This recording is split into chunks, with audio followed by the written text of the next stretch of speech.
Father Goriot. By Honoré de Balzac. Father Goriot.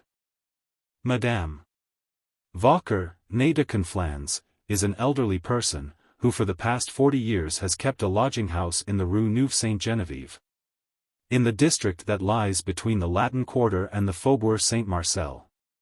Her house, known in the neighborhood as the Maison Vauquer, receives men and women, old and young, and no word has ever been breathed against her respectable establishment. But, at the same time, it must be said that as a matter of fact no young woman has been under her roof for 30 years. And that if a young man stays there for any length of time it is a sure sign that his allowance must be of the slenderest. In 1819, however, the time when this drama opens, there was an almost penniless young girl among Madame Vauquer's boarders. That word drama has been somewhat discredited of late. It has been overworked and twisted to strange uses in these days of dolorous literature. But it must do service again here, not because this story is dramatic in the restricted sense of the word, but because some tears may perhaps be shed intra et extramuros before it is over. Will anyone without the walls of Paris understand it? It is open to doubt. The only audience who could appreciate the results of close observation, the careful reproduction of minute detail and local color, are dwellers between the heights of Montrouge and Montmartre. In a vale of crumbling stucco watered by streams of black mud, a vale of sorrows which are real and joys too often hollow. But this audience is so accustomed to terrible sensations, that only some unimaginable and well-nigh impossible woe could produce any lasting impression there.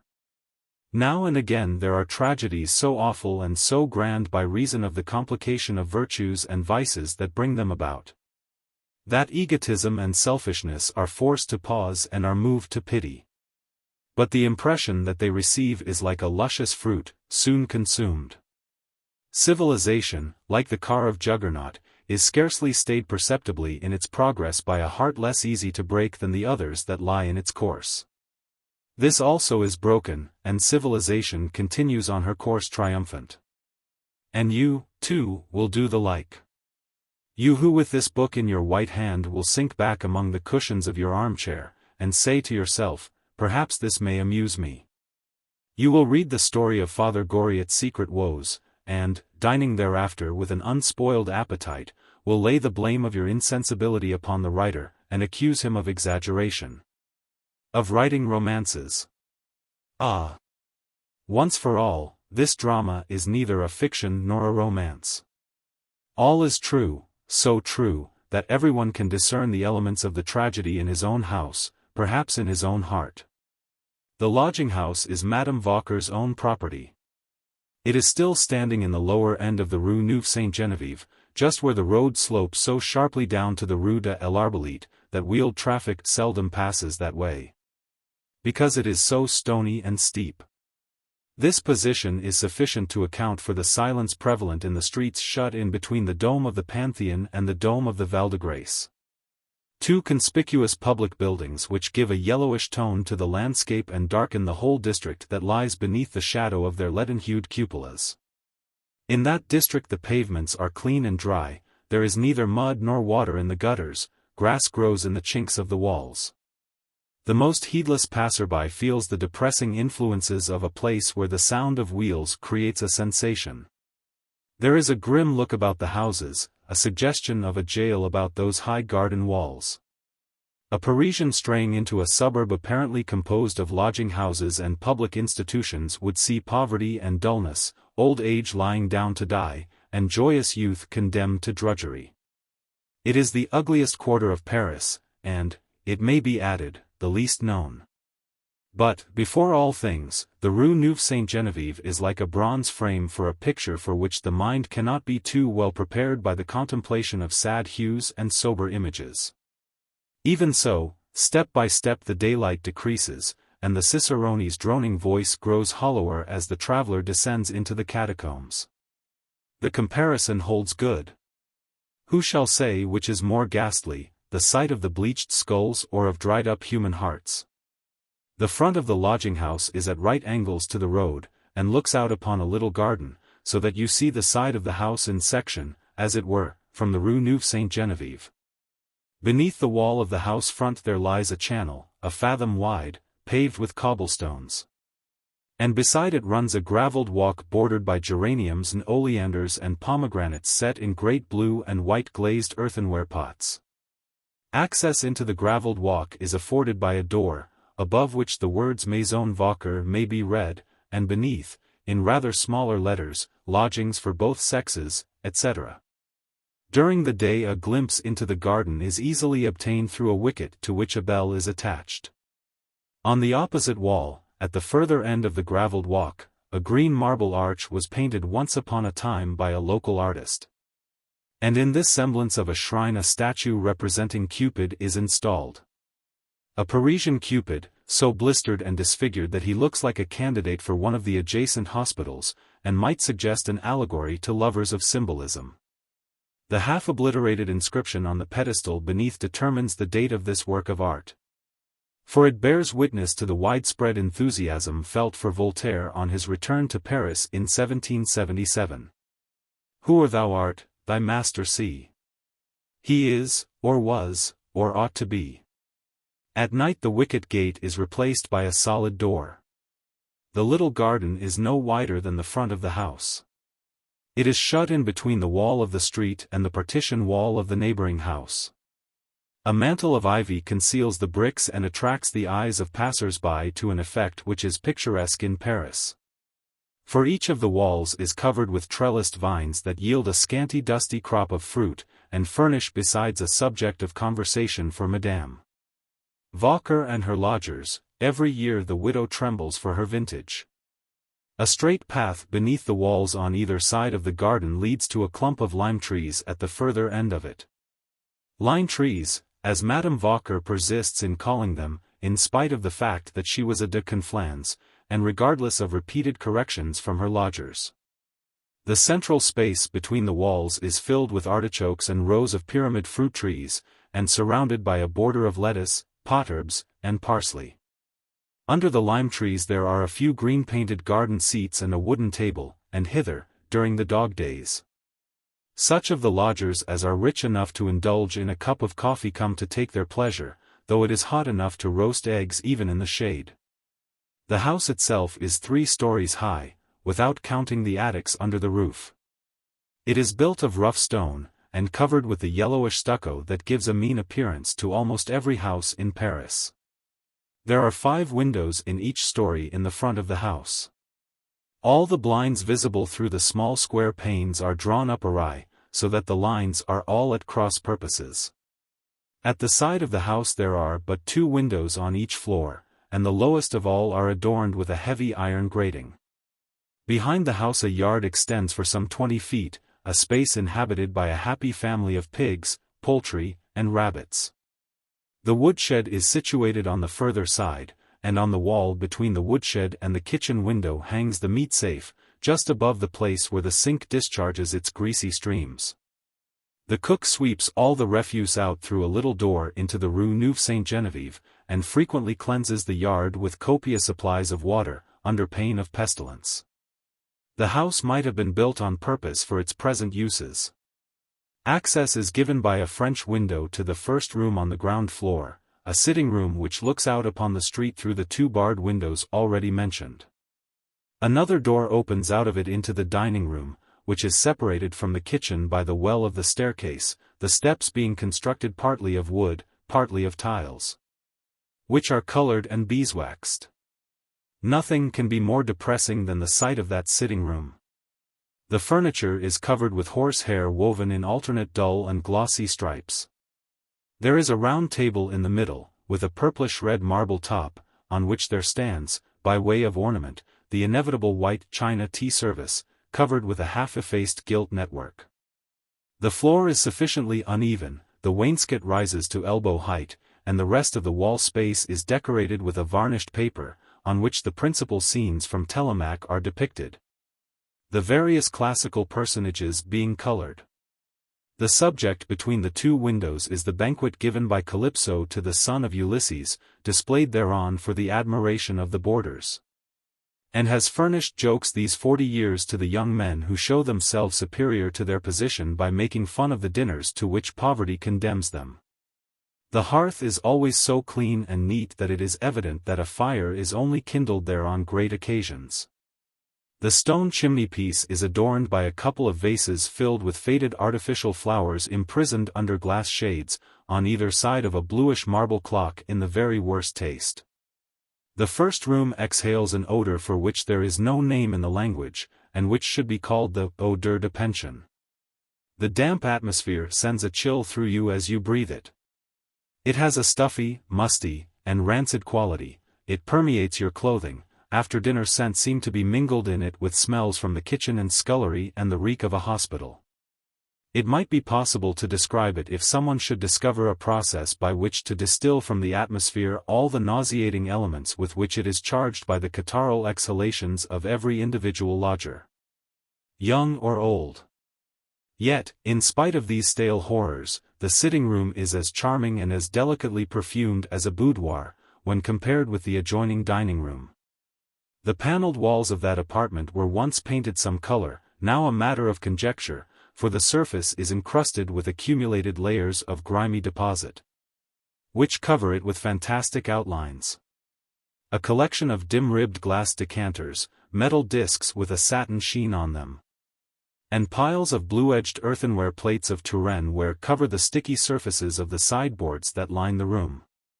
In a corner stands a box containing a set of numbered pigeonholes, in which the lodgers' table napkins, more or less soiled and stained with wine, are kept. Here you see that indestructible furniture never met with elsewhere, which finds its way into lodging-houses much as the wrecks of our civilization drift into hospitals for incurables. You expect in such places as these to find the weather-house whence a capuchin issues on wet days. You look to find the execrable engravings which spoil your appetite, framed every one in a black varnished frame, with a gilt beading round it. You know the sort of tortoise-shell clock case, inlaid with brass, the green stove, the argand lamps, covered with oil and dust, have met your eyes before. The oilcloth which covers the long table is so greasy that a waggish extern will write his name on the surface, using his thumbnail as a style. The chairs are broken-down invalids. The wretched little hempen mats slip away from under your feet without slipping away for good, and finally, the foot-warmers are miserable wrecks, hingeless, charred, broken away about the holes. It would be impossible to give an idea of the old, rotten, shaky, cranky, worm-eaten, halt, maimed, one-eyed, rickety, and ramshackle condition of the furniture without an exhaustive description, which would delay the progress of the story to an extent that impatient people would not pardon. The red tiles of the floor are full of depressions brought about by scouring and periodical renewings of color.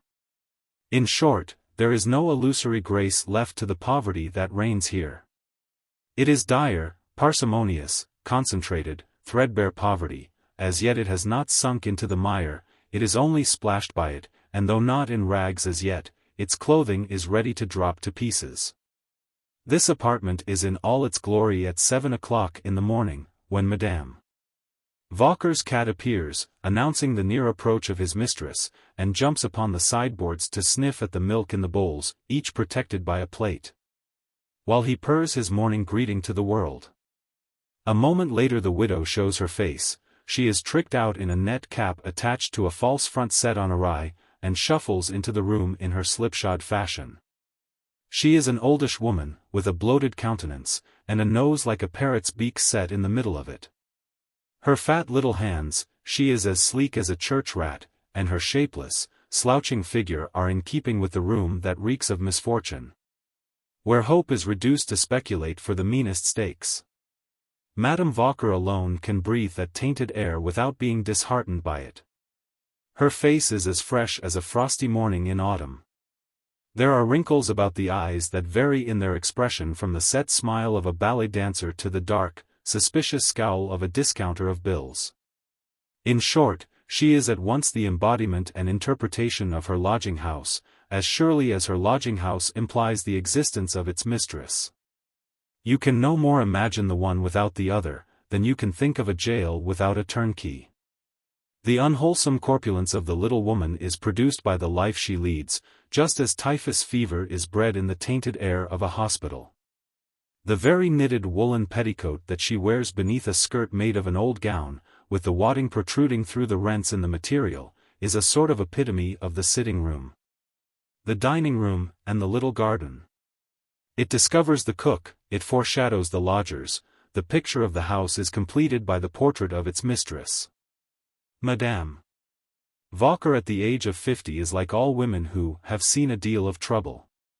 She has the glassy eyes and innocent air of a trafficker in flesh and blood, who will wax virtuously indignant to obtain a higher price for her services, but who is quite ready to betray a Georges or a Pichegru, if a Georges or a Pichegru were in hiding and still to be betrayed, or for any other expedient that may alleviate her lot. Still, she is a good woman at bottom, said the lodgers, who believed that the widow was wholly dependent upon the money that they paid her, and sympathized when they heard her cough and groan like one of themselves. What had Madame Vauquer been? The lady was never very explicit on this head. How had she lost her money? Through trouble, was her answer. He had treated her badly, had left her nothing but her eyes to cry over his cruelty, the house she lived in, and the privilege of pitying nobody, because, so she was wont to say, she herself had been through every possible misfortune. Sylvie, the stout cook, hearing her mistress' shuffling footsteps, hastened to serve the lodgers' breakfasts. Beside those who lived in the house, Madame Vauquer took boarders who came for their meals, but these externs usually only came to dinner, for which they paid 30 francs a month. At the time when this story begins, the lodging-house contained 7 inmates.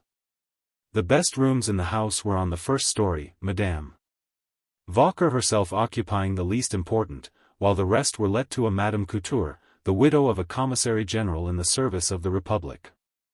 With her lived Victorine Taillefer, a schoolgirl, to whom she filled the place of mother. These 2 ladies paid 1,800 francs a year.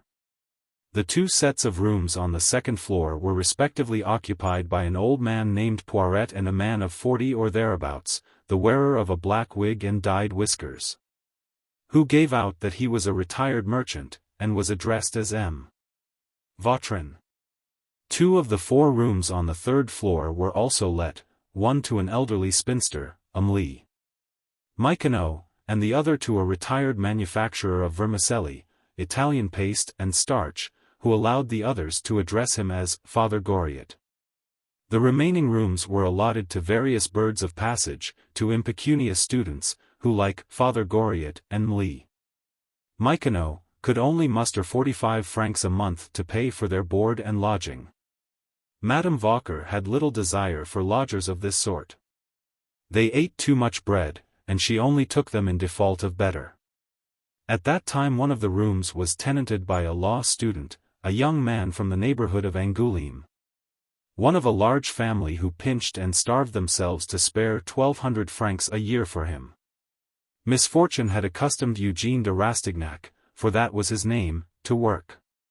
He belonged to the number of young men who know as children that their parents' hopes are centered on them, and deliberately prepare themselves for a great career, subordinating their studies from the first to this end, carefully watching the indications of the course of events, calculating the probable turn that affairs will take, that they may be the first to profit by them. But for his observant curiosity, and the skill with which he managed to introduce himself into the salons of Paris, this story would not have been colored by the tones of truth which it certainly owes to him, for they are entirely due to his penetrating sagacity and desire to fathom the mysteries of an appalling condition of things, which was concealed as carefully by the victim as by those who had brought it to pass. Above the 3rd story there was a garret where the linen was hung to dry, and a couple of attics. Christophe, the man of all work, slept in one, and Sylvie, the stout cook, in the other. Beside the 7 inmates thus enumerated, taking 1 year with another, some 8 law or medical students dined in the house, as well as 2 or 3 regular comers who lived in the neighborhood. There were usually 18 people at dinner, and there was room, if need be, for 20 at Madame Vauquer's table. At breakfast, however, only the 7 lodgers appeared. It was almost like a family party.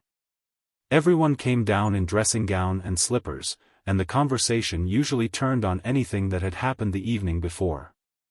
Comments on the dress or appearance of the dinner contingent were exchanged in friendly confidence.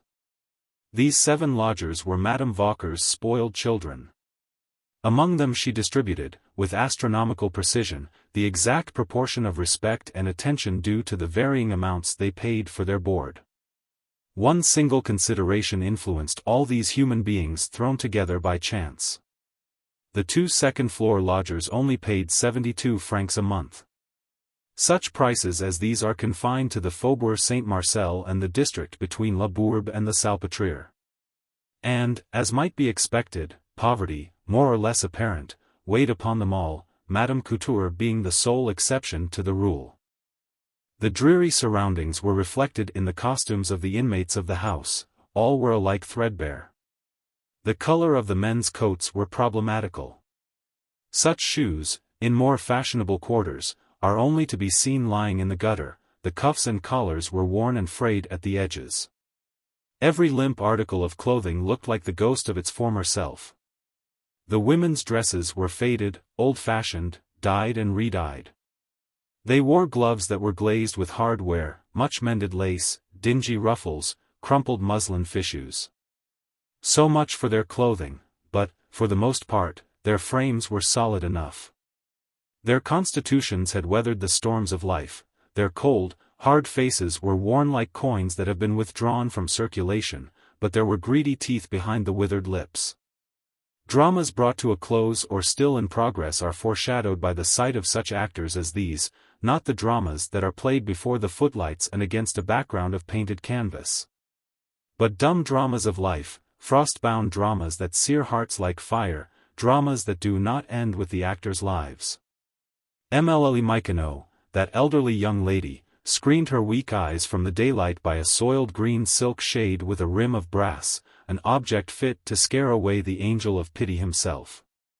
Her shawl, with its scanty, draggled fringe, might have covered a skeleton, so meager and angular was the form beneath it. Yet she must have been pretty and shapely once. What corrosive had destroyed the feminine outlines? Was it trouble, or vice, or greed? Had she loved too well? Had she been a second-hand clothes dealer, a frequenter of the backstairs of great houses, or had she been merely a courtesan? Was she expiating the flaunting triumphs of a youth overcrowded with pleasures by an old age in which she was shunned by every passer-by? Her vacant gaze sent a chill through you. Her shriveled face seemed like a menace. Her voice was like the shrill, thin note of the grasshopper sounding from the thicket when winter is at hand. She said that she had nursed an old gentleman, ill of catarrh of the bladder, and left to die by his children, who thought that he had nothing left. His bequest to her, a life annuity of 1,000 francs, was periodically disputed by his heirs, who mingled slander with their persecutions. In spite of the ravages of conflicting passions, her face retained some traces of its former fairness and fineness of tissue, some vestiges of the physical charms of her youth still survived. Poiret was a sort of automaton. He might be seen any day sailing like a grey shadow along the walks of the Jardin des Plantes, on his head a shabby cap, a cane with an old yellow ivory handle in the tips of his thin fingers. The outspread skirts of his threadbare overcoat failed to conceal his meagre figure, his breeches hung loosely on his shrunken limbs. The thin, blue-stockinged legs trembled like those of a drunken man. There was a notable breach of continuity between the dingy white waistcoat and crumpled shirt frills and the cravat twisted about a throat like a turkey gobbler's. Altogether, his appearance set people wondering whether this outlandish ghost belonged to the audacious race of the sons of Japhet who flutter about on the Boulevard Italien.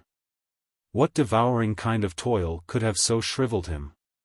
What devouring passions had darkened that bulbous countenance, which would have seemed outrageous as a caricature? What had he been? Well, perhaps he had been part of the machinery of justice, a clerk in the office to which the executioner sends in his accounts, so much for providing black veils for parricides. So much for sawdust, so much for pulleys and cord for the knife. Or he might have been a receiver at the door of a public slaughterhouse, or a sub-inspector of nuisances. Indeed, the man appeared to have been one of the beasts of burden in our great social mill. One of those Parisian ratones whom their Bertrands do not even know by sight, a pivot in the obscure machinery that disposes of misery and things unclean. One of those men, in short, at sight of whom we are prompted to remark that, after all, we cannot do without them. Stately Paris ignores the existence of these faces bleached by moral or physical suffering, but, then, Paris is in truth an ocean that no line can plumb. You may survey its surface and describe it. But no matter how numerous and painstaking the toilers in this sea, there will always be lonely and unexplored regions in its depths, caverns unknown. Flowers and pearls and monsters of the deep overlooked or forgotten by the divers of literature. The Maison Vauquer is one of these curious monstrosities. Two, however, of Madame Vauquer's boarders formed a striking contrast to the rest. There was a sickly pallor, such as is often seen in anemic girls, in Mademoiselle Victorine Taillefer's face. And her unvarying expression of sadness, like her embarrassed manner and pinched look, was in keeping with the general wretchedness of the establishment in the Rue Nueve-Sainte-Genevieve, which forms a background to this picture. But her face was young, there was youthfulness in her voice and elasticity in her movements. This young misfortune was not unlike a shrub, newly planted in an uncongenial soil, where its leaves have already begun to wither. The outlines of her figure, revealed by her dress of the simplest and cheapest materials, were also youthful. There was the same kind of charm about her too slender form, her faintly colored face and light brown hair, that modern poets find in medieval statuettes. And a sweet expression, a look of Christian resignation in the dark gray eyes. She was pretty by force of contrast. If she had been happy, she would have been charming. Happiness is the poetry of woman, as the toilette is her tinsel. If the delightful excitement of a ball had made the pale face glow with color. If the delights of a luxurious life had brought the color to the wan cheeks that were slightly hollowed already. If love had put light into the sad eyes, then Victorine might have ranked among the fairest, but she lacked the two things which create woman a second time, pretty dresses and love letters. A book might have been made of her story. Her father was persuaded that he had sufficient reason for declining to acknowledge her, and allowed her a bare 600 francs a year. He had further taken measures to disinherit his daughter, and had converted all his real estate into personalty, that he might leave it undivided to his son. Victorine's mother had died broken-hearted in Madame Couture's house, and the latter, who was a near relation, had taken charge of the little orphan. Unluckily, the widow of the Commissary General to the armies of the Republic had nothing in the world but her jointure and her widow's pension. And some day she might be obliged to leave the helpless, inexperienced girl to the mercy of the world. The good soul, therefore, took Victorine to Mass every Sunday, and to confession once a fortnight, thinking that, in any case, she would bring up her ward to be devout. She was right. Religion offered a solution of the problem of the young girl's future. The poor child loved the father who refused to acknowledge her. Once every year she tried to see him to deliver her mother's message of forgiveness, but every year hitherto she had knocked at that door in vain. Her father was inexorable. Her brother, her only means of communication, had not come to see her for 4 years, and had sent her no assistance. Yet she prayed to God to unseal her father's eyes and to soften her brother's heart, and no accusations mingled with her prayers. Madame Couture and Madame Vauquer exhausted the vocabulary of abuse, and failed to find words that did justice to the banker's iniquitous conduct. But while they heaped execrations on the millionaire, Victorine's words were as gentle as the moan of the wounded dove, and affection found expression even in the cry drawn from her by pain. Eugène de Rastignac was a thoroughly southern type. He had a fair complexion, blue eyes, black hair. In his figure, manner, and his whole bearing it was easy to see that he had either come of a noble family, or that, from his earliest childhood, he had been gently bred. If he was careful of his wardrobe, only taking last year's clothes into daily wear, still upon occasion he could issue forth as a young man of fashion. Ordinarily he wore a shabby coat and waistcoat, the limp black cravat, untidily knotted, that student's effect, trousers that matched the rest of his costume, and boots that had been resoled. Vautrin, the man of 40 with the dyed whiskers, marked a transition stage between these two young people and the others. He was the kind of man that calls forth the remark, "He looks a jovial sort." He had broad shoulders, a well-developed chest, muscular arms, and strong square-fisted hands. The joints of his fingers were covered with tufts of fiery red hair. His face was furrowed by premature wrinkles. There was a certain hardness about it in spite of his bland and insinuating manner. His bass voice was by no means unpleasant, and was in keeping with his boisterous laughter. He was always obliging, always in good spirits. If anything went wrong with one of the locks, he would soon unscrew it, take it to pieces, file it, oil and clean and set it in order, and put it back in its place again. "I am an old hand at it," he used to say. Not only so, he knew all about ships, the sea, France, foreign countries, men, business, law, great houses and prisons. There was nothing that he did not know. If anyone complained rather more than usual, he would offer his services at once. He had several times lent money to Madame Vauquer, or to the boarders. But, somehow, those whom he obliged felt that they would sooner face death than fail to repay him. A certain resolute look, sometimes seen on his face, inspired fear of him, for all his appearance of easy good nature. In the way he spat there was an imperturbable coolness which seemed to indicate that this was a man who would not stick at a crime to extricate himself from a false position. His eyes, like those of a pitiless judge, seemed to go to the very bottom of all questions, to read all natures, all feelings and thoughts. His habit of life was very regular.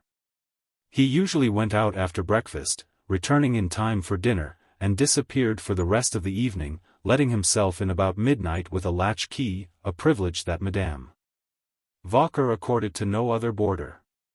But then he was on very good terms with the widow. He used to call her mamma, and put his arm round her waist, a piece of flattery perhaps not appreciated to the full. The worthy woman might imagine this to be an easy feat. But, as a matter of fact, no arm but Vautrin's was long enough to encircle her. It was a characteristic trait of his generously to pay 15 francs a month for the cup of coffee with a dash of brandy in it, which he took after dinner. Less superficial observers than young men engulfed by the whirlpool of Parisian life, or old men, who took no interest in anything that did not directly concern them, would not have stopped short at the vaguely unsatisfactory impression that Vautrin made upon them. He knew or guessed the concerns of everyone about him, but none of them had been able to penetrate his thoughts, or to discover his occupation. He had deliberately made his apparent good nature, his unfailing readiness to oblige, and his high spirits into a barrier between himself and the rest of them. But not seldom he gave glimpses of appalling depths of character.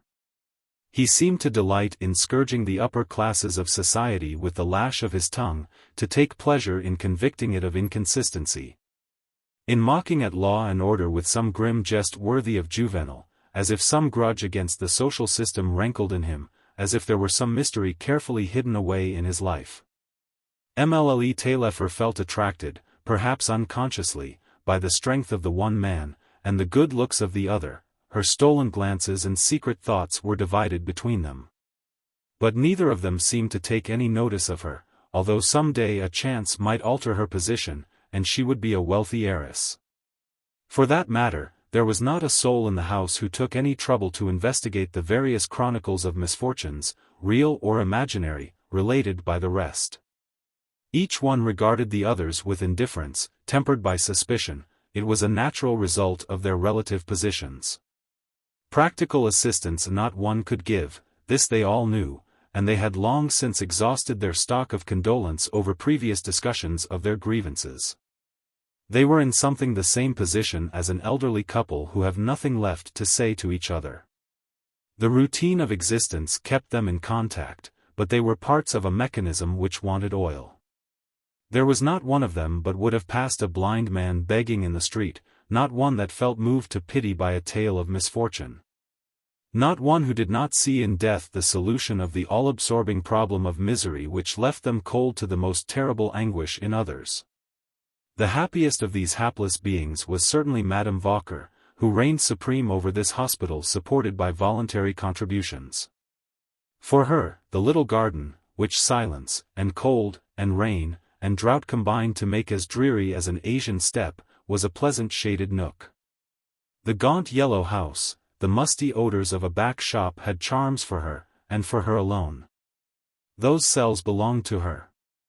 She fed those convicts condemned to penal servitude for life, and her authority was recognized among them. Where else in Paris would they have found wholesome food in sufficient quantity at the prices she charged them, and rooms which they were at liberty to make, if not exactly elegant or comfortable, at any rate clean and healthy? If she had committed some flagrant act of injustice, the victim would have borne it in silence. Such a gathering contained, as might have been expected, the elements out of which a complete society might be constructed. And, as in a school, as in the world itself, there was among the 18 men and women who met round the dinner table a poor creature, despised by all the others, condemned to be the butt of all their jokes. At the beginning of Eugène de Rastignac's second 12-month, this figure suddenly started out into bold relief against the background of human forms and faces among which the law student was yet to live for another 2 years to come. This laughingstock was the retired vermicelli merchant, Father Goriot, upon whose face a painter, like the historian, would have concentrated all the light in his picture. How had it come about that the boarders regarded him with a half-malignant contempt? Why did they subject the oldest among their number to a kind of persecution, in which there was mingled some pity, but no respect for his misfortunes?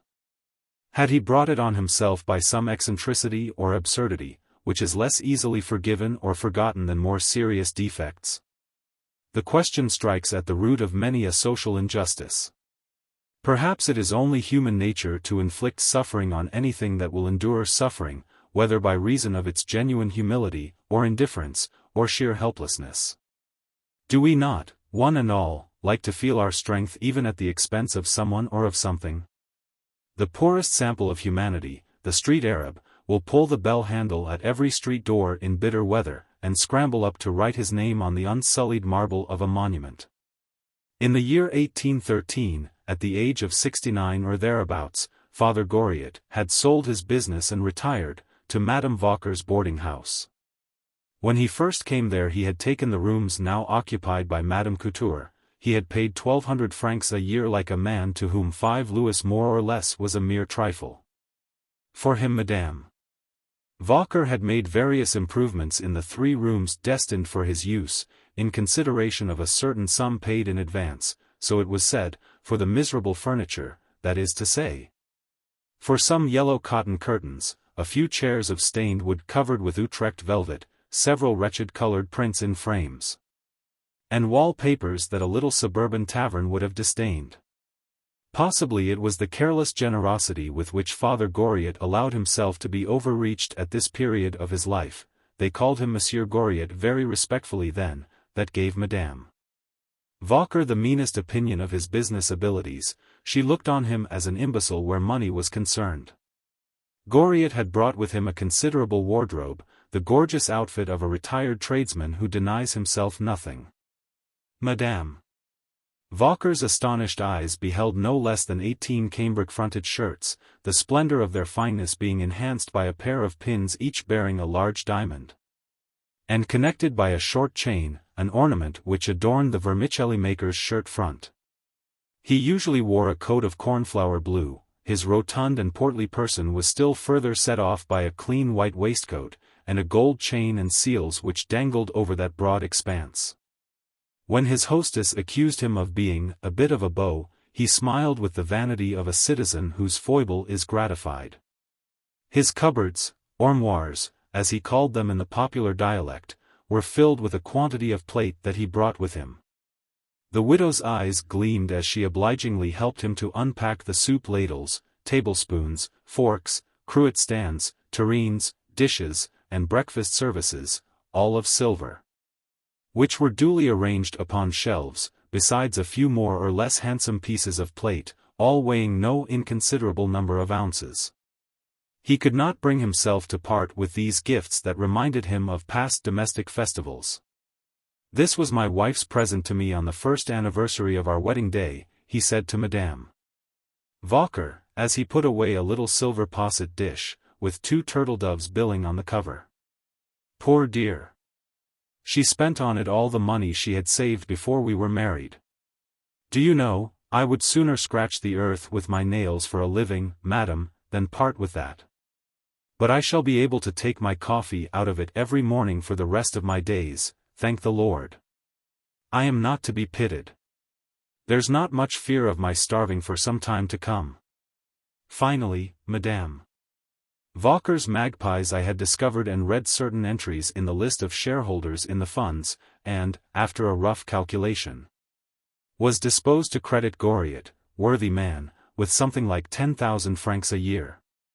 From that day forward Madame Vauquer, née de Conflans, who, as a matter of fact, had seen 48 summers, though she would only own to 39 of them, Madame Vauquer had her own ideas. Though Goriot's eyes seemed to have shrunk in their sockets, though they were weak and watery, owing to some glandular affection which compelled him to wipe them continually, she considered him to be a very gentlemanly and pleasant-looking man. Moreover, the widow saw favorable indications of character in the well-developed calves of his legs and in his square-shaped nose.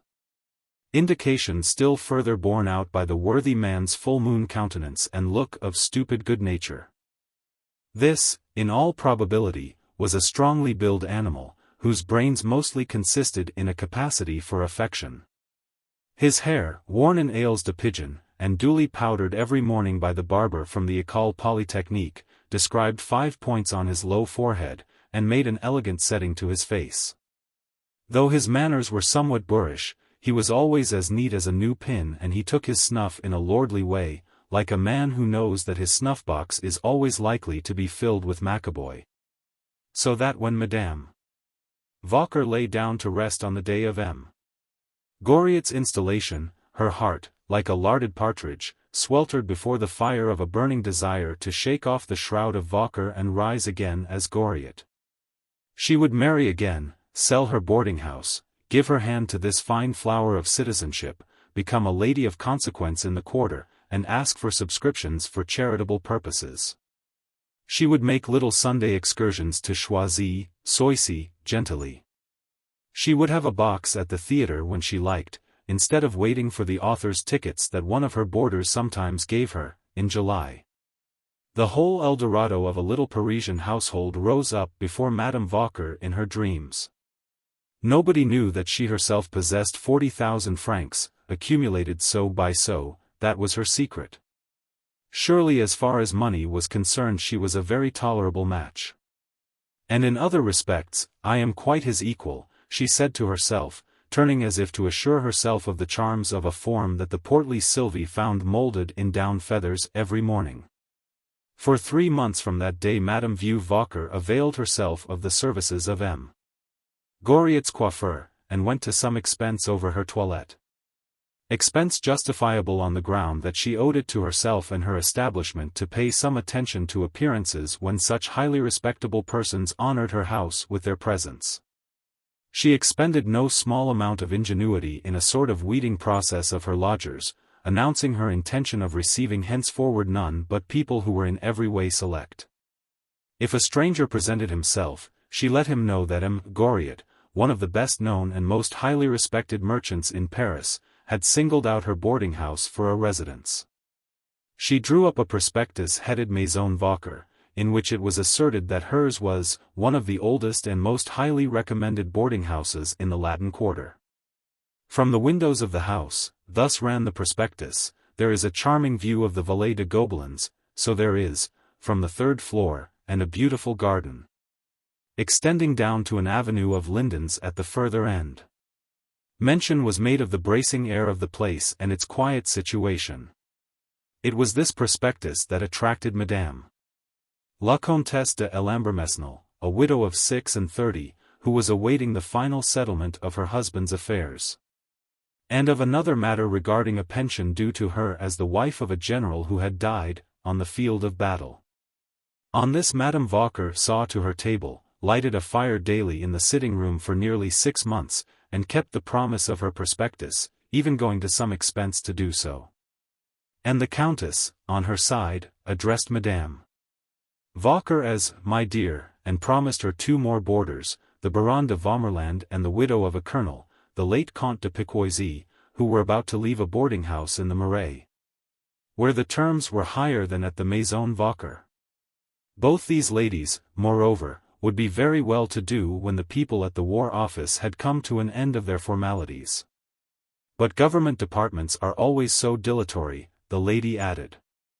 After dinner the 2 widows went together up to Madame Vauquer's room, and had a snug little chat over some cordial and various delicacies reserved for the mistress of the house.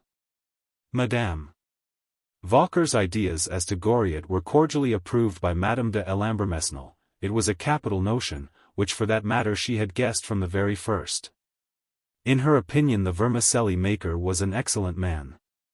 "Ah, my dear lady, such a well-preserved man of his age, as sound as my eyesight, a man who might make a woman happy," said the widow. The good-natured Countess turned to the subject of Madame Vauquer's dress, which was not in harmony with her projects. "You must put yourself on a war footing," said she. After much serious consideration the 2 widows went shopping together. They purchased a hat adorned with ostrich feathers and a cap at the Palais Royal. And the Countess took her friend to the Magasin de la Petite Jeannette, where they chose a dress and a scarf. Thus equipped for the campaign, the widow looked exactly like the prize animal hung out for a sign above an à la mode beef shop. But she herself was so much pleased with the improvement, as she considered it, in her appearance, that she felt that she lay under some obligation to the Countess. And, though by no means open-handed, she begged that lady to accept a hat that cost 20 francs. The fact was that she needed the Countess' services on the delicate mission of sounding Goriot. The Countess must sing her praises in his ears. Madame de Mesnil lent herself very good-naturedly to this maneuver, began her operations, and succeeded in obtaining a private interview. But the overtures that she made, with a view to securing him for herself, were received with embarrassment, not to say a repulse. She left him, revolted by his coarseness. "My angel," said she to her dear friend, "you will make nothing of that man yonder. He is absurdly suspicious, and he is a mean curmudgeon, an idiot, a fool, you would never be happy with him." After what had passed between Goriot and Madame de Mesnil, the Countess would no longer live under the same roof. She left the next day, forgot to pay for 6 months' board, and left behind her wardrobe, cast-off clothing to the value of 5 francs. Eagerly and persistently as Madame Vauquer sought her quondam lodger, the Comtesse de Mesnil was never heard of again in Paris. The widow often talked of this deplorable business, and regretted her own too confiding disposition. As a matter of fact, she was as suspicious as a cat. But she was like many other people, who cannot trust their own kin and put themselves at the mercy of the next chance comer, an odd but common phenomenon, whose causes may readily be traced to the depths of the human heart. Perhaps there are people who know that they have nothing more to look for from those with whom they live.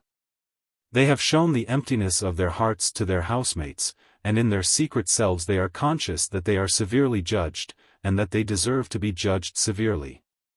But still they feel an unconquerable craving for praises that they do not hear, or they are consumed by a desire to appear to possess, in the eyes of a new audience, the qualities which they have not, hoping to win the admiration or affection of strangers at the risk of forfeiting it again some day.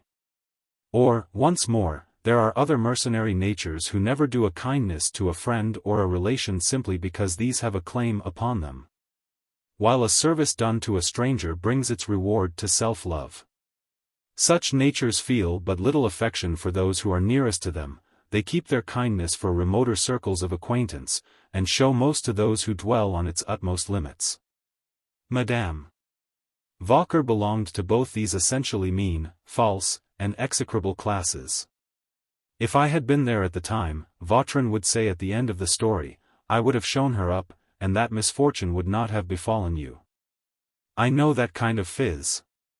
Like all narrow natures, Madame Vauquer was wont to confine her attention to events, and did not go very deeply into the causes that brought them about.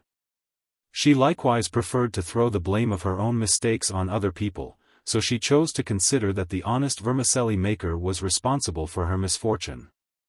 It had opened her eyes, so she said, with regard to him. As soon as she saw that her blandishments were in vain, and that her outlay on her toilette was money thrown away, she was not slow to discover the reason of his indifference. It became plain to her at once that there was some other attraction, to use her own expression. In short, it was evident that the hope she had so fondly cherished was a baseless delusion, and that she would never make anything out of that man yonder, in the Countess' forcible phrase. The Countess seemed to have been a judge of character. Madame Vauquer's aversion was naturally more energetic than her friendship, for her hatred was not in proportion to her love, but to her disappointed expectations. The human heart may find here and there a resting place short of the highest height of affection, but we seldom stop in the steep, downward slope of hatred. Still, Goriot was a lodger, and the widow's wounded self-love could not vent itself in an explosion of wrath. Like a monk harassed by the prior of his convent, she was forced to stifle her sighs of disappointment, and to gulp down her craving for revenge. Little minds find gratification for their feelings, benevolent or otherwise, by a constant exercise of petty ingenuity. The widow employed her woman's malice to devise a system of covert persecution. She began by a course of retrenchment. Various luxuries which had found their way to the table appeared there no more. No more gherkins, no more anchovies, they have made a fool of me, she said to Sylvie one morning, and they returned to the old bill of fare. The thrifty frugality necessary to those who mean to make their way in the world had become an inveterate habit of life with him. Goriot. Soup, boiled beef, and a dish of vegetables had been, and always would be, the dinner he liked best, so Madame Vauquer found it very difficult to annoy a boarder whose tastes were so simple. He was proof against her malice, and in desperation she spoke to him and of him slightingly before the other lodgers, who began to amuse themselves at his expense. And so gratified her desire for revenge. Towards the end of the first year the widow's suspicions had reached such a pitch that she began to wonder how it was that a retired merchant with a secure income of 7,000 or 8,000 livres, the owner of such magnificent plate and jewelry handsome enough for a kept mistress, should be living in her house. Why should he devote so small a proportion of his money to his expenses? Until the first year was nearly at an end, Goriot had dined out once or twice every week, but these occasions came less frequently. And at last he was scarcely absent from the dinner table twice a month. It was hardly expected that Madame Vauquer should regard the increased regularity of her boarder's habits with complacency, when those little excursions of his had been so much to her interest. She attributed the change not so much to a gradual diminution of fortune as to a spiteful wish to annoy his hostess. It is one of the most detestable habits of a Lilliputian mind to credit other people with its own malignant pettiness. Unluckily, towards the end of the second year, Goriot's conduct gave some color to the idle talk about him. He asked Madame Vauquer to give him a room on the second floor, and to make a corresponding reduction in her charges. Apparently, such strict economy was called for, that he did without a fire all through the winter. Madame Vauquer asked to be paid in advance, an arrangement to which Goriot consented, and thenceforward she spoke of him as Father Goriot. What had brought about this decline and fall? Conjecture was keen, but investigation was difficult. Father Goriot was not communicative. In the sham countess phrase he was a curmudgeon. Empty-headed people who babble about their own affairs because they have nothing else to occupy them naturally conclude that if people say nothing of their doings it is because their doings will not bear being talked about. So the highly respectable merchant became a scoundrel, and the late beau was an old rogue. Opinion fluctuated. Sometimes, according to Vautrin, who came about this time to live in the Maison Vauquer, Father Goriot was a man who went on 'change and dabbled, to use the sufficiently expressive language of the stock exchange, in stocks and shares after he had ruined himself by heavy speculation. Sometimes it was held that he was one of those petty gamblers who nightly play for small stakes until they win a few francs. A theory that he was a detective in the employ of the Home Office found favor at one time, but Vautrin urged that Goriot was not sharp enough for one of that sort. There were yet other solutions. Father Goriot was a skinflint, a shark of a moneylender, a man who lived by selling lottery tickets. He was by turns all the most mysterious brood of vice and shame and misery.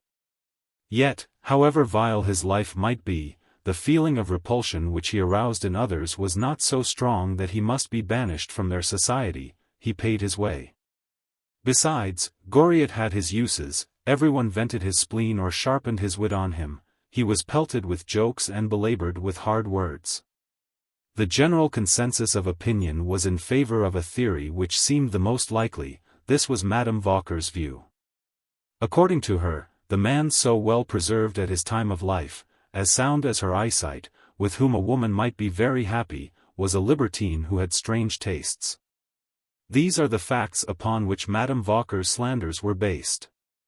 Early one morning, some few months after the departure of the unlucky countess who had managed to live for 6 months at the widow's expense, Madame Vauquer, not yet dressed, heard the rustle of a silk dress and a young woman's light footstep on the stair. Someone was going to Goriot's room. He seemed to expect the visit, for his door stood ajar. The portly Sylvie presently came up to tell her mistress that a girl too pretty to be honest, dressed like a goddess, and not a speck of mud on her laced cashmere boots, had glided in from the street like a snake, had found the kitchen, and asked for M. Goriot's room. Madame Vauquer and the cook, listening, overheard several words affectionately spoken during the visit, which lasted for some time. When M.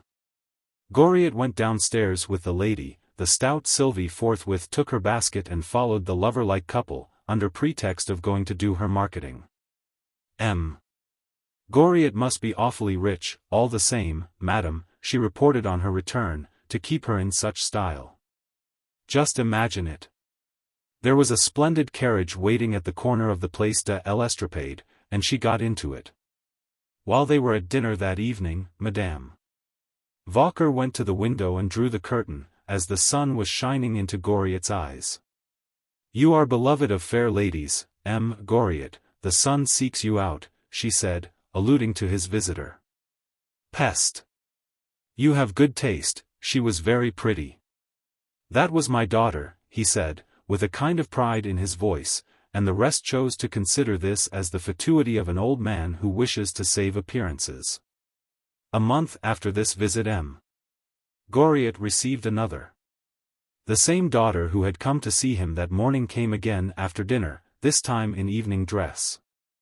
The boarders, in deep discussion in the dining-room, caught a glimpse of a lovely, fair-haired woman, slender, graceful, and much too distinguished-looking to be a daughter of Father Goriot's.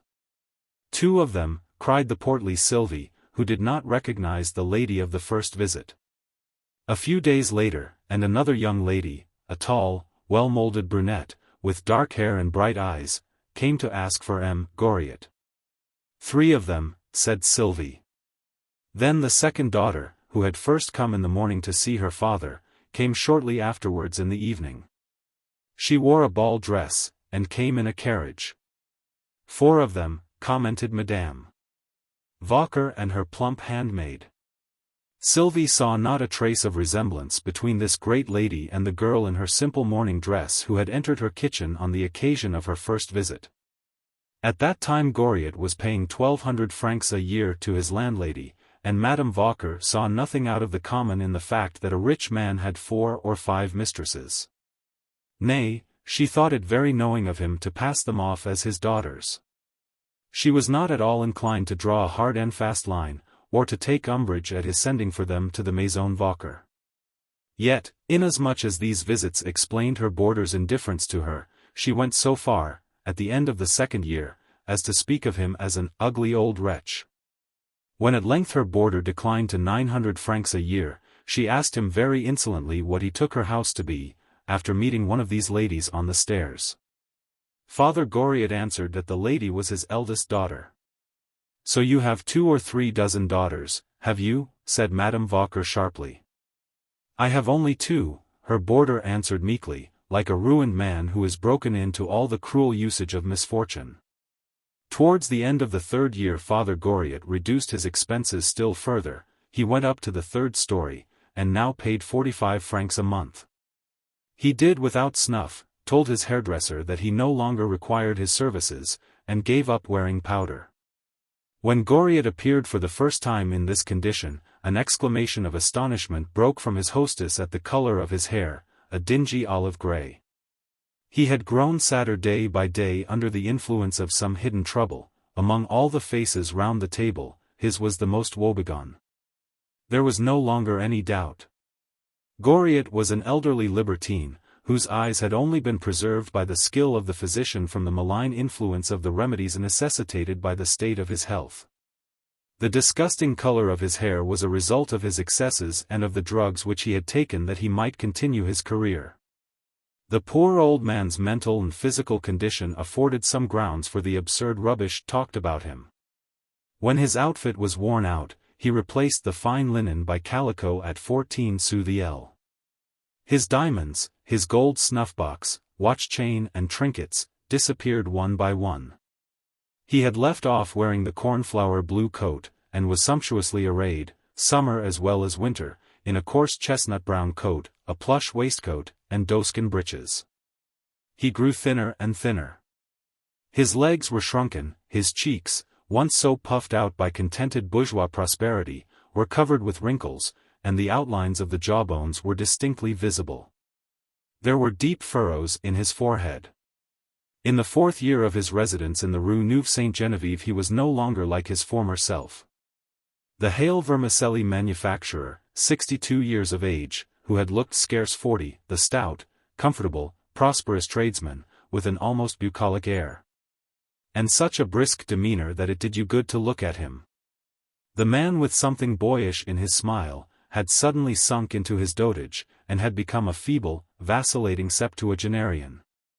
The keen, bright blue eyes had grown dull, and faded to a steel-gray color, the red inflamed rims looked as though they had shed tears of blood. He excited feelings of repulsion in some, and of pity in others. The young medical students who came to the house noticed the drooping of his lower lip and the conformation of the facial angle. And, after teasing him for some time to no purpose, they declared that cretinism was setting in. One evening after dinner Madame Vauquer said half banteringly to him, "So those daughters of yours don't come to see you any more," meaning to imply her doubts as to his paternity. But Father Goriot shrank as if his hostess had touched him with a sword point.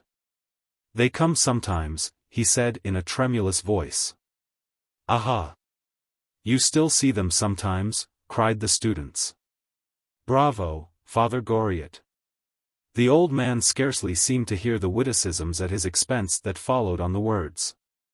He had relapsed into the dreamy state of mind that these superficial observers took for senile torpor, due to his lack of intelligence. If they had only known, they might have been deeply interested by the problem of his condition, but few problems were more obscure. It was easy, of course, to find out whether Goriot had really been a vermicelli manufacturer. The amount of his fortune was readily discoverable. But the old people, who were most inquisitive as to his concerns, never went beyond the limits of the quarter, and lived in the lodging-house much as oysters cling to a rock. As for the rest, the current of life in Paris daily awaited them, and swept them away with it. So soon as they left the Rue Nueve-Sainte-Genevieve, they forgot the existence of the old man, there but at dinner. For those narrow souls, or for careless youth, the misery in Father Goriot's withered face and its dull apathy were quite incompatible with wealth or any sort of intelligence. As for the creatures whom he called his daughters, all Madame Vauquer's boarders were of her opinion. With the faculty for severe logic sedulously cultivated by elderly women during long evenings of gossip till they can always find an hypothesis to fit all circumstances, she was wont to reason thus. If Father Goriot had daughters of his own as rich as those ladies who came here seem to be, he would not be lodging in my house, on the 3rd floor. at 45 francs a month. And he would not go about dressed like a poor man. No objection could be raised to these inferences. So by the end of the month of November 1819, at the time when the curtain rises on this drama, everyone in the house had come to have a very decided opinion as to the poor old man. He had never had either wife or daughter. Excesses had reduced him to this sluggish condition. He was a sort of human mollusk who should be classed among the Capuleti, so said one of the dinner contingent, an employee at the museum, who had a pretty wit of his own. Poiret was an eagle, a gentleman, compared with Goriot.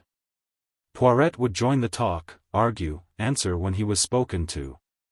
As a matter of fact, his talk, arguments, and responses contributed nothing to the conversation, for Poiret had a habit of repeating what the others said in different words.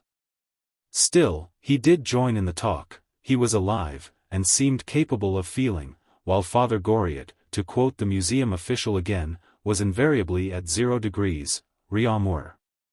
Eugène de Rastignac had just returned to Paris in a state of mind not unknown to young men who are conscious of unusual powers. And to those whose faculties are so stimulated by a difficult position, that for the time being they rise above the ordinary level. Rastignac's first year of study for the preliminary examinations in law had left him free to see the sights of Paris and to enjoy some of its amusements. A student has not much time on his hands if he sets himself to learn the repertory of every theatre, and to study the ins and outs of the labyrinth of Paris. To know its customs. To learn the language, and become familiar with the amusements of the capital, he must explore its recesses, good and bad, follow the studies that please him best, and form some idea of the treasures contained in galleries and museums.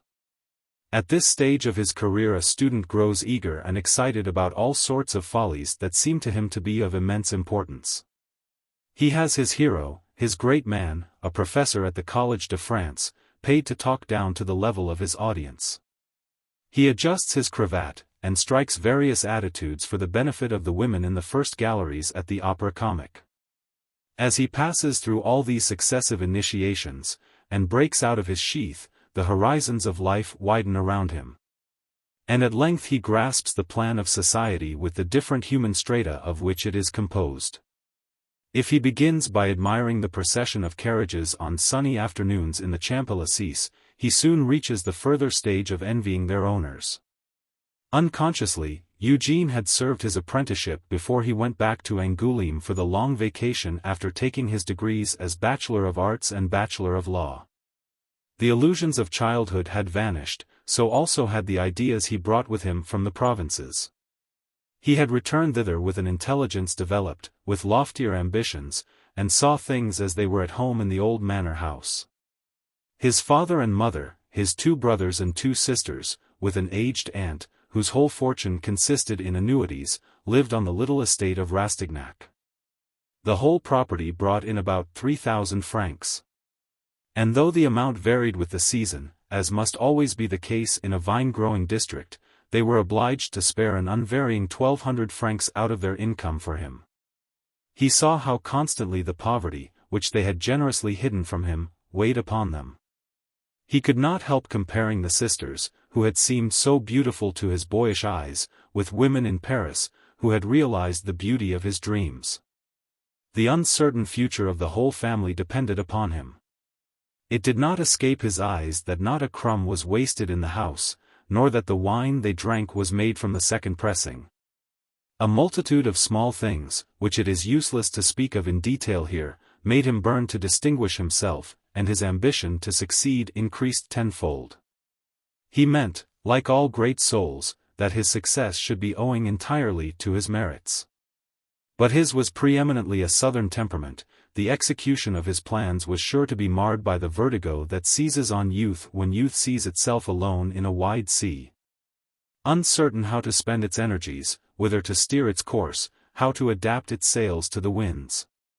At first he determined to fling himself heart and soul into his work, but he was diverted from this purpose by the need of society and connections. Then he saw how great an influence women exert in social life, and suddenly made up his mind to go out into this world to seek a protectress there. Surely a clever and high-spirited young man, whose wit and courage were set off to advantage by a graceful figure and the vigorous kind of beauty that readily strikes a woman's imagination, need not despair of finding a protectress. These ideas occurred to him in his country walks with his sisters, whom he had once joined so gaily. The girls thought him very much changed. His aunt, Madame de Marsillac, had been presented at court, and had moved among the brightest heights of that lofty region. Suddenly the young man's ambition discerned in those recollections of hers, which had been like nursery fairy tales to her nephews and nieces, the elements of a social success at least as important as the success which he had achieved at the École de Droit. He began to ask his aunt about those relations. Some of the old ties might still hold good. After much shaking of the branches of the family tree, the old lady came to the conclusion that of all persons who could be useful to her nephew among the selfish genus of rich relations, the Vicomtesse de Beauzant was the least likely to refuse. To this lady, therefore, she wrote in the old-fashioned style, recommending Eugène to her, pointing out to her nephew that if he succeeded in pleasing Madame de Beauzant, the Vicomtesse would introduce him to other relations. A few days after his return to Paris, therefore, Rastignac sent his aunt's letter to Madame de Beauzant. The Vicomtesse replied by an invitation to a ball for the following evening. This was the position of affairs at the Maison Vauquer at the end of November 1819. A few days later, after Madame de Beauzant's ball, Eugène came in at 2 o'clock in the morning. The persevering student meant to make up for the lost time by working until daylight. It was the first time that he had attempted to spend the night in this way in that silent quarter. The spell of a factitious energy was upon him. He had beheld the pomp and splendor of the world. He had not dined at the Maison Vauquer. The boarders probably would think that he would walk home at daybreak from the dance, as he had done sometimes on former occasions, after a fête at the Prado or a ball at the Odeon, splashing his silk stockings thereby, and ruining his pumps. It so happened that Christophe took a look into the street before drawing the bolts of the door. And Rastignac, coming in at that moment, could go up to his room without making any noise, followed by Christophe, who made a great deal. Eugène exchanged his dress suit for a shabby overcoat and slippers, kindled a fire with some blocks of patent fuel, and prepared for his night's work in such a sort that the faint sounds he made were drowned by Christophe's heavy tramp on the stairs. Eugène sat absorbed in thought for a few moments before plunging into his law books. He had just become aware of the fact that the Vicomtesse de Beauzant was one of the queens of fashion, that her house was thought to be the pleasantest in the Faubourg Saint-Germain. And not only so, she was, by right of her fortune, and the name she bore, one of the most conspicuous figures in that aristocratic world. Thanks to the aunt, thanks to Madame de Marsillac's letter of introduction, the poor student had been kindly received in that house before he knew the extent of the favor thus shown to him.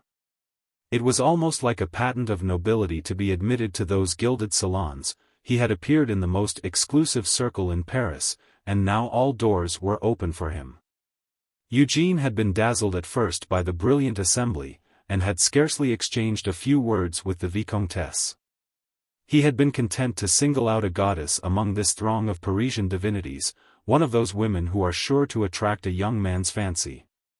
The Comtesse Anastasie de Ristaud was tall and gracefully made. She had one of the prettiest figures in Paris. Imagine a pair of great dark eyes, a magnificently molded hand, a shapely foot. There was a fiery energy in her movements. The Marquis de Ronquerolles had called her a thoroughbred, a pure pedigree. These figures of speech have replaced the heavenly angel and ossianic nomenclature. The old mythology of love is extinct, doomed to perish by modern dandyism. But for Rastignac, Madame Anastasie de Ristaud was the woman for whom he had sighed. He had contrived to write his name twice upon the list of partners upon her fan, and had snatched a few words with her during the first quadrille. "Where shall I meet you again, madam?" he asked abruptly, and the tones of his voice were full of the vehement energy that women like so well. "Oh, everywhere," said she, "in the Bois, at the Bouffons, in my own house."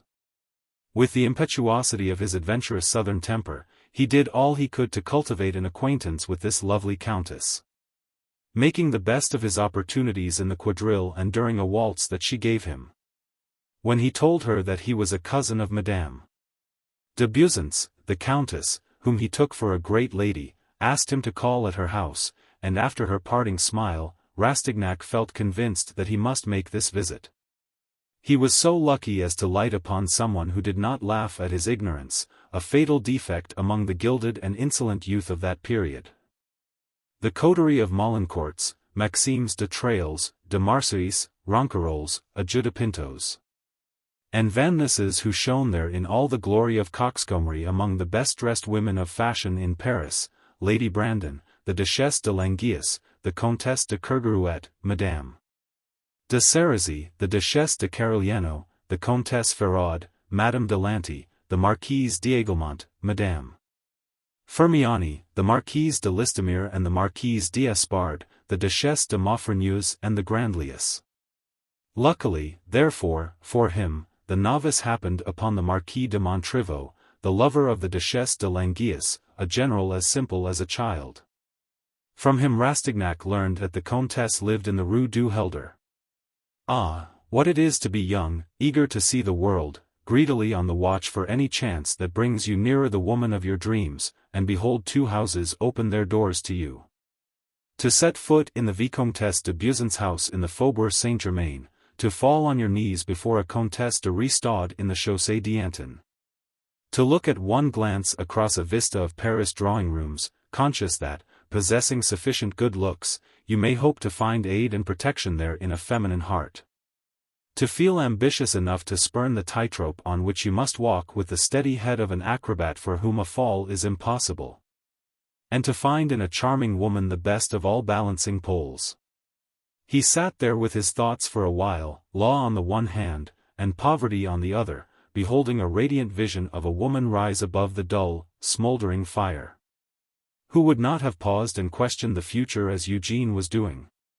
Who would not have pictured it full of success? His wandering thoughts took wings. He was transported out of the present into that blissful future. He was sitting by Madame de Ristaud's side, when a sort of sigh, like the grunt of an overburdened St. Joseph, broke the silence of the night. It vibrated through the student, who took the sound for a death groan. He opened his door noiselessly, went out upon the landing, and saw a thin streak of light under Father Goriot's door. Eugène feared that his neighbor had been taken ill. He went over and looked through the keyhole. The old man was busily engaged in an occupation so singular and so suspicious that Rastignac thought he was only doing a piece of necessary service to society to watch the self-styled vermicelli maker's nocturnal industries. The table was upturned, and Goriot had doubtless in some way secured a silver plate and cup to the bar before knotting a thick rope round them. He was pulling at this rope with such enormous force that they were being crushed and twisted out of shape. To all appearance he meant to convert the richly wrought metal into ingots. Peste! What a man, said Rastignac, as he watched Goriot's muscular arms. There was not a sound in the room while the old man, with the aid of the rope, was kneading the silver like dough. Was he then, indeed, a thief, or a receiver of stolen goods, who affected imbecility in decrepitude, and lived like a beggar that he might carry on his pursuits the more securely? Eugène stood for a moment revolving these questions, then he looked again through the keyhole. Father Goriot had unwound his coil of rope. He had covered the table with a blanket, and was now employed in rolling the flattened mass of silver into a bar, an operation which he performed with marvelous dexterity. Why, he must be as strong as Augustus, King of Poland, said Eugène to himself when the bar was nearly finished. Father Goriot looked sadly at his handiwork, tears fell from his eyes, he blew out the dip which had served him for a light while he manipulated the silver. And Eugène heard him sigh as he lay down again. He is mad, thought the student. Poor child! Father Goriot said aloud. Rastignac, hearing those words, concluded to keep silence. He would not hastily condemn his neighbor. He was just in the doorway of his room when a strange sound from the staircase below reached his ears. it might have been made by two men coming up in list slippers. Eugene listened. Two men there certainly were, he could hear their breathing. Yet there had been no sound of opening the street door, no footsteps in the passage. Suddenly, too, he saw a faint gleam of light on the second story. It came from M. Vautrin's room. There are a good many mysteries here for a lodging house, he said to himself. He went part of the way downstairs and listened again. The rattle of gold reached his ears. In another moment the light was put out, and again he distinctly heard the breathing of two men, but no sound of a door being opened or shut. The two men went downstairs, the faint sounds growing fainter as they went. "Who is there?" cried Madame Vauquer out of her bedroom window. "I, Madame Vauquer," answered Vautrin's deep bass voice.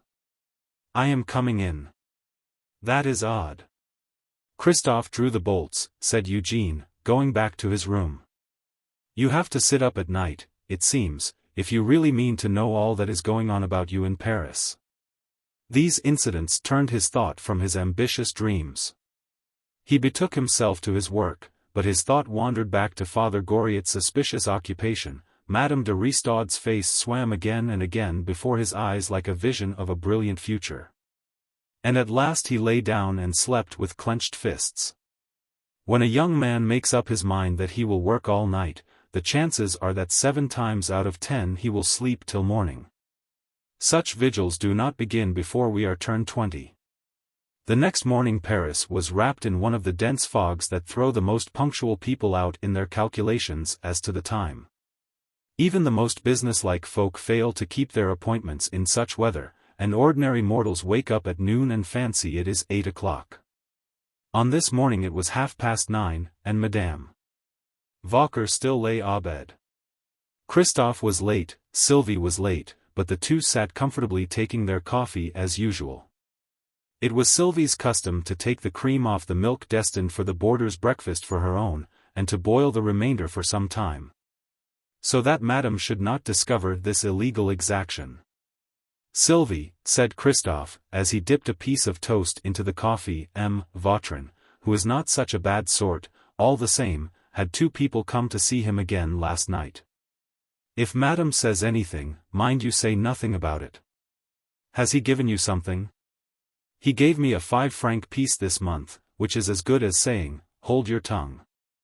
Except him and Madame Couture, who doesn't look twice at every penny, there's no one in the house that doesn't try to get back with the left hand all that they give with the right at New Year," said Sylvie. "And, after all," said Christophe, "what do they give you? A miserable 5-franc piece. There is Father Goriot, who has cleaned his shoes himself these 2 years past. There is that old beggar Poiret, who goes without blacking altogether, he would sooner drink it than put it on his boots. Then there is that whippersnapper of a student, who gives me a couple of francs. 2 francs will not pay for my brushes, and he sells his old clothes, and gets more for them than they are worth. Oh! They're a shabby lot."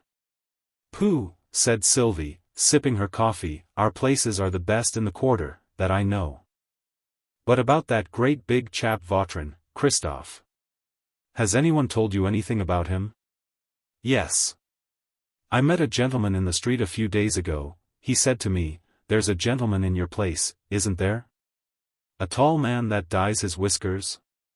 I told him, 'No, sir, they aren't dyed. A gay fellow like him hasn't the time to do it.' And when I told him, Vautrin, about it afterwards, he said, 'Quite right, my boy. That is the way to answer them.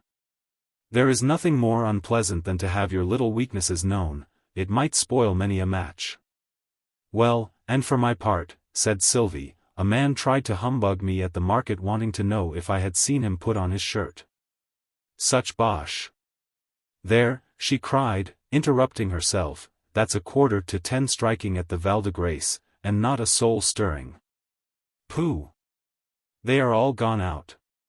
Madame Couture and the girl went out at 8 o'clock to take the wafer at Saint-Étienne.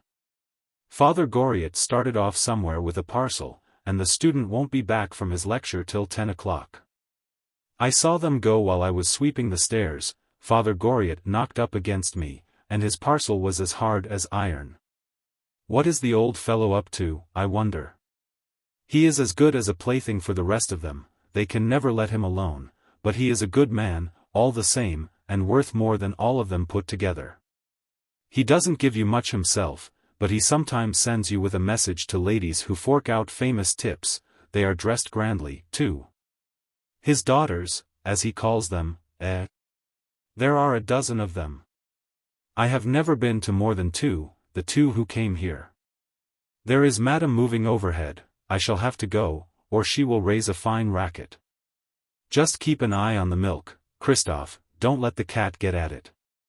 Sylvie went up to her mistress' room. Sylvie. How is this? It's nearly 10 o'clock, and you let me sleep like a dormouse.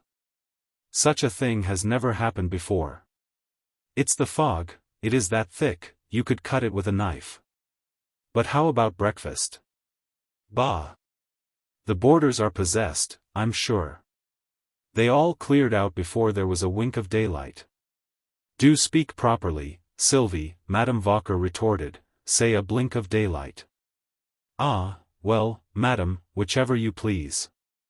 Anyhow, you can have breakfast at 10 o'clock. La Michonneau and Poiret have neither of them stirred. There are only those two upstairs, and they are sleeping like the logs they are. But, Sylvie, you put their names together as if. As if what? Said Sylvie, bursting into a guffaw.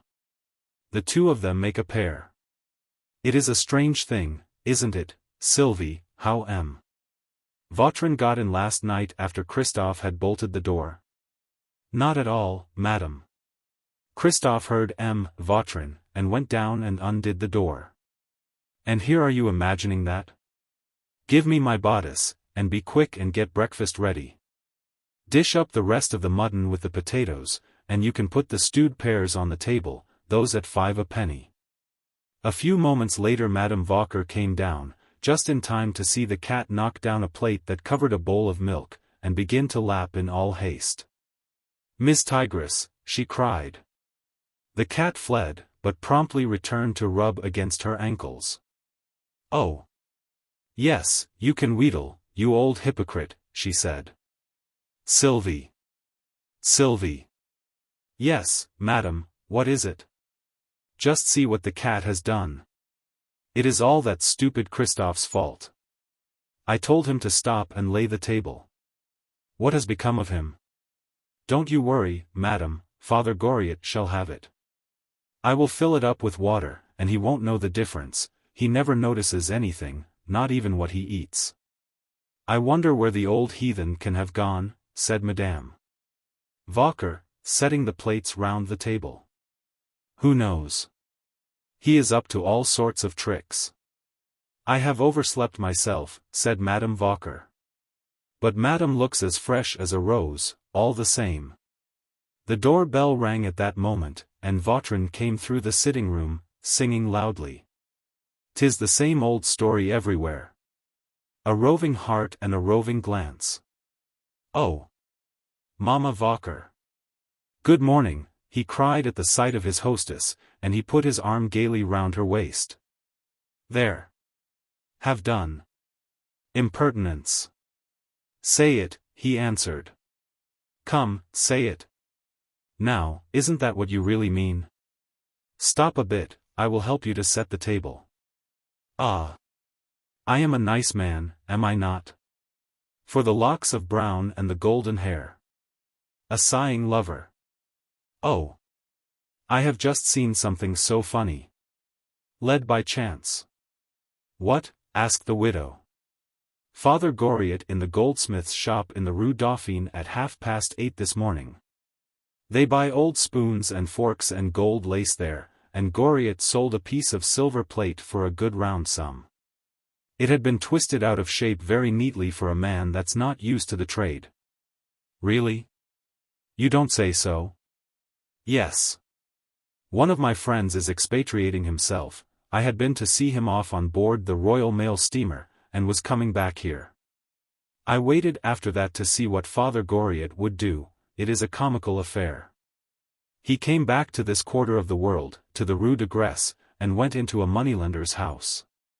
Everybody knows him, Gobseck, a stuck-up rascal, that would make dominoes out of his father's bones, a Turk, a heathen, an old Jew, a Greek. It would be a difficult matter to rob him, for he puts all his coin into the bank. Then what was Father Goriot doing there?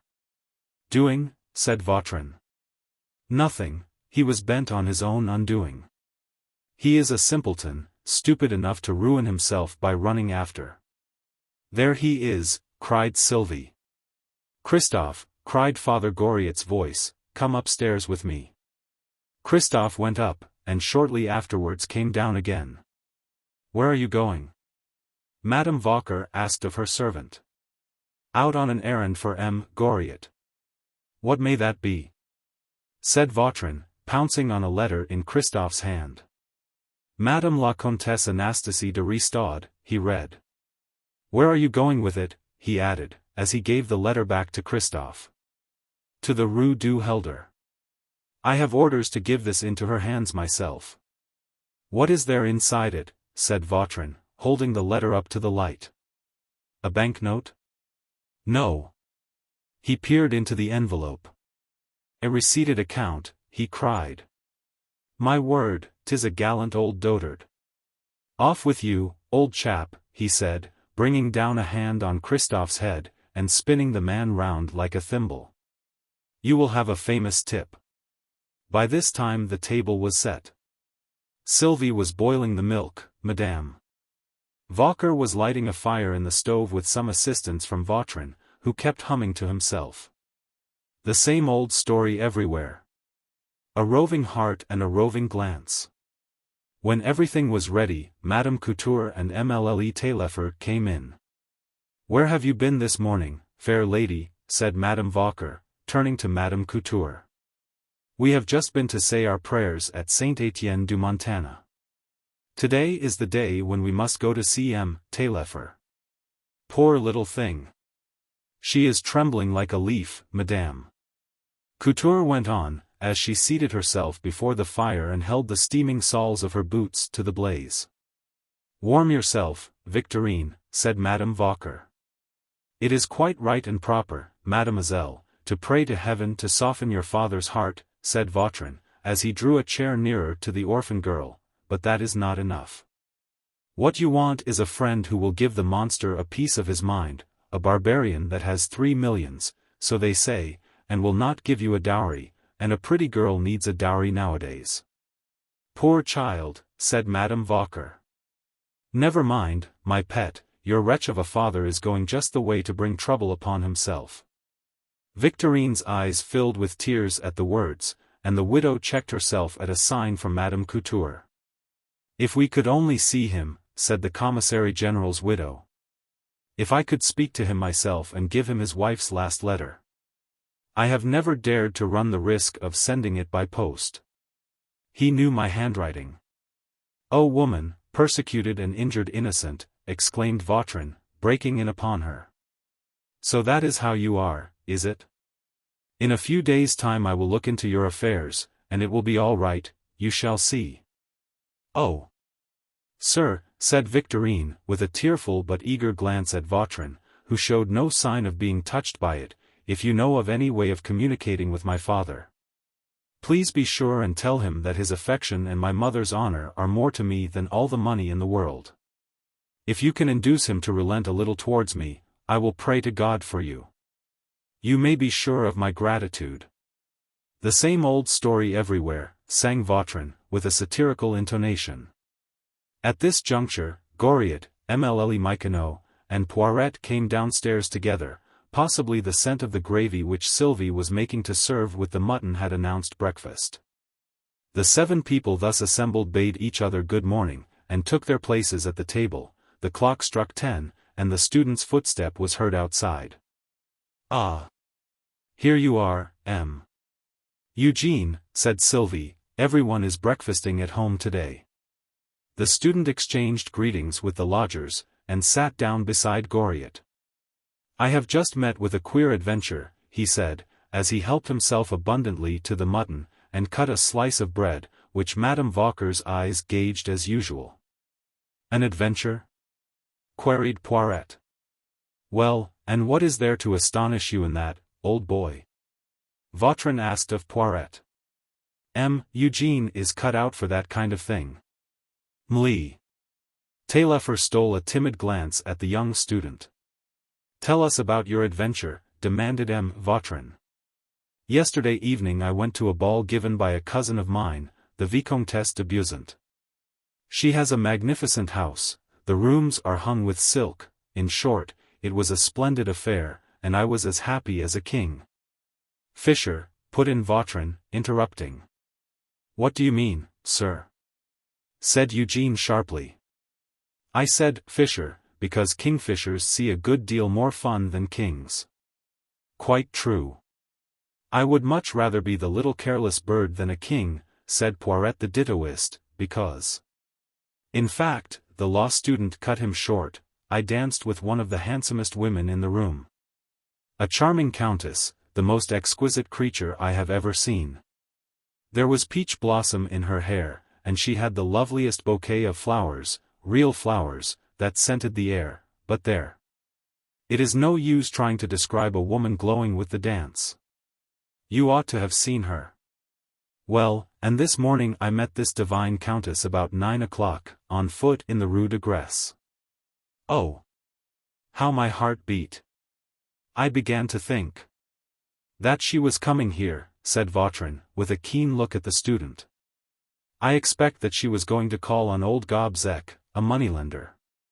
If ever you explore a Parisian woman's heart, you will find the moneylender first, and the lover afterwards.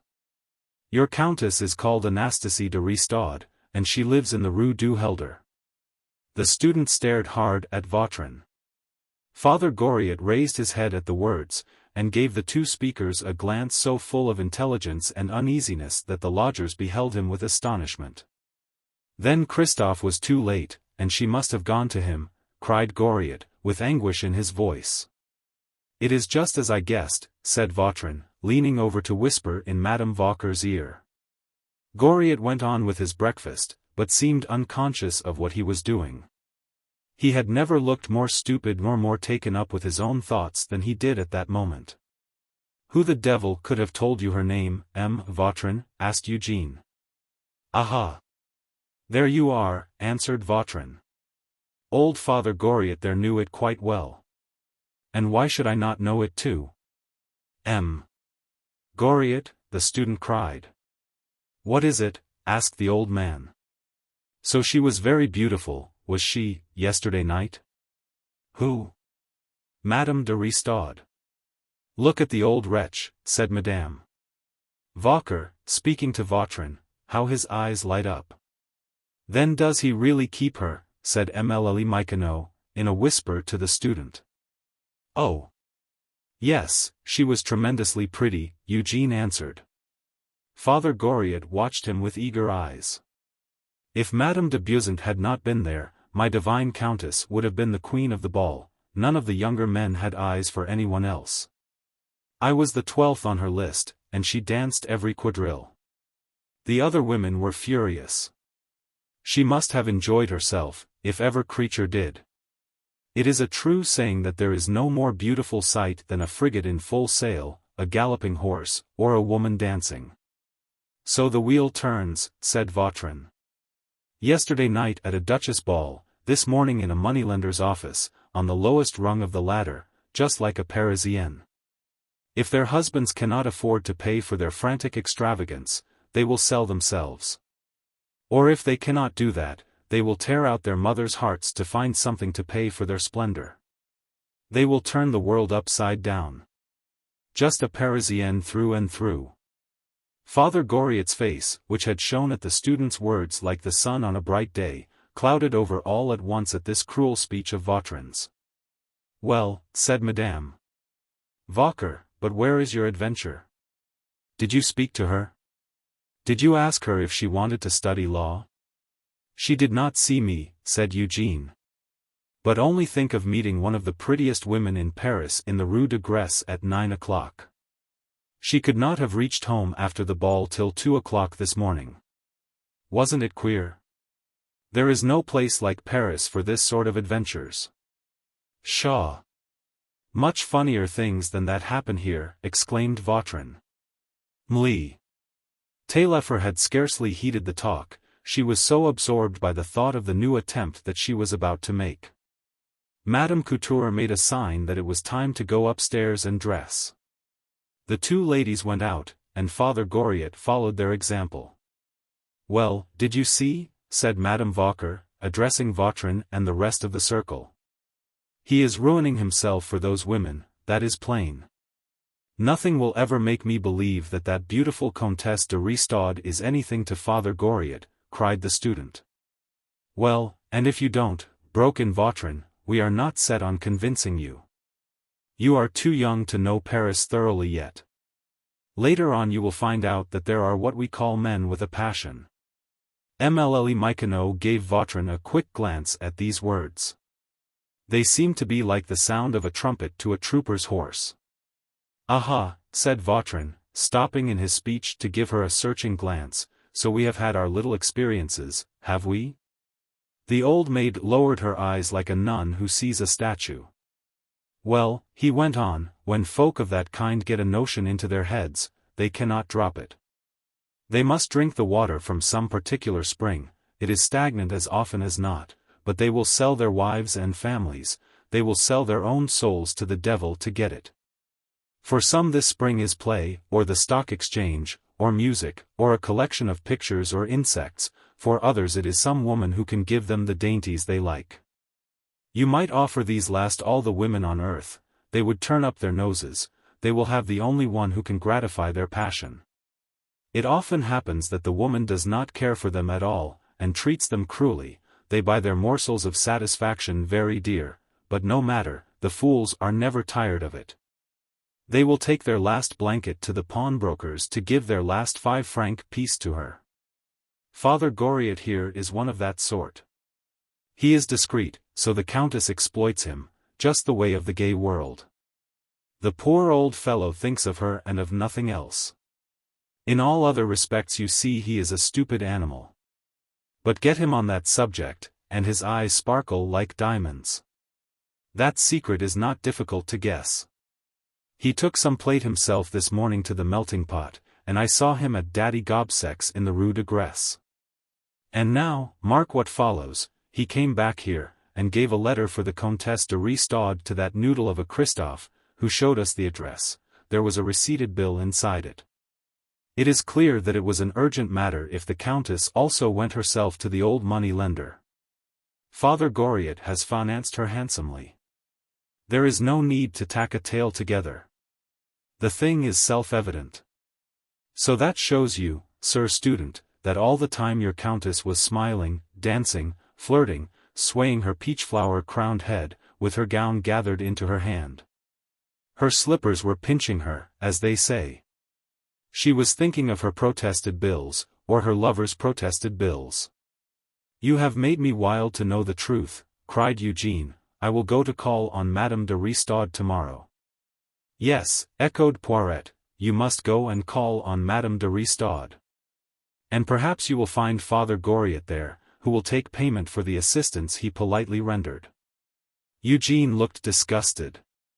Why, then, this Paris of yours is a slough. And an uncommonly queer slough, too, replied Vautrin. The mud splashes you as you drive through it in your carriage, you are a respectable person, you go afoot and are splashed, you are a scoundrel. You are so unlucky as to walk off with something or other belonging to somebody else, and they exhibit you as a curiosity in the Place du Palais de Justice. You steal $1 million, and you are pointed out in every salon as a model of virtue. And you pay 30 millions for the police and the courts of justice, for the maintenance of law and order. A pretty slate of things it is. What, cried Madame Vauquer, has Father Goriot really melted down his silver posset dish? There were 2 turtle doves on the lid, were there not? Asked Eugene. Yes, that there were. Then, was he fond of it? Said Eugene. He cried while he was breaking up the cup and plate. I happened to see him by accident. It was dear to him as his own life, answered the widow. There. You see how infatuated the old fellow is, cried Vautrin. The woman yonder can coax the soul out of him. The student went up to his room. Vautrin went out, and a few moments later Madame Couture and Victorine drove away in a cab which Sylvie had called for them. Poiret gave his arm to Michonneau, and they went together to spend the 2 sunniest hours of the day in the Jardin des Plantes. Well, those two are as good as married, was the portly Sylvie's comment. They are going out together today for the first time. They are such a couple of dry sticks that if they happen to strike against each other they will draw sparks like flint and steel.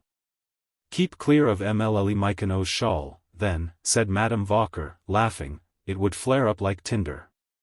At 4 o'clock that evening, when Goriot came in, he saw, by the light of 2 smoky lamps, that Victorine's eyes were red.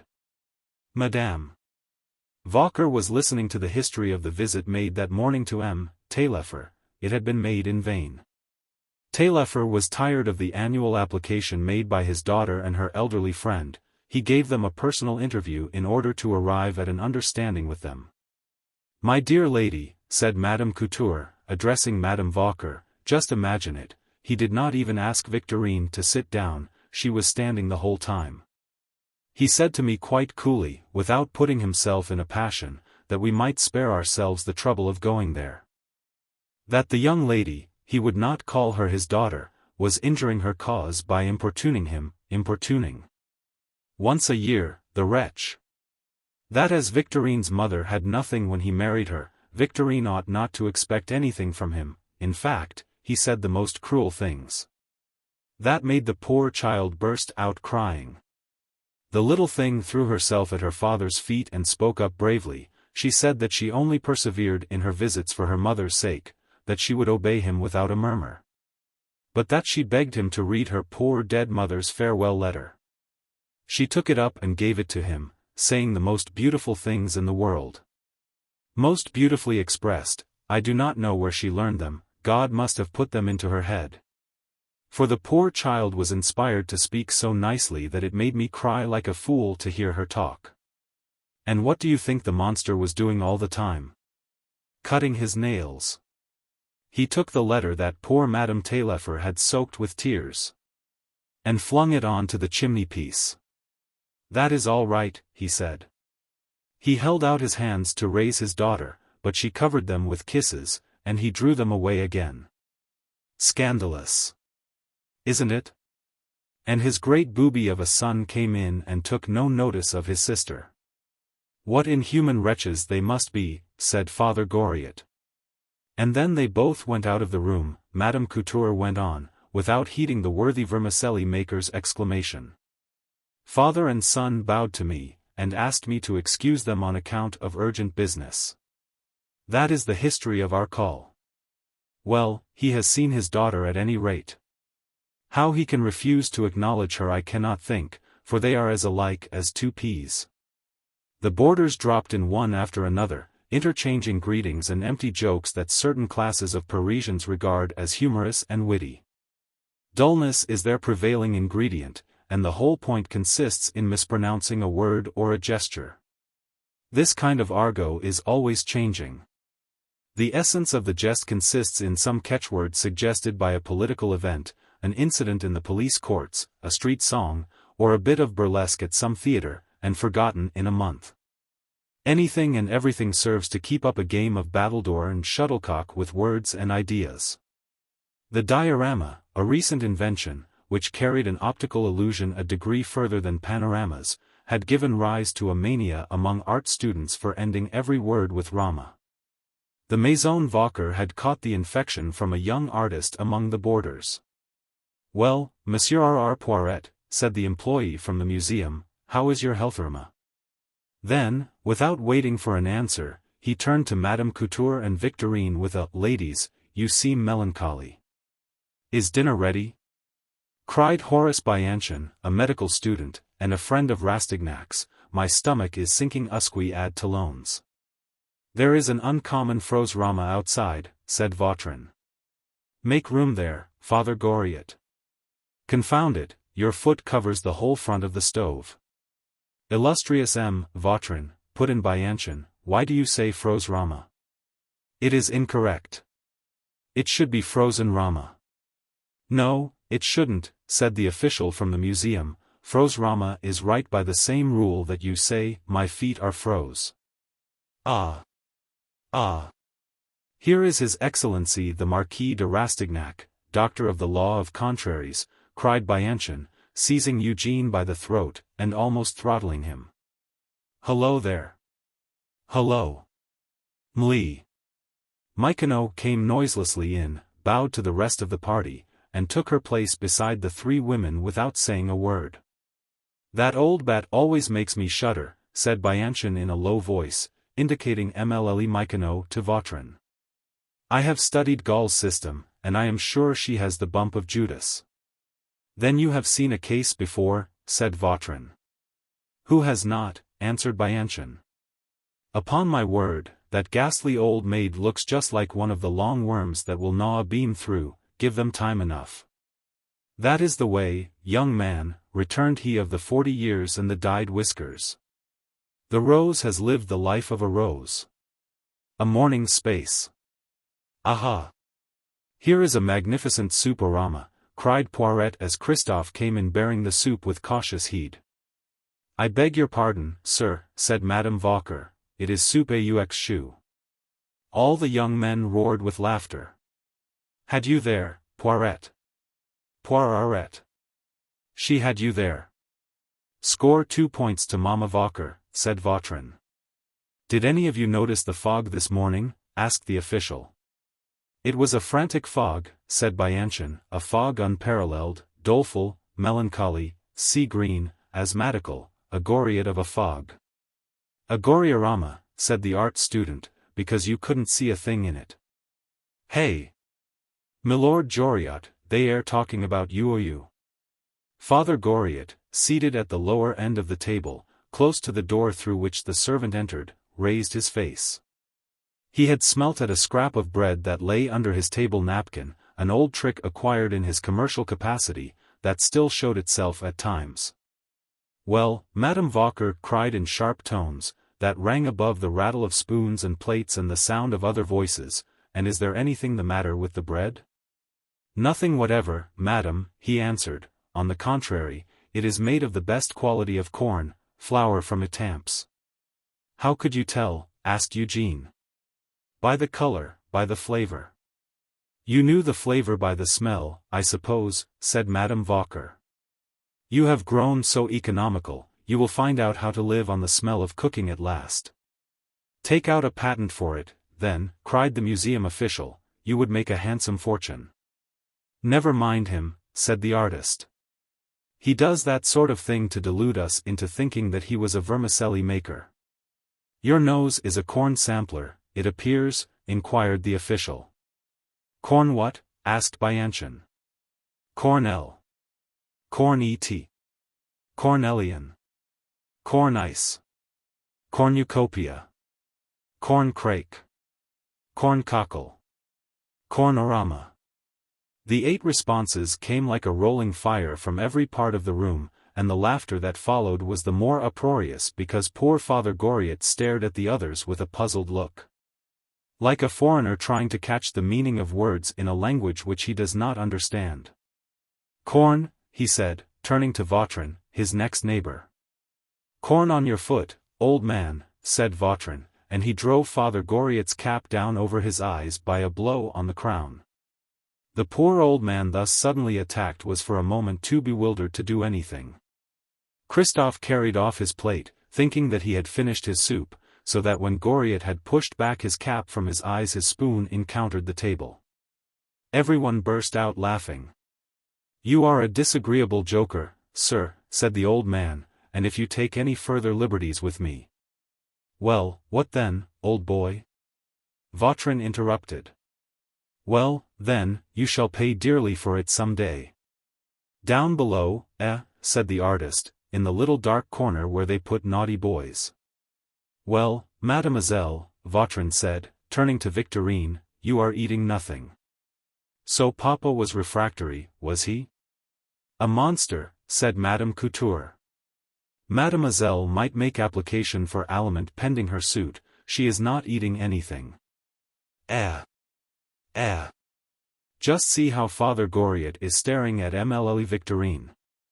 The old man had forgotten his dinner, he was so absorbed in gazing at the poor girl, the sorrow in her face was unmistakable, the slighted love of a child whose father would not recognize her. "We are mistaken about Father Goriot, my dear boy," said Eugène in a low voice. "He is not an idiot, nor wanting in energy. Try your Gall system on him, and let me know what you think. I saw him crush a silver dish last night as if it had been made of wax. There seems to be something extraordinary going on in his mind just now, to judge by his face. His life is so mysterious that it must be worth studying. Oh!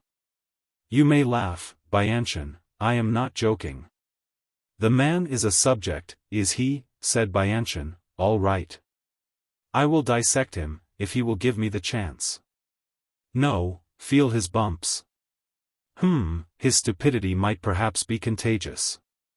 The next day Rastignac dressed himself very elegantly, and about 3 o'clock in the afternoon went to call on Madame de Ristot. On the way thither he indulged in the wild intoxicating dreams which fill a young head so full of delicious excitement. Young men at his age take no account of obstacles nor of dangers. They see success in every direction, imagination has free play, and turns their lives into a romance. They are saddened or discouraged by the collapse of one of the visionary schemes that have no existence save in their heated fancy. If youth were not ignorant and timid, civilization would be impossible. Eugène took unheard of pains to keep himself in a spotless condition, but on his way through the streets he began to think about Madame de Ristot and what he should say to her. He equipped himself with wit, rehearsed repartees in the course of an imaginary conversation, and prepared certain neat speeches à la Talleyrand, conjuring up a series of small events which should prepare the way for the declaration on which he had based his future. And during these musings the law student was bespattered with mud, and by the time he reached the Palais Royal he was obliged to have his boots blacked and his trousers brushed. "If I were rich," he said, as he changed the 5-franc piece he had brought with him in case anything might happen, "I would take a cab, then I could think at my ease." At last he reached the Rue du Helder, and asked for the Comtesse de Ristot. He bore the contemptuous glances of the servants, who had seen him cross the court on foot, with the cold fury of a man who knows that he will succeed some day. He understood the meaning of their glances at once, for he had felt his inferiority as soon as he entered the court, where a smart cab was waiting. All the delights of life in Paris seemed to be implied by this visible and manifest sign of luxury and extravagance. A fine horse, in magnificent harness, was pawing the ground, and all at once the law student felt out of humor with himself. Every compartment in his brain which he had thought to find so full of wit was bolted fast, he grew positively stupid. He sent up his name to the Countess, and waited in the antechamber, standing on one foot before a window that looked out upon the court. Mechanically he leaned his elbow against the sash, and stared before him. The time seemed long. He would have left the house but for the southern tenacity of purpose which works miracles when it is single-minded. "Madame is in her boudoir, and cannot see anyone at present, sir," said the servant. "She gave me no answer, but if you will go into the dining-room, there is someone already there." Rastignac was impressed with a sense of the formidable power of the lackey who can accuse or condemn his masters by a word. He coolly opened the door by which the man had just entered the antechamber, meaning, no doubt, to show these insolent flunkies that he was familiar with the house. But he found that he had thoughtlessly precipitated himself into a small room full of dressers, where lamps were standing, and hot water pipes, on which towels were being dried. A dark passage and a back staircase lay beyond it. Stifled laughter from the antechamber added to his confusion. "This way to the drawing-room, sir," said the servant, with the exaggerated respect which seemed to be one more jest at his expense. Eugène turned so quickly that he stumbled against a bath. By good luck, he managed to keep his hat on his head, and saved it from immersion in the water. But just as he turned, a door opened at the further end of the dark passage, dimly lighted by a small lamp. Rastignac heard voices and the sound of a kiss. One of the speakers was Madame de Rastignac, the other was Father Goriot. Eugène followed the servant through the dining room into the drawing room. He went to a window that looked out into the courtyard, and stood there for a while. He meant to know whether this Goriot was really the Goriot that he knew. His heart beat unwontedly fast. He remembered Vautrin's hideous insinuations. A well-dressed young man suddenly emerged from the room almost as Eugène entered it, saying impatiently to the servant who stood at the door, "I am going, Maurice. Tell Madame la Comtesse that I waited more than half an hour for her." Whereupon this insolent being, who, doubtless, had a right to be insolent, sang an Italian trill, and went towards the window where Eugène was standing. Moved thereto quite as much by a desire to see the student's face as by a wish to look out into the courtyard. "But le Comte had better wait a moment longer, Madame is disengaged," said Maurice, as he returned to the antechamber. Just at that moment Father Goriot appeared close to the gate. He had emerged from a door at the foot of the back staircase.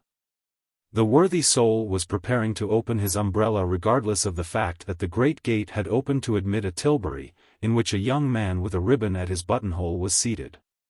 Father Goriot had scarcely time to start back and save himself.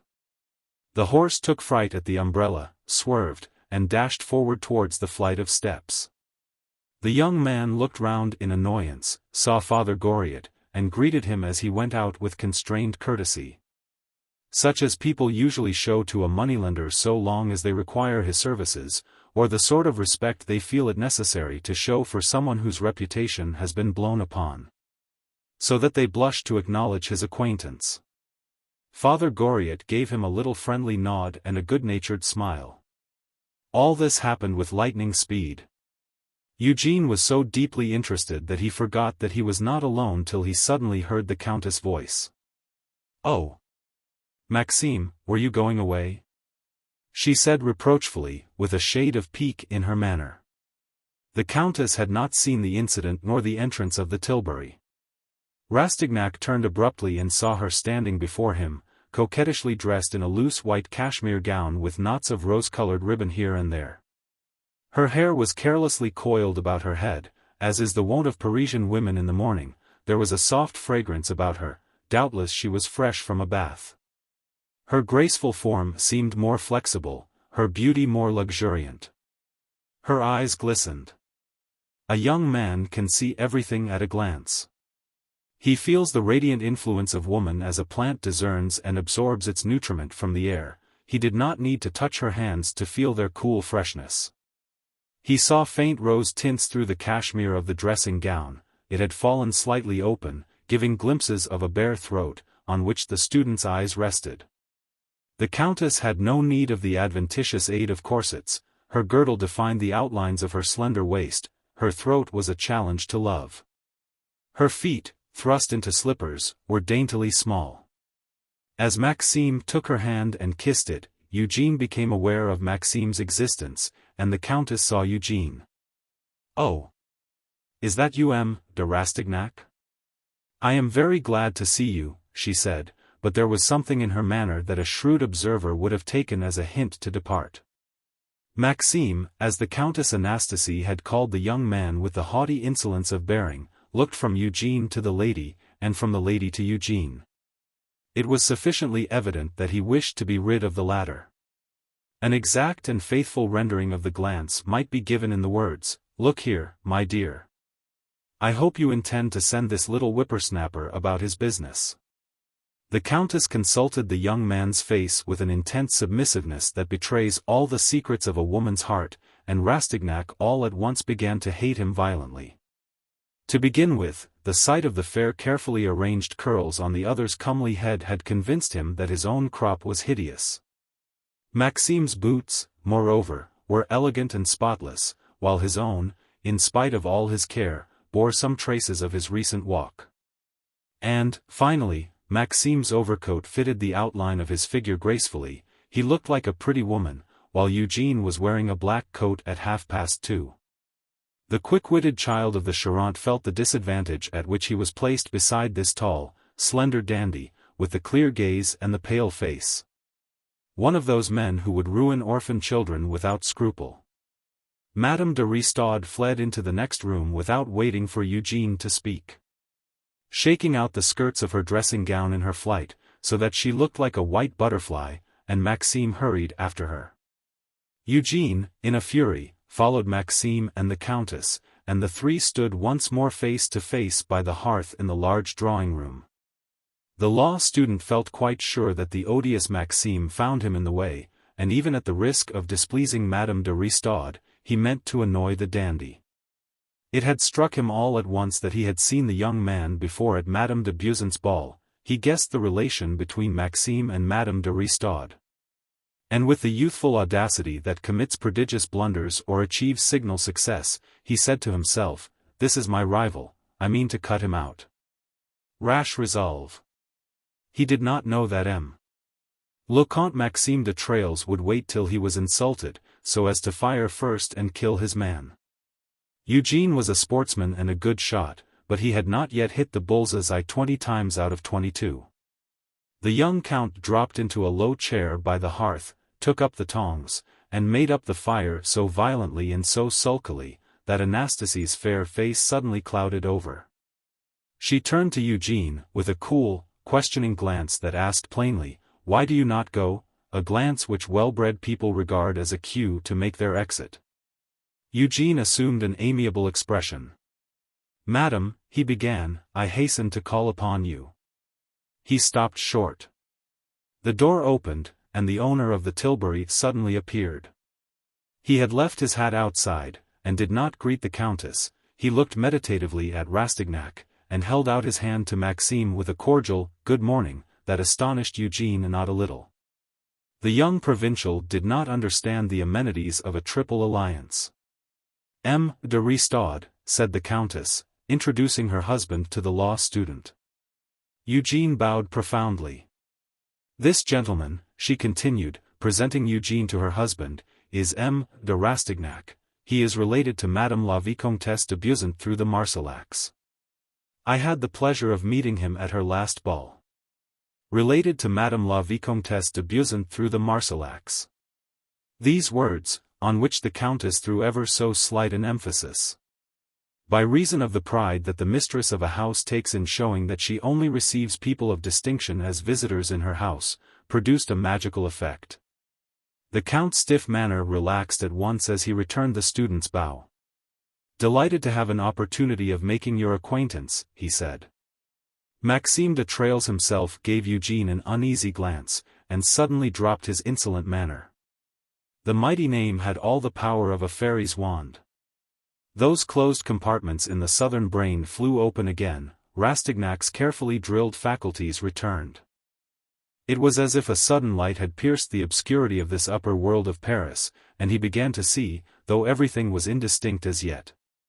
Madame Vauquer's lodging-house and Father Goriot were very far remote from his thoughts.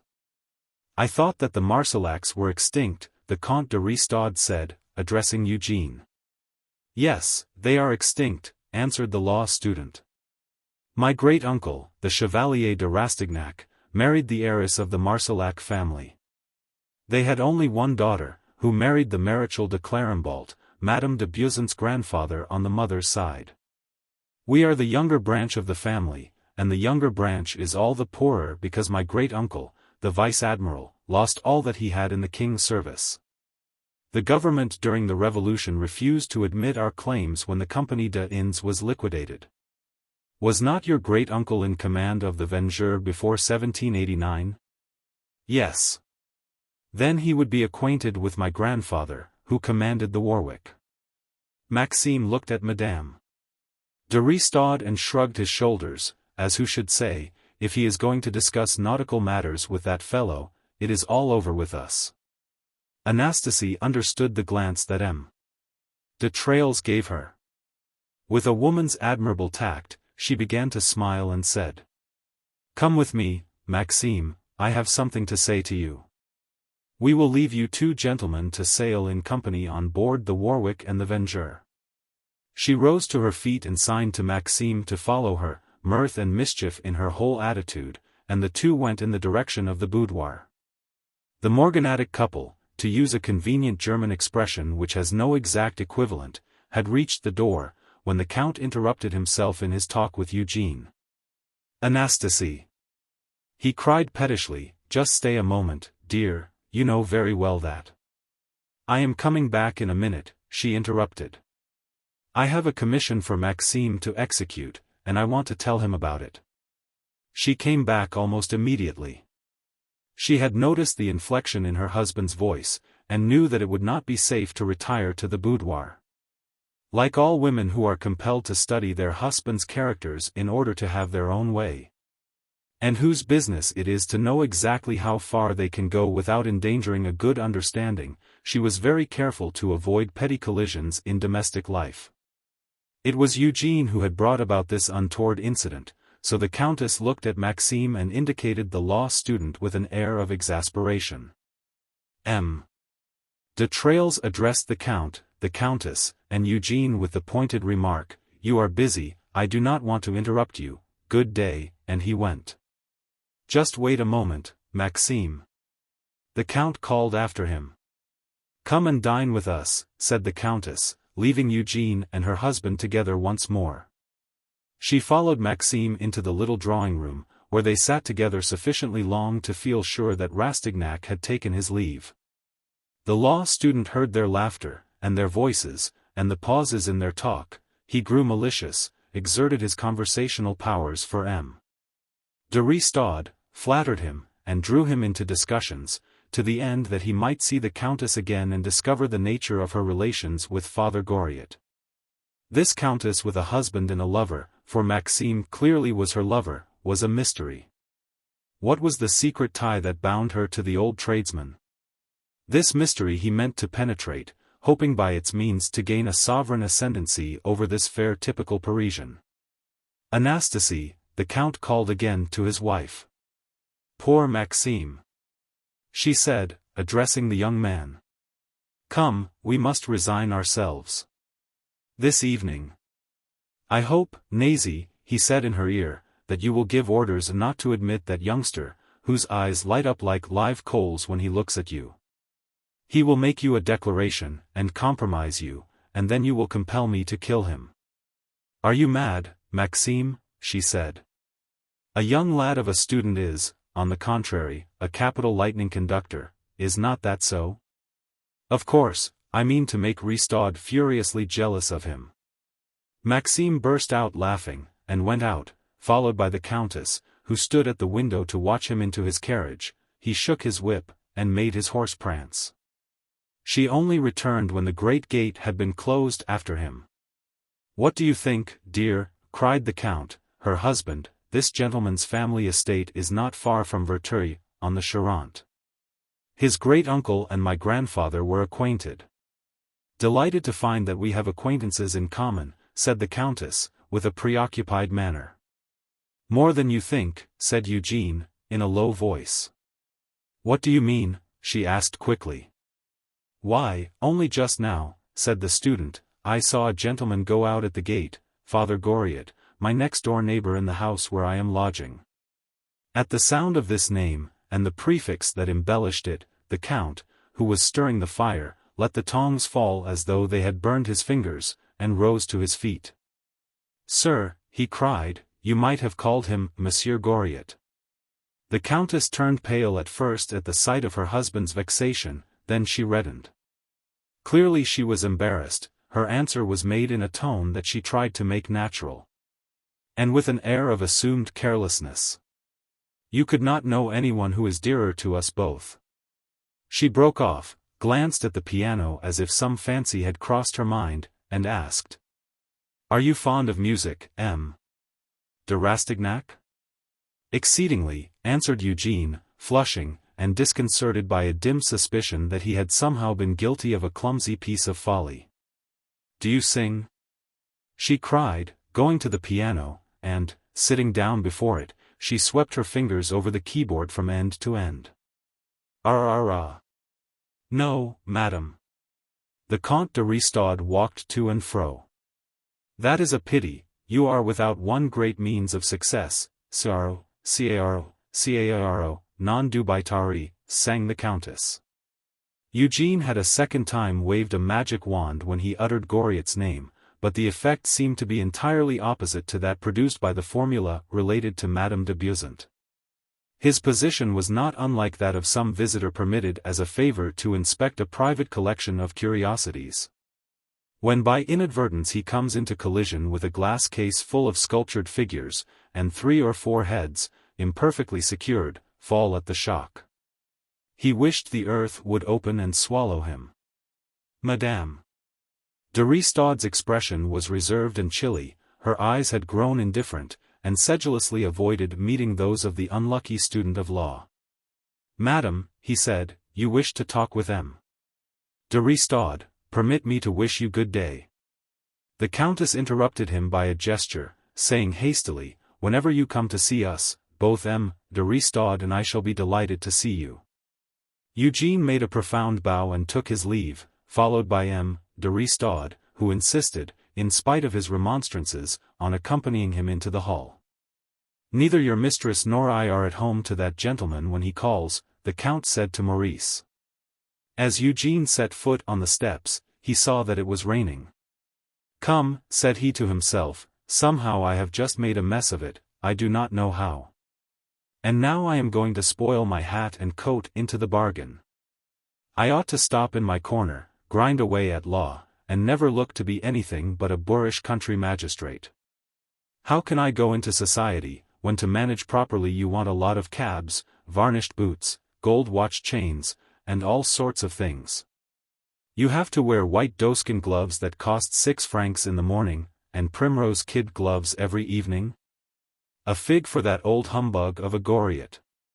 When he reached the street door, the driver of a hackney coach, who had probably just deposited a wedding party at their door, and asked nothing better than a chance of making a little money for himself without his employer's knowledge, saw that Eugene had no umbrella, remarked his black coat, white waistcoat, yellow gloves, and varnished boots, and stopped and looked at him inquiringly. Eugene, in the blind desperation that drives a young man to plunge deeper and deeper into an abyss, as if he might hope to find a fortunate issue in its lowest depths, nodded in reply to the driver's signal, and stepped into the cab. A few stray petals of orange blossom and scraps of wire bore witness to its recent occupation by a wedding party. "Where am I to drive, sir?" demanded the man, who, by this time, had taken off his white gloves. "Confound it," Eugene said to himself, "I am in for it now, and at least I will not spend cab hire for nothing. Drive to the Hotel Beausant," he said aloud. "Which?" asked the man, a portentous word that reduced Eugene to confusion. This young man of fashion, species incerta, did not know that there were 2 Hotels Beausant. He was not aware how rich he was in relations who did not care about him. "The Vicomte de Beausant, Rue de Grenelle," interrupted the driver, with a jerk of his head. "You see, there are the hotels of the Marquis and Comte de Beausant in the Rue Saint-Dominique," he added, drawing up the step. "I know all about that," said Eugene, severely. "Everybody is laughing at me today, it seems," he said to himself, as he deposited his hat on the opposite seat. "This escapade will cost me a king's ransom, but, at any rate, I shall call on my so-called cousin in a thoroughly aristocratic fashion. Goriot has cost me 10 francs already, the old scoundrel. My word! I will tell Madame de Beausant about my adventure, perhaps it may amuse her. Doubtless she will know the secret of the criminal relation between that handsome woman and the old rat without a tail. It would be better to find favor in my cousin's eyes than to come in contact with that shameless woman, who seems to me to have very expensive tastes. Surely the beautiful Vicomtesse's personal interest would turn the scale for me, when the mere mention of her name produces such an effect. Let us look higher. If you set yourself to carry the heights of heaven, you must face God." The innumerable thoughts that surged through his brain might be summed up in these phrases. He grew calmer, and recovered something of his assurance as he watched the falling rain. He told himself that though he was about to squander 2 of the precious 5-franc pieces that remained to him, the money was well laid out in preserving his coat, boots, and hat. And his cabman's cry of, "Gate, if you please," almost put him in spirits. A Swiss, in scarlet and gold, appeared, the great door groaned on its hinges, and Rastignac, with sweet satisfaction, beheld his equipage pass under the archway and stop before the flight of steps beneath the awning. The driver, in a blue and red greatcoat, dismounted and let down the step. As Eugene stepped out of the cab, he heard smothered laughter from the peristyle. 3 or 4 lackeys were making merry over the festal appearance of the vehicle. In another moment the law student was enlightened as to the cause of their hilarity.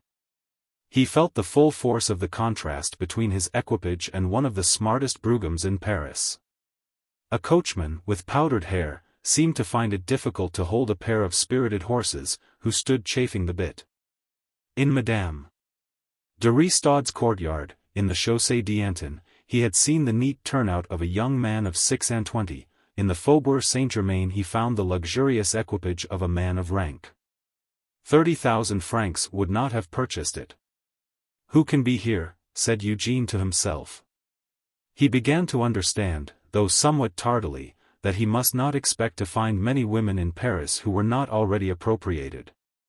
And that the capture of one of these queens would be likely to cost something more than bloodshed. Confound it all. I expect my cousin also has her Maxime. He went up the steps, feeling that he was a blighted being. The glass door was opened for him. The servants were as solemn as jackasses under the curry comb. So far, Eugene had only been in the ballroom on the ground floor of the Hôtel Buissant.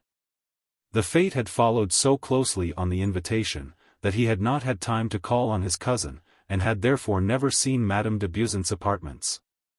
He was about to behold for the first time a great lady among the wonderful and elegant surroundings that reveal her character and reflect her daily life.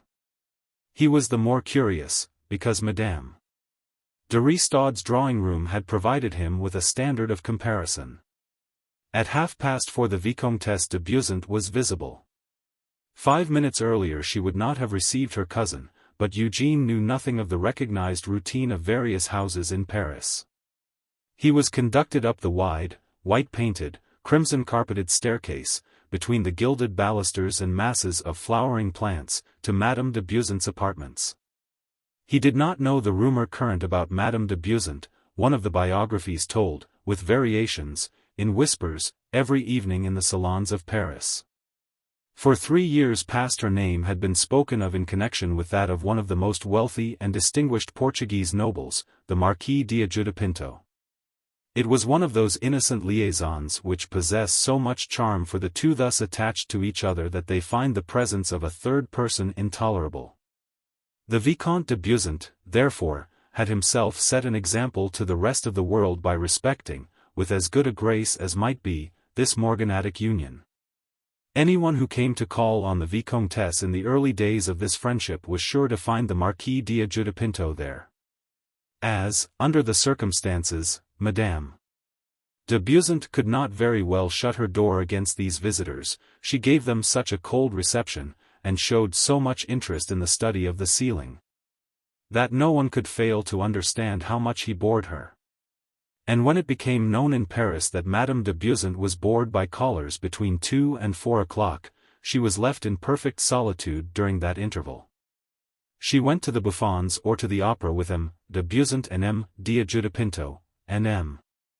de Buissant, like a well-bred man of the world, always left his wife and the Portuguese as soon as he had installed them. But M. de Pinto must marry, and Amélie de Rochefide was the young lady.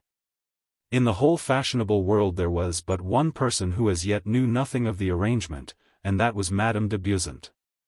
Some of her friends had hinted at the possibility, and she had laughed at them, believing that envy had prompted those ladies to try to make mischief.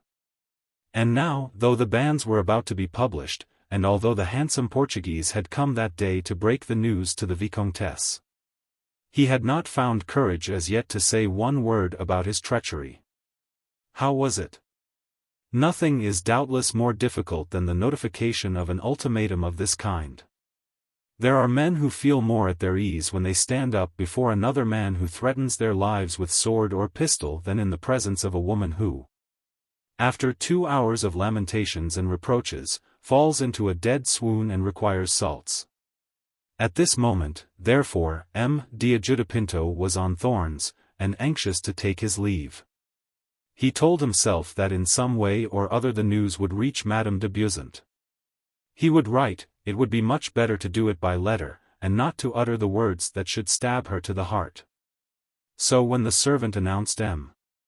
Eugène de Rastignac, the Marquis d'Ajuda-Pinto trembled with joy. To be sure, a loving woman shows even more ingenuity in inventing doubts of her lover than in varying the monotony of his happiness. And when she is about to be forsaken, she instinctively interprets every gesture as rapidly as Virgil's courser detected the presence of his companion by snuffing the breeze. It was impossible, therefore, that Madame de Beausant should not detect that involuntary thrill of satisfaction. Slight though it was appalling in its artlessness. Eugène had yet to learn that no one in Paris should present himself in any house without first making himself acquainted with the whole history of its owner, and of its owner's wife and family, so that he may avoid making any of the terrible blunders which in Poland draw forth the picturesque exclamation, "Harness 5 bullocks to your cart." Probably because you will need them all to pull you out of the quagmire into which a false step has plunged you. If, down to the present day, our language has no name for these conversational disasters, it is probably because they are believed to be impossible. The publicity given in Paris to every scandal is so prodigious. After the awkward incident at Madame de Ristaud's, no one but Eugène could have reappeared in his character of bullock driver in Madame de Beausant's drawing-room. But if Madame de Ristaud and M. de Trailles had found him horribly in the way, M. d'Ajuda hailed his coming with relief. "Goodbye," said the Portuguese, hurrying to the door, as Eugène made his entrance into a dainty little pink and grey drawing-room, where luxury seemed nothing more than good taste. "Until this evening," said Madame de Beausant, turning her head to give the Marquis a glance. "We are going to the Buffons, are we not?" "I cannot go," he said, with his fingers on the door handle. Madame de Beausant rose and beckoned to him to return. She did not pay the slightest attention to Eugène, who stood there dazzled by the sparkling marvels around him. He began to think that this was some story out of the Arabian Nights made real, and did not know where to hide himself, when the woman before him seemed to be unconscious of his existence. The Vicomtesse had raised the forefinger of her right hand, and gracefully signed to the Marquis to seat himself beside her. The Marquis felt the imperious sway of passion in her gesture. He came back towards her. Eugène watched him, not without a feeling of envy. "That is the owner of the brougham," he said to himself. "But is it necessary to have a pair of spirited horses, servants in livery, and torrents of gold to draw a glance from a woman here in Paris?" The demon of luxury gnawed at his heart, greed burned in his veins, his throat was parched with the thirst of gold. He had 130 francs every quarter. His father, mother, brothers, sisters, and aunt did not spend 200 francs a month among them. This swift comparison between his present condition and the aims he had in view helped to benumb his faculties. "Why not?" the Vicomtesse was saying, as she smiled at the Portuguese. "Why cannot you come to the Italians? Affairs. I am to dine with the English ambassador. Throw him over." When a man once enters on a course of deception, he is compelled to add lie to lie. M. d'Ajuda therefore said, smiling, "Do you lay your commands on me?" "Yes, certainly. That was what I wanted to have you say to me," he answered, dissembling his feelings in a glance which would have reassured any other woman. He took the Vicomtesse's hand, kissed it, and went. Eugène ran his fingers through his hair, and constrained himself to bow. He thought that now Madame de Beausant would give him her attention. But suddenly she sprang forward, rushed to a window in the gallery, and watched M. d'Ajuda step into his carriage. She listened to the order that he gave, and heard the Swiss repeat it to the coachman. To M. de Rochefide's house. Those words, and the way in which M. Diajuda flung himself back in the carriage, were like a lightning flash and a thunderbolt for her. She walked back again with a deadly fear gnawing at her heart. The most terrible catastrophes only happen among the heights. The Vicomtesse went to her own room, sat down at a table, and took up a sheet of dainty notepaper. When, instead of dining with the English ambassador, she wrote, "You go to the Rochefides, you owe me an explanation, which I am waiting to hear." She retraced several of the letters, for her hand was trembling so that they were indistinct. Then she signed the note with an initial C for Claire de Bourgogne, and rang the bell. "Jacques," she said to the servant, who appeared immediately, "take this note to M. de Rochefide's house at 7:30 and ask for the Marquis d'Ajuda. If M. d'Ajuda is there, leave the note without waiting for an answer. If he is not there, bring the note back to me. Madame la Vicomtesse, there is a visitor in the drawing-room." "Ah. Yes, of course," she said, opening the door. Eugene was beginning to feel very uncomfortable, but at last the Vicomtesse appeared. She spoke to him, and the tremulous tones of her voice vibrated through his heart. "Pardon me, monsieur," she said, "I had a letter to write. Now I am quite at liberty." She scarcely knew what she was saying, for even as she spoke she thought, "Ah. He means to marry Mlle de Rochefide? But is he still free? This evening the marriage shall be broken off, or else. But before tomorrow I shall know." "Cousin," the student replied. "Eh?"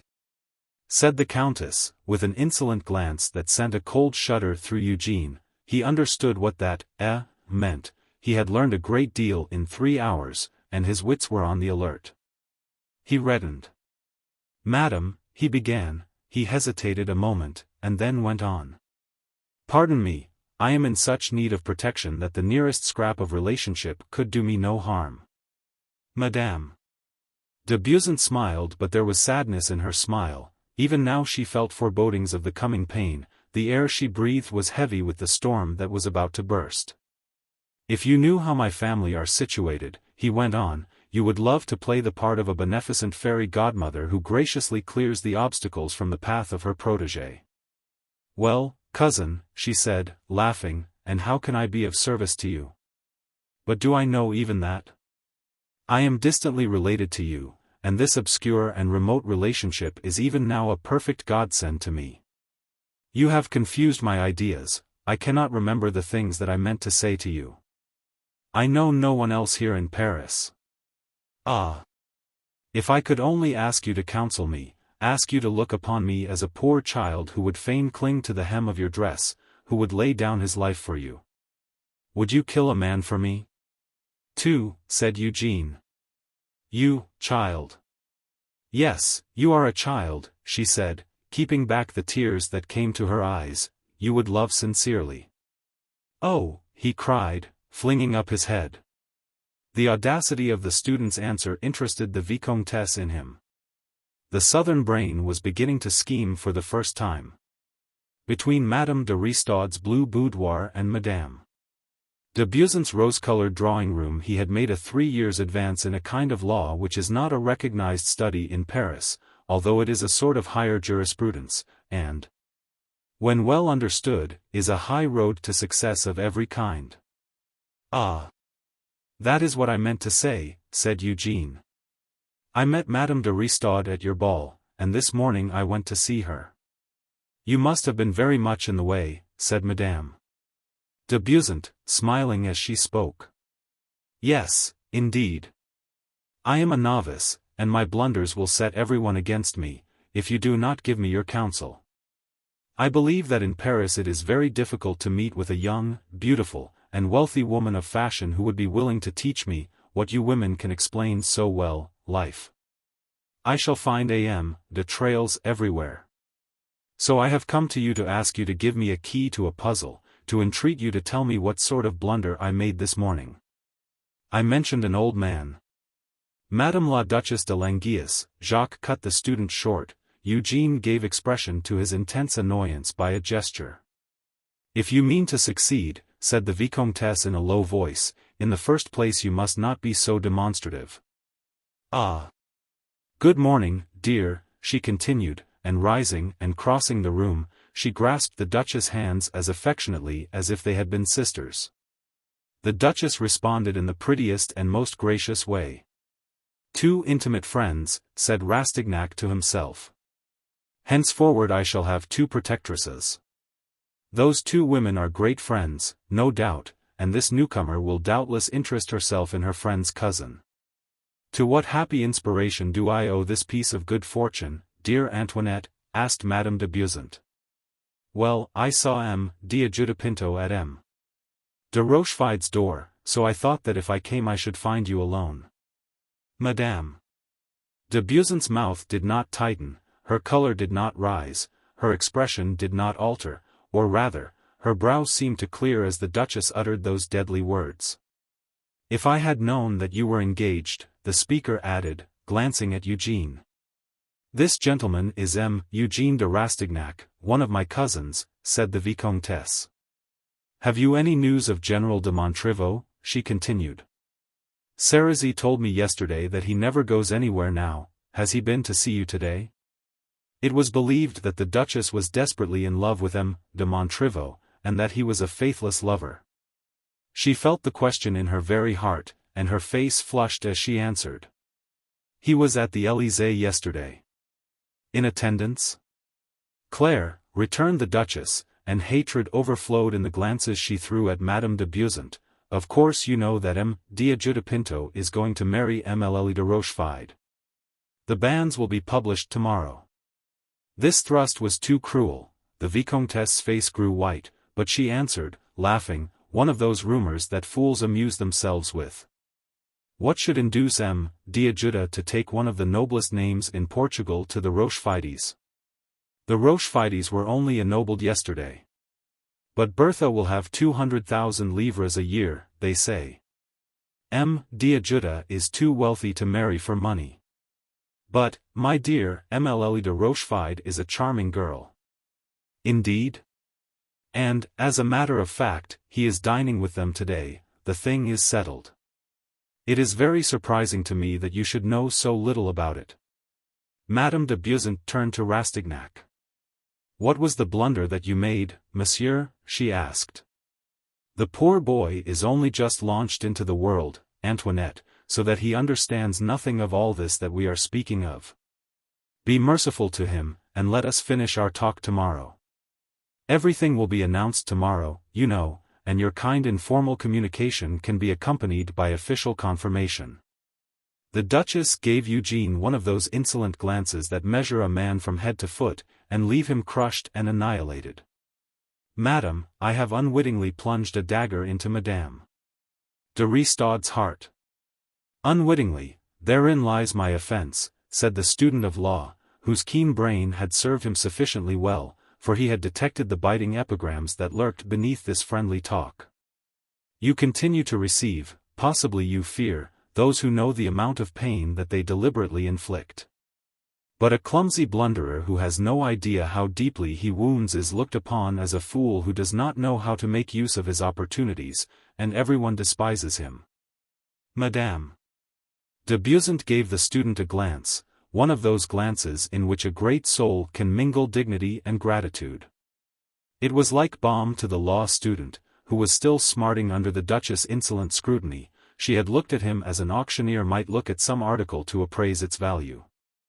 Imagine, too, that I had just made some progress with the Comte de Ristaude.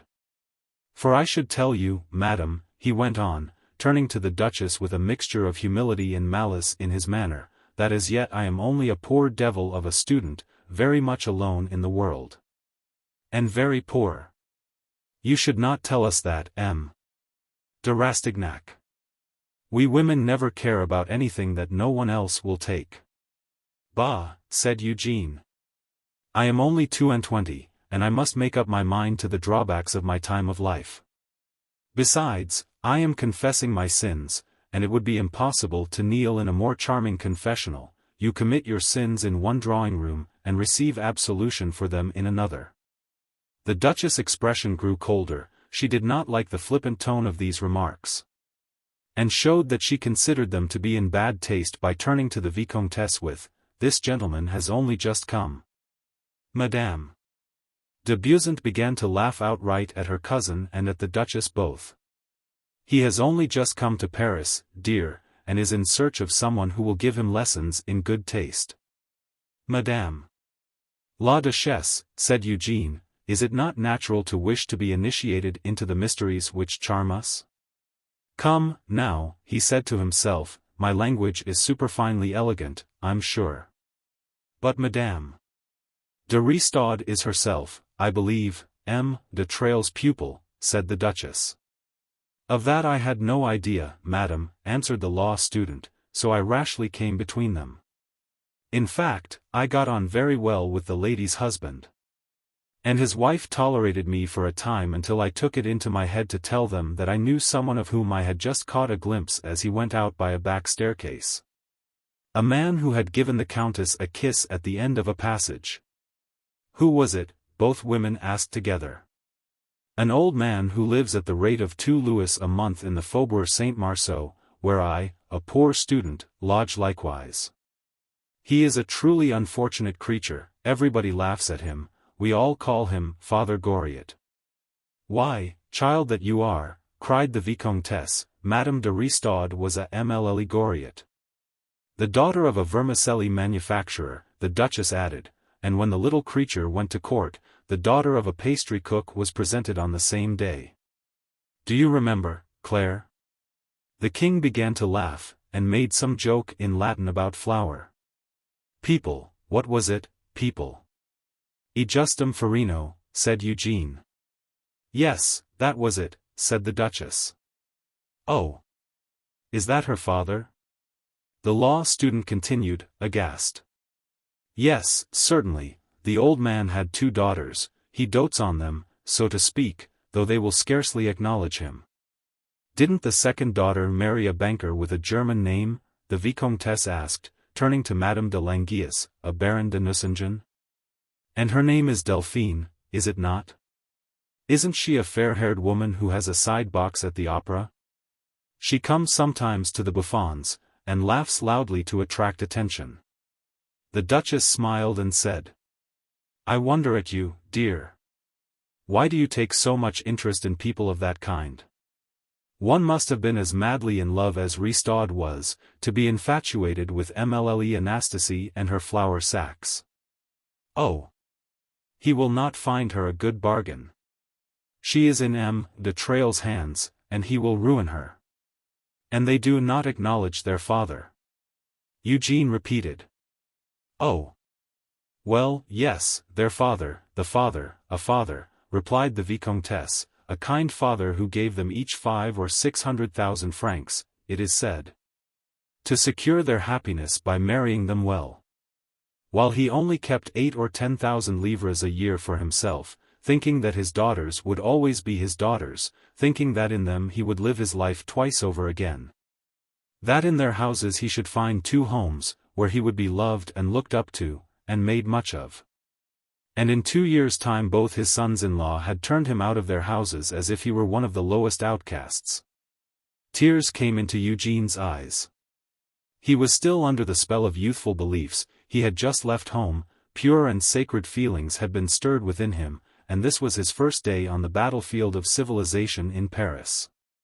Genuine feeling is so infectious that for a moment the 3 looked at each other in silence. "Eh, mon Dieu," said Madame de Langeais. "Yes, it seems very horrible, and yet we see such things every day. Is there not a reason for it? Tell me, dear, have you ever really thought what a son-in-law is? A son-in-law is the man for whom we bring up, you and I, a dear little one, bound to us very closely in innumerable ways. For 17 years she will be the joy of her family, its white soul, as Lamartine says, and suddenly she will become its scourge. When he comes and takes her from us, his love from the very beginning is like an axe laid to the root of all the old affection in our darling's heart. And all the ties that bound her to her family are severed. But yesterday our little daughter thought of no one but her mother and father, as we had no thought that was not for her, by tomorrow she will have become a hostile stranger. The tragedy is always going on under our eyes. On the one hand you see a father who has sacrificed himself to his son, and his daughter-in-law shows him the last degree of insolence. On the other hand, it is the son-in-law who turns his wife's mother out of the house. I sometimes hear it said that there is nothing dramatic about society in these days. But the drama of the son-in-law is appalling, to say nothing of our marriages, which have come to be very poor farces. I can explain how it all came about in the old vermicelli maker's case. I think I recollect that Poiret. Goriot, madam. Yes, that Goriot was once president of his section during the Revolution. He was in the secret of the famous scarcity of grain, and laid the foundation of his fortune in those days by selling flour for 10 times its cost. He had as much flour as he wanted. My grandmother's steward sold him immense quantities. No doubt Goriot shared the plunder with the Committee of Public Salvation, as that sort of person always did. I recollect the steward telling my grandmother that she might live at Grandvilliers in complete security, because her corn was as good as a certificate of civism. Well, then, this Goriot, who sold corn to those butchers, has never had but one passion, they say: he idolizes his daughters. He settled one of them under Riestaud's roof, and grafted the other into the Nucingen family tree, the Baron de Nucingen being a rich banker who had turned royalist. You can quite understand that so long as Bonaparte was emperor, the two sons-in-law could manage to put up with the old 93, but after the restoration of the Bourbons, M. de Riestaud felt bored by the old man's society, and the banker was still more tired of it. His daughters were still fond of him. They wanted to keep the goat and the cabbage, so they used to see Goriot whenever there was no one there, under pretense of affection. Come today, Papa, we shall have you all to ourselves, and that will be much nicer, and all that sort of thing. As for me, dear, I believe that love has second sight, poor 93. His heart must have bled. He saw that his daughters were ashamed of him, that if they loved their husbands his visits must make mischief. So he immolated himself. He made the sacrifice because he was a father, he went into voluntary exile. His daughters were satisfied, so he thought that he had done the best thing he could. But it was a family crime, and father and daughters were accomplices. You see this sort of thing everywhere. What could this old Goriot have been but a splash of mud in his daughters' drawing rooms? He would only have been in the way, and bored other people, besides being bored himself. And this that happened between father and daughters may happen to the prettiest woman in Paris and the man she loves the best. If her love grows tiresome, he will go. He will descend to the basest trickery to leave her. It is the same with all love and friendship. Our heart is a treasury. If you pour out all its wealth at once, you are bankrupt. We show no more mercy to the affection that reveals its utmost extent than we do to another kind of prodigal who has not a penny left. Their father had given them all he had. For 20 years he had given his whole heart to them, then, one day, he gave them all his fortune too. The lemon was squeezed, the girls left the rest in the gutter. The world is very base, said the Vicomtesse, plucking at the threads of her shawl. She did not raise her head as she spoke. The words that Madame de Langeais had meant for her in the course of her story had cut her to the quick. Base? Oh, no, answered the Duchess, the world goes its own way, that is all. If I speak in this way, it is only to show that I am not duped by it. I think as you do, she said, pressing the Vicomtesse's hand. The world is a slough. Let us try to live on the heights above it. She rose to her feet and kissed Madame de Beausant on the forehead as she said, You look very charming today, dear. I have never seen such a lovely color in your cheeks before. Then she went out with a slight inclination of the head to the cousin. Father Goriot is sublime, said Eugène to himself, as he remembered how he had watched his neighbor work the silver vessel into a shapeless mass that night. Madame de Beausant did not hear him. She was absorbed in her own thoughts. For several minutes the silence remained unbroken till the law student became almost paralyzed with embarrassment, and was equally afraid to go or stay or speak a word. "The world is basely ungrateful and ill-natured," said the Vicomtesse at last. "No sooner does a trouble befall you than a friend is ready to bring the tidings and to probe your heart with the point of a dagger while calling on you to admire the handle. Epigrams and sarcasms already. Ah! I will defend myself." She raised her head like the great lady that she was, and lightnings flashed from her proud eyes. "Ah!" she said, as she saw Eugene, "are you there?" "Still," he said piteously. "Well, then, M. de Rastignac, deal with the world as it deserves. You are determined to succeed? I will help you. You shall sound the depths of corruption in woman, you shall measure the extent of man's pitiful vanity. Deeply as I am versed in such learning, there were pages in the book of life that I had not read. Now I know all. The more cold-blooded your calculations, the further you will go. Strike ruthlessly.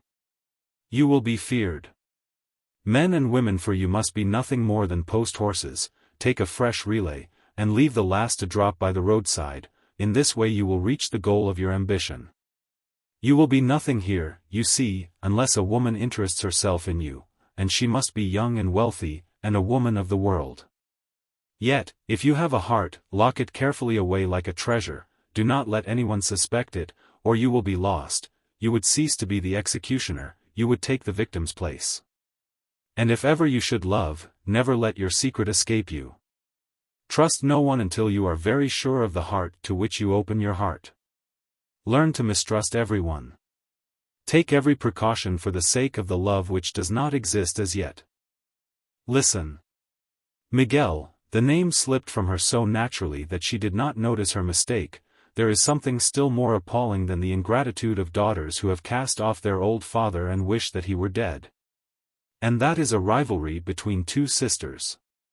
Ristaud comes of a good family, his wife has been received into their circle, she has been presented at court, and her sister, her wealthy sister, Madame Delphine de Nucingen, the wife of a great capitalist, is consumed with envy, and ready to die of spleen. There is gulf set between the sisters, indeed, they are sisters no longer, the two women who refuse to acknowledge their father do not acknowledge each other. So Madame de Nucingen would lap up all the mud that lies between the Rue Saint-Lazare and the Rue de Grenelle to gain admittance to my salon. She fancied that she should gain her end through de Marsay. She has made herself de Marsay's slave, and she bores him. De Marsay cares very little about her. If you will introduce her to me, you will be her darling, her Benjamin, she will idolize you. If, after that, you can love her, do so, if not, make her useful. I will ask her to come once or twice to one of my great crushes, but I will never receive her here in the morning. I will bow to her when I see her, and that will be quite sufficient. You have shut the Comtesse de Ristaud's door against you by mentioning Father Goriot's name.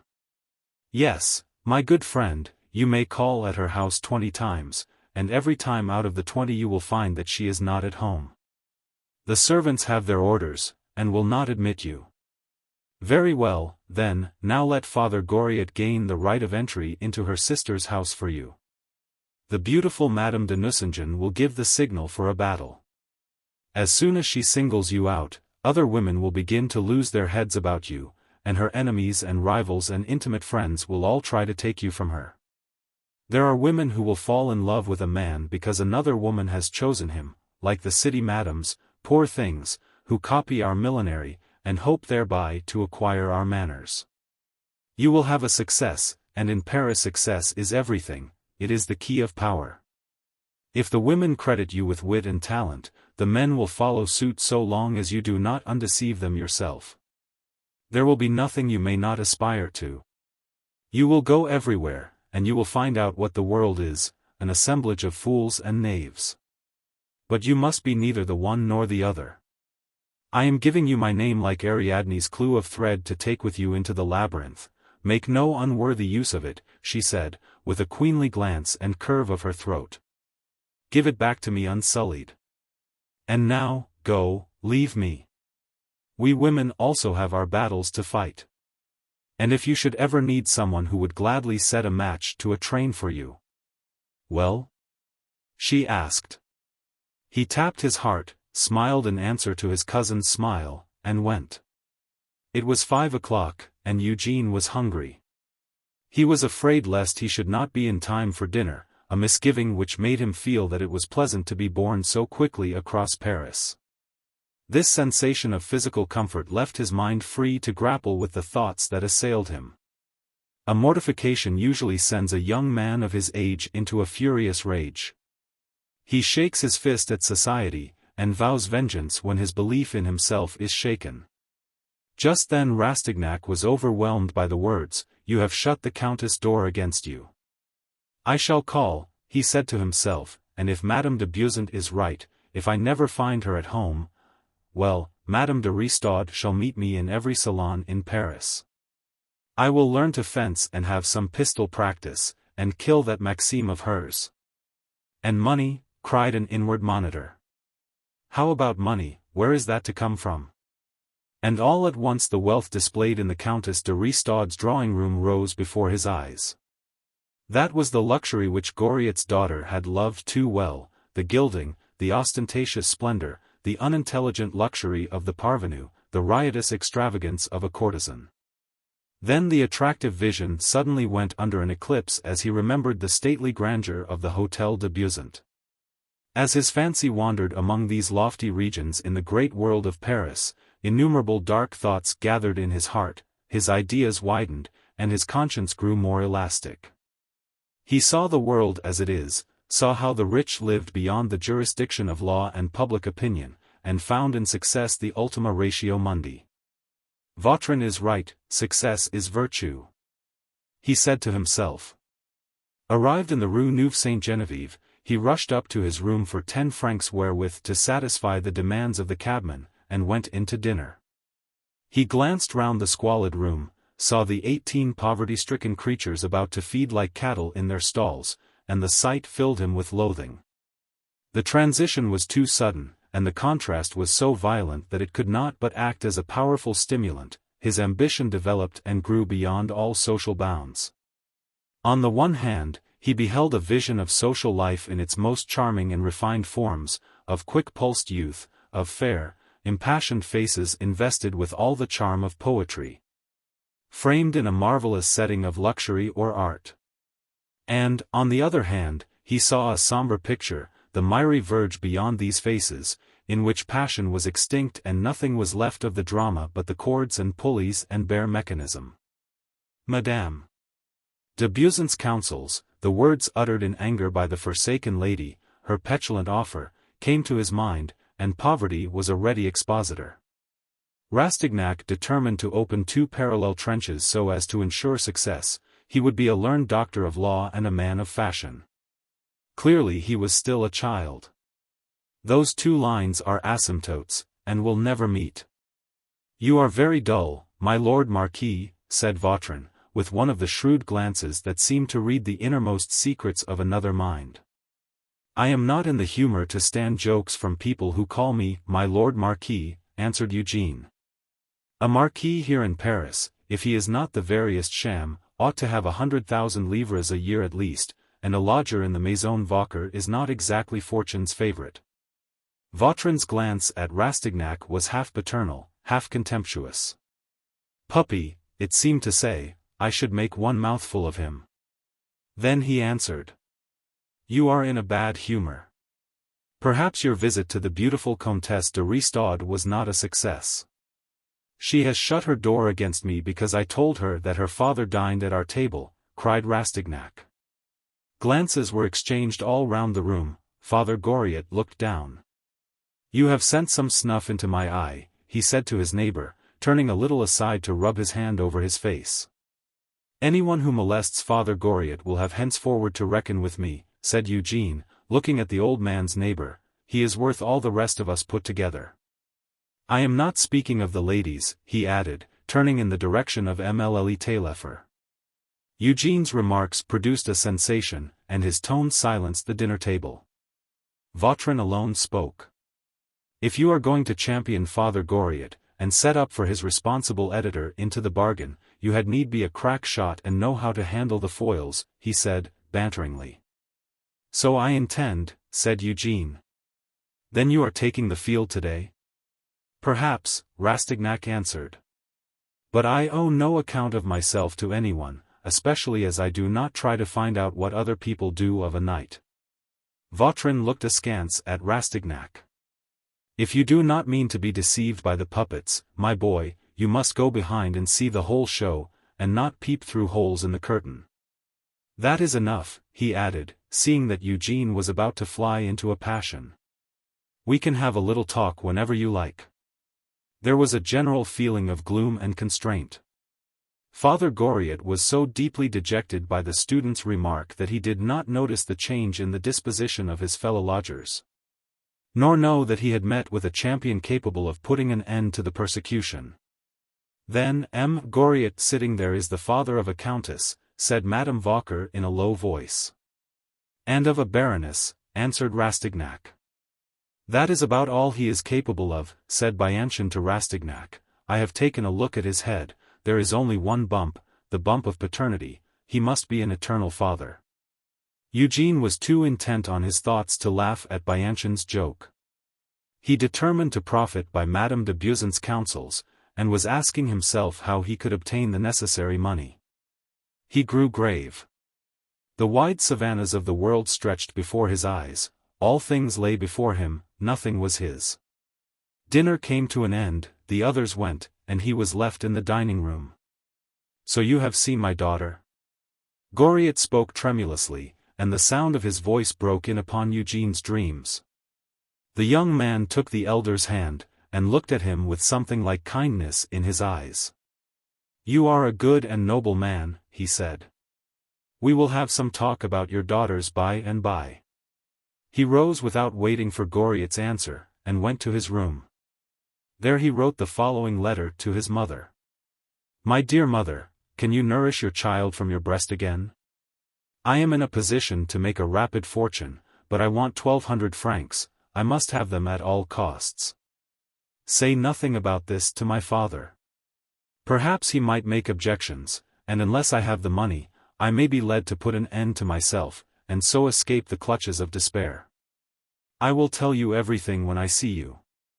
I will not begin to try to describe my present situation, it would take volumes to put the whole story clearly and fully. I have not been gambling, my kind mother, I owe no one a penny. But if you would preserve the life that you gave me, you must send me the sum I mention. As a matter of fact, I go to see the Vicomtesse de Beauseant, she is using her influence for me. I am obliged to go into society, and I have not a penny to lay out on clean gloves. I can manage to exist on bread and water, or go without food, if need be, but I cannot do without the tools with which they cultivate the vineyards in this country. I must resolutely make up my mind at once to make my way, or stick in the mire for the rest of my days. I know that all your hopes are set on me, and I want to realize them quickly. Sell some of your old jewelry, my kind mother, I will give you other jewels very soon. I know enough of our affairs at home to know all that such a sacrifice means, and you must not think that I would lightly ask you to make it, I should be a monster if I could. You must think of my entreaty as a cry forced from me by imperative necessity. Our whole future lies in the subsidy with which I must begin my first campaign, for life in Paris is one continual battle.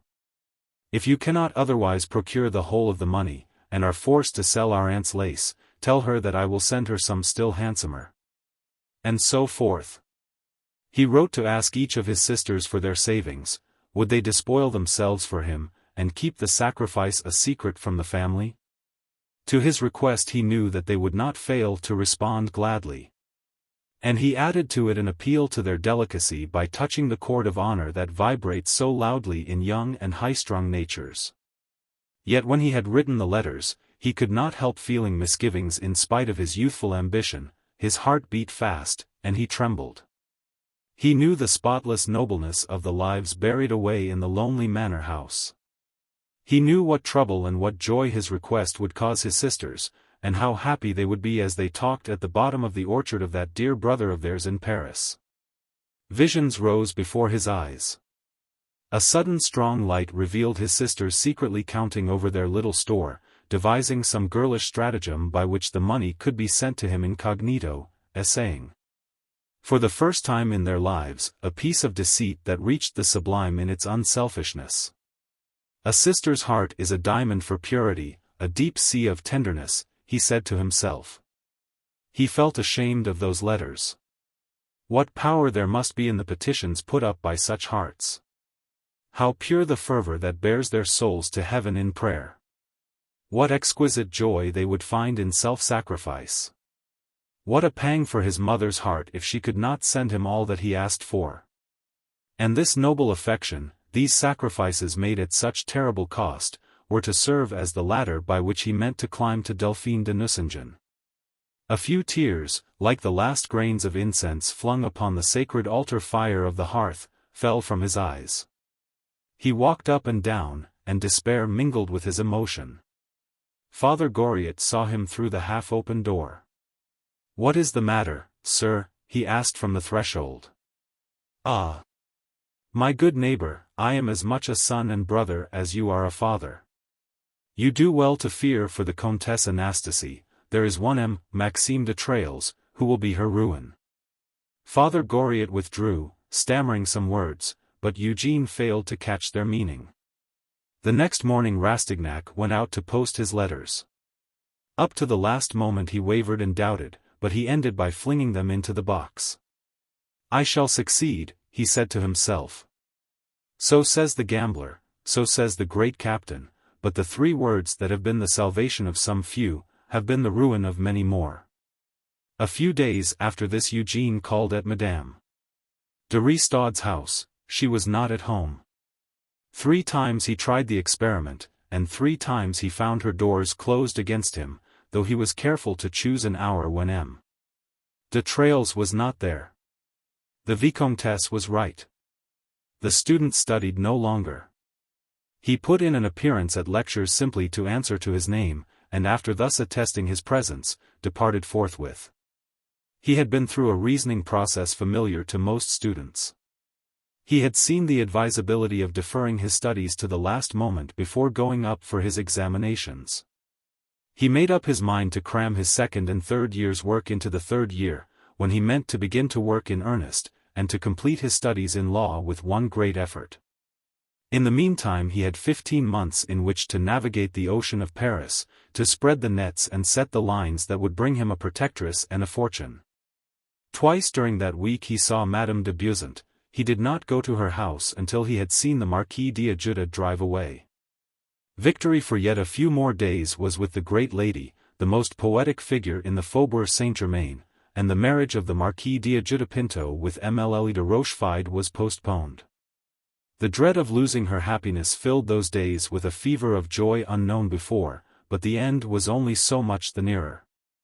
The Marquis d'Ajuda and the Rochefides agreed that this quarrel and reconciliation was a very fortunate thing. Madame de Beausant, so they hoped, would gradually become reconciled to the idea of the marriage, and in the end would be brought to sacrifice d'Ajuda's morning visits to the exigencies of a man's career.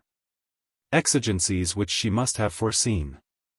In spite of the most solemn promises, daily renewed, d'Ajuda was playing a part, and the Vicomtesse was eager to be deceived. Instead of taking a leap heroically from the window, she is falling headlong down the staircase, said her most intimate friend, the Duchesse de Langeais. Yet this afterglow of happiness lasted long enough for the Vicomtesse to be of service to her young cousin.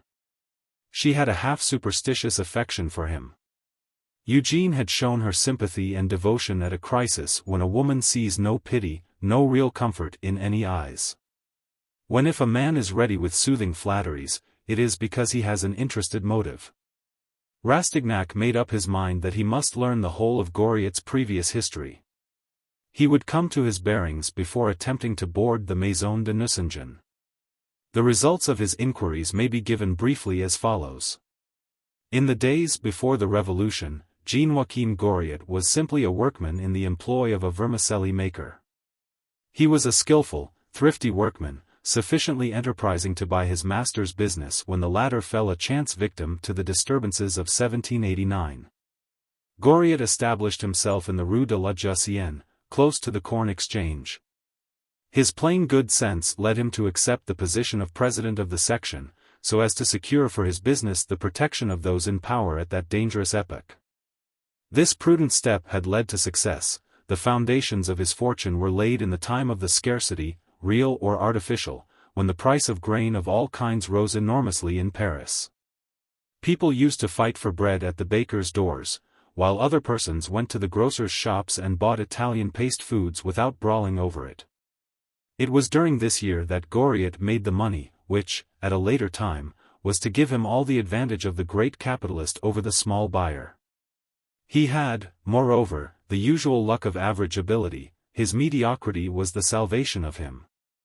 He excited no one's envy, it was not even suspected that he was rich till the peril of being rich was over, and all his intelligence was concentrated, not on political, but on commercial speculations. Goriot was an authority second to none on all questions relating to corn, flour, and middlings, and the production, storage, and quality of grain. He could estimate the yield of the harvest, and foresee market prices. He bought his cereals in Sicily, and imported Russian wheat. Anyone who had heard him hold forth on the regulations that control the importation and exportation of grain, who had seen his grasp of the subject, his clear insight into the principles involved, his appreciation of weak points in the way that the system worked, would have thought that here was the stuff of which a minister is made. Patient, active, and persevering, energetic and prompt in action, he surveyed his business horizon with an eagle eye. Nothing there took him by surprise. He foresaw all things, knew all that was happening, and kept his own counsel. He was a diplomatist in his quick comprehension of a situation. And in the routine of business he was as patient and plodding as a soldier on the march. But beyond this business horizon he could not see. He used to spend his hours of leisure on the threshold of his shop, leaning against the framework of the door. Take him from his dark little counting-house, and he became once more the rough, slow-witted workman, a man who cannot understand a piece of reasoning, who is indifferent to all intellectual pleasures, and falls asleep at the play, a Parisian Dalibam in short, against whose stupidity other minds are powerless. Natures of this kind are nearly all alike. In almost all of them you will find some hidden depth of sublime affection. Two all-absorbing affections filled the vermicelli maker's heart to the exclusion of every other feeling. Into them he seemed to put all the forces of his nature, as he put the whole power of his brain into the corn trade. He had regarded his wife, the only daughter of a rich farmer of La Brie, with a devout admiration. His love for her had been boundless. Goriot had felt the charm of a lovely and sensitive nature, which, in its delicate strength, was the very opposite of his own. Is there any instinct more deeply implanted in the heart of man than the pride of protection, a protection which is constantly exerted for a fragile and defenseless creature? Join love thereto, the warmth of gratitude that all generous souls feel for the source of their pleasures, and you have the explanation of many strange incongruities in human nature. After 7 years of unclouded happiness, Goriot lost his wife. It was very unfortunate for him. She was beginning to gain an ascendancy over him in other ways. Possibly she might have brought that barren soil under cultivation, she might have widened his ideas and given other directions to his thoughts. But when she was dead, the instinct of fatherhood developed in him till it almost became a mania. All the affection balked by death seemed to turn to his daughters, and he found full satisfaction for his heart in loving them. More or less brilliant proposals were made to him from time to time. Wealthy merchants or farmers with daughters vied with each other in offering inducements to him to marry again, but he determined to remain a widower. His father-in-law, the only man for whom he felt a decided friendship, gave out that Goriot had made a vow to be faithful to his wife's memory. The frequenters of the Corn Exchange, who could not comprehend this sublime piece of folly, joked about it among themselves, and found a ridiculous nickname for him. One of them ventured, after a glass over a bargain, to call him by it, and a blow from the vermicelli maker's fist sent him headlong into a gutter in the Rue Aublin. He could think of nothing else when his children were concerned. His love for them made him fidgety and anxious. And this was so well known, that one day a competitor, who wished to get rid of him to secure the field to himself, told Goriot that Delphine had just been knocked down by a cab. The vermicelli maker turned ghastly pale, left the exchange at once, and did not return for several days afterwards. He was ill in consequence of the shock and the subsequent relief on discovering that it was a false alarm. This time, however, the offender did not escape with a bruised shoulder. At a critical moment in the man's affairs, Goriot drove him into bankruptcy, and forced him to disappear from the corn exchange. As might have been expected, the two girls were spoiled. With an income of 60,000 francs, Goriot scarcely spent 1,200 on himself, and found all his happiness in satisfying the whims of the two girls. The best masters were engaged, that Anastasie and Delphine might be endowed with all the accomplishments which distinguish a good education. They had a chaperone. Luckily for them, she was a woman who had good sense and good taste. They learned to ride, they had a carriage for their use. They lived as the mistress of a rich old lord might live. They had only to express a wish, their father would hasten to give them their most extravagant desires, and asked nothing of them in return but a kiss. Goriot had raised the two girls to the level of the angels, and, quite naturally, he himself was left beneath them. Poor man! He loved them even for the pain that they gave him. When the girls were old enough to be married, they were left free to choose for themselves. Each had half her father's fortune as her dowry. And when the Comte de Ristaud came to woo Anastasie for her beauty, her social aspirations led her to leave her father's house for a more exalted sphere. Delphine wished for money. She married Nucingen, a banker of German extraction, who became a baron of the Holy Roman Empire. Goriot remained a vermicelli maker as before. His daughters and his sons-in-law began to demur. They did not like to see him still engaged in trade, though his whole life was bound up with his business. For 5 years he stood out against their entreaties, then he yielded, and consented to retire on the amount realized by the sale of his business and the savings of the last few years. It was this capital that Madame Vauquer, in the early days of his residence with her, had calculated would bring in 8 or 10,000 livres in a year. He had taken refuge in her lodging-house, driven there by despair when he knew that his daughters were compelled by their husbands not only to refuse to receive him as an inmate in their houses, but even to see him no more except in private. This was all the information which Rastignac gained from A.M. Murat, who had purchased Goriot's business, information which confirmed the Duchesse de Langeais' suppositions. And herewith the preliminary explanation of this obscure but terrible Parisian tragedy comes to an end. Towards the end of the first week in December, Rastignac received 2 letters, one from his mother, and one from his eldest sister. His heart beat fast, half with happiness, half with fear, at the sight of the familiar handwriting. Those 2 little scraps of paper contained life or death for his hopes. But while he felt a shiver of dread as he remembered their dire poverty at home, he knew their love for him so well that he could not help fearing that he was draining their very lifeblood. His mother's letter ran as follows. My dear child, I am sending you the money that you asked for. Make a good use of it. Even to save your life I could not raise so large a sum a second time without your father's knowledge, and there would be trouble about it. We should be obliged to mortgage the land. It is impossible to judge of the merits of schemes of which I am ignorant, but what sort of schemes can they be, that you should fear to tell me about them?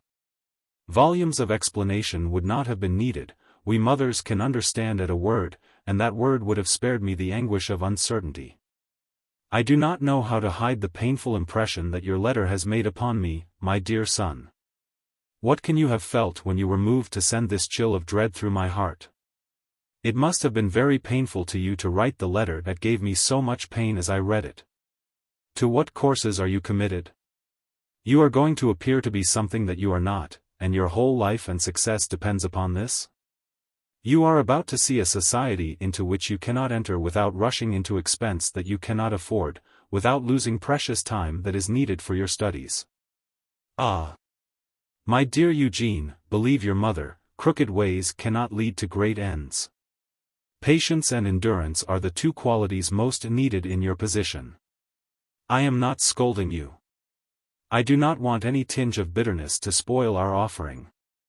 I am only talking like a mother whose trust in you is as great as her foresight for you. You know the steps that you must take, and I, for my part, know the purity of heart, and how good your intentions are, so I can say to you without a doubt, go forward, beloved. If I tremble, it is because I am a mother, but my prayers and blessings will be with you at every step. Be very careful, dear boy. You must have a man's prudence, for it lies with you to shape the destinies of 5 others who are dear to you, and must look to you. Yes, our fortunes depend upon you, and your success is ours. We all pray to God to be with you in all that you do. Your Aunt Marcellac has been most generous beyond words in this matter. She saw at once how it was, even down to your gloves. But I have a weakness for the eldest, she said gaily. You must love your aunt very much, dear Eugene. I shall wait till you have succeeded before telling you all that she has done for you, or her money would burn your fingers. You, who are young, do not know what it is to part with something that is a piece of your past. But what would we not sacrifice for your sakes? Your aunt says that I am to send you a kiss on the forehead from her, and that kiss is to bring you luck again and again, she says. She would have written you herself, the dear kind-hearted woman, but she is troubled with the gout in her fingers just now. Your father is very well. The vintage of 1819 has turned out better than we expected. Goodbye, dear boy.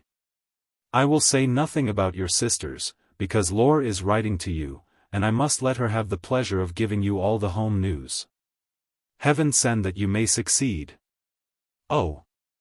Yes, dear Eugene, you must succeed. I have come, through you, to a knowledge of a pain so sharp that I do not think I could endure it a second time. I have come to know what it is to be poor, and to long for money for my children's sake. There, goodbye. Do not leave us for long without news of you. And here, at the last, take a kiss from your mother. By the time Eugene had finished the letter he was in tears. He thought of Father Goriot crushing his silver keepsake into a shapeless mass before he sold it to meet his daughter's bill of exchange. Your mother has broken up her jewels for you, he said to himself. Your aunt shed tears over those relics of hers before she sold them for your sake. What right have you to heap execrations on Anastasie? You have followed her example, you have selfishly sacrificed others to your own future, and she sacrifices her father to her lover. And of you too, which is the worse? He was ready to renounce his attempts, he could not bear to take that money.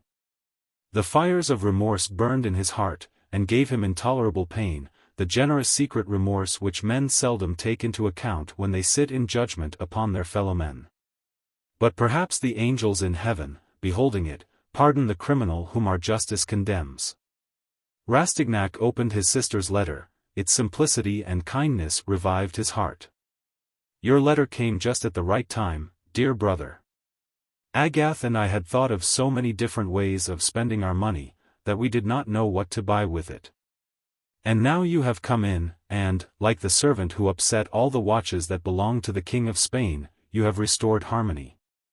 For, really and truly, we did not know which of all the things we wanted most, and we were always quarreling about it, never thinking, dear Eugene, of a way of spending our money which would satisfy us completely. Agathe jumped for you. Indeed, we have been like two mad things all day, to such a prodigious degree, as Aunt would say, that Mother said, with her severe expression, whatever can be the matter with you, Mademoiselle? I think if we had been scolded a little, we should have been still better pleased. A woman ought to be very glad to suffer for one she loves. I, however, in my inmost soul, was doleful and cross in the midst of all my joy. I shall make a bad wife, I am afraid, I am too fond of spending. I had bought 2 sashes and a nice little stiletto for piercing eyelet holes in my stays, trifles that I really did not want, so that I have less than that slow coach Agathe, who is so economical. and hoards her money like a magpie. She had 200 francs. And I have only 150. I am nicely punished. I could throw my sash down the well, it will be painful to me to wear it now. Poor dear, I have robbed you. And Agathe was so nice about it. She said, let us send the 350 francs in our two names. But I could not help telling you everything just as it happened. Do you know how we managed to keep your commandments? We took our glittering hoard, we went out for a walk, and when once fairly on the highway we ran all the way to Ruffec, where we handed over the coin, without more ado, to M. Grimbird of the Messageries Royales. We came back again like swallows on the wing. Don't you think that happiness has made us lighter? Agathe said. We said all sorts of things, which I shall not tell you, Monsieur le Parisien, because they were all about you. Oh, we love you dearly, dear brother, it was all summed up in those few words. As for keeping the secret, little masqueraders like us are capable of anything, according to our aunt, even of holding our tongues. Our mother has been on a mysterious journey to Angoulême, and the aunt went with her, not without solemn counsels, from which we were shut out, and le Baron likewise. They are silent as to the weighty political considerations that prompted their mission, and conjectures are rife in the state of Rastignac. The Infantas are embroidering a muslin robe with openwork sprigs for Her Majesty the Queen. The work progresses in the most profound secrecy. There be but 2 more breadths to finish. A decree has gone forth that no wall shall be built on the side of Verteuil, but that a hedge shall be planted instead thereof. Our subjects may sustain some disappointment of fruit and espaliers, but strangers will enjoy a fair prospect. Should the heir presumptive lack pocket handkerchiefs, be it known unto him that the Dowager Lady of Marsillac, exploring the recesses of her drawers and boxes, known respectively as Pompeii and Herculaneum, having brought to light a fair piece of cambric whereof she wot not. The princesses Agathe and Laure place at their brother's disposal their thread, their needles, and hands somewhat of the reddest.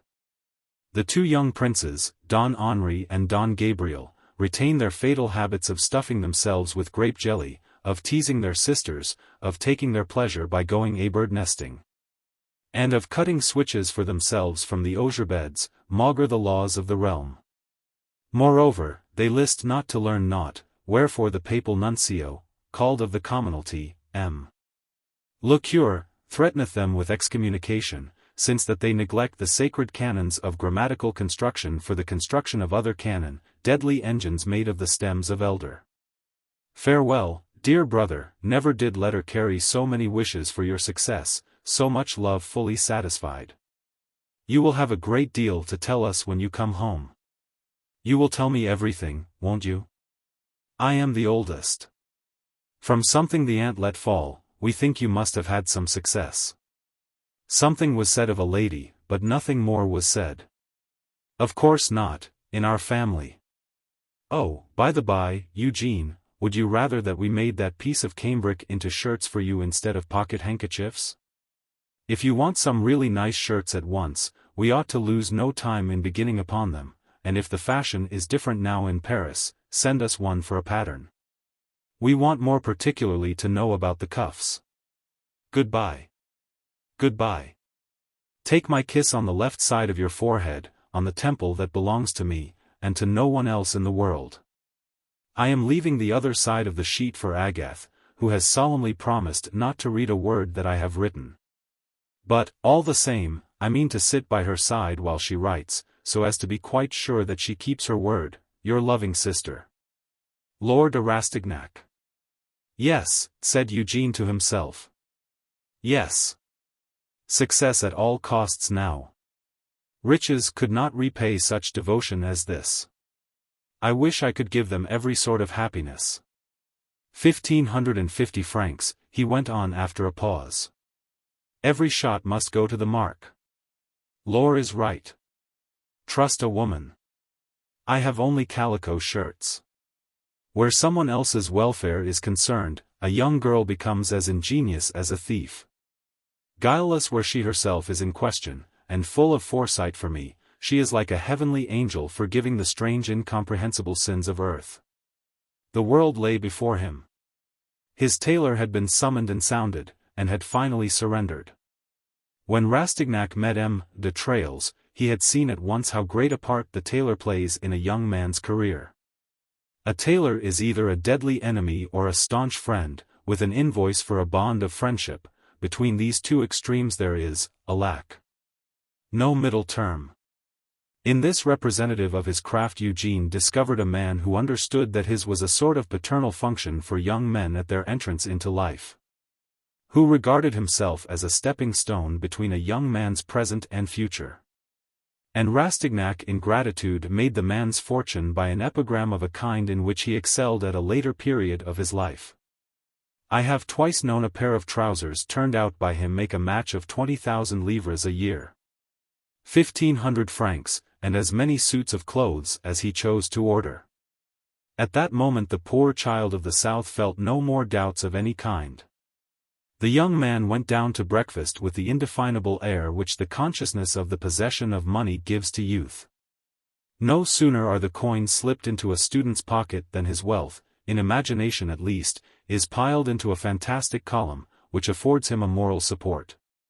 He begins to hold up his head as he walks, he is conscious that he has a means of bringing his powers to bear on a given point, he looks you straight in the face, his gestures are quick and decided. Only yesterday he was diffident and shy, anyone might have pushed him aside, tomorrow, he will take the wall of a prime minister. A miracle has been wrought in him. Nothing is beyond the reach of his ambition, and his ambition soars at random, he is light-hearted, generous, and enthusiastic, in short, the fledgling bird has discovered that he has wings.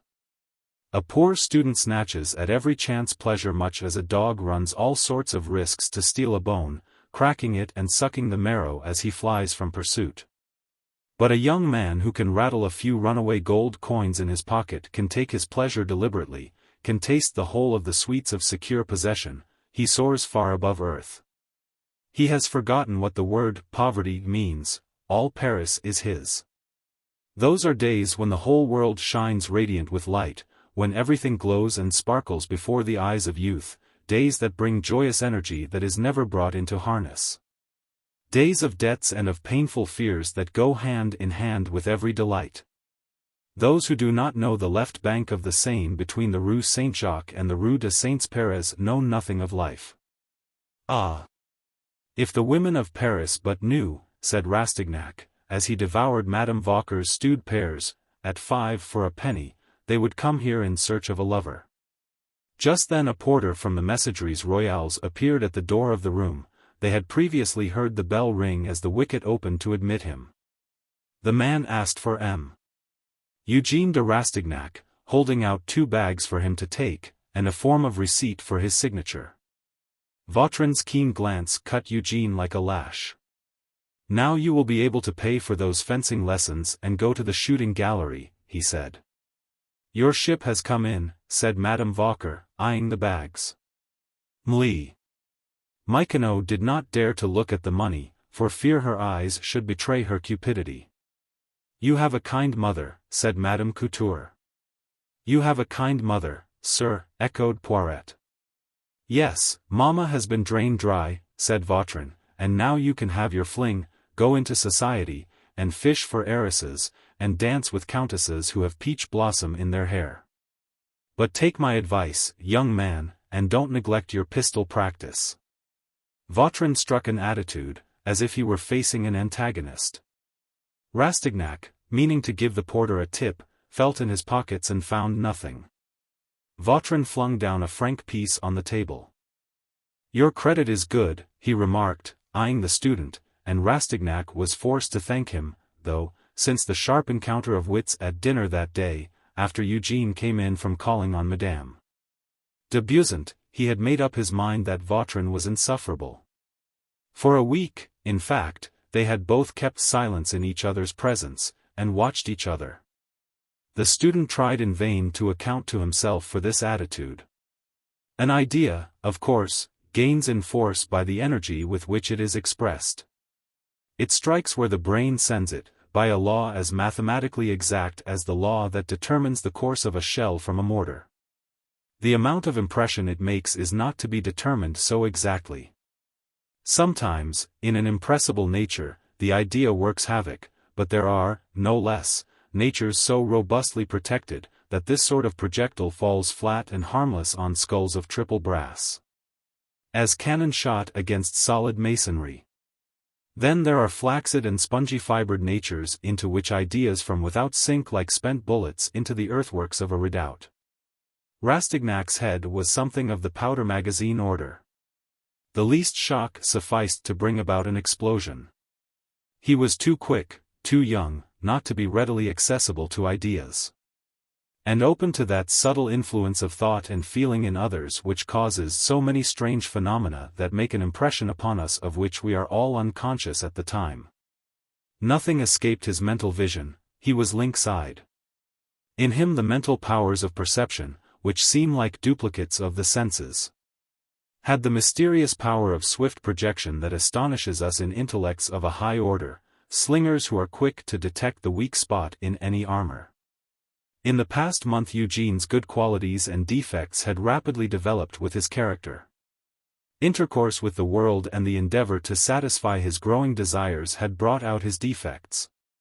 But Rastignac came from the south side of the Loire, and had the good qualities of his countrymen. He had the impetuous courage of the south, that rushes to the attack of a difficulty, as well as the southern impatience of delay or suspense. These traits are held to be defects in the north. They made the fortune of Marat, but they likewise cut short his career.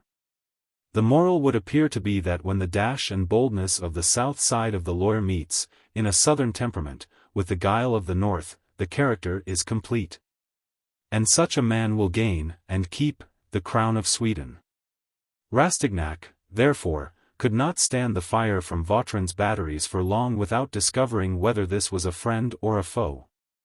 He felt as if this strange being was reading his inmost soul, and dissecting his feelings, while Vautrin himself was so close and secretive that he seemed to have something of the profound and unmoved serenity of a sphinx, seeing and hearing all things and saying nothing. Eugène, conscious of that money in his pocket, grew rebellious.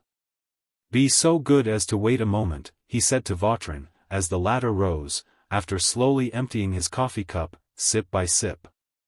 "What for?" inquired the older man, as he put on his large-brimmed hat and took up the sword cane that he was wont to twirl like a man who will face 3 or 4 footpads without flinching.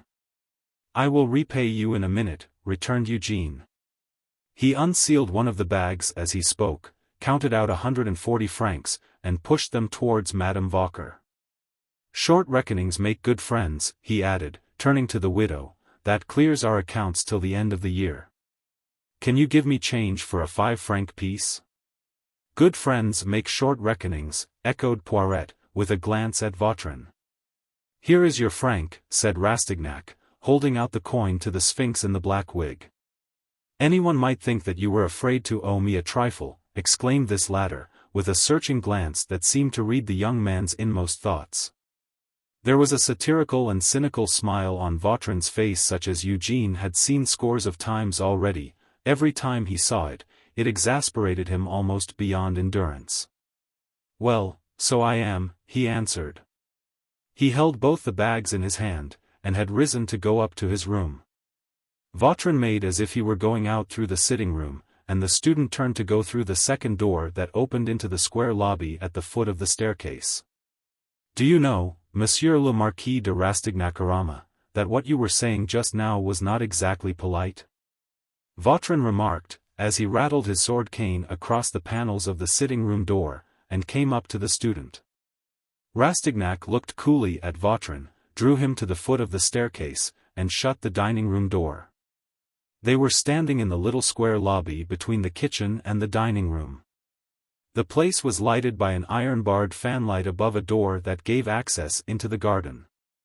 Sylvie came out of her kitchen, and Eugène chose that moment to say, "Monsieur Vautrin, I am not a marquis, and my name is not Rastignac." "They will fight," said Michonneau, in an indifferent tone. "Fight," echoed Poiret. "Not they," replied Madame Vauquer, lovingly fingering her pile of coins. But there they are under the lime trees, cried Motley. Victorine, who had risen so that she might see out into the garden. Poor young man. He was in the right, after all. We must go upstairs, my pet, said Madame Couture, it is no business of ours. At the door, however, Madame Couture and Victorine found their progress barred by the portly form of Sylvie the cook. Whatever can have happened, she said. Vautrin said to M. Eugene, let us have an explanation. Then he took him by the arm, and there they are, out among the artichokes. Vautrin came in while she was speaking. Mamma Vauquer, he said smiling, don't frighten yourself at all. I am only going to try my pistols under the lime trees. Oh! Monsieur, cried Victorine, clasping her hands as she spoke, why do you want to kill him, Eugene? Vautrin stepped back a pace or two, and gazed at Victorine. Oh! This is something fresh! He exclaimed in a bantering tone, that brought the color into the poor girl's face. That young fellow yonder is very nice, isn't he? He went on. You have given me a notion, my pretty child. I will make you both happy. Madame. Couture laid her hand on the arm of her ward, and drew the girl away, as she said in her ear. Why, Victorine, I cannot imagine what has come over you this morning. I don't want any shots fired in my garden, said Madame Vauquer. You will frighten the neighborhood and bring the police up here all in a moment. Come, keep cool, Mamma Vauquer, answered Vautrin. There, it's all right, we will go to the shooting gallery. He went back to Rastignac, laying his hand familiarly on the young man's arm. When I have given you ocular demonstration of the fact that I can put a bullet through the ace on a card 5 times running at 35 paces, he said, that won't take away your appetite. I suppose? You look to me to be inclined to be a trifle quarrelsome this morning, and as if you would rush on your death like a blockhead. Do you draw back? Asked Eugene. Don't try to raise my temperature, answered Vautrin, it is not cold this morning. Let us go and sit over there, he added, pointing to the green-painted garden seats, no one can overhear us.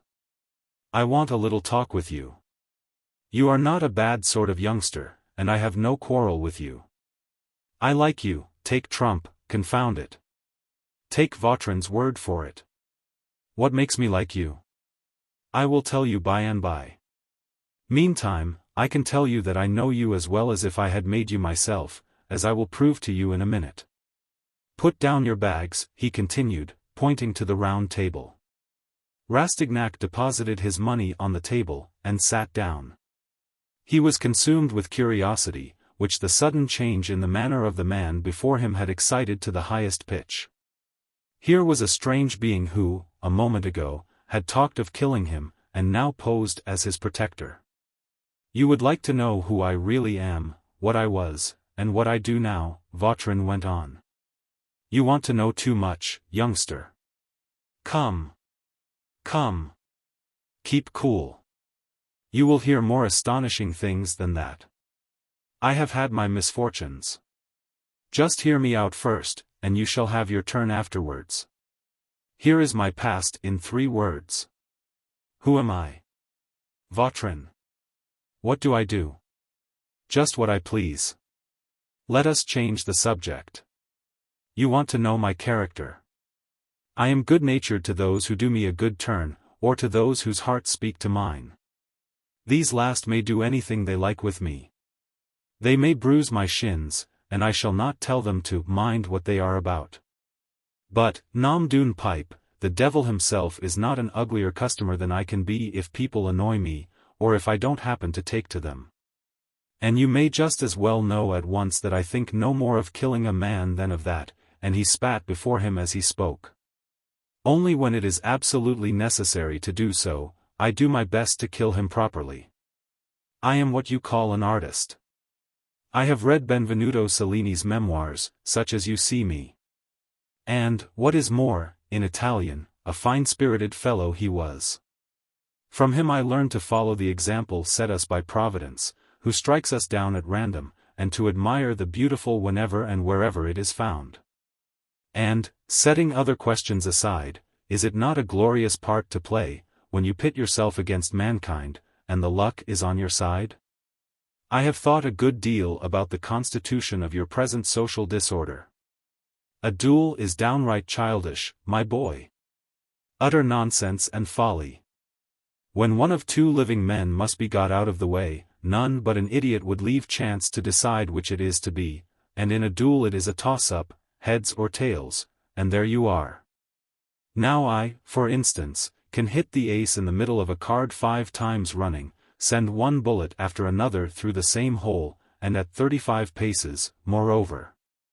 With that little accomplishment you might think yourself certain of killing your man, mightn't you? Well, I have fired, at 20 paces, and missed, and the rogue who had never handled a pistol in his life, look here. He unbuttoned his waistcoat and exposed his chest, covered, like a bear's back, with a shaggy fell.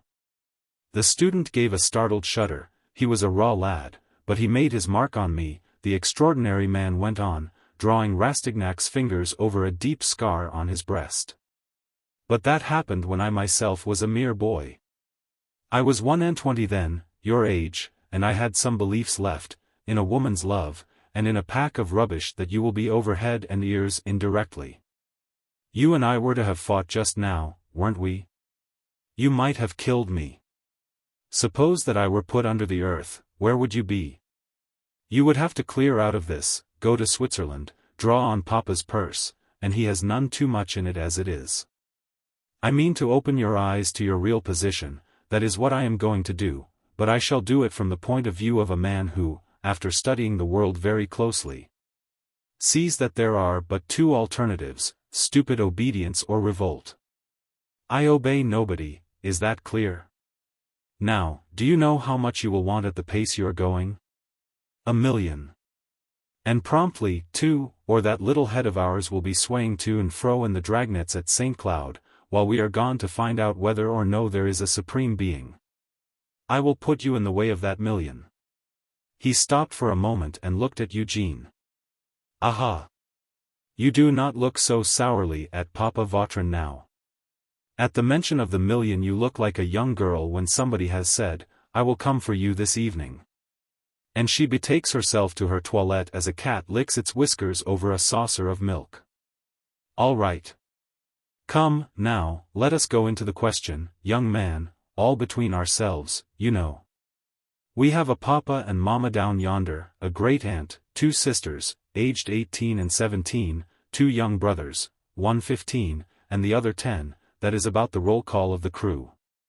The aunt brings up the 2 sisters, the cure comes and teaches the boys Latin. Boiled chestnuts are oftener on the table than white bread. Papa makes a suit of clothes last a long while.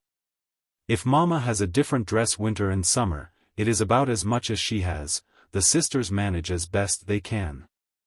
I know all about it, I have lived in the South. That is how things are at home. They send you 1,200 francs a year, and the whole property only brings in 3,000 francs all told. We have a cook and a manservant. Papa is a baron, and we must keep up appearances.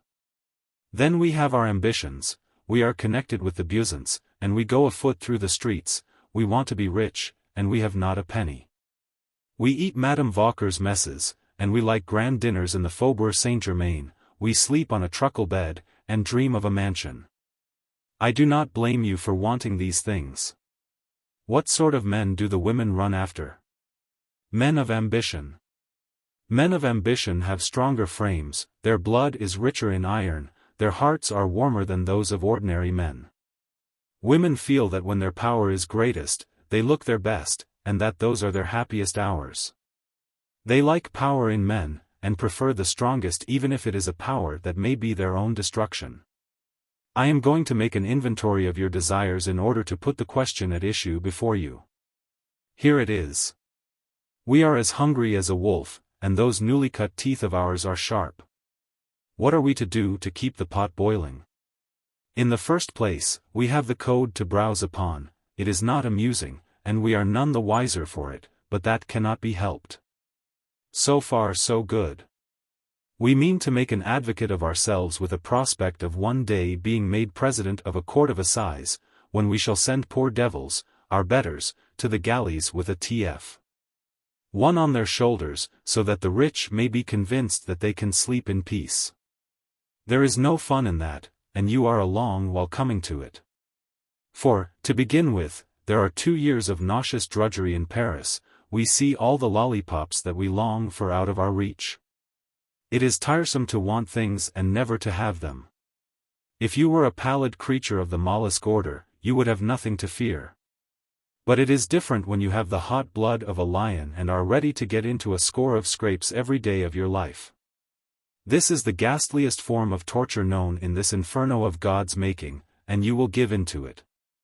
Or suppose that you are a good boy, drink nothing stronger than milk, and bemoan your hard lot. You, with your generous nature, will endure hardships that would drive a dog mad, and make a start, after long waiting, as deputy to some rascal or other in a hole of a place where the government will fling you 1,000 francs a year like the scraps that are thrown to the butcher's dog. Bark at thieves, plead the cause of the rich, send men of heart to the guillotine, that is your work. Many thanks. If you have no influence, you may rot in your provincial tribunal. At 30 you will be a justice with 1,200 francs a year, if you have not flung off the gown for good before then. By the time you are 40 you may look to marry a miller's daughter, an heiress with some 6,000 livres a year. Much obliged. If you have influence, you may possibly be a public prosecutor by the time you are 30, with a salary of 1,000 crowns, you could look to marry the mayor's daughter.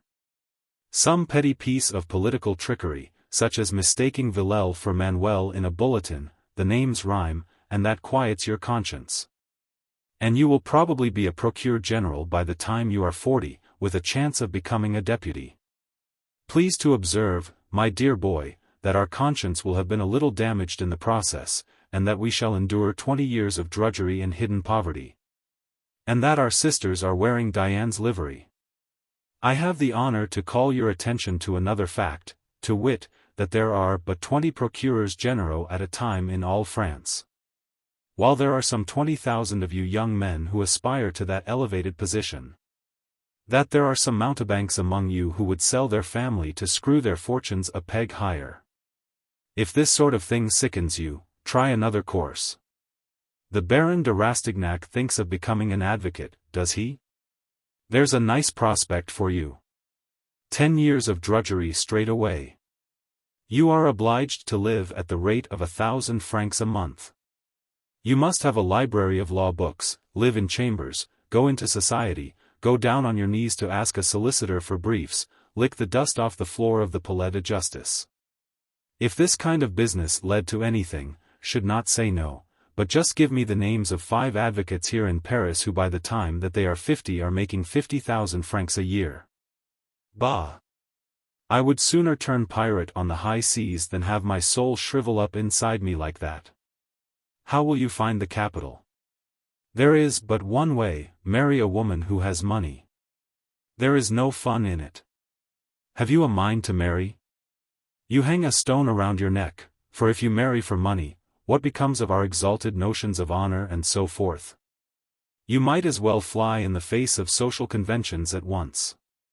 Is it nothing to crawl like a serpent before your wife, to lick her mother's feet, to descend to dirty actions that would sicken swine? Faugh, never mind if you at least make your fortune. But you will be as doleful as a dripstone if you marry for money. It is better to wrestle with men than to wrangle at home with your wife. You are at the crossway of the roads of life, my boy. Choose your way. But you have chosen already. You have gone to see your cousin of Buissant, and you have had an inkling of luxury. You have been to Madame de Ristaud's house, and in Father Goriot's daughter you have seen a glimpse of the Parisienne for the first time. That day you came back with a word written on your forehead. I knew it, I could read it, success. Yes, success at any price. Bravo, said I to myself, here is the sort of fellow for me. You wanted money. Where was it all to come from? You have drained your sister's little hoard, all brothers sponge more or less on their sisters. those 1,500 francs of yours, got together, God knows how. In a country where there are more chestnuts than 5-franc pieces, will slip away like soldiers after pillage. And, then, what will you do? Shall you begin to work? Work, or what you understand by work at this moment, means, for a man of Poiret's caliber, an old age in Mamma Vauquer's lodging-house.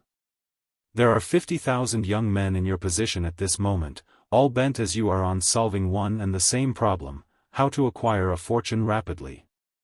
You are but a unit in that aggregate. You can guess, therefore, what efforts you must make, how desperate the struggle is. There are not 50,000 good positions for you, you must fight and devour one another like spiders in a pot. Do you know how a man makes his way here? By brilliant genius or by skillful corruption. You must either cut your way through these masses of men like a cannonball, or steal among them like a plague. Honesty is nothing to the purpose. Men bow before the power of genius. They hate it, and try to slander it, because genius does not divide the spoil, but if genius persists, they bow before it. To sum it all up in a phrase, if they fail to smother genius in the mud, they fall on their knees and worship it. Corruption is a great power in the world, and talent is scarce. So corruption is the weapon of superfluous mediocrity, you will be made to feel the point of it everywhere. You will see women who spend more than 10,000 francs a year on dress, while their husband's salary, his whole income, is 6,000 francs. You will see officials buying estates on 12,000 francs a year. You will see women who sell themselves body and soul to drive in a carriage belonging to the son of a peer of France, who has a right to drive in the middle rank at Longchamp. You have seen that poor simpleton of a Goriot obliged to meet a bill with his daughter's name at the back of it, though her husband has 50,000 francs a year. I defy you to walk a couple of yards anywhere in Paris without stumbling on some infernal complication. I'll bet my head to a head of that salad that you will stir up a hornet's nest by taking a fancy to the first young, rich, and pretty woman you meet. They are all dodging the law, all at loggerheads with their husbands. If I were to begin to tell you all that vanity or necessity, virtue is not often mixed up in it, you may be sure, all that vanity and necessity drive them to do for lovers, finery, housekeeping, or children, I should never come to an end. So an honest man is the common enemy. But do you know what an honest man is? Here, in Paris, an honest man is the man who keeps his own counsel, and will not divide the plunder. I am not speaking now of those poor bond slaves who do the work of the world without a reward for their toil, God Almighty's outcasts, I call them.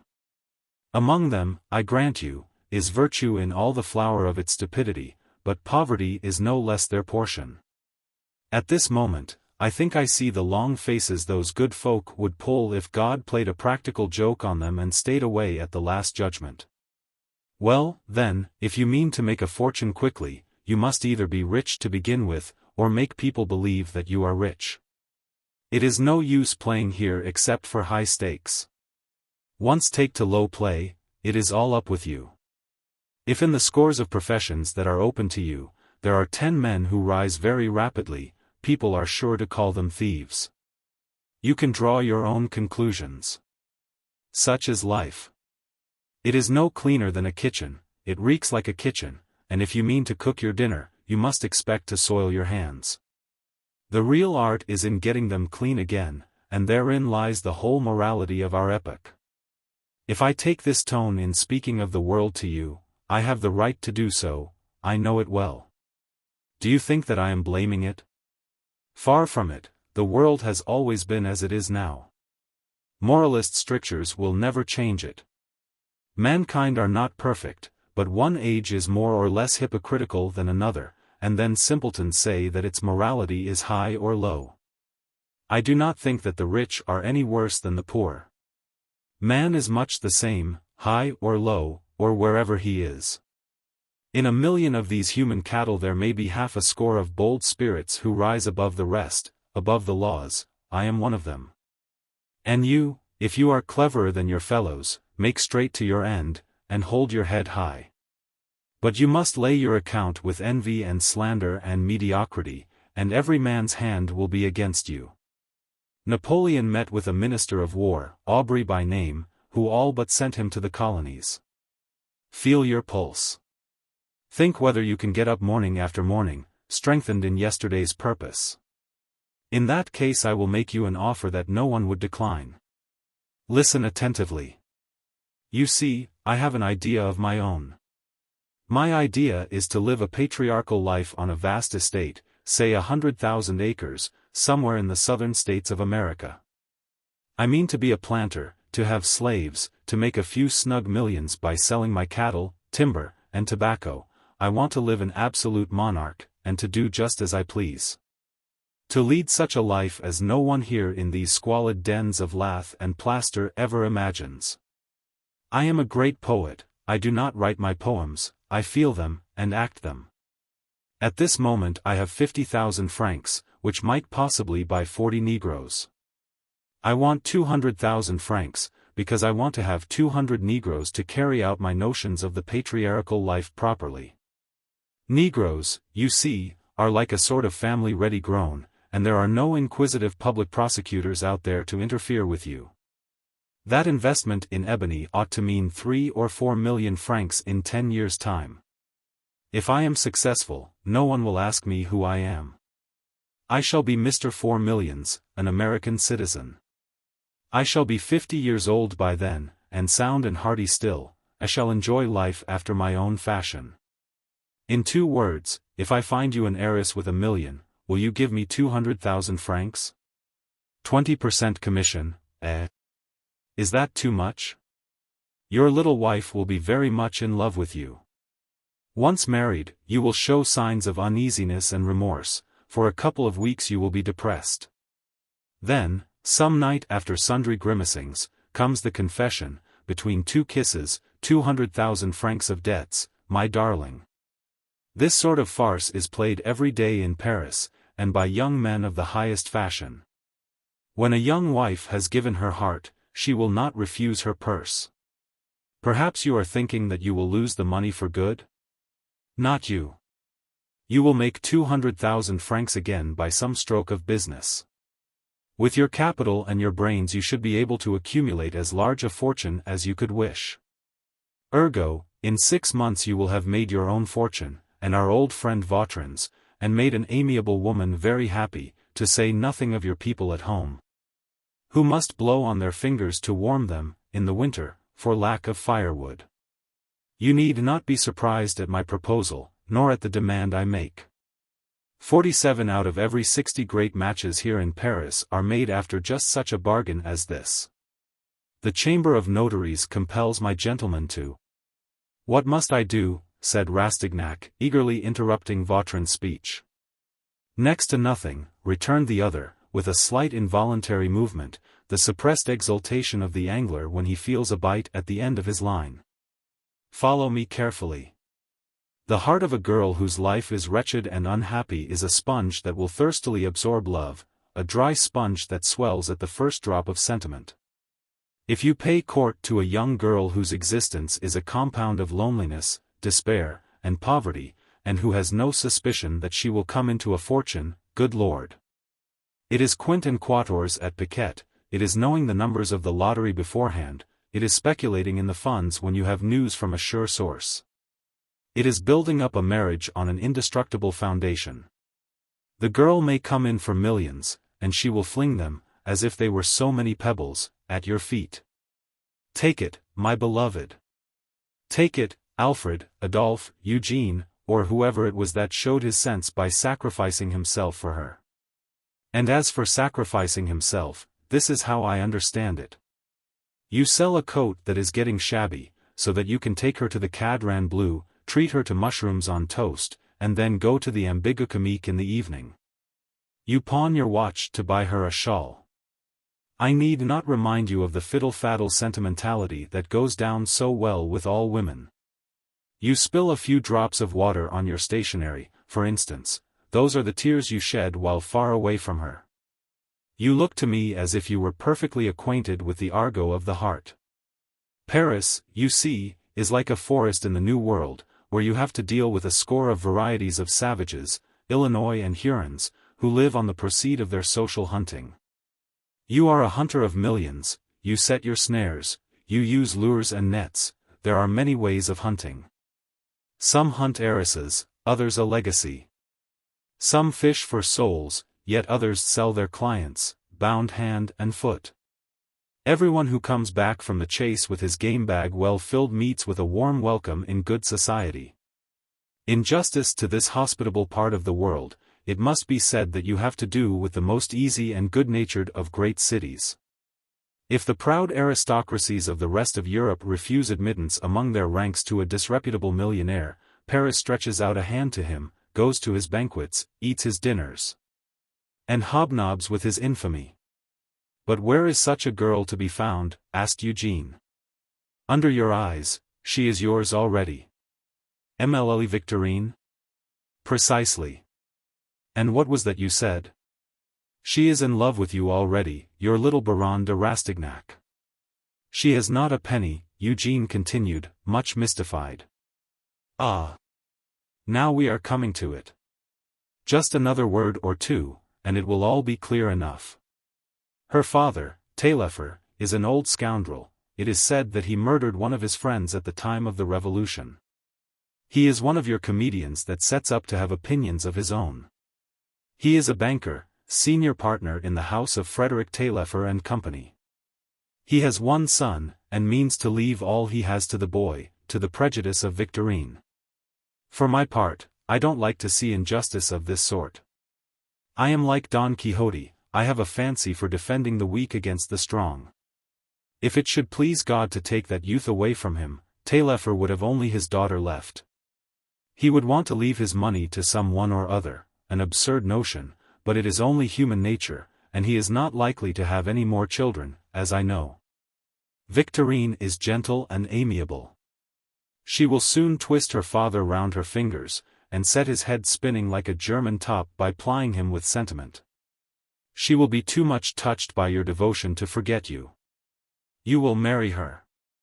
I mean to play Providence for you, and Providence is to do my will.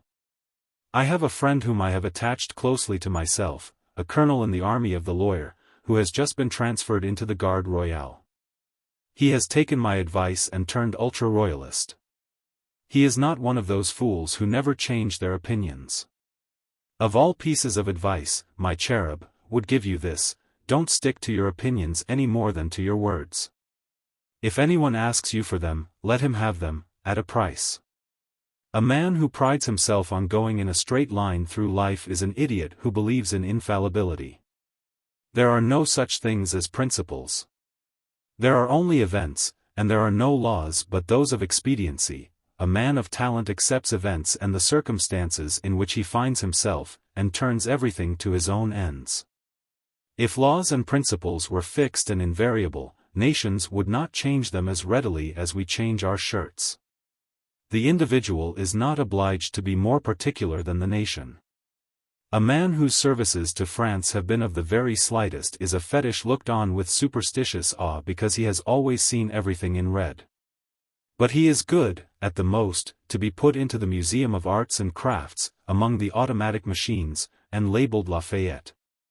While the prince at whom everybody flings a stone, the man who despises humanity so much that he spits as many oaths as he is asked for in the face of humanity, saved France from being torn in pieces at the Congress of Vienna. And they who should have given him laurels fling mud at him. Oh!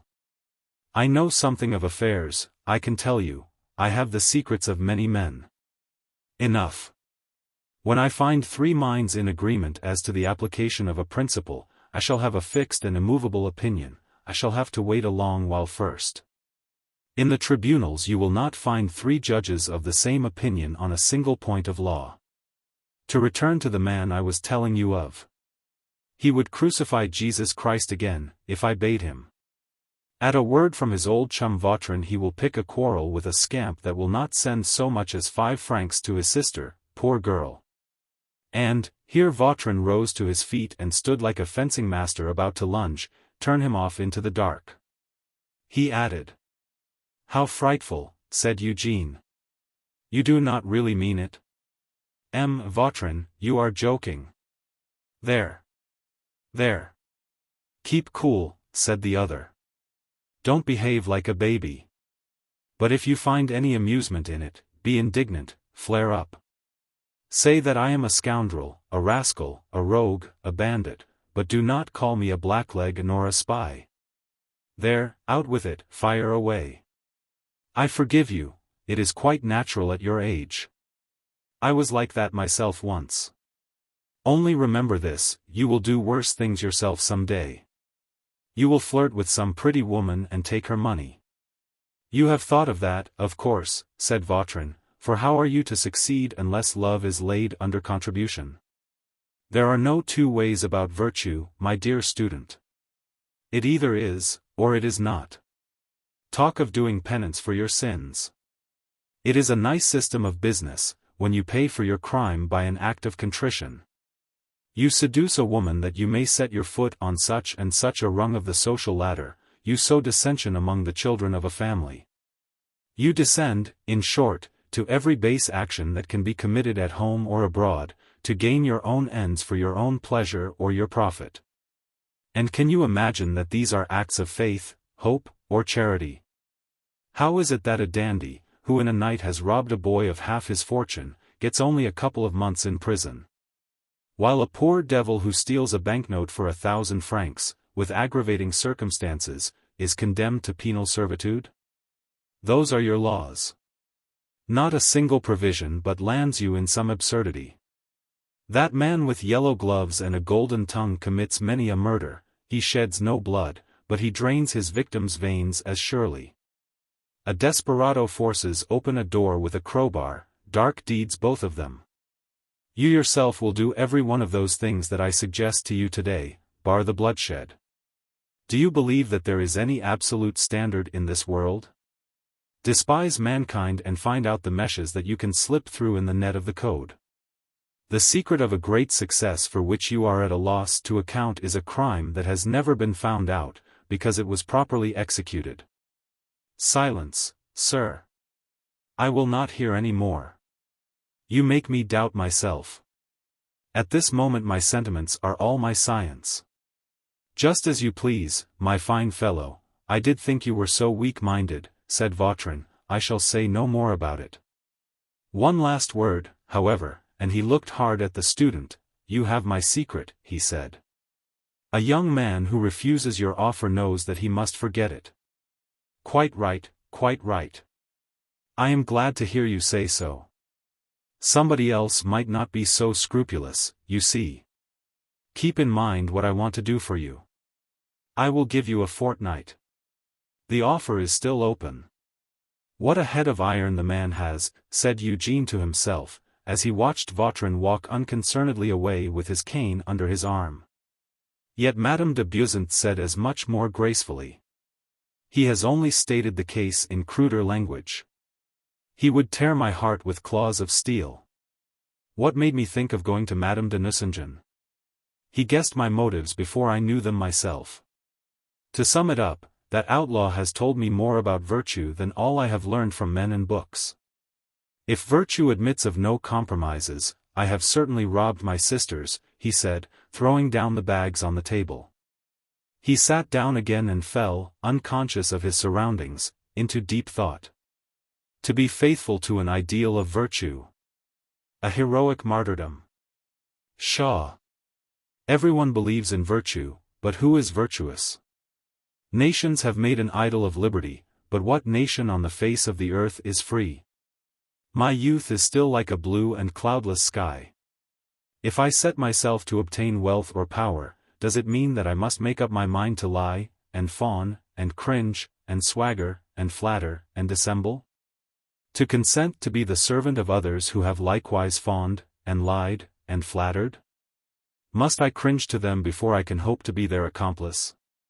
Well, then, I decline. I mean to work nobly and with a single heart. I will work day and night, I will owe my fortune to nothing but my own exertions.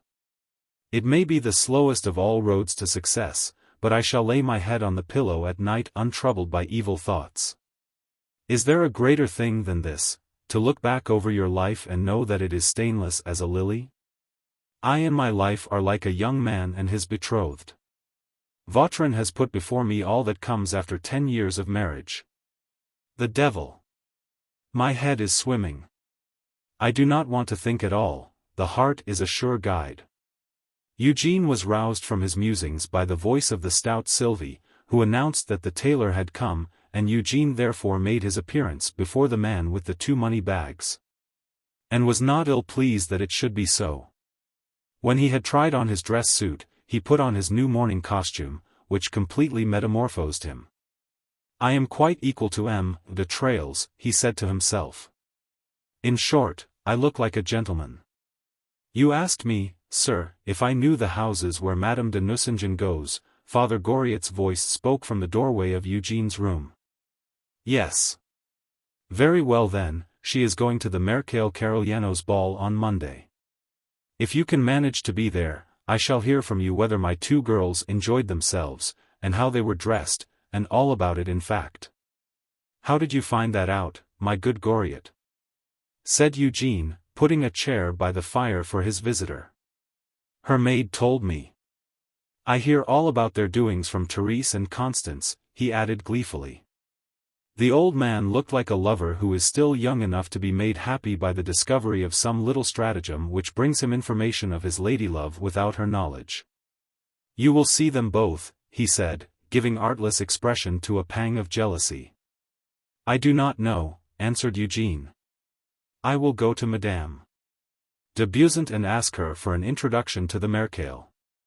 Eugene felt a thrill of pleasure at the thought of appearing before the Vicomtesse, dressed as henceforward he always meant to be.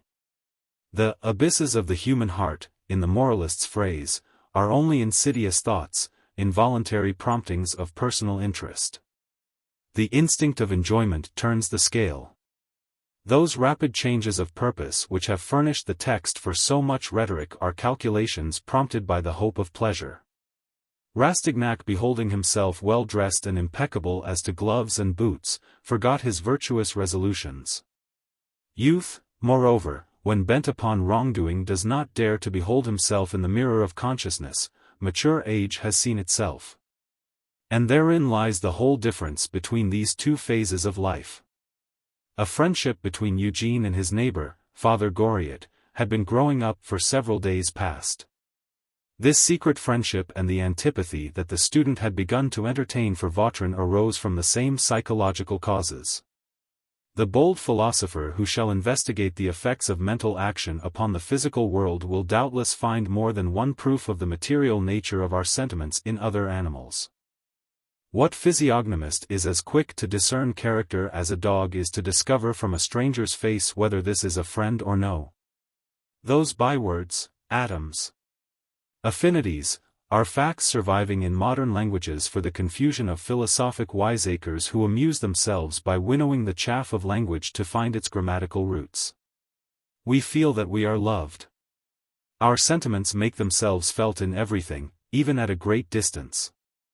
A letter is a living soul, and so faithful an echo of the voice that speaks in it, that finer natures look upon a letter as one of love's most precious treasures.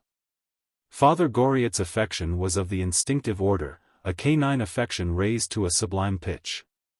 He had scented compassion in the air, and the kindly respect and youthful sympathy in the student's heart. This friendship had, however, scarcely reached the stage at which confidences are made. Though Eugene had spoken of his wish to meet Madame de Nucingen, it was not because he counted on the old man to introduce him to her house, for he hoped that his own audacity might stand him in good stead. All that Father Goriot had said as yet about his daughters had referred to the remarks that the student had made so freely in public on that day of the 2 visits. How could you think that Madame de Ristaud bore you a grudge for mentioning my name? He had said on the day following that scene at dinner. My daughters are very fond of me, I am a happy father. But my sons-in-law have behaved badly to me, and rather than make trouble between my darlings and their husbands, I choose to see my daughters secretly. Fathers who can see their daughters at any time have no idea of all the pleasure that all this mystery gives me.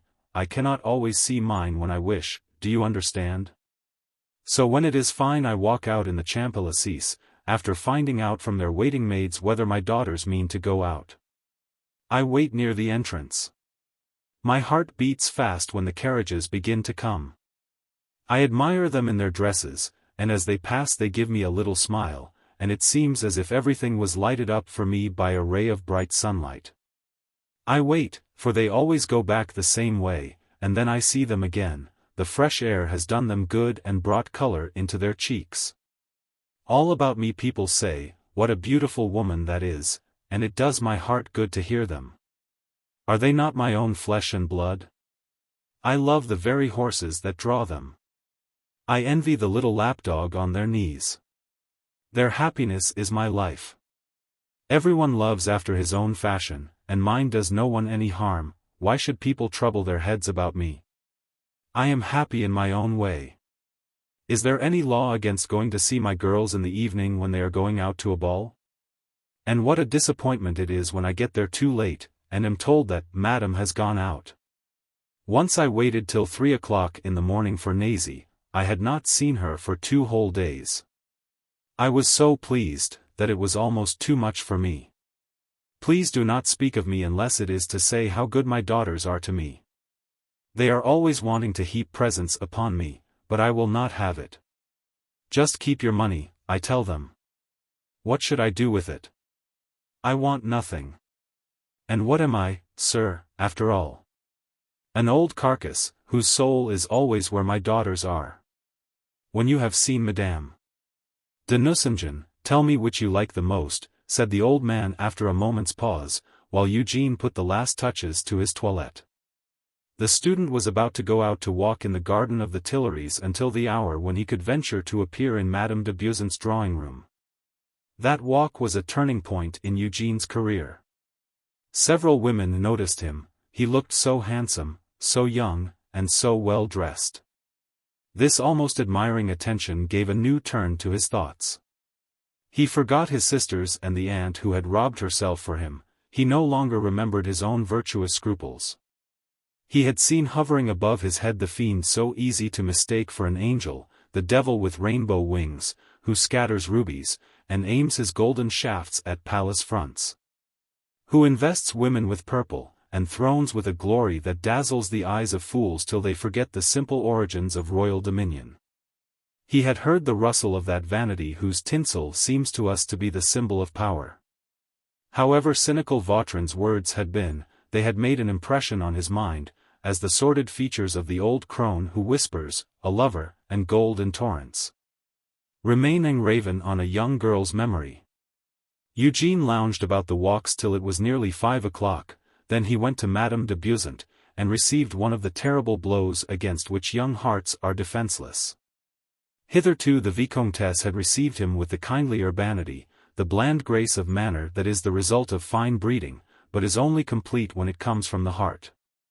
Today Madame de Beauseant bowed constrainedly, and spoke curtly. M. de Rastignac, I cannot possibly see you, at least not at this moment. I am engaged. An observer, and Rastignac instantly became an observer, could read the whole history, the character and customs of caste, in the phrase, in the tones of her voice, in her glance and bearing. He caught a glimpse of the iron hand beneath the velvet glove, the personality, the egoism beneath the manner, the wood beneath the varnish. In short, he heard that unmistakable I the king that issues from the plumed canopy of the throne, and finds its last echo under the crest of the simplest gentleman. Eugene had trusted too implicitly to the generosity of a woman, he could not believe in her haughtiness. Like all the unfortunate, he had subscribed, in all good faith, the generous compact which should bind the benefactor to the recipient, and the first article in that bond, between two large-hearted natures, is a perfect equality. The kindness which knits two souls together is as rare, as divine, and as little understood as the passion of love, for both love and kindness are the lavish generosity of noble natures. Rastignac was set upon going to the Duchesse de Carigliano's ball, so he swallowed down this rebuff. Madam, he faltered out, I would not have come to trouble you about a trifling matter. Be so kind as to permit me to see you later, I can wait. Very well, come and dine with me, she said, a little confused by the harsh way in which she had spoken, for this lady was as genuinely kind-hearted as she was highborn. Eugene was touched by this sudden relenting, but none the less he said to himself as he went away, crawl in the dust, put up with every kind of treatment.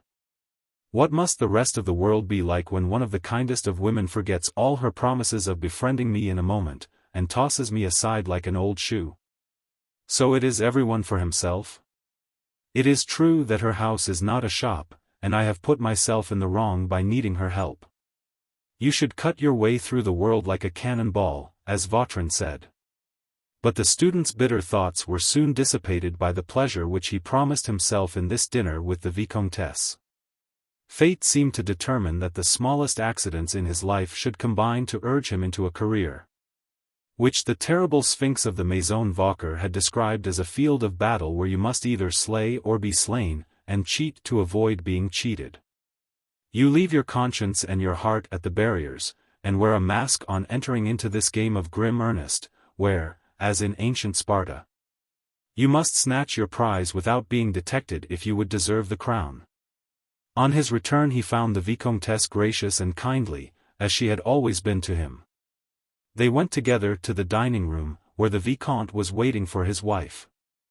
In the time of the Restoration the luxury of the table was carried, as is well known, to the highest degree, and M. de Beauzant, like many jaded men of the world, had few pleasures left but those of good cheer. In this matter, in fact, he was a gourmand of the schools of Louis XVIII and of the Duc d'Escars, and luxury was supplemented by splendor. Eugene, dining for the first time in a house where the traditions of grandeur had descended through many generations, had never seen any spectacle like this that now met his eyes. In the time of the Empire, balls had always ended with a supper, because the officers who took part in them must be fortified for immediate service. And even in Paris might be called upon to leave the ballroom for the battlefield. This arrangement had gone out of fashion under the monarchy, and Eugene had so far only been asked to dances. The self-possession which preeminently distinguished him in later life already stood him in good stead, and he did not betray his amazement.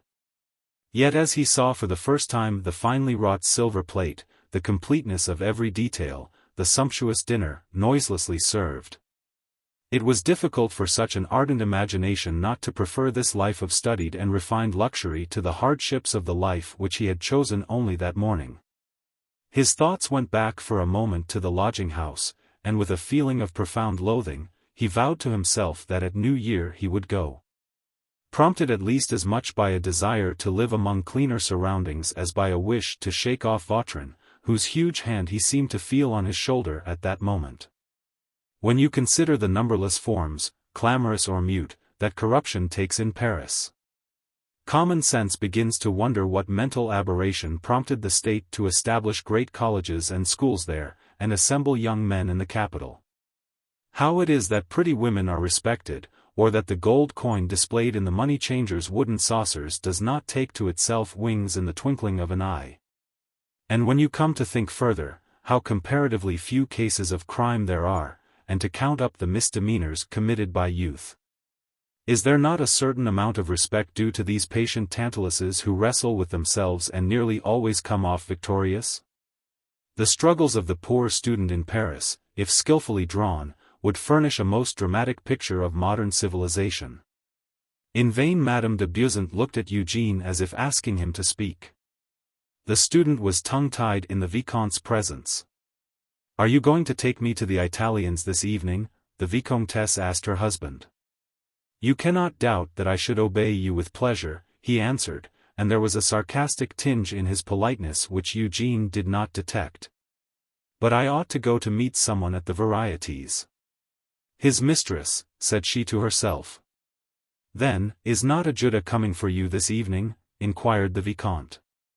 "No," she answered, petulantly. "Very well, then, if you really must have an arm, take that of M. de Rastignac." The Vicomtesse turned to Eugene with a smile. "That would be a very compromising step for you," she said. "A Frenchman loves danger, because in danger there is glory," to quote M. de Chateaubriand, said Rastignac, with a bow. A few moments later he was sitting beside Madame de Beausant in a brougham that whirled them through the streets of Paris to a fashionable theatre. It seemed to him that some fairy magic had suddenly transported him into a box facing the stage. All the lorgnettes of the house were pointed at him as he entered, and at the Vicomtesse in her charming toilette. He went from enchantment to enchantment. "You must talk to me, you know," said Madame de Beausant. "Ah! Look! There is Madame de Nucingen in the third box from ours. Her sister and M. de Trailles are on the other side." The Vicomtesse glanced as she spoke at the box where M.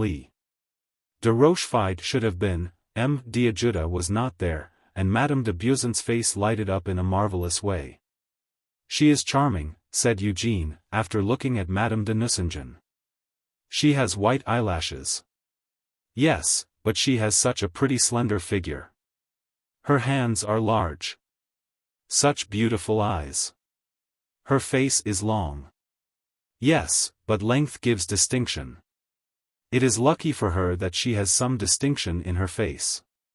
Just see how she fidgets with her opera-glass." "The Goriot blood shows itself in every movement," said the Vicomtesse, much to Eugène's astonishment. "Indeed, Madame." De Beausant seemed to be engaged in making a survey of the house, and to be unconscious of Madame Nucingen's existence, but no movement made by the latter was lost upon the Vicomtesse. The house was full of the loveliest women in Paris, so that Delphine de Nucingen was not a little flattered to receive the undivided attention of Madame de Beausant's young, handsome, and well-dressed cousin, who seemed to have no eyes for anyone else. "If you look at her so persistently, you will make people talk, M. de Rastignac. You will never succeed if you fling yourself at anyone's head like that." "My dear cousin," said Eugène, "you have protected me indeed so far, and now if you would complete your work, I only ask of you a favor which will cost you but little, and be of very great service to me. I have lost my heart. Already. Yes. And to that woman. How could I aspire to find anyone else to listen to me?" he asked, with a keen glance at his cousin. "Her Grace the Duchesse de Carigliano is a friend of the Duchesse de Berry," he went on, after a pause. "You are sure to see her. Will you be so kind as to present me to her, and to take me to her ball on Monday? I shall meet Madame de Nucingen there, and enter into my first skirmish." "Willingly," she said. "If you have a liking for her already, your affairs of the heart are like to prosper. That is de Marseille over there in the Princess Galathien's box. Madame de Nucingen is racked with jealousy. There is no better time for approaching a woman, especially if she happens to be a banker's wife. All those ladies of the Chaussée d'Antin love revenge. Then, what would you do yourself in such a case?" "I should suffer in silence." At this point the Marquis d'Ajuda appeared in Madame de Beausant's box. "I have made a muddle of my affairs to come to you," he said, "and I am telling you about it, so that it may not be a sacrifice." Eugène saw the glow of joy on the Vicomtesse's face, and knew that this was love, and learned the difference between love and the affectations of Parisian coquetry. He admired his cousin, grew mute, and yielded his place to M. d'Ajuda with a sigh. "How noble, how sublime a woman is when she loves like that," he said to himself. And he could forsake her for a doll. Oh! How could anyone forsake her? There was a boy's passionate indignation in his heart. He could have flung himself at Madame de Beausant's feet. He longed for the power of the devil if he could snatch her away and hide her in his heart, as an eagle snatches up some white yearling from the plains and bears it to its eyrie. It was humiliating to him to think that in all this gallery of fair pictures he had not one picture of his own. To have a mistress and an almost royal position is a sign of power, he said to himself. And he looked at Madame de Nucingen as a man measures another who has insulted him. The Vicomtesse turned to him, and the expression of her eyes thanked him 1,000 times for his discretion. The first act came to an end just then. "Do you know Madame de Nucingen well enough to present M. de Rastignac to her?" she asked of the Marquis d'Ajuda. She will be delighted, said the Marquis. The handsome Portuguese rose as he spoke and took the student's arm, and in another moment Eugene found himself in Madame de Nucingen's box. "Madame," said the Marquis, "I have the honor of presenting to you the Chevalier Eugène de Rastignac. He is a cousin of Madame de Beauseant's. You have made so deep an impression upon him, that I thought I would fill up the measure of his happiness by bringing him nearer to his divinity."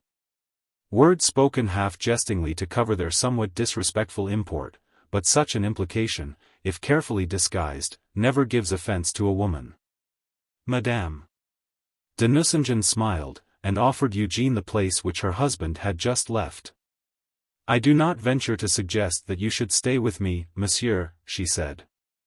"Those who are so fortunate as to be in Madame de Beauseant's company do not desire to leave it." "Madame," Eugene said, lowering his voice, "I think that to please my cousin I should remain with you.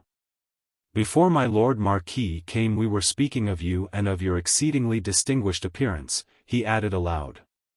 M. d'Ajuda turned and left them. "Are you really going to stay with me, monsieur?" asked the Baroness. "Then we shall make each other's acquaintance. Madame de Ristaud told me about you, and has made me anxious to meet you. She must be very insincere, then, for she has shut her door on me." "What?" "Madame, I will tell you honestly the reason why. But I must crave your indulgence before confiding such a secret to you. I am your father's neighbor. I had no idea that Madame de Ristaud was his daughter.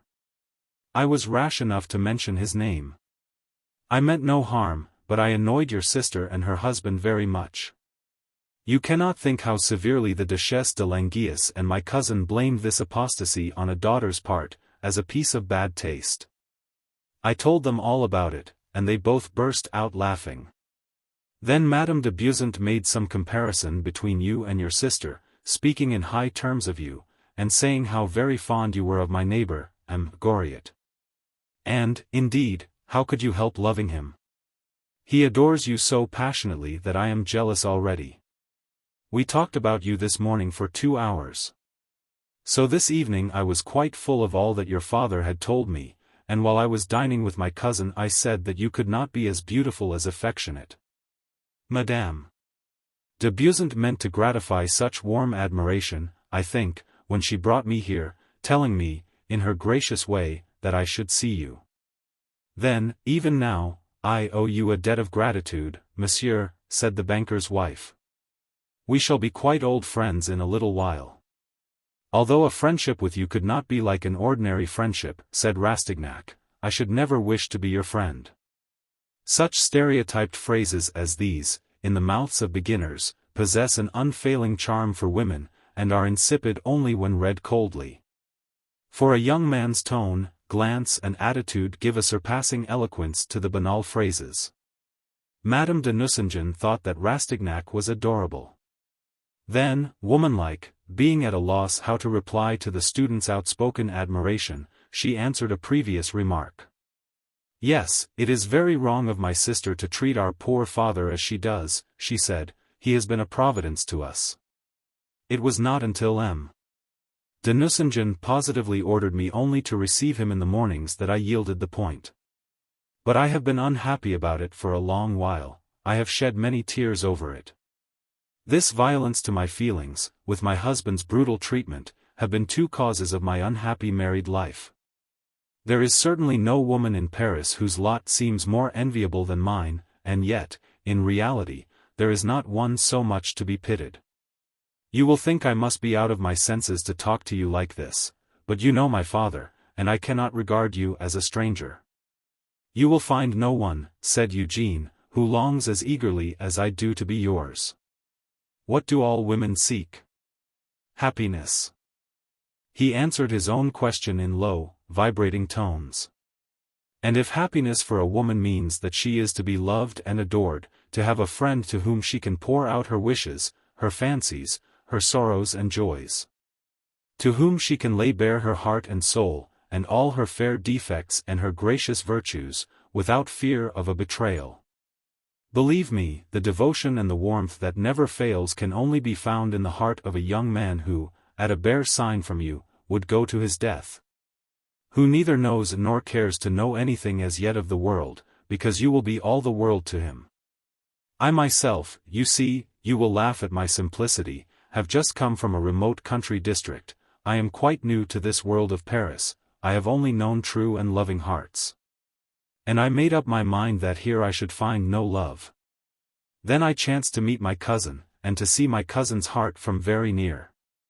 I have divined the inexhaustible treasures of passion, and, like Cherubino, I am the lover of all women, until the day comes when I find the woman to whom I may devote myself. As soon as I saw you, as soon as I came into the theatre this evening, I felt myself borne towards you as if by the current of a stream. I had so often thought of you already, but I had never dreamed that you would be so beautiful. Madame de Beauxant told me that I must not look so much at you. She does not know the charm of your red lips, your fair face, nor see how soft your eyes are. I also am beginning to talk nonsense, but let me talk. Nothing pleases a woman better than to listen to such whispered words as these. The most puritanical among them listens even when she ought not to reply to them. And Rastignac, having once begun, continued to pour out his story, dropping his voice, that she might lean and listen, and Madame de Nucingen, smiling, glanced from time to time at de Marsay, who still sat in the Princess Galithien's box. Rastignac did not leave Madame de Nucingen till her husband came to take her home. Madame, Eugène said, I shall have the pleasure of calling upon you before the Duchesse de Carigliano's ball. If Madame invites you to come, said the Baron, a thick-set Alsatian, with indications of a sinister cunning in his full-moon countenance, you are quite sure of being well received. My affairs seem to be in a promising way, said Eugène to himself. Can you love me? I asked her, and she did not resent it. The bit is in the horse's mouth, and I have only to mount and ride. And with that he went to pay his respects to Madame de Beauxant, who was leaving the theatre on Diajuda's arm. The student did not know that the Baroness' thoughts had been wandering. That she was even then expecting a letter from de Marsay, one of those letters that bring about a rupture that rends the soul. So, happy in his delusion, Eugène went with the Vicomtesse to the peristyle, where people were waiting till their carriages were announced. That cousin of yours is hardly recognizable for the same man, said the Portuguese laughingly to the Vicomtesse, when Eugène had taken leave of them. He will break the bank. He is as supple as an eel, he will go a long way, of that I am sure. Who else could have picked out a woman for him, as you did, just when she needed consolation? But it is not certain that she does not still love the faithless lover, said Madame de Beauxant. The student meanwhile walked back from the Theatre Italien to the Rue Nueve-Sainte-Genevieve, making the most delightful plans as he went. He had noticed how closely Madame de Ristaud had scrutinized him when he sat beside Madame de Nucingen, and inferred that the Countess' doors would not be closed in the future. For important houses were now open to him, for he meant to stand well with the Mercale. He had 4 supporters in the inmost circle of society in Paris. Even now it was clear to him that, once involved in this intricate social machinery, he must attach himself to a spoke of the wheel that was to turn and raise his fortunes. He would not examine himself too curiously as to the methods, but he was certain of the end, and conscious of the power to gain and keep his hold. If Madame de Nucingen takes an interest in me, I will teach her how to manage her husband. That husband of hers is a great speculator. He might put me in the way of making a fortune by a single stroke. He did not say this bluntly in so many words. As yet, indeed, he was not sufficient of a diplomatist to sum up a situation, to see its possibilities at a glance, and calculate the chances in his favor. These were nothing but hazy ideas that floated over his mental horizon. They were less cynical than Vautrin's notions. But if they had been tried in the crucible of conscience, no very pure result would have issued from the test. It is by a succession of such-like transactions that men sink at last to the level of the relaxed morality of this epoch. When there have never been so few of those who square their courses with their theories, so few of those noble characters who do not yield to temptation. For whom the slightest deviation from the line of rectitude is a crime. To these magnificent types of uncompromising right we owe two masterpieces, the Alceste of Molière, and, in our own day, the characters of Jeannie Deans and her father in Sir Walter Scott's novel. Perhaps a work which should chronicle the opposite course, which should trace out all the devious courses through which a man of the world, a man of ambitions, drags his conscience. Just steering clear of crime that he may gain his end and yet save appearances, such a chronicle would be no less edifying and no less dramatic. Rastignac went home. He was fascinated by Madame de Nucingen. He seemed to see her before him, slender and graceful as a swallow. He recalled the intoxicating sweetness of her eyes, her fair hair, the delicate silken tissue of the skin, beneath which it almost seemed to him that he could see the blood coursing. The tones of her voice still exerted a spell over him. He had forgotten nothing. His walk perhaps heated his imagination by sending a glow of warmth through his veins. He knocked unceremoniously at Goriot's door. "I have seen Madame Delphine, neighbor," said he. "Where?" "At the Italians." "Did she enjoy it?" "Just come inside," and the old man left his bed, unlocked the door, and promptly returned again. It was the first time that Eugene had been in Father Goriot's room. And he could not control his feeling of amazement at the contrast between the den in which the father lived and the costume of the daughter whom he had just beheld. The window was curtainless, the walls were damp, in places the varnished wallpaper had come away and gave glimpses of the grimy yellow plaster beneath. The wretched bed on which the old man lay boasted but one thin blanket, and a wadded quilt made out of large pieces of Madame Vauquer's old dresses. The floor was damp and gritty. Opposite the window stood a chest of drawers made of rosewood, one of the old-fashioned kind with a curving front and brass handles, shaped like rings of twisted vine stems covered with flowers and leaves. On a venerable piece of furniture with a wooden shelf stood a ewer and basin and shaving apparatus. A pair of shoes stood in one corner. A night table by the bed had neither a door nor marble slab. There was not a trace of a fire in the empty grate. The square walnut table with the crossbar against which Father Goriot had crushed and twisted his posset dish stood near the hearth. The old man's hat was lying on a broken-down bureau. An armchair stuffed with straw and a couple of chairs completed the list of ramshackle furniture. From the tester of the bed, tied to the ceiling by a piece of rag, hung a strip of some cheap material in large red and black checks. No poor drudge in a garret could be worse lodged than Father Goriot in Madame Vauquer's lodging-house. The mere sight of the room sent a chill through you and a sense of oppression. It was like the worst cell in a prison. Luckily, Goriot could not see the effect that his surroundings produced on Eugene as the latter deposited his candle on the night table. The old man turned round, keeping the bedclothes huddled up to his chin. "Well," he said, "and which do you like the best, Madame de Ristaud or Madame de Nucingen?" "I like Madame Delphine the best," said the law student, "because she loves you the best." At the word so heartily spoken the old man's hand slipped out from under the bedclothes and grasped Eugene's. thank you," he said, gratefully. "Then what did she say about me?" The student repeated the Baroness' remarks with some embellishments of his own, the old man listening the while as though he heard a voice from heaven. "Dear child," he said. Yes, she is very fond of me. But you must not believe all that she tells you about Anastasie. The two sisters are jealous of each other, you see, another proof of their affection. Madame de Ristaud is very fond of me too. I know she is. A father sees his children as God sees all of us, he looks into the very depths of their hearts, he knows their intentions. And both of them are so loving. Oh! If I only had good sons-in-law, I should be too happy, and I dare say there is no perfect happiness here below. If I might live with them, simply hear their voices, know that they are there, see them go and come as I used to do at home when they were still with me, why, my heart bounds at the thought. Were they nicely dressed? Yes, said Eugene.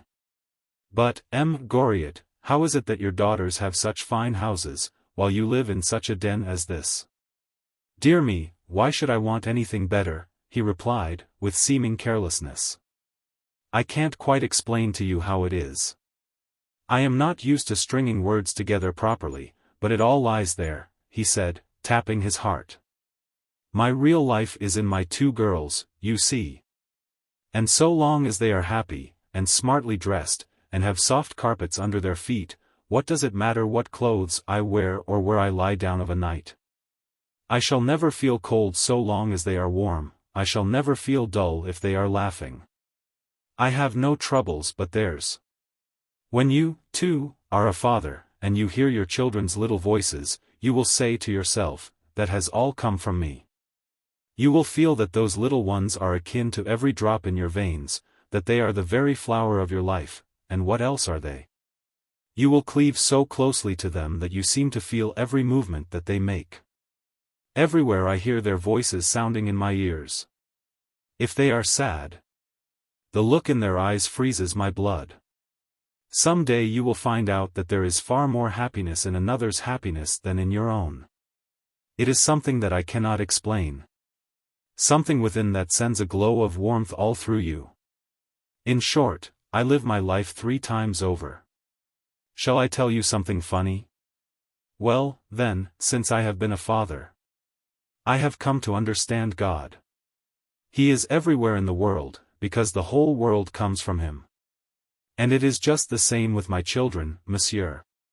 Only, I love my daughters better than God loves the world, for the world is not so beautiful as God himself is. But my children are more beautiful than I am. Their lives are so bound up with mine that I felt somehow that you would see them this evening. Great heaven! If any man would make my little Delphine as happy as a wife is when she is loved, I would black his boots and run on his errands.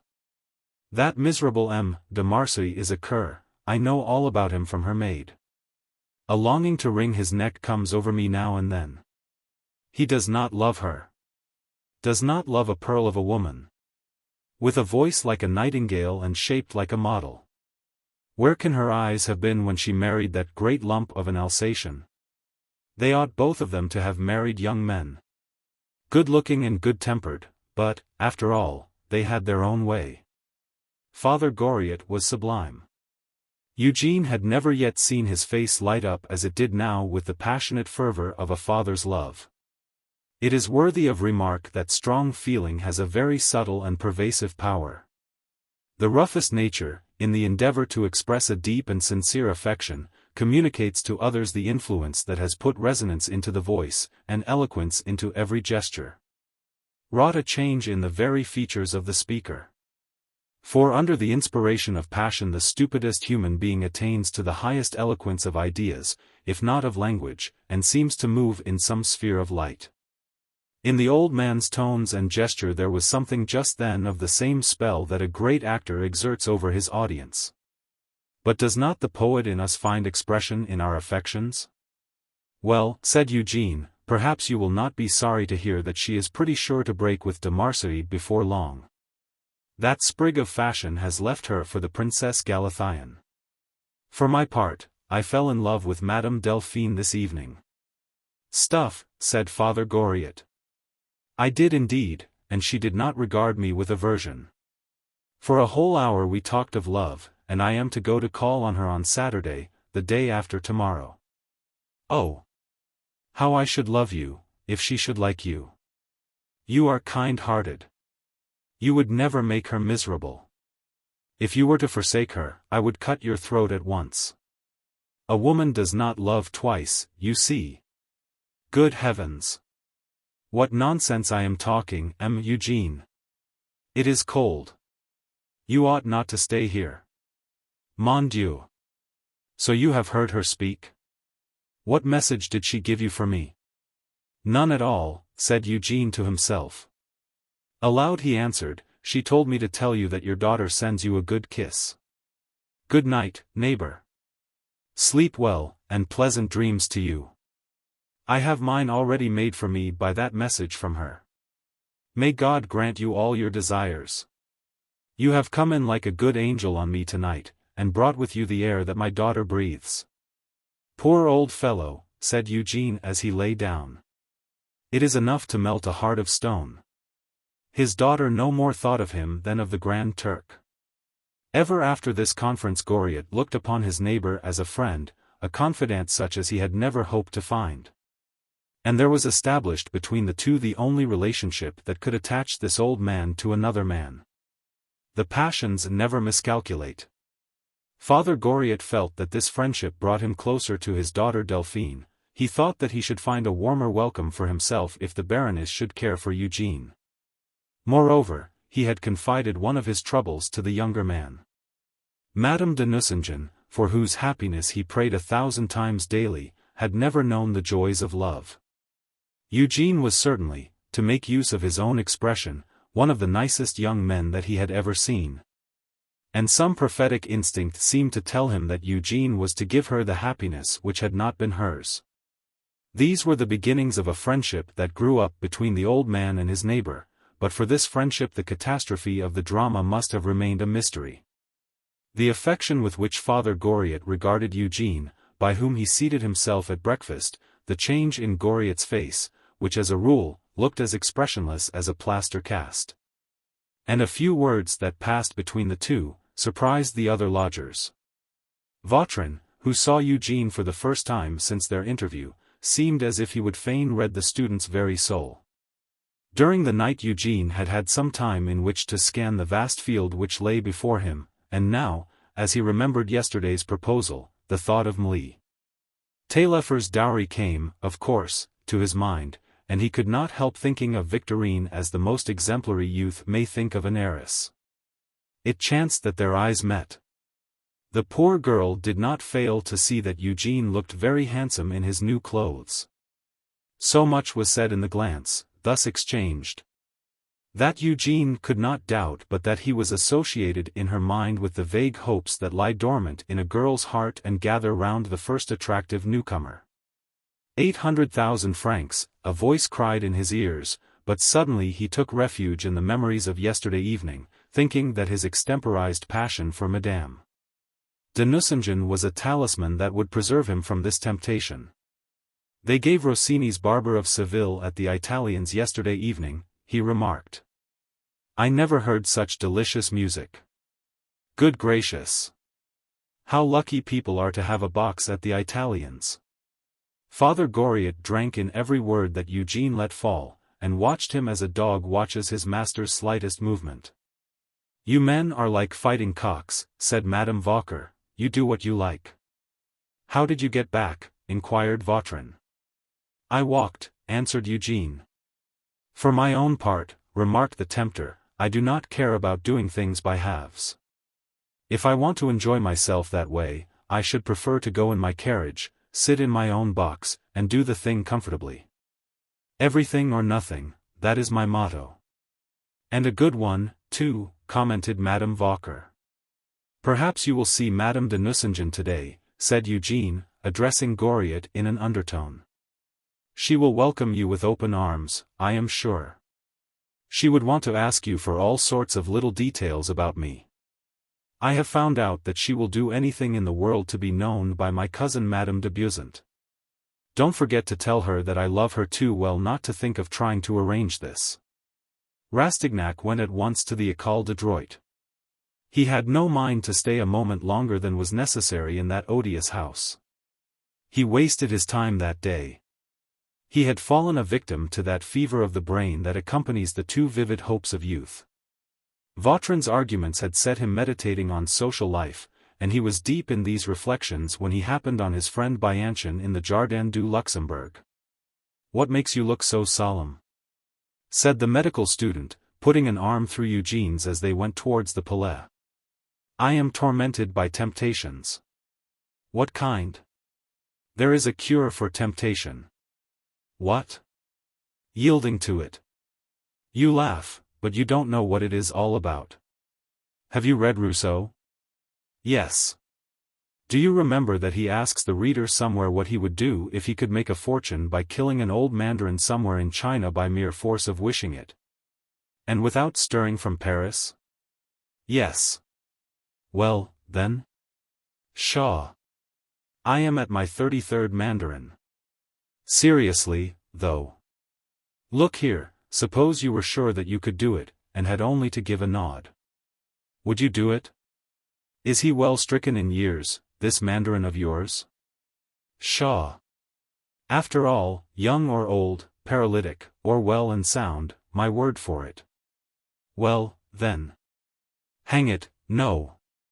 You are a good fellow, Bianchon. But suppose you loved a woman well enough to lose your soul in hell for her, and that she wanted money for dresses and a carriage, and all her whims, in fact? Why, here you are taking away my reason, and want me to reason. Well, then, Bianchon, I am mad, bring me to my senses. I have 2 sisters as beautiful and innocent as angels, and I want them to be happy. How am I to find 200,000 francs apiece for them in the next 5 years?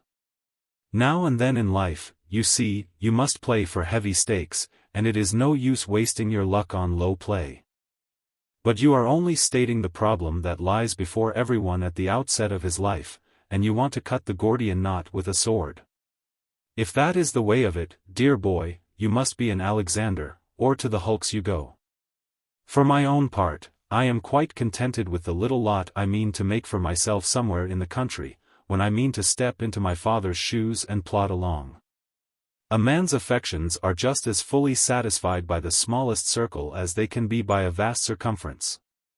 Napoleon himself could only dine once, and he could not have more mistresses than a house student at the Capuchins. Happiness, old man, depends on what lies between the sole of your foot and the crown of your head. And whether it costs 1,000,000 or 100 louis, the actual amount of pleasure that you receive rests entirely with you, and is just exactly the same in any case. I am for letting that Chinaman live. Thank you, Bianchon, you have done me good. We will always be friends. I say, remarked the medical student, as they came to the end of a broad walk in the Jardin des Plantes.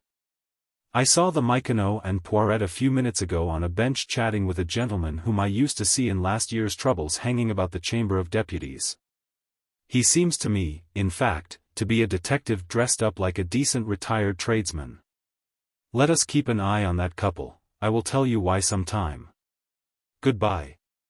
It is nearly 4 o'clock, and I must be in to answer to my name. When Eugene reached the lodging-house, he found Father Goriot waiting for him. Here, cried the old man, here is a letter from her. Pretty handwriting, eh? Eugene broke the seal and read. Sir, I have heard from my father that you are fond of Italian music. I shall be delighted if you will do me the pleasure of accepting a seat in my box. La Fodor and Pellegrini will sing on Saturday, so I am sure that you will not refuse me. M. de Nucingen and I shall be pleased if you will dine with us, we shall be quite by ourselves. If you will come and be my escort, my husband will be glad to be relieved from his conjugal duties. Do not answer, but simply come, yours sincerely. D. de N. Let me see it, said Father Goriot, when Eugene had read the letter. You are going, aren't you? He added, when he had smelled the writing paper. How nice it smells. Her fingers have touched it, that is certain. A woman does not fling herself at a man's head in this way, the student was thinking. She wants to use me to bring back de Marsay, nothing but pique makes a woman do a thing like this. Well, said Father Goriot, what are you thinking about? Eugene did not know the fever or vanity that possessed some women in those days. How should he imagine that to open a door in the Faubourg Saint-Germain a banker's wife would go to almost any length? For the coterie of the Faubourg Saint-Germain was a charmed circle, and the women who moved in it were at that time the queens of society. And among the greatest of these dames du Petit Château, as they were called, were Madame de Beauzant and her friends the Duchesse de Languillas and the Duchesse de Maufrigneuse.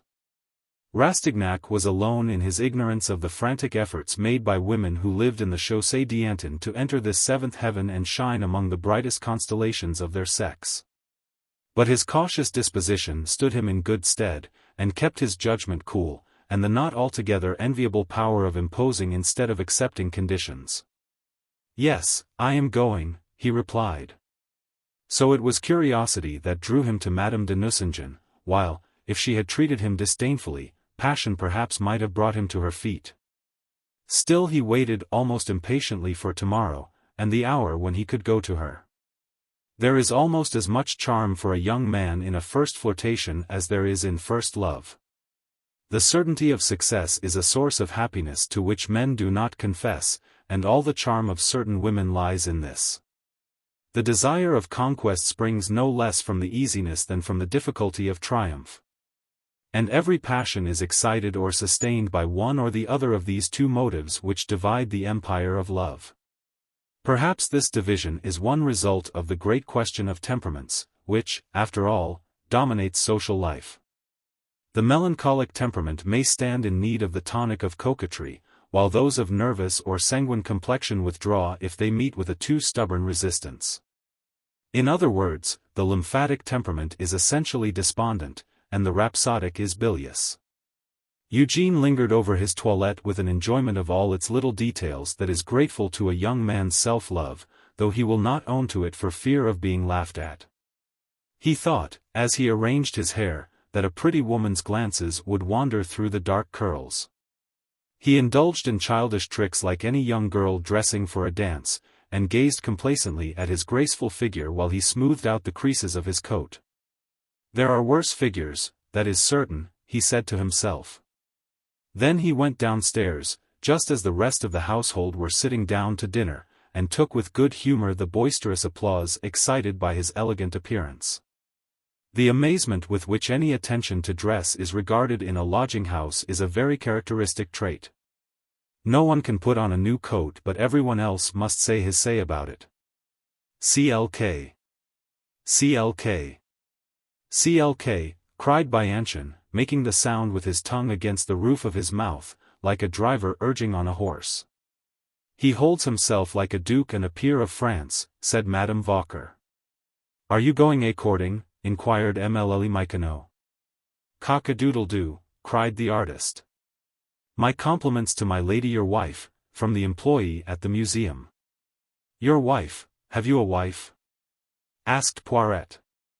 Yes, in compartments, watertight and floats, guaranteed fast color, all prices from 25 to 40 sous, neat check patterns in the latest fashion and best taste, will wash, half linen.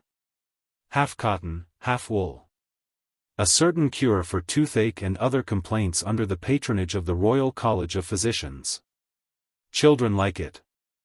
A remedy for headache, indigestion, and all other diseases affecting the throat, eyes, and ears, cried Vautrin, with a comical imitation of the volubility of a quack at a fair. And how much shall we say for this marvel, gentlemen? Twopence? No. Nothing of the sort. All that is left in stock after supplying the Great Mogul. All the crowned heads of Europe, including the Grand Duke of Baden, have been anxious to get a sight of it. Walk up. Walk up. Gentlemen. Pay at the desk as you go in. Strike up the music there. Brum, la, la, trin. La, la, boom. Boom. Mr. Clarinet, there you are out of tune, he added gruffly, I will rap your knuckles for you. Goodness! What an amusing man, said Madame Vauquer to Madame Couture, I should never feel dull with him in the house. This burlesque of Vautrin's was the signal for an outburst of merriment, and under cover of jokes and laughter Eugene caught a glance from Mlle Taillefer. She had leaned over to say a few words in Madame Couture's ear. The cab is at the door, announced Sylvie. But where is he going to dine? Asked Bianchon. With Madame la Baronne de Nucingen. Goriot's daughter, said the law student. At this, all eyes turned to the old vermicelli maker. He was gazing at Eugene with something like envy in his eyes.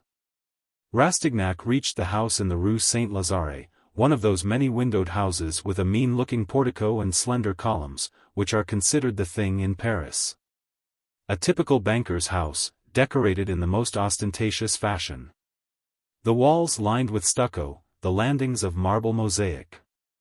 Madame de Nucingen was sitting in a little drawing-room. The room was painted in the Italian fashion, and decorated like a restaurant. The Baroness seemed depressed. The effort that she made to hide her feelings aroused Eugene's interest. It was plain that she was not playing a part. He had expected a little flutter of excitement at his coming, and he found her dispirited and sad. The disappointment piqued his vanity. "My claim to your confidence is very small, madam," he said, after rallying her on her abstracted mood, "but if I am in the way, please tell me so frankly. I count on your good faith." "No, stay with me," she said, "I shall be all alone if you go. Nucingen is dining in town, and I do not want to be alone, I want to be taken out of myself." "But what is the matter?" "You are the very last person whom I should tell," she exclaimed. "Then I am connected in some way in this secret. I wonder what it is. Perhaps. Yet, no," she went on. "It is a domestic quarrel, which ought to be buried in the depths of the heart. I am very unhappy, did I not tell you so the day before yesterday? Golden chains are the heaviest of all fetters. When a woman tells a young man that she is very unhappy, and when the young man is clever, and well-dressed, and has 1,500 francs lying idle in his pocket, he is sure to think as Eugene said, and he becomes a coxcomb. 'What can you have left to wish for?' he answered. 'You are young, beautiful, beloved, and rich. Do not let us talk of my affairs,' she said, shaking her head mournfully. 'We will dine together tête-à-tête, and afterwards we will go to hear the most exquisite music. Am I to your taste?' She went on, rising and displaying her gown of white cashmere, covered with Persian designs in the most superb taste. 'I wish that you were altogether mine,' said Eugene, 'you are charming.' 'You would have a forlorn piece of property,' she said, smiling bitterly. 'There is nothing about me that betrays my wretchedness, and yet, in spite of appearances, I am in despair. I cannot sleep. My troubles have broken my night's rest, I shall grow ugly.' 'Oh! That is impossible,' cried the law student, 'but I am curious to know what these troubles can be that a devoted love cannot efface.' 'Ah! If I were to tell you about them, you would shun me,' she said. 'Your love for me is as yet only the conventional gallantry that men use to masquerade in. And, if you really loved me, you would be driven to despair. I must keep silence, you see. Let us talk of something else, for pity's sake,' she added. 'Let me show you my rooms.' 'No. Let us stay here,' answered Eugene. He sat down on the sofa before the fire, and boldly took Madame de Nucingen's hand in his. She surrendered it to him. He even felt the pressure of her fingers in one of the spasmodic clutches that betray terrible agitation. 'Listen,' said Rastignac, 'if you are in trouble, you ought to tell me about it. I want to prove to you that I love you for yourself alone. You must speak to me frankly about your troubles, so that I can put an end to them, even if I have to kill half a dozen men. Or I shall go, never to return.' 'Very well,' she cried, putting her hand to her forehead in an agony of despair, 'I will put you to the proof, and this very moment.' 'Yes,' she said to herself, 'I have no other resource left.' She rang the bell. 'Are the horses put in for the master?' she asked of the servant. 'Yes, madam. I shall take his carriage myself. He can have mine and my horses. Serve dinner at 7 o'clock. Now, come with me,' she said to Eugene, who thought as he sat in the banker's carriage beside Madame de Nucingen that he must surely be dreaming. 'To the Palais Royal,' she said to the coachman, 'stop near the Théâtre Français.' She seemed to be too troubled and excited to answer the innumerable questions that Eugene put to her. He was at a loss what to think of her mute resistance, her obstinate silence. 'Another moment and she will escape me,' he said to himself. When the carriage stopped at last, the Baroness gave the law student a glance that silenced his wild words, for he was almost beside himself. 'Is it true that you love me?' she asked. 'Yes,' he answered, and in his manner and tone there was no trace of the uneasiness that he felt. 'You will not think ill of me, will you, whatever I may ask of you?' 'No.' 'Are you ready to do my bidding?' 'Blindly.' Have you ever been to a gaming house? She asked in a tremulous voice. Never. Ah. Now I can breathe. You will have luck. Here is my purse, she said. Take it. There are 100 francs in it, all that such a fortunate woman as I can call her own. Go up into one of the gaming houses, I do not know where they are, but there are some near the Palais Royal. Try your luck with the 100 francs at a game they call roulette. Lose it all or bring me back 6,000 francs. I will tell you about my troubles when you come back.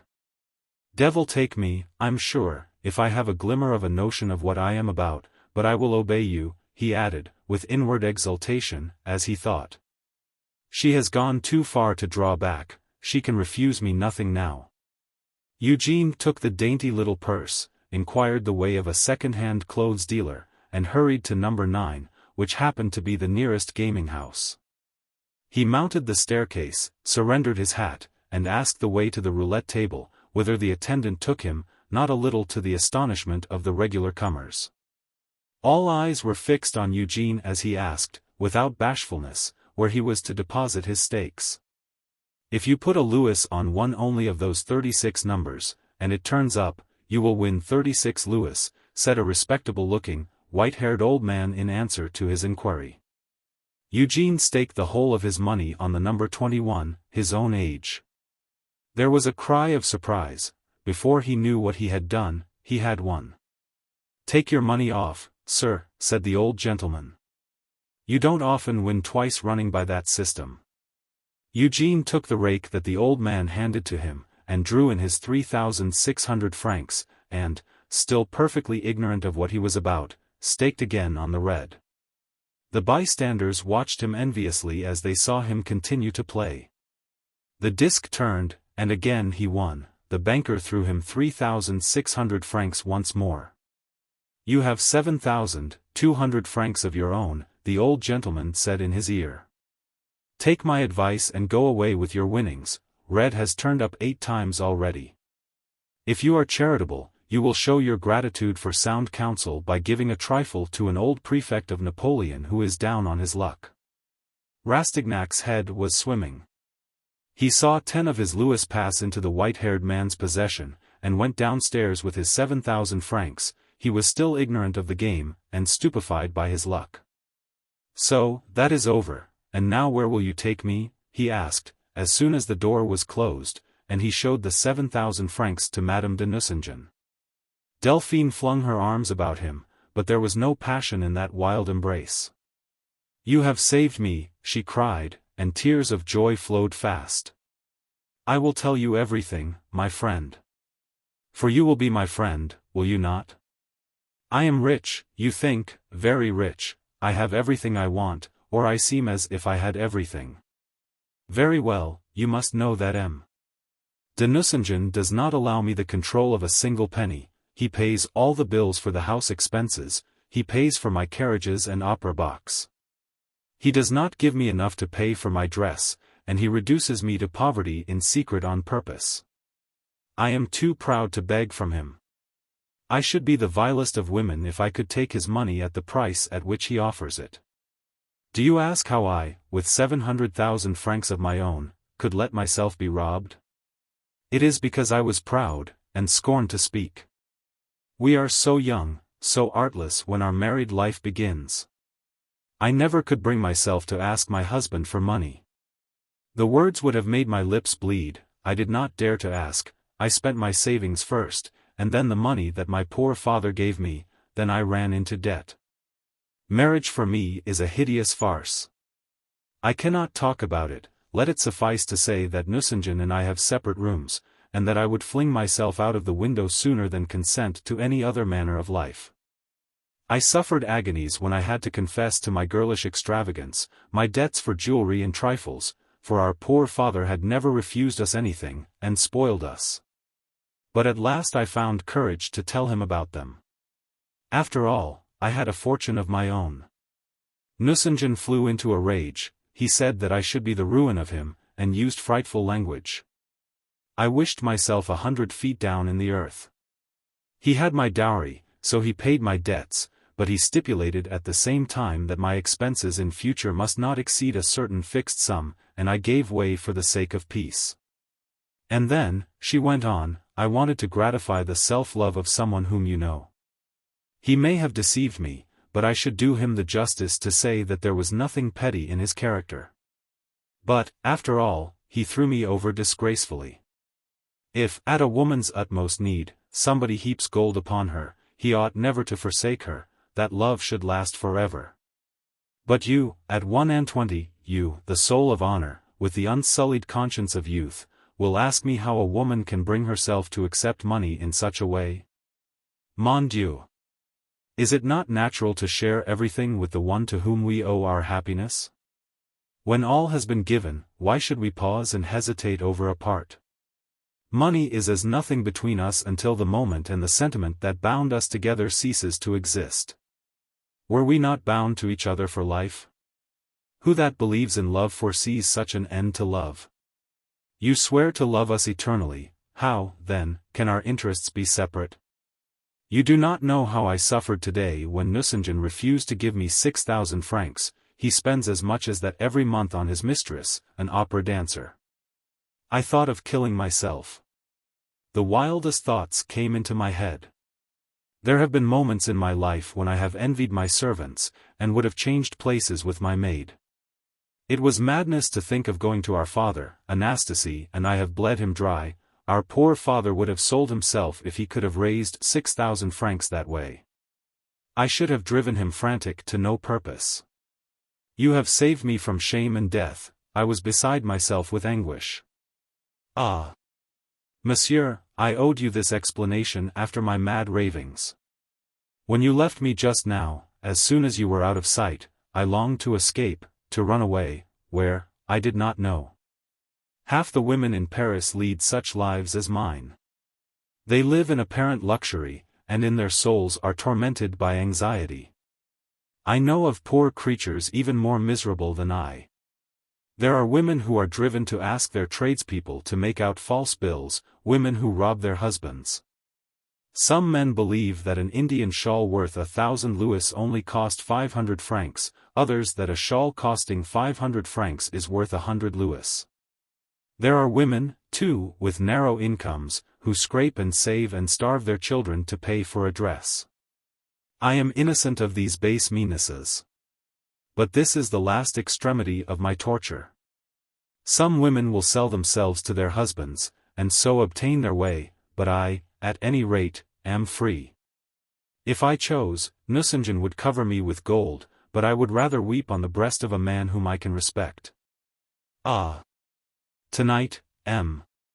de Marsay will no longer have a right to think of me as a woman whom he has paid. She tried to conceal her tears from him, hiding her face in her hands. Eugene drew them away and looked at her. She seemed to him sublime at that moment. It is hideous, is it not, she cried, to speak in a breath of money and affection. You cannot love me after this, she added. The incongruity between the ideas of honor which make women so great, and the errors in conduct which are forced upon them by the constitution of society, had thrown Eugene's thoughts into confusion. He uttered soothing and consoling words, and wondered at the beautiful woman before him, and at the artless imprudence of her cry of pain. You will not remember this against me? She asked. Promise me that you will not. Ah! Madam, I am incapable of doing so, he said. She took his hand and held it to her heart, a movement full of grace that expressed her deep gratitude. I am free and happy once more, thanks to you, she said. Oh! I have felt lately as if I were in the grasp of an iron hand. But after this I mean to live simply and to spend nothing. You will think me just as pretty, will you not, my friend? Keep this, she went on, as she took only 6 of the banknotes. In conscience I owe you 1,000 crowns, for I really ought to go halves with you. Eugene's maiden conscience resisted. But when the Baroness said, I am bound to look on you as an accomplice or as an enemy, he took the money. It shall be a last stake in reserve, he said, in case of misfortune. That was what I was dreading to hear, she cried, turning pale. Oh, if you would that I should be anything to you, swear to me that you will never re-enter a gaming house. Great heaven! That I should corrupt you. I should die of sorrow. They had reached the Rue Saint-Lazare by this time. The contrast between the ostentation of wealth in the house, and the wretched condition of its mistress, dazed the student, and Vautrin's cynical words began to ring in his ears. "Seat yourself there," said the Baroness, pointing to a low chair beside the fire. "I have a difficult letter to write," she added. "Tell me what to say." "Say nothing," Eugène answered her. "Put the bills in an envelope, direct it, and send it by your maid." "Why, you are a love of a man," she said. "Ah! See what it is to have been well brought up. That is the Buzin through and through," she went on, smiling at him. "She is charming," thought Eugène, more and more in love. He looked round him at the room. There was an ostentatious character about the luxury, a meretricious taste in the splendor. "Do you like it?" she asked, as she rang for the maid. "Therese, take this to M. de Marcy, and give it into his hands yourself. If he is not at home, bring the letter back to me." Therese went, but not before she had given Eugène a spiteful glance. Dinner was announced. Rastignac gave his arm to Madame de Nucingen, she led the way into a pretty dining room, and again he saw the luxury of the table which he had admired in his cousin's house. "Come and dine with me on opera evenings, and we will go to the Italians afterwards," she said. "I should soon grow used to the pleasant life if it could last, but I am a poor student, and I have my way to make." "Oh! You will succeed," she said laughing. "You will see. All that you wish will come to pass. I did not expect to be so happy. It is the wont of women to prove the impossible by the possible, and to annihilate facts by presentiments." When Madame de Nucingen and Rastignac took their places in her box at the Buffons, her face wore a look of happiness that made her so lovely that everyone indulged in those small slanders against which women are defenseless. For the scandal that is uttered lightly is often seriously believed. Those who know Paris, believe nothing that is said, and say nothing of what is done there. Eugène took the Baroness' hand in his, and by some light pressure of the fingers, or a closer grasp of the hand, they found a language in which to express the sensations which the music gave them. It was an evening of intoxicating delight for both, and when it ended, and they went out together, Madame de Nucingen insisted on taking Eugène with her as far as the Pont Neuf, he disputing with her the whole of the way for a single kiss after all those that she had showered upon him so passionately at the Palais Royal. Eugène reproached her with inconsistency. "That was gratitude," she said, "for devotion that I did not dare to hope for, but now it would be a promise." "And will you give me no promise, ingrate?" He grew vexed. Then, with one of those impatient gestures that fill a lover with ecstasy, she gave him her hand to kiss, and he took it with a discontented air that delighted her. "I shall see you at the ball on Monday," she said. As Eugène went home in the moonlight, he fell to serious reflections. He was satisfied, and yet dissatisfied. He was pleased with an adventure which would probably give him his desire, for in the end one of the prettiest and best-dressed women in Paris would be his. But, as a set-off, he saw his hopes of fortune brought to nothing, and as soon as he realized this fact, the vague thoughts of yesterday evening began to take a more decided shape in his mind. A check is sure to reveal to us the strength of our hopes. The more Eugène learned of the pleasures of life in Paris, the more impatient he felt of poverty and obscurity. He crumpled the banknote in his pocket, and found any quantity of plausible excuses for appropriating it. He reached the Rue Nueve-Sainte-Genevieve at last, and from the stairhead he saw a light in Goriot's room. The old man had lighted a candle, and set the door ajar, lest the student should pass him by, and go to his room without telling him all about his daughter, to use his own expression. Eugène, accordingly, told him everything without reserve. "Then they think that I am ruined," cried Father Goriot, in an agony of jealousy and desperation. "Why, I have still 1,300 livres a year. Mon Dieu! Poor little girl! Why did she not come to me? I would have sold my rent. She should have had some of the principal, and I would have bought a life annuity with the rest. My good neighbor, why did not you come to tell me of her difficulty? How had you the heart to go and risk her poor little 100 francs at play? This is heartbreaking work. You see what it is to have sons-in-law. Oh! If I had hold of them, I would wring their necks. Mon Dieu! Crying. Did you say she was crying? With her head on my waistcoat, said Eugène. Oh! Give it to me, said Father Goriot. What? My daughter's tears have fallen there, my darling Delphine, who never used to cry when she was a little girl. Oh! I will buy you another, do not wear it again, let me have it. By the terms of her marriage contract, she ought to have the use of her property. Tomorrow morning I will go and see Derville, he is an attorney. I will demand that her money should be invested in her own name. I know the law. I am an old wolf, I will show my teeth. Here, father. This is a banknote for 1,000 francs that she wanted me to keep out of our winnings. Keep them for her, in the pocket of the waistcoat. Goriot looked hard at Eugène, reached out and took the law student's hand, and Eugène felt a tear fall on it. You will succeed, the old man said. God is just, you see. I know an honest man when I see him, and I can tell you, there are not many men like you. I am to have another dear child in you, am I? There, go to sleep, you can sleep, you are not yet a father. She was crying.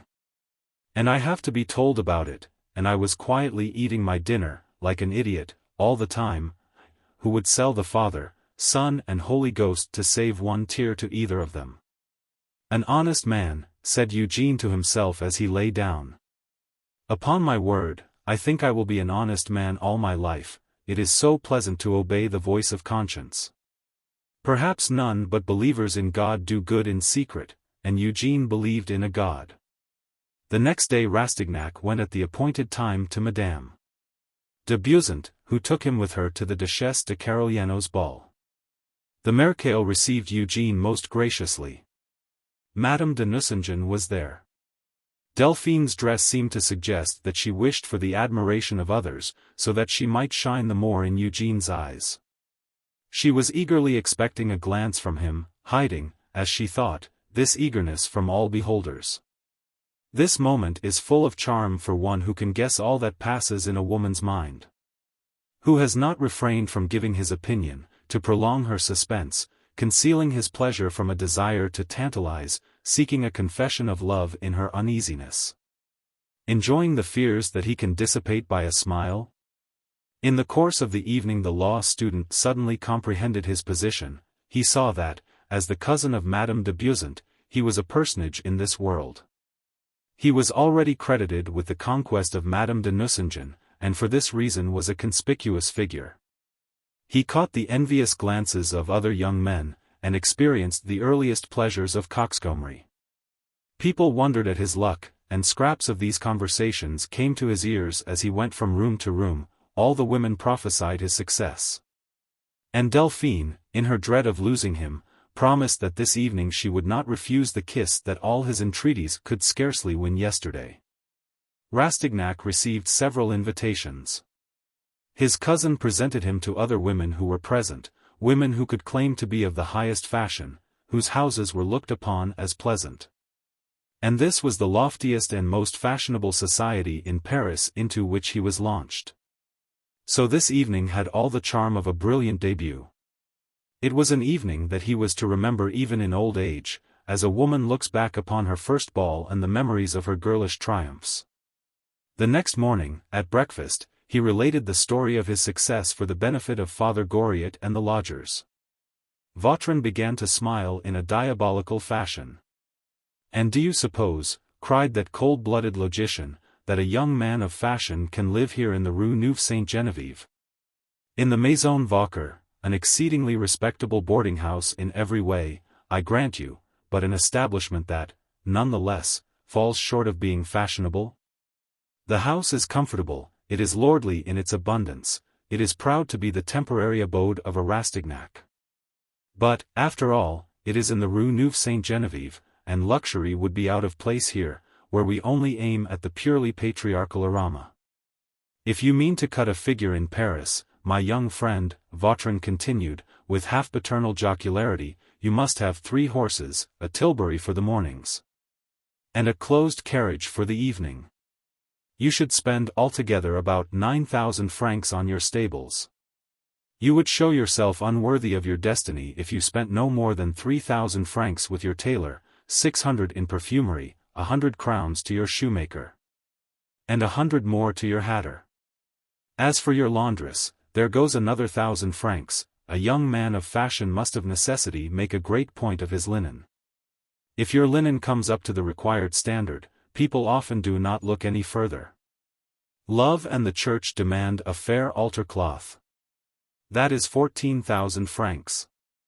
I am saying nothing of losses at play, bets, and presents. It is impossible to allow less than 2,000 francs for pocket money.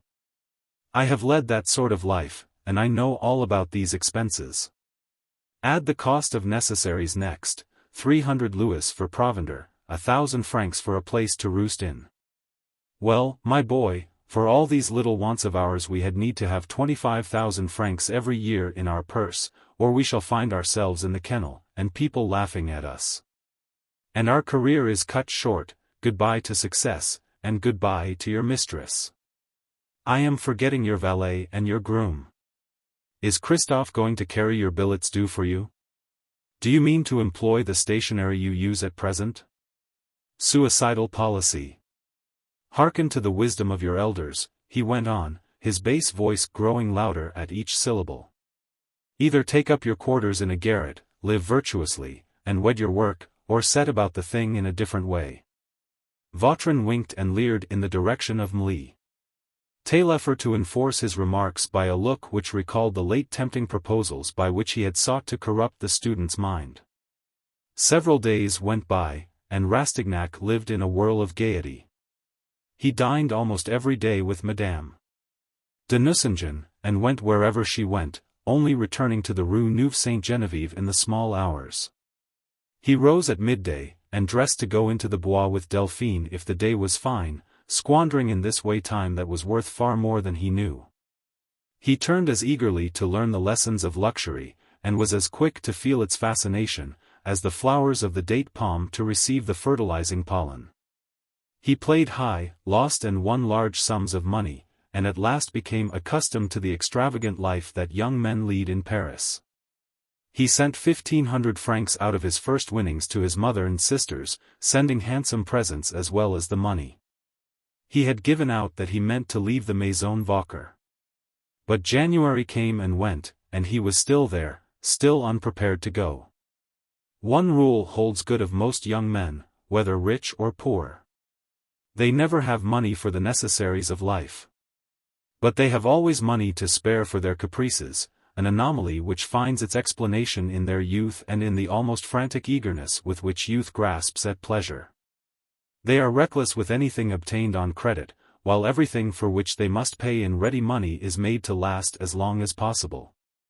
If they cannot have all that they want, they make up for it, it would seem, by squandering what they have. To state the matter simply, a student is far more careful of his hat than of his coat, because the latter being a comparatively costly article of dress. It is in the nature of things that a tailor should be a creditor. But it is otherwise with the hatter. The sums of money spent with him are so modest, that he is the most independent and unmanageable of his tribe, and it is almost impossible to bring him to terms. The young man in the balcony of a theatre who displays a gorgeous waistcoat for the benefit of the fair owners of opera glasses, has very probably no socks in his wardrobe.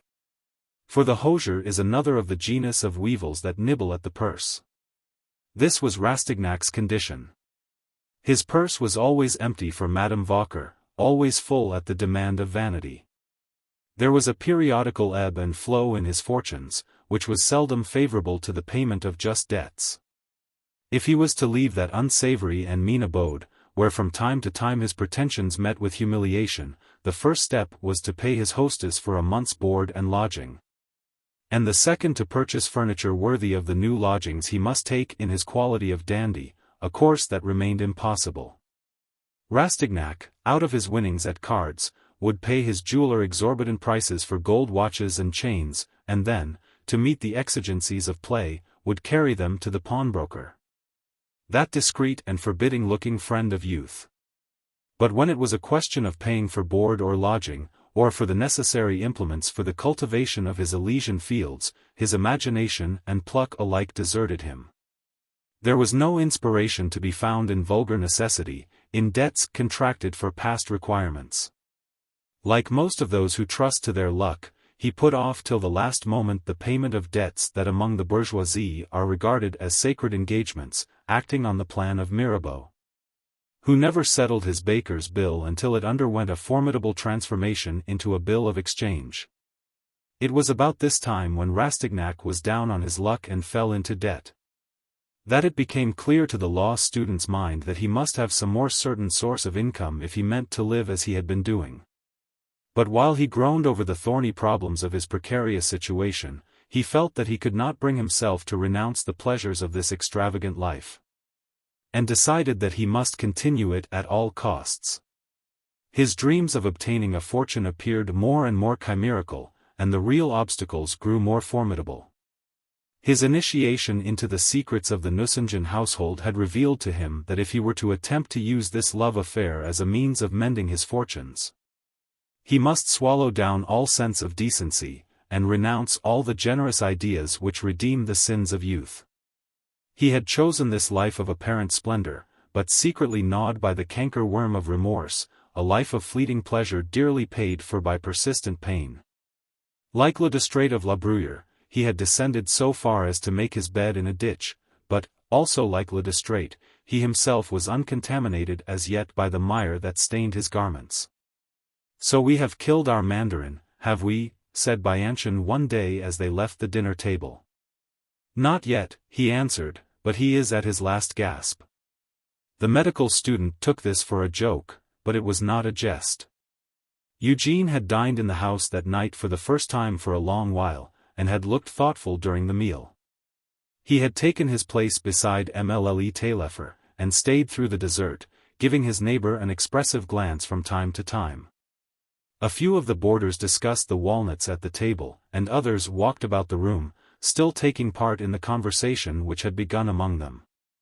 People usually went when they chose, the amount of time that they lingered being determined by the amount of interest that the conversation possessed for them, or by the difficulty of the process of digestion. In wintertime the room was seldom empty before 8 o'clock, when the four women had it all to themselves, and made up for the silence previously imposed upon them by the preponderating masculine element. This evening Vautrin had noticed Eugène's abstractedness, and stayed in the room, though he had seemed to be in a hurry to finish his dinner and go. All through the talk afterwards he had kept out of the sight of the law student, who quite believed that Vautrin had left the room. He now took up his position cunningly in the sitting-room instead of going when the last boarders went. He had fathomed the young man's thoughts, and felt that a crisis was at hand. Rastignac was, in fact, in a dilemma, which many another young man must have known. Madame de Nucingen might love him, or might merely be playing with him, but in either case Rastignac had been made to experience all the alternations of hope and despair of genuine passion. And all the diplomatic arts of a Parisienne had been employed on him. After compromising herself by continually appearing in public with Madame de Buison's cousin, she still hesitated, and would not give him the lover's privileges which he appeared to enjoy. For a whole month she had so wrought on his senses, that at last she had made an impression on his heart. If in the earliest days the student had fancied himself to be master, Madame de Nucingen had since become the stronger of the two, for she had skillfully roused and played upon every instinct, good or bad, in the 2 or 3 men comprised in a young student in Paris. This was not the result of deep design on her part, nor was she playing a part, for women are in a manner true to themselves even through their grossest deceit, because their actions are prompted by a natural impulse. It may have been that Delphine, who had allowed this young man to gain such an ascendancy over her, conscious that she had been too demonstrative, was obeying a sentiment of dignity. And either repented of her concessions, or it pleased her to suspend them. It is so natural to a Parisienne, even when passion has almost mastered her, to hesitate and pause before taking the plunge, to probe the heart of him to whom she entrusts her future. And once already Madame de Nucingen's hopes had been betrayed, and her loyalty to a selfish young lover had been despised. She had good reason to be suspicious. Or it may have been that something in Eugene's manner, for his rapid success was making a coxcomb of him, had warned her that the grotesque nature of their position had lowered her somewhat in his eyes. She doubtless wished to assert her dignity. He was young, and she would be great in his eyes. For the lover who had forsaken her had held her so cheap that she was determined that Eugene should not think her an easy conquest. And for this very reason, he knew that de Marsay had been his predecessor. Finally, after the degradation of submission to the pleasure of a heartless young rake, it was so sweet to her to wander in the flower-strewn realms of love, that it was not wonderful that she should wish to dwell a while on the prospect, to tremble with the vibrations of love, to feel the freshness of the breath of its dawn. The true lover was suffering for the sins of the false. This inconsistency is unfortunately only to be expected so long as men do not know how many flowers are mown down in a young woman's soul by the first stroke of treachery.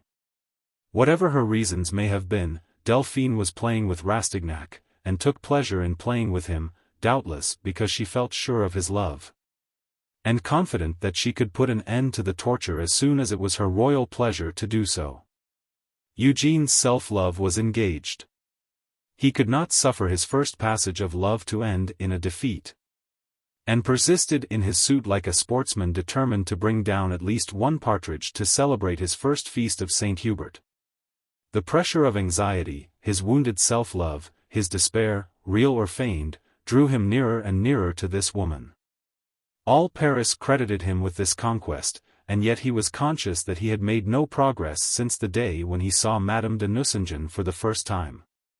He did not know as yet that a woman's coquetry is sometimes more delightful than the pleasure of secure possession of her love, and was possessed with helpless rage. If, at this time, while she denied herself to love, Eugene gathered the springtide spoils of his life, the fruit, somewhat sharp and green, and dearly bought, was no less delicious to the taste. There were moments when he had not a sou in his pockets, and at such times he thought in spite of his conscience of Vautrin's offer and the possibility of fortune by a marriage with Mademoiselle Taillefer. Poverty would clamor so loudly that more than once he was on the point of yielding to the cunning temptations of the terrible Sphinx, whose glance had so often exerted a strange spell over him. Poiret and Mademoiselle Michonneau went up to their rooms, and Rastignac, thinking that he was alone with the women in the dining-room, sat between Madame Vauquer and Madame Couture, who was nodding over the woolen cuffs that she was knitting by the stove, and looked at Mademoiselle Taillefer so tenderly that she lowered her eyes. "Can you be in trouble, Eugene?" Victorine said after a pause. "Who has not his troubles?" answered Rastignac.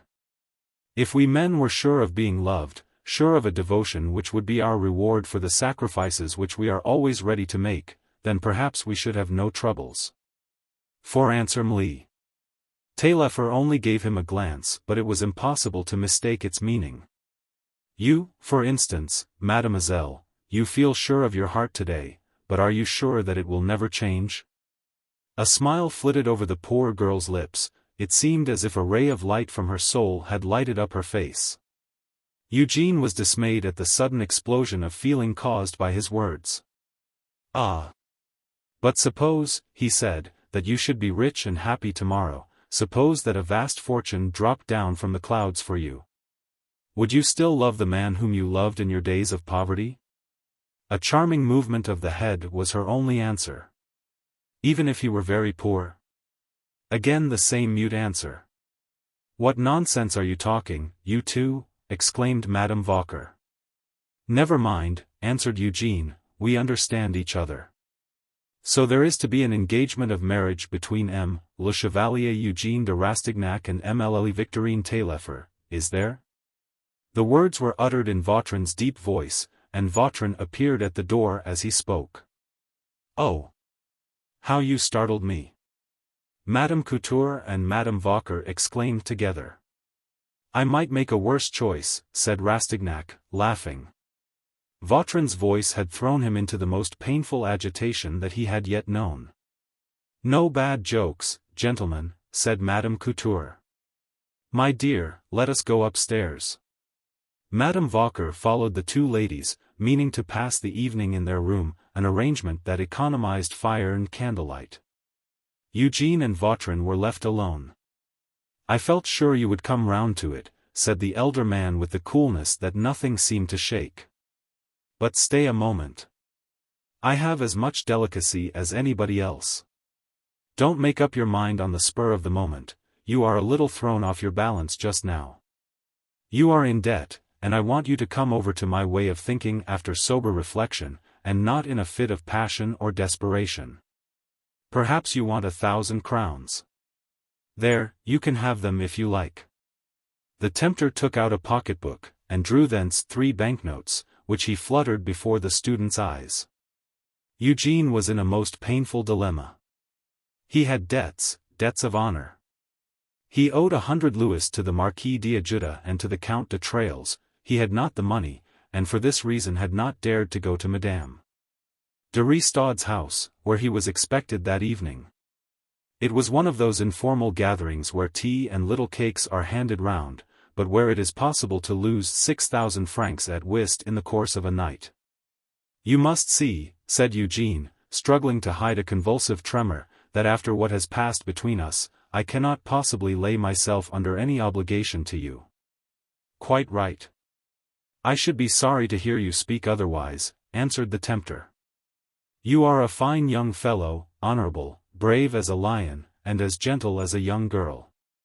You would be a fine haul for the devil. I like youngsters of your sort. Get rid of 1 or 2 more prejudices, and you will see the world as it is. Make a little scene now and then, and act a virtuous part in it, and a man with a head on his shoulders can do exactly as he likes amid deafening applause from the fools in the gallery. Ah! A few days yet, and you will be with us, and if you would only be tutored by me, I would put you in the way of achieving all your ambitions. You should no sooner form a wish than it should be realized to the full. You should have all your desires, honors, wealth, or women. Civilization should flow with milk and honey for you. You should be our pet and favorite, our Benjamin. We would all work ourselves to death for you with pleasure. Every obstacle should be removed from your path. You have a few prejudices left. So you think that I am a scoundrel, do you? Well, M. de Turenne, quite as honorable a man as you take yourself to be, had some little private transactions with bandits, and did not feel that his honor was tarnished. You would rather not lie under any obligation to me, eh? You need not draw back on that account, Vautrin went on, and a smile stole over his lips. Take these bits of paper and write across this, he added, producing a piece of stamped paper, accepted the sum of 3,500 francs due this day 12th, and fill in the date. The rate of interest is stiff enough to silence any scruples on your part. It gives you the right to call me a Jew. You can call quits with me on the score of gratitude. I am quite willing that you should despise me today, because I am sure that you will have a kindlier feeling towards me later on. You will find out fathomless depths in my nature, enormous and concentrated forces that weaklings call vices, but you will never find me base or ungrateful. In short, I am neither a pawn nor a bishop, but a castle, a tower of strength, my boy. What manner of man are you? Cried Eugène. Were you created to torment me? Why no. I am a good-natured fellow, who is willing to do a dirty piece of work to put you high and dry above the mire for the rest of your days. Do you ask the reason of this devotion? All right. I will tell you that some of these days. A word or two in your ear will explain it. I have begun by shocking you, by showing you the way to ring the changes, and giving you a sight of the mechanism of the social machine. But your first fright will go off like a conscript's terror on the battlefield. You will grow used to regarding men as common soldiers who have made up their minds to lose their lives for some self-constituted king. Times have altered strangely. Once you could say to a bravo, "Here are 100 crowns, go and kill Monsieur so-and-so for me," and you could sup quietly after turning someone off into the dark for the least thing in the world. But nowadays I propose to put you in the way of a handsome fortune, you have only to nod your head, it won't compromise you in any way, and you hesitate. 'Tis an effeminate age. Eugene accepted the draft, and received the banknotes in exchange for it. Well, well. Come, now, let us talk rationally, Vautrin continued. I mean to leave this country in a few months' time for America, and set about planting tobacco. I will send you the cigars of friendship. If I make money at it, I will help you in your career.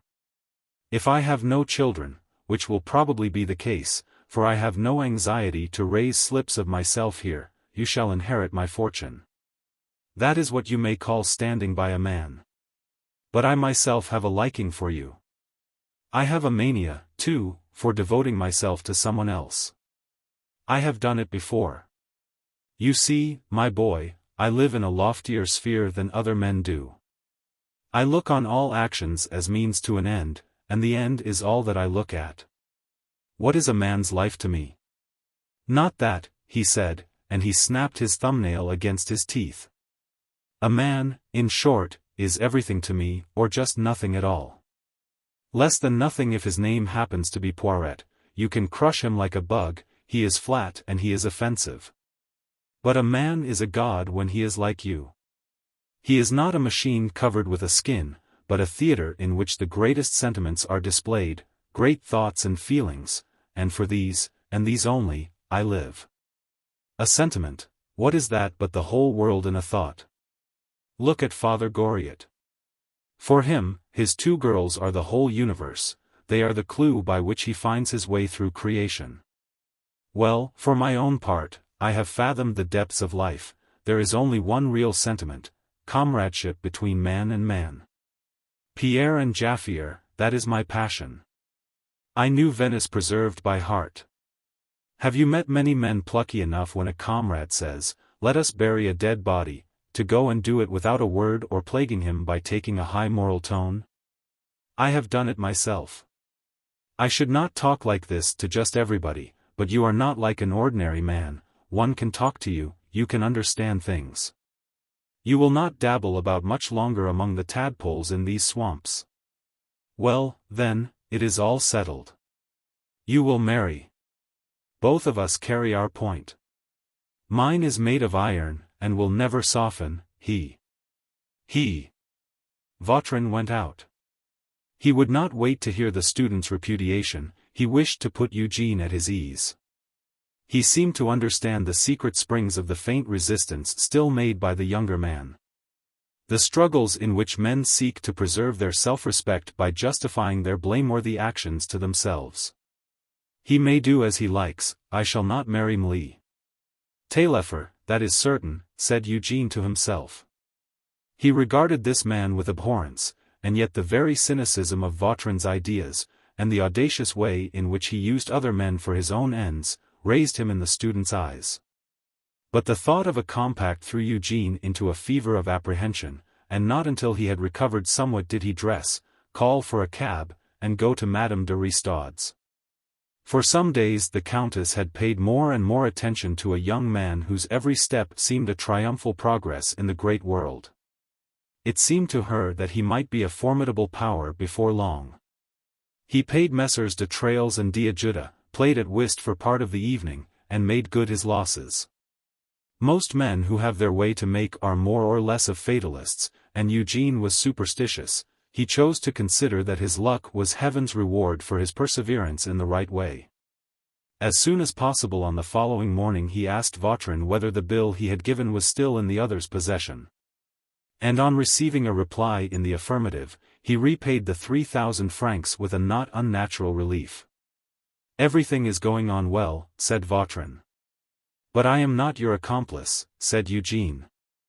I know, Vautrin broke in. You are still acting like a child. You are making mountains out of molehills at the outset. 2 days later, Poiret and Michonneau were sitting together on a bench in the sun. They had chosen a little frequented alley in the Jardin des Plantes, and a gentleman was chatting with them, the same person, as a matter of fact, about whom the medical student had, not without good reason, his own suspicions. Mademoiselle, this Goriot was saying, I do not see any cause for your scruples. His Excellency, Monseigneur the Minister of Police. Ah!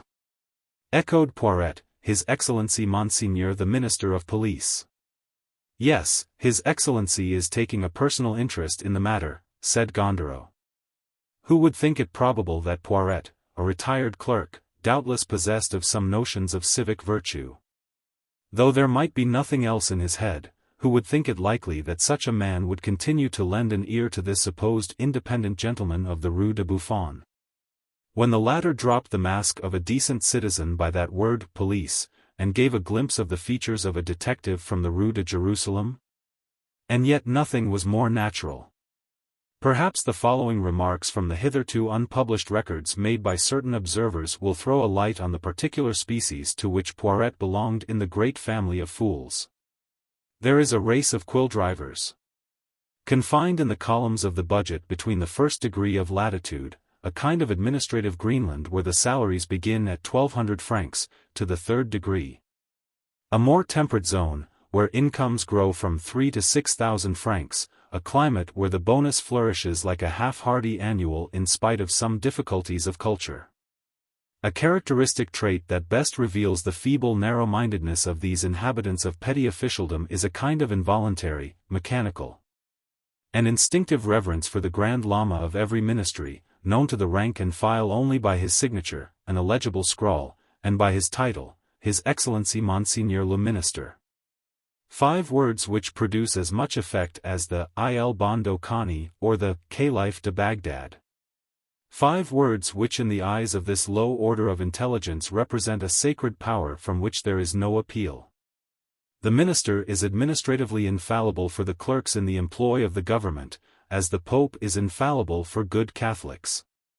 Something of this peculiar radiance invests everything he does or says, or that is said or done in his name. The robe of office covers everything and legalizes everything done by his orders. Does not his very title, His Excellency, vouch for the purity of his intentions and the righteousness of his will, and serve as a sort of passport and introduction to ideas that otherwise would not be entertained for a moment? Pronounce the words, His Excellency, and these poor folk will forthwith proceed to do what they would not do for their own interests. Passive obedience is as well known in a government department as in the army itself. And the administrative system silences consciences, annihilates the individual, and ends, give it time enough, by fashioning a man into a vice or a thumbscrew. And he becomes part of the machinery of government. Wherefore, Goriot, who seemed to know something of human nature, recognized Poiret at once as one of those dupes of officialdom, and brought out for his benefit, at the proper moment, the deus ex machina. The magical words, His Excellency, so as to dazzle Poiret just as he himself unmasked his batteries, for he took Poiret and the Michonneau for the male and female of the same species. If His Excellency himself, His Excellency the Minister. Ah! That is quite another thing, said Poiret.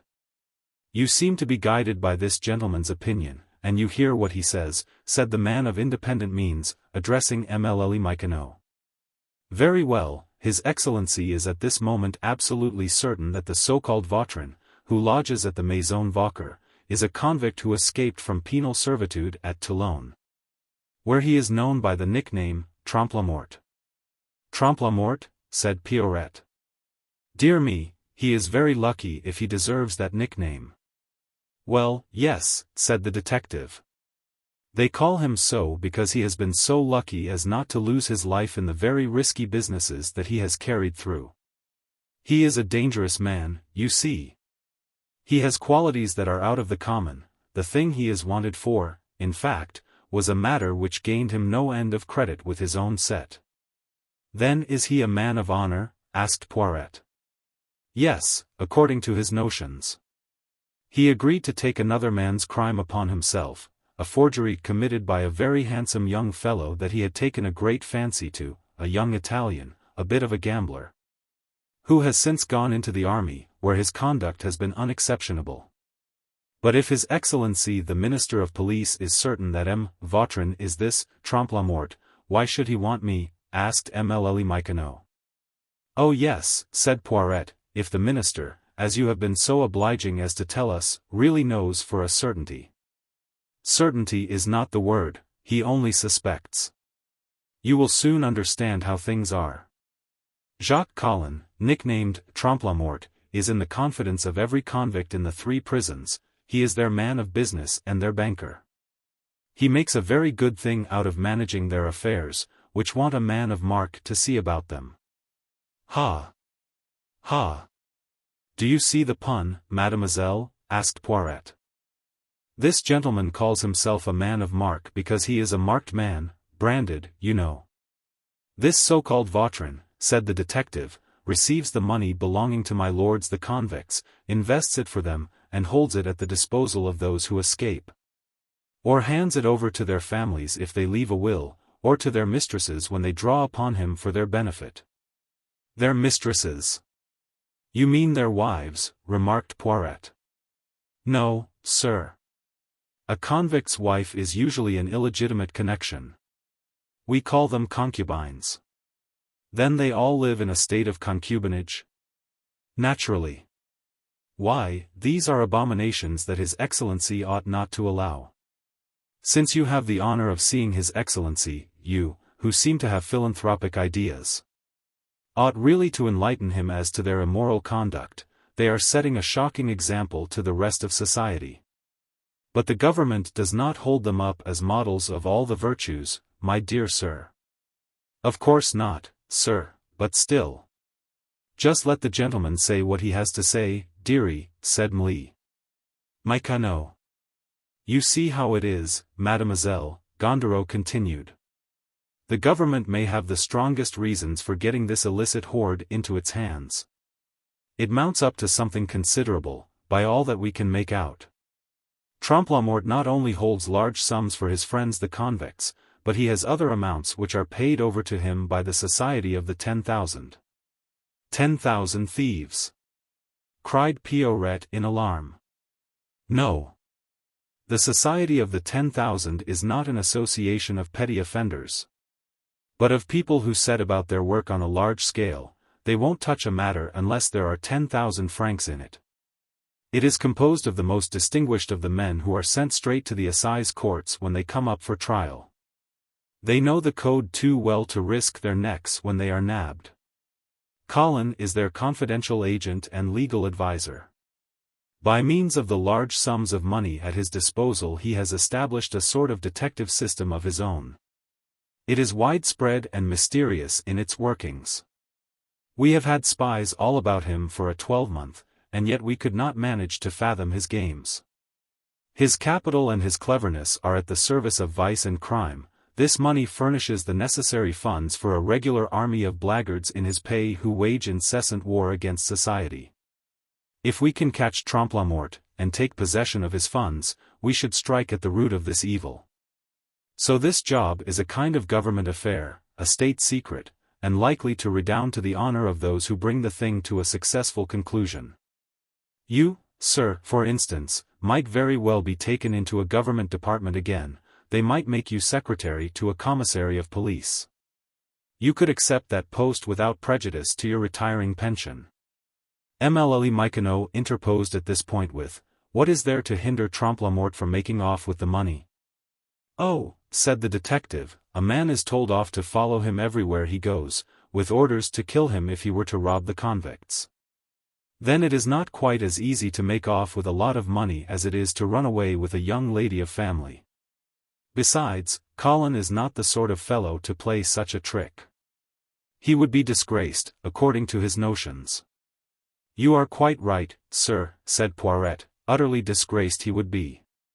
But none of all this explains why you do not come and take him without more ado," remarked Mlle Michonneau.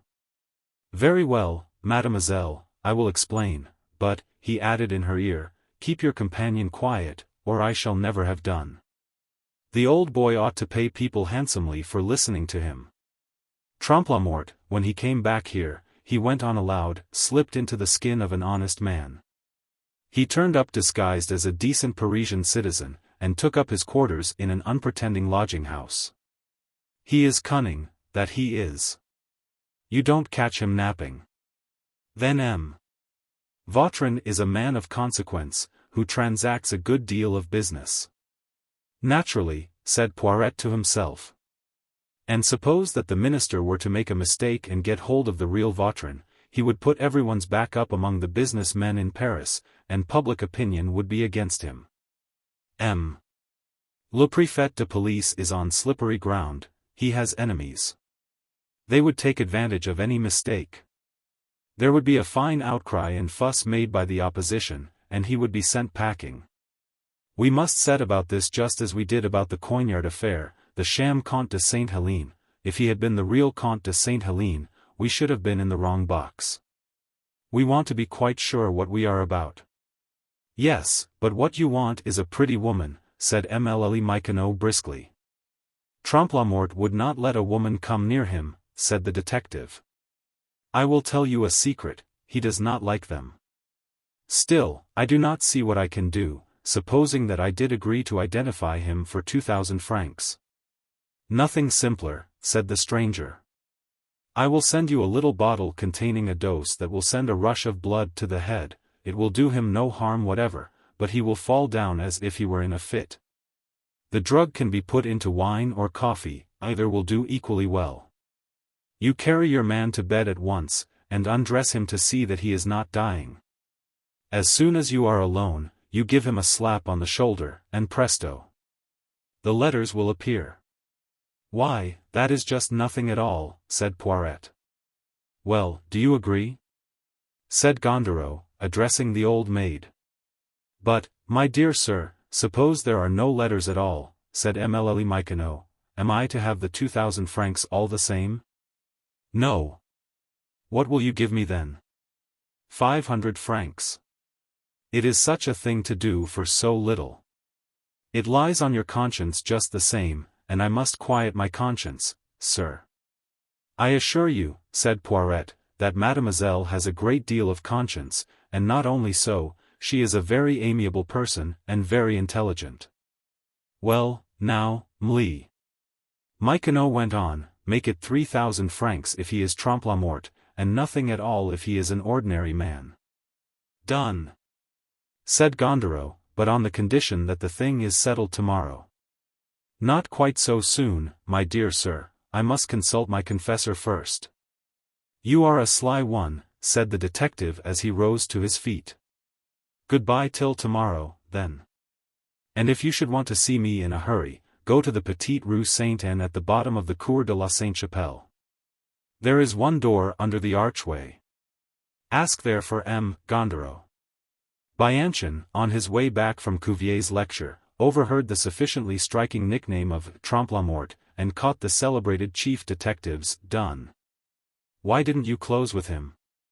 It would be 300 francs a year, said Poiret to Mademoiselle Michonneau. Why didn't I? She asked. Why, it wants thinking over. Suppose that M. Vautrin is this Trompe-la-Mort, perhaps we might do better for ourselves with him.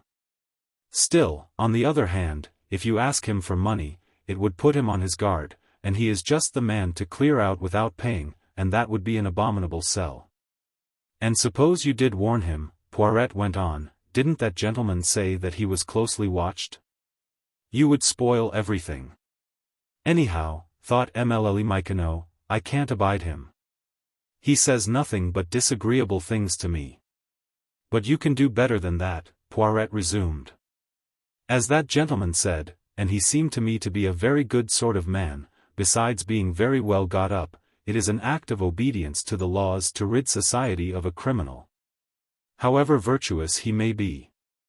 Once a thief, always a thief. Suppose he were to take it into his head to murder us all? The deuce. We should be guilty of manslaughter, and be the first to fall victims into the bargain. Mli. Michonneau's musings did not permit her to listen very closely to the remarks that fell one by one from Poiret's lips like water dripping from a leaky tap. When once this elderly babbler began to talk, he would go on like clockwork unless Michonneau stopped him. He started on some subject or other, and wandered on through parenthesis after parenthesis, till he came to regions as remote as possible from his premises without coming to any conclusions by the way. By the time they reached the Maison Vauquer he had tacked together a whole string of examples and quotations more or less irrelevant to the subject in hand, which led him to give a full account of his own deposition in the case of the Sieur Rigolot versus Dame Morin, when he had been summoned as a witness for the defense. As they entered the dining room, Eugène de Rastignac was talking apart with Taillefer. The conversation appeared to be of such thrilling interest that the pair never noticed the two older lodgers as they passed through the room. None of this was thrown away on Michonneau. "I knew how it would end," remarked that lady, addressing Poiret. "They have been making eyes at each other in a heartrending way for a week past." "Yes," he answered. "So she was found guilty." "Who?" "Madame Morin." "I am talking about Victorine," said Michonneau, as she entered Poiret's room with an absent air, "and you answer, Madame Morin." "Who may Madame Morin be?" "What can Victorine be guilty of?" demanded Poiret. "Guilty of falling in love with Eugène de Rastignac and going further and further without knowing exactly where she is going, poor innocent." That morning Madame de Nucingen had driven Eugène to despair. In his own mind he had completely surrendered himself to Vautrin, and deliberately shut his eyes to the motive for the friendship which that extraordinary man professed for him. Nor would he look to the consequences of such an alliance. Nothing short of a miracle could extricate him now out of the gulf into which he had walked an hour ago, when he exchanged vows in the softest whispers with Taillefer. To Victorine it seemed as if she heard an angel's voice, that heaven was opening above her. The Maison Vauquer took strange and wonderful hues, like a stage fairy palace. She loved and she was loved. At any rate, she believed that she was loved. And what woman would not likewise have believed after seeing Rastignac's face and listening to the tones of his voice during that hour snatched under the Argus eyes of the Maison Vauquer? He had trampled on his conscience, he knew that he was doing wrong, and did it deliberately. He had said to himself that a woman's happiness should atone for this venial sin. The energy of desperation had lent new beauty to his face, the lurid fire that burned in his heart shone from his eyes. Luckily for him, the miracle took place. Vautrin came in high spirits, and at once read the hearts of these two young creatures whom he had brought together by the combinations of his infernal genius. But his deep voice broke in upon their bliss. "A charming girl is my Fanchette. In her simplicity," he sang mockingly. Victorine fled. Her heart was more full than it had ever been, but it was full of joy, and not of sorrow. Poor child! A pressure of the hand, the light touch of Rastignac's hair against her cheek, a word whispered in her ear so closely that she felt the student's warm breath on her. The pressure of a trembling arm about her waist, a kiss upon her throat, such had been her betrothal.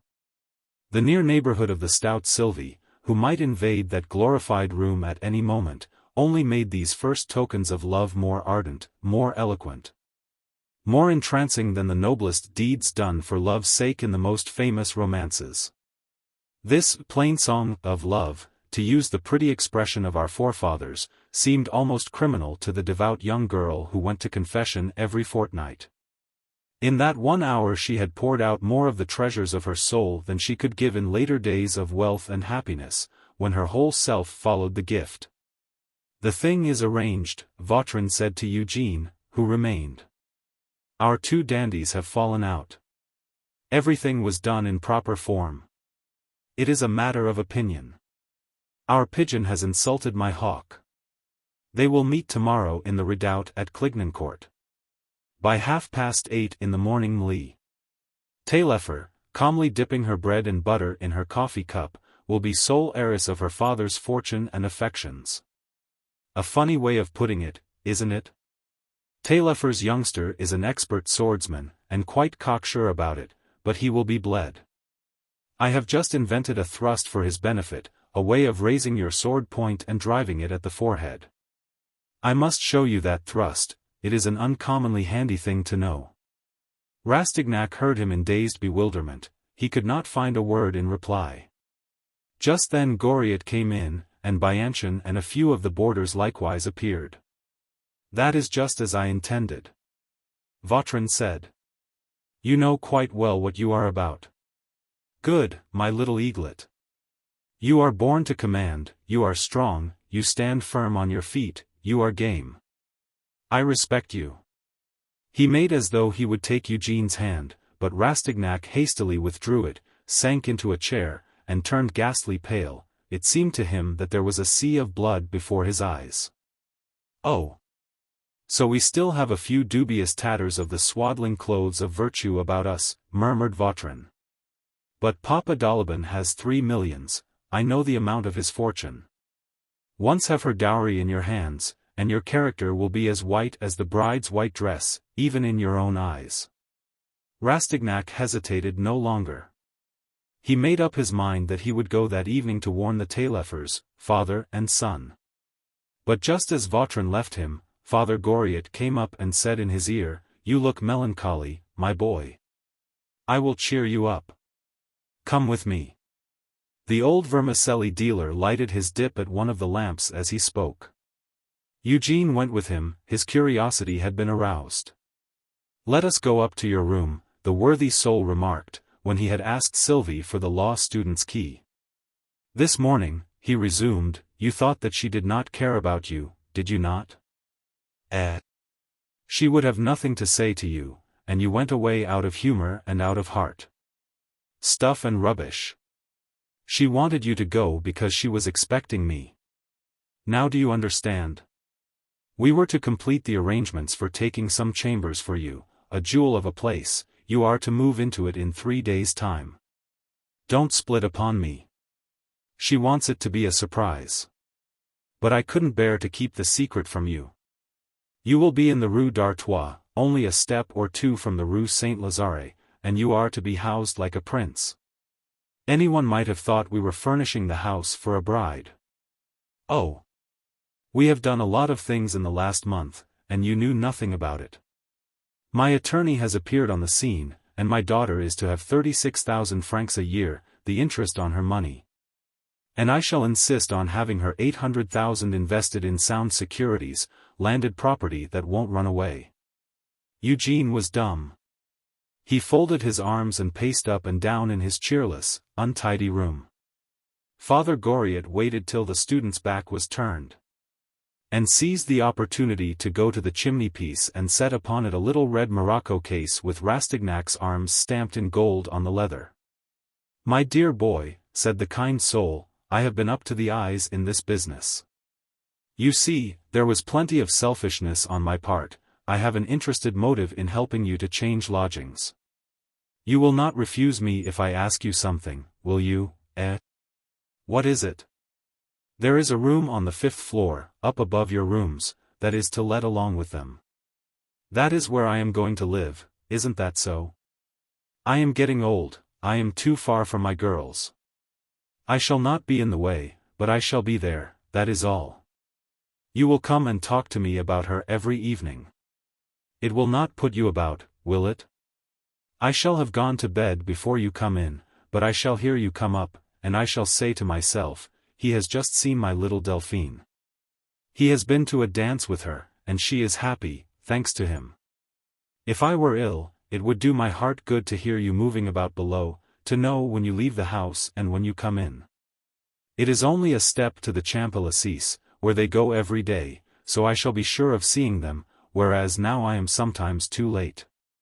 And then, perhaps she may come to see you. I shall hear her, I shall see her in her soft quilted pelisse tripping about as daintily as a kitten. In this 1 month she has become my little girl again, so light-hearted and gay. Her soul is recovering, and her happiness is owing to you. Oh! I would do impossibilities for you. Only just now she said to me, I am very happy, Papa. When they say father stiffly, it sends a chill through me, but when they call me papa, it brings all the old memories back. I feel most their father then. I even believe that they belong to me, and to no one else. The good man wiped his eyes, he was crying. It is a long while since I have heard them talk like that, a long, long time since she took my arm as she did today. Yes, indeed, it must be quite 10 years since I walked side by side with one of my girls. How pleasant it was to keep step with her, to feel the touch of her gown, the warmth of her arm. Well, I took Delphine everywhere this morning, I went shopping with her, and I brought her home again. Oh! You must let me live near you. You may want someone to do you a service some of these days, and I shall be on the spot to do it. Oh! If only that great dolt of an Alsatian would die, if his gout would have the sense to attack his stomach, how happy my poor child would be. You would be my son-in-law. You would be her husband in the eyes of the world. Bah! She has known no happiness, that excuses everything. Our Father in heaven is surely on the side of fathers on earth who love their children. How fond of you she is, he said, raising his head after a pause. All the time we were going about together she chatted away about you. He is so nice-looking, Papa, isn't he? He is kind-hearted. Does he talk to you about me? Pshaw!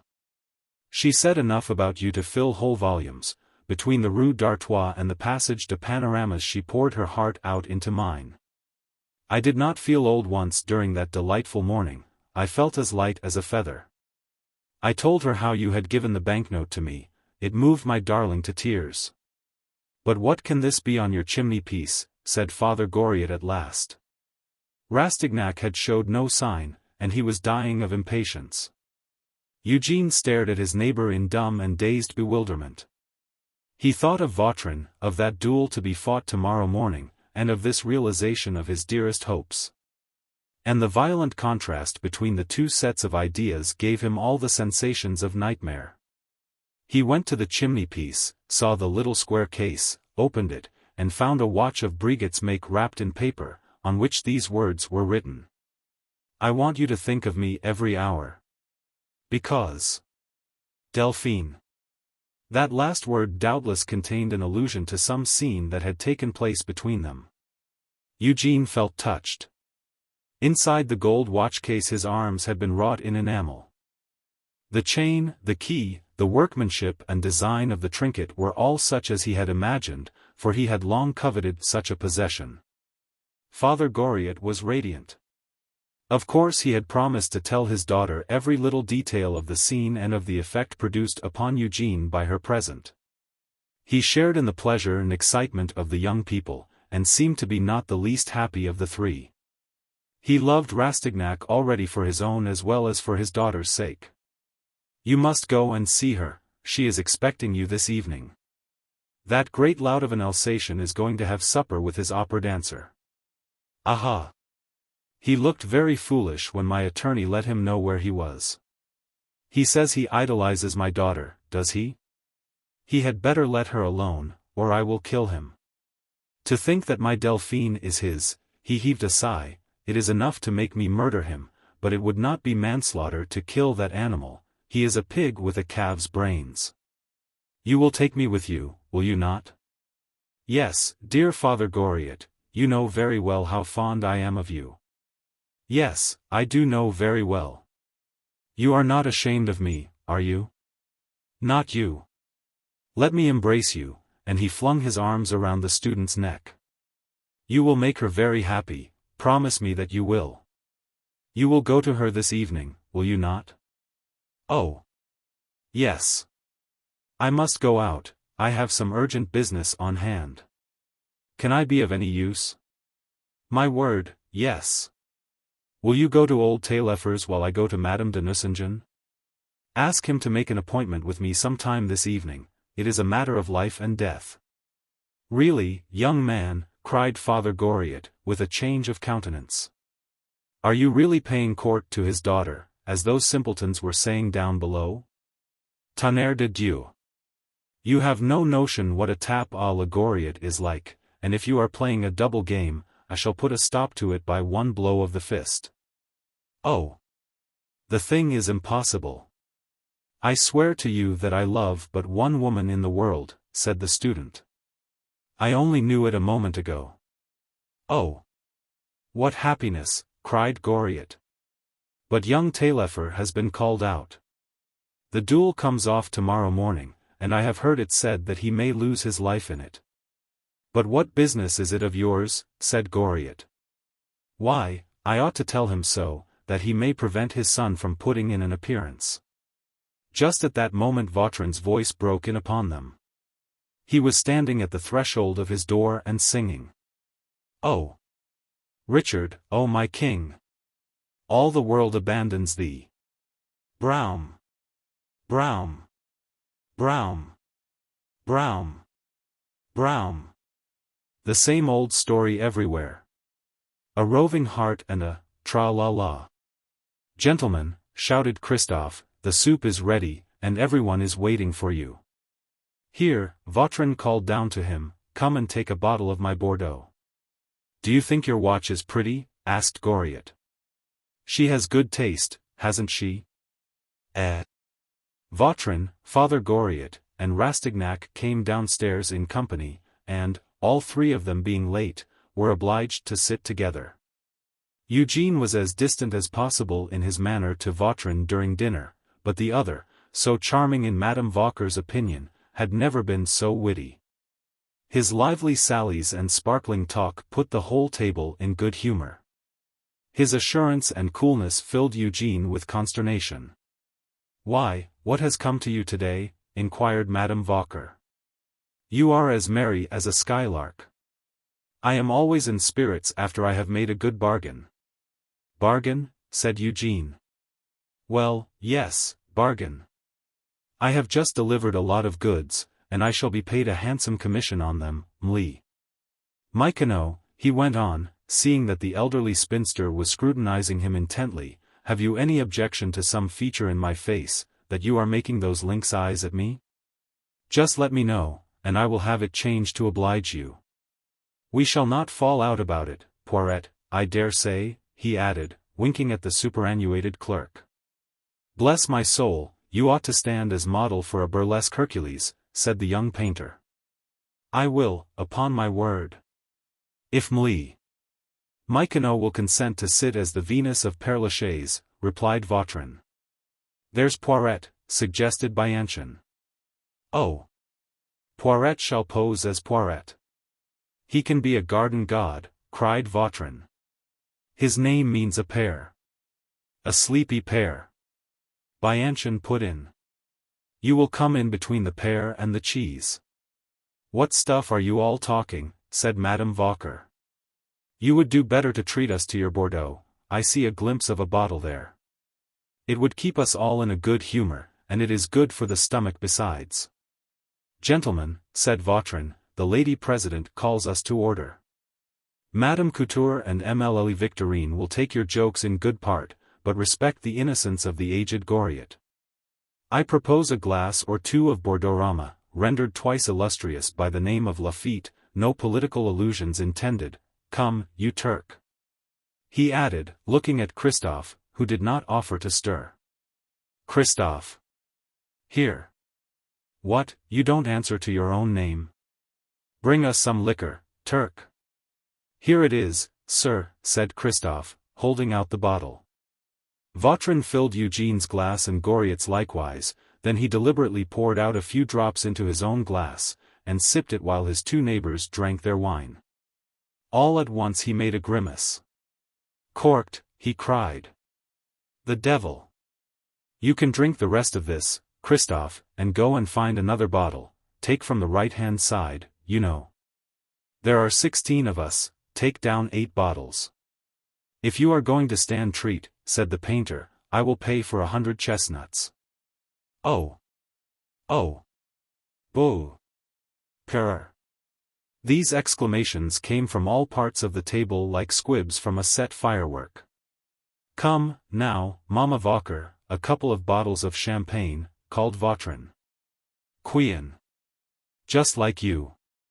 Why not ask for the whole house at once? A couple of bottles of champagne, that means 12 francs. I shall never see the money back again, I know. But if Eugene has a mind to pay for it, I have some currant cordial. That currant cordial of hers is as bad as a black draught, muttered the medical student. Shut up, Bianchon, exclaimed Rastignac. The very mention of black draught makes me feel. Yes, champagne, by all means, I will pay for it, he added. Sylvie, called Madame Vauquer, bring in some biscuits, and the little cakes. Those little cakes are mouldy greybeards, said Vautrin. But trot out the biscuits. The Bordeaux wine circulated. The dinner table became a livelier scene than ever, and the fun grew fast and furious. Imitations of the cries of various animals mingled with the loud laughter. The museum official having taken it into his head to mimic a catcall rather like the caterwauling of the animal in question. 8 voices simultaneously struck up with the following variations. Scissors to grind. Chickweeds for singing birdies. Brandy snaps, ladies. China to mend. Boat ahoy. Sticks to beat your wives or your clothes. Old CLO. Cherries all ripe. But the palm was awarded to Bianchon for the nasal accent with which he rendered the cry of umbrellas to me end. A few seconds later, and there was a head-splitting racket in the room, a storm of tomfoolery, a sort of cat's concert, with Vautrin as conductor of the orchestra. The latter keeping an eye the while on Eugene and Father Goriot. The wine seemed to have gone to their heads already. They leaned back in their chairs, looking at the general confusion with an air of gravity, and drank but little. Both of them were absorbed in the thought of what lay before them to do that evening, and yet neither of them felt able to rise and go. Vautrin gave a side glance at them from time to time, and watched the change that came over their faces, choosing the moment when their eyes drooped and seemed about to close. To bend over Rastignac and to say in his ear, "My little lad, you are not quite shrewd enough to outwit Papa Vautrin yet, and he is too fond of you to let you make a mess of your affairs. When I have made up my mind to do a thing, no one short of Providence can put me off. Aha! We were for going round to warn old Taillefer, telling tales out of school. The oven is hot, the dough is kneaded, the bread is ready for the oven. Tomorrow we will eat it up and whisk away the crumbs, and we are not going to spoil the baking? No, no, it is all as good as done. We may suffer from a few conscientious scruples, but they will be digested along with the bread. While we are having our 40 winks, Colonel Count Franceschini will clear the way to Michel Taillefer's inheritance with the point of his sword. Victorine will come in for her brother's money, a snug 15,000 francs a year. I have made inquiries already, and I know that her late mother's property amounts to more than 300,000. Eugene heard all this, and could not answer a word. His tongue seemed to be glued to the roof of his mouth, an irresistible drowsiness was creeping over him. He still saw the table and the faces round it, but it was through a bright mist. Soon the noise began to subside, one by one the boarders went. At last, when their numbers had so dwindled that the party consisted of Madame Vauquer, Madame Couture, Mli, Victorine, Vautrin, and Father Goriot, Rastignac watched as though in a dream how Madame Vauquer busied herself by collecting the bottles, and drained the remainder of the wine out of each to fill others. Oh! How uproarious they are! What a thing it is to be young, said the widow. These were the last words that Eugene heard and understood. There is no one like Vautrin for a bit of fun like this, said Sylvie. There, just hark at Christophe, he is snoring like a top.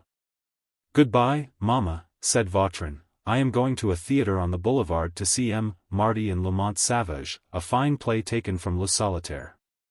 If you like, I will take you and these 2 ladies.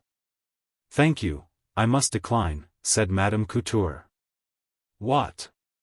My good lady, cried Madame Vauquer, declined to see a play founded on the Le Solitaire, a work by Atala de Chateaubriand? We were so fond of that book that we cried over it like Magdalens under the lime trees last summer, and then it is an improving work that might edify your young lady. We are forbidden to go to the play, answered Victorine. Just look, those two yonder have dropped off where they sit, said Vautrin, shaking the heads of the two sleepers in a comical way. He altered the sleeping student's position, settled his head more comfortably on the back of his chair, kissed him warmly on the forehead, and began to sing. Sleep, little darlings. I watch while you slumber. I am afraid he may be ill, said Victorine. Then stop and take care of him, returned Vautrin. 'Tis your duty as a meek and obedient wife, he whispered in her ear. The young fellow worships you, and you will be his little wife, there's your fortune for you. In short, he added aloud, they lived happily ever afterwards, were much looked up to in all the countryside, and had a numerous family. That is how all the romances end. Now, mamma, he went on, as he turned to Madame Vauquer and put his arm round her waist, put on your bonnet, your best flowered silk, and the Countess' scarf. While I go out and call a cab, all my own self. And he started out, singing as he went. Oh! Sun! Divine sun! Ripening the pumpkins every one. My goodness! Well, I'm sure. Madame Couture, I could live happily in a garret with a man like that. There, now, she added, looking round for the old vermicelli maker, there is that Father Goriot half seas over. He never thought of taking me anywhere, the old skinflint. But he will measure his length somewhere. My word! It is disgraceful to lose his senses like that, at his age. You will be telling me that he couldn't lose what he hadn't got. Sylvie, just take him up to his room. Sylvie took him by the arm, supported him upstairs, and flung him just as he was, like a package, across the bed. Poor young fellow, said Madame Couture, putting back Eugène's hair that had fallen over his eyes, he is like a young girl, he does not know what dissipation is. Well, I can tell you this, I know, said Madame Vauquer, I have taken lodgers these 30 years, and a good many have passed through my hands, as the saying is, but I have never seen a nicer nor a more aristocratic-looking young man than M. Eugène. How handsome he looks sleeping. Just let his head rest on your shoulder, Madame Couture. Pshaw! He falls over towards Mlle Victorine. There's a special providence for young things. A little more, and he would have broken his head against the knob of the chair. They'd make a pretty pair, those two would. Hush, my good neighbor, cried Madame Couture, you are saying such things. Pooh, put in Madame Vauquer, he does not hear. Here, Sylvie. Come and help me to dress. I shall put on my best stays. What? Your best stays just after dinner, madam, said Sylvie. No, you can get someone else to lace you. I am not going to be your murderer. It's a rash thing to do, and might cost you your life. I don't care, I must do honor to M. Vautrin. Are you so fond of your heirs as all that? Come, Sylvie, don't argue, said the widow, as she left the room. At her age, too, said the cook to Victorine, pointing to her mistress as she spoke. Madame Couture and her ward were left in the dining room, and Eugène slept on Victorine's shoulder. The sound of Christophe's snoring echoed through the silent house. Eugène's quiet breathing seemed all the quieter by force of contrast, he was sleeping as peacefully as a child. Victorine was very happy, she was free to perform one of those acts of charity which form an innocent outlet for all the overflowing sentiments of a woman's nature. He was so close to her that she could feel the throbbing of his heart, there was a look of almost maternal protection and conscious pride in Victorine's face. Among the countless thoughts that crowded up in her young innocent heart, there was a wild flutter of joy at this close contact. Poor, dear child, said Madame Couture, squeezing her hand. The old lady looked at the girl. Victorine's innocent, pathetic face, so radiant with the new happiness that had befallen her, called to mind some naive work of medieval art, when the painter neglected the accessories. reserving all the magic of his brush for the quiet, austere outlines and ivory tints of the face, which seems to have caught something of the golden glory of heaven. After all, he only took 2 glasses, Mamma, said Victorine, passing her fingers through Eugene's hair. Indeed, if he had been a dissipated young man, child, he would have carried his wine like the rest of them. His drowsiness does him credit. There was a sound of wheels outside in the street. There is M. Vautrin, Mamma, said the girl. Just take him, Eugene. I would rather not have that man see me like this. There are some ways of looking at you that seem to sully your soul and make you feel as though you had nothing on. Oh, no, you are wrong, said Madame Couture. M. Vautrin is a worthy man. He reminds me a little of my late husband, poor dear M. Couture, rough but kind-hearted, his bark is worse than his bite.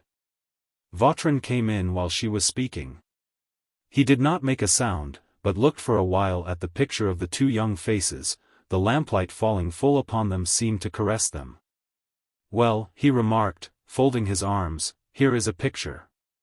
It would have suggested some pleasing pages to Bernardine de Saint-Pierre, good soul, who wrote Paul et de Virginie. Youth is very charming, Madame Couture, sleep on, poor boy, he added, looking at Eugene, luck sometimes comes while you are sleeping. There is something touching and attractive to me about this young man, madam, he continued. I know that his nature is in harmony with his face. Just look, the head of a cherub on an angel's shoulder. He deserves to be loved. If I were a woman, would die, no, not such a fool, I would live for him. He bent lower and spoke in the widow's ear. When I see those 2 together, madam, I cannot help thinking that Providence meant them for each other. He works by secret ways, and tries the reins and the heart, he said in a loud voice. And when I see you, my children, thus united by a like purity and by all human affections, I say to myself that it is quite impossible that the future should separate you. God is just. He turned to Victorine. It seems to me, he said, that I have seen the line of success in your hand. Let me look at it, MLE Victorine. I am well up in palmistry, and I have told fortunes many a time. Come, now, don't be frightened. Ah! What do I see? Upon my word, you will be one of the richest heiresses in Paris before very long.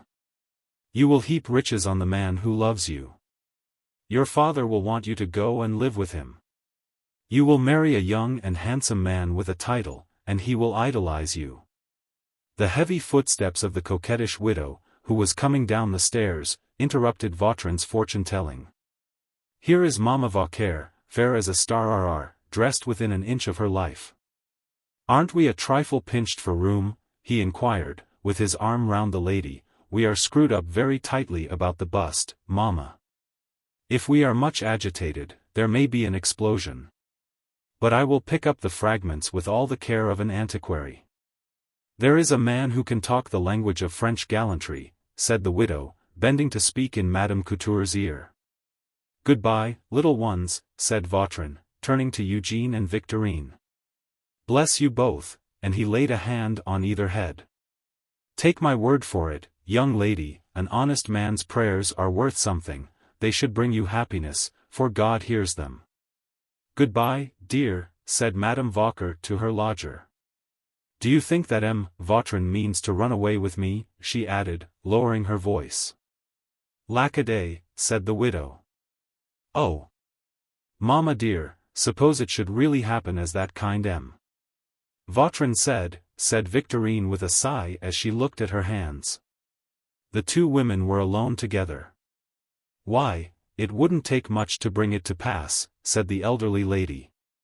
Just a fall from his horse, and your monster of a brother. Oh! Mamma! Good Lord! Well, perhaps it is a sin to wish bad luck to an enemy, the widow remarked. I will do penance for it. Still, I would strew flowers on his grave with the greatest pleasure, and that is the truth. Black-hearted, that he is. The coward couldn't speak up for his own mother, and cheats you out of your share by deceit and trickery. My cousin had a pretty fortune of her own, but unluckily for you, nothing was said in the marriage contract about anything that she might come in for. It would be very hard if my fortune is to cost someone else his life, said Victorine. If I cannot be happy unless my brother is to be taken out of the world, I would rather stay here all my life. Mon Dieu! It is just as that good M. Vautrin says, and he is full of piety, you see, Madame Couture remarked. I am very glad to find that he is not an unbeliever like the rest of them that talk of the Almighty with less respect than they do of the devil. Well, as he was saying, who can know the ways by which it may please Providence to lead us? With Sylvie's help the two women at last succeeded in getting Eugene up to his room. They laid him on the bed, and the cook unfastened his clothes to make him more comfortable.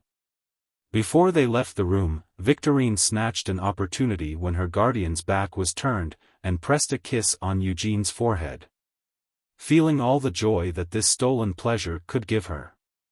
Then she looked round the room, and gathering up, as it were, into one single thought all the untold bliss of that day, she made a picture of her memories, and dwelt upon it until she slept. The happiest creature in Paris. That evening's merrymaking, in the course of which Vautrin had given the drugged wine to Eugene and Father Goriot, was his own ruin. Bianchon, flustered with wine, forgot to open the subject of Trompe-la-Mort with Mlle Michonneau. The mere mention of the name would have set Vautrin on his guard. For Vautrin, or, to give him his real name, Jacques Collin, was in fact the notorious escaped convict. But it was the joke about the Venus of Père Lachaise that finally decided his fate. Mlle. Michonneau had very nearly made up her mind to warn the convict and to throw herself on his generosity, with the idea of making a better bargain for herself by helping him to escape that night. But as it was, she went out escorted by Poiret in search of the famous chief of detectives in the Petite Rue Sainte-Anne. Still thinking that it was the district superintendent, one Goriot, with whom she had to do. The head of the department received his visitors courteously. There was a little talk, and the details were definitely arranged. Mlle. Michonneau asked for the draft that she was to administer in order to set about her investigation. But the great man's evident satisfaction set Mlle Michonneau thinking. And she began to see that this business involved something more than the mere capture of a runaway convict.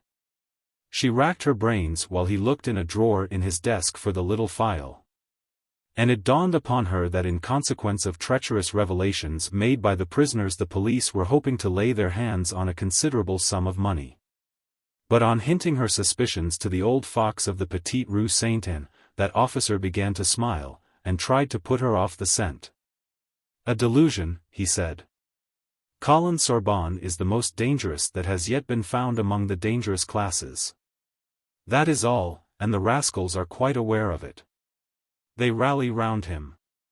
He is the backbone of the Federation, its Bonaparte, in short, he is very popular with them all. The rogue will never leave his chump in the Place de Grève. As Mlle.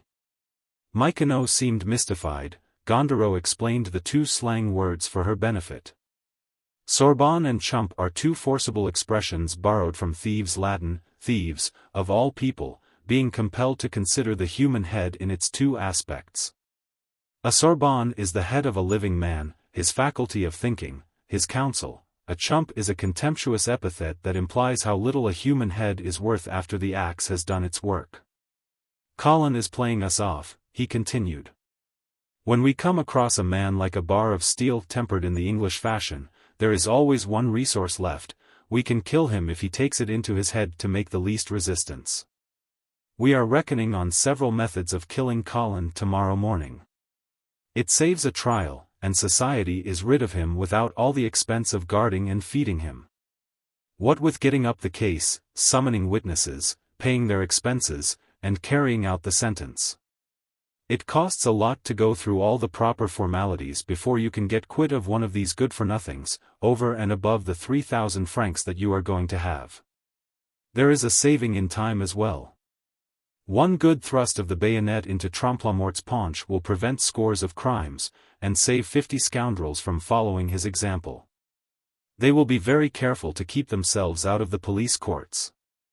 That is doing the work of the police thoroughly, and true philanthropists will tell you that it is better to prevent crime than to punish it. And you do a service to our country, said Poiret. Really, you are talking in a very sensible manner tonight, that you are, said the head of the department. Yes, of course, we are serving our country, and we are very hardly used to. We do society very great services that are not recognized. In fact, a superior man must rise above vulgar prejudices, and a Christian must resign himself to the mishaps that doing right entails, when right is done in an out-of-the-way style. Paris is Paris, you see. That is the explanation of my life. I have the honor to wish you a good evening, Mademoiselle. I shall bring my men to the Jardin du Roi in the morning. Send Christophe to the Rue du Buffon, tell him to ask for M. Gondereau in the house where you saw me before, your servant, sir. If you should ever have anything stolen from you, come to me, and I will do my best to get it back for you. Well, now, Poiret remarked to Mlee. Michonneau, there are idiots who are scared out of their wits by the word police. That was a very pleasant-spoken gentleman, and what he wants you to do is as easy as saying good day. The next day was destined to be one of the most extraordinary in the annals of the Maison Vauquer. Hitherto the most startling occurrence in its tranquil existence had been the portentous, meteor-like apparition of the sham Comtesse de Lambermesnil. But the catastrophes of this great day were to cast all previous events into the shade, and supply an inexhaustible topic of conversation for Madame Vauquer and her boarders so long as she lived. In the first place, Goriot and Eugène de Rastignac both slept till close upon 11 o'clock. Madame Vauquer, who came home about midnight from the gate, lay abed till 10:30. Christophe, after a prolonged slumber, he had finished Vautrin's first bottle of wine, was behindhand with his work, but Poiret and Mlee. Michonneau uttered no complaint, though breakfast was delayed. As for Victorine and Madame Couture, they also lay late. Vautrin went out before 8 o'clock, and only came back just as breakfast was ready. Nobody protested, therefore, when Sylvie and Christophe went up at 11:15, knocked at all the doors, and announced that breakfast was waiting. While Sylvie and the man were upstairs, Michonneau, who came down first, poured the contents of the phial into the silver cup belonging to Vautrin. It was standing with the others in the bain-marie that kept the cream hot for the morning coffee. The spinster had reckoned on this custom of the house to do her stroke of business. The 7 lodgers were at last collected together, not without some difficulty. Just as Eugène came downstairs, stretching himself and yawning, a commissionaire handed him a letter from Madame de Nucingen. It ran thus: I feel neither false vanity nor anger where you are concerned, my friend. Till 2 o'clock this morning I waited for you. Oh, that waiting for one whom you love! No one that had passed through that torture could inflict it on another. I know now that you have never loved before. What can have happened? Anxiety has taken hold of me.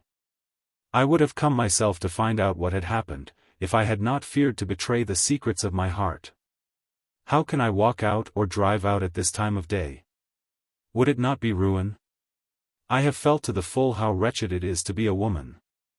Send a word to reassure me, and explain how it is that you have not come after what my father told you. I shall be angry, but I will forgive you. One word, for pity's sake. You will come to me soon, will you not? If you are busy, a line will be enough. Say, I will hasten to you, or else, I am ill. But if you were ill my father would have come to tell me so. What can have happened? Yes, indeed, what has happened? Exclaimed Eugène, and, hurrying down to the dining room, he crumpled up the letter without reading any more. What time is it? 11:30, said Vautrin, dropping a lump of sugar into his coffee. The escaped convict cast a glance at Eugène, a cold and fascinating glance. Men gifted with this magnetic power can quell furious lunatics in a madhouse by such a glance, it is said. Eugène shook in every limb. There was the sound of wheels in the street, and in another moment a man with a scared face rushed into the room. It was one of Taillefer's servants. Madame Couture recognized the livery at once. "Mademoiselle," he cried, "your father is asking for you. Something terrible has happened. Frederick has had a sword thrust in the forehead in a duel, and the doctors have given him up. You will scarcely be in time to say goodbye to him. He is unconscious." "Poor young fellow," exclaimed Vautrin. "How can people brawl when they have a certain income of 30,000 livres? Young people have bad manners, and that is a fact." "Sir," cried Eugene. "Well, what then, you big baby," said Vautrin, swallowing down his coffee imperturbably, an operation which Michonneau watched with such close attention that she had no emotion to spare for the amazing news that had struck the others dumb with amazement. "Are there not duels every morning in Paris?" added Vautrin. "I will go with you, Victorine," said Madame Couture, and the two women hurried away at once without either hats or shawls. But before she went, Victorine, with her eyes full of tears, gave Eugene a glance that said, "How little I thought that our happiness should cost me tears." "Dear me, you are a prophet, Vautrin," said Madame Vauquer. "I am all sorts of things," said Vautrin. "Queer, isn't it?" said Madame Vauquer, stringing together a succession of commonplaces suited to the occasion. "Death takes us off without asking us about it. The young often go before the old. It is a lucky thing for us women that we are not liable to fight duels, but we have other complaints that men don't suffer from. We bear children, and it takes a long time to get over it. What a windfall for Victorine. Her father will have to acknowledge her now." "There," said Vautrin, looking at Eugene, "yesterday she had not a penny. This morning she has several millions to her fortune." "I say, Eugene," cried Madame Vauquer, "you have landed on your feet." At this exclamation, Father Goriot looked at the student, and saw the crumpled letter still in his hand. "You have not read it through. What does this mean? Are you going to be like the rest of them?" he asked. "Madame, I shall never marry Mlle Victorine," said Eugene, turning to Madame Vauquer with an expression of terror and loathing that surprised the onlookers at this scene. Father Goriot caught the student's hand and grasped it warmly. He could have kissed it. "Oh, ho!" said Vautrin, "the Italians have a good proverb, col tempo." "Is there any answer?" said Madame de Nucingen's messenger, addressing Eugene. "Say that I will come directly." The man went. Eugene was in a state of such violent excitement that he could not be prudent. "What is to be done?" he exclaimed aloud. "There are no proofs." Vautrin began to smile. Though the drug he had taken was doing its work, the convict was so vigorous that he rose to his feet, gave Rastignac a look, and said in hollow tones, "Luck comes to us while we sleep, young man," and fell stiff and stark, as if he were struck dead. "So there is a divine justice," said Eugene. "Well, if ever. What has come to that poor dear Vautrin?" "A stroke," cried Mlle Michonneau. "Here, Sylvie. Girl, run for the doctor," called the widow. "Oh, Rastignac, just go for Bianchon, and be as quick as you can. Sylvie might not be in time to catch our doctor, Grimprel." Rastignac was glad of an excuse to leave that den of horrors. His hurry for the doctor was nothing but a flight. "Here, Christophe, go round to the chemist's and ask for something that's good for the apoplexy." Christophe likewise went. "Father Goriot, just help us to get him upstairs." Vautrin was taken up among them, carried carefully up the narrow staircase, and laid upon his bed. "I can do no good here, so I shall go to see my daughter," said Goriot. "Selfish old thing!" cried Madame Vauquer. "Yes, go, I wish you may die like a dog. Just go and see if you can find some ether," said Mlle Michonneau to Madame Vauquer. The former, with some help from Poiret, had unfastened the sick man's clothes. Madame Vauquer went down to her room, and left Mlle Michonneau mistress of the situation. "Now, just pull down his shirt and turn him over, quick." You might be of some use in sparing my modesty, she said to Poiret, instead of standing there like a stock. Vautrin was turned over, Mli. Michonneau gave his shoulder a sharp slap, and the two portentous letters appeared, white against the red. There, you have earned your 3,000 francs very easily, exclaimed Poiret, supporting Vautrin while Michonneau slipped on the shirt again. Ouf! How heavy he is, he added, as he laid the convict down. Hush! Suppose there is a strongbox here, said the old maid briskly. Her glances seemed to pierce the walls, she scrutinized every article of the furniture with greedy eyes. Could we find some excuse for opening that desk? It mightn't be quite right, responded Poiret to this. Where is the harm? It is money stolen from all sorts of people, so it doesn't belong to anyone now. But we haven't time, there is the Vauquer. Here is the ether, said that lady. I must say that this is an eventful day. Lord! That man can't have had a stroke, he is as white as curds. White as curds, echoed Poiret. And his pulse is steady, said the widow, laying her hand on his breast. Steady, said the astonished Poiret. He is all right. Do you think so? Asked Poiret. Lord! Yes, he looks as if he were sleeping. Sylvie has gone for a doctor. I say, Michonneau, he is sniffing the ether. Pooh!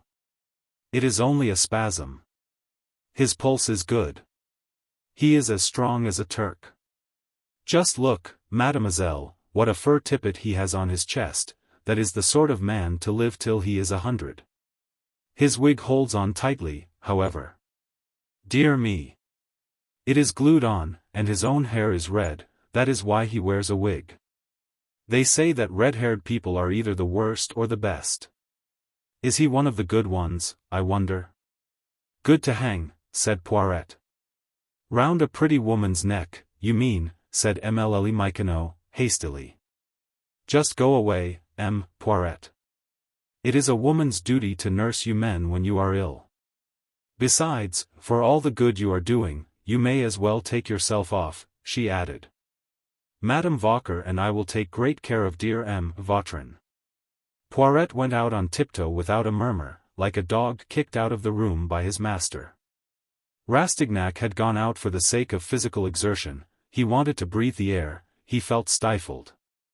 Yesterday evening he had meant to prevent the murder arranged for 8:30 that morning. What had happened? What ought he to do now? He trembled to think that he himself might be implicated. Vautrin's coolness still further dismayed him. Yet, how if Vautrin should die without saying a word? Rastignac asked himself. He hurried along the alleys of the Luxembourg Gardens as if the hounds of justice were after him, and he already heard the baying of the pack. Well, shouted Bianchon, you have seen the Pilote? The Pilote was a radical sheet, edited by Tizot.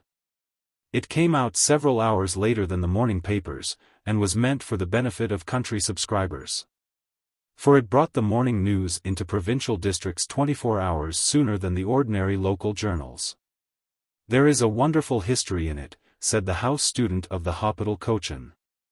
Young Taillefer called out Count Franceschini, of the Old Guard, and the Count put a couple of inches of steel into his forehead. And here is little Victorine, one of the richest heiresses in Paris. If we had known that, what a game of chance death is. They say Victorine was sweet on you, was there any truth in it? Shut up, Bianchon, I shall never marry her. I am in love with a charming woman, and she is in love with me, so. You said that as if you were screwing yourself up to be faithful to her. I should like to see the woman worth the sacrifice of Master Taillefer's money. Are all the devils of hell at my heels? Cried Rastignac. What is the matter with you? Are you mad? Give us your hand, said Bianchon, and let me feel your pulse. You are feverish. Just go to Mother Vauquer's, said Rastignac, that scoundrel Vautrin has dropped down like one dead. Aha! Said Bianchon, leaving Rastignac to his reflections, you confirm my suspicions, and now I mean to make sure for myself. The law student's long walk was a memorable one for him. He made in some sort a survey of his conscience. After a close scrutiny, after hesitation and self-examination, his honor at any rate came out scatheless from this sharp and terrible ordeal, like a bar of iron tested in the English fashion. He remembered Father Goriot's confidences of the evening before, he recollected the rooms taken for him in the Rue d'Artois, so that he might be near Delphine. And then he thought of his letter, and read it again and kissed it.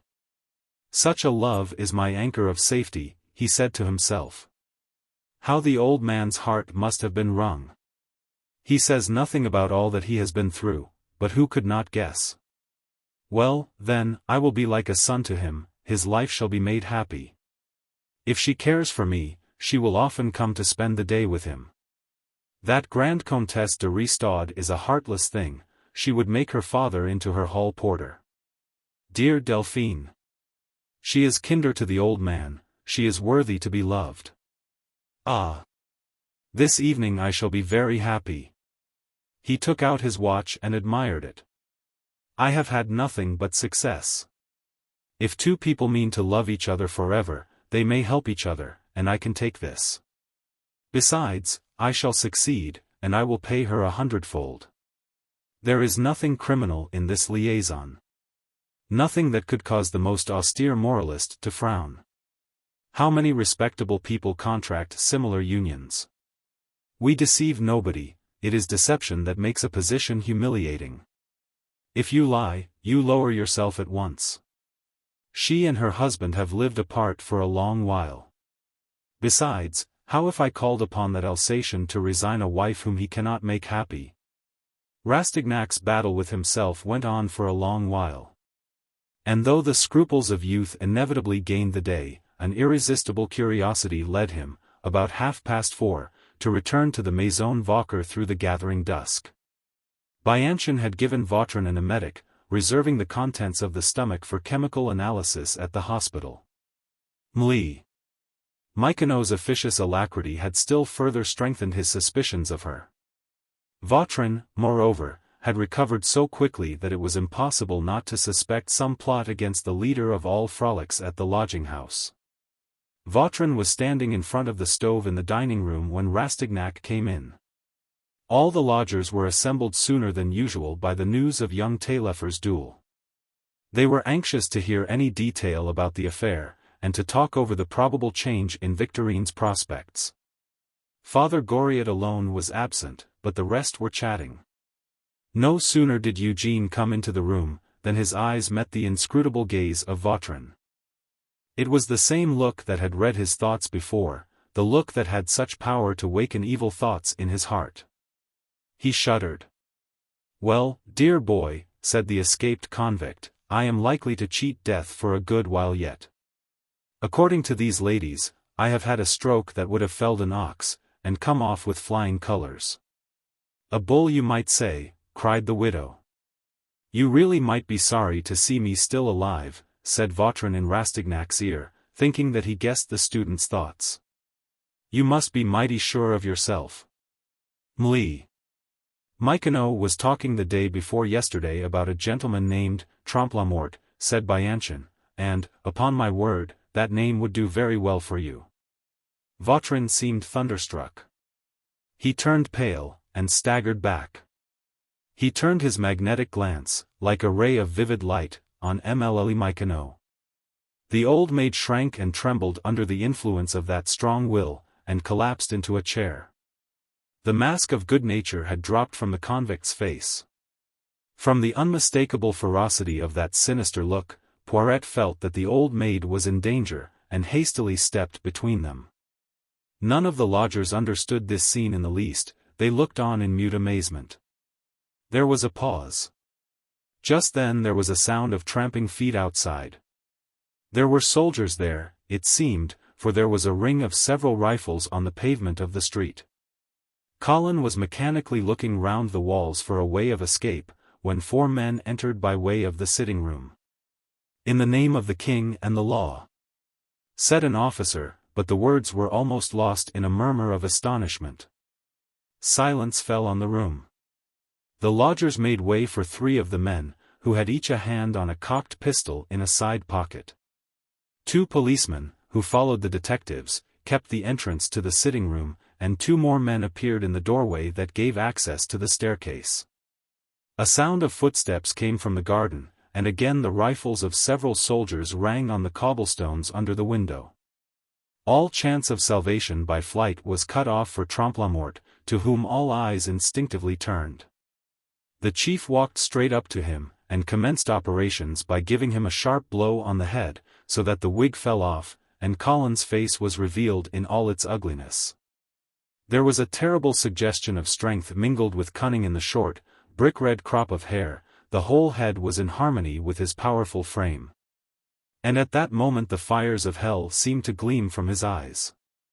In that flash the real Vautrin shone forth, revealed at once before them all. They understood his past, his present, and future, his pitiless doctrines, his actions, the religion of his own good pleasure. The majesty with which his cynicism and contempt for mankind invested him, the physical strength of an organization proof against all trials. The blood flew to his face, and his eyes glared like the eyes of a wild cat. He started back with savage energy and a fierce growl that drew exclamations of alarm from the lodgers.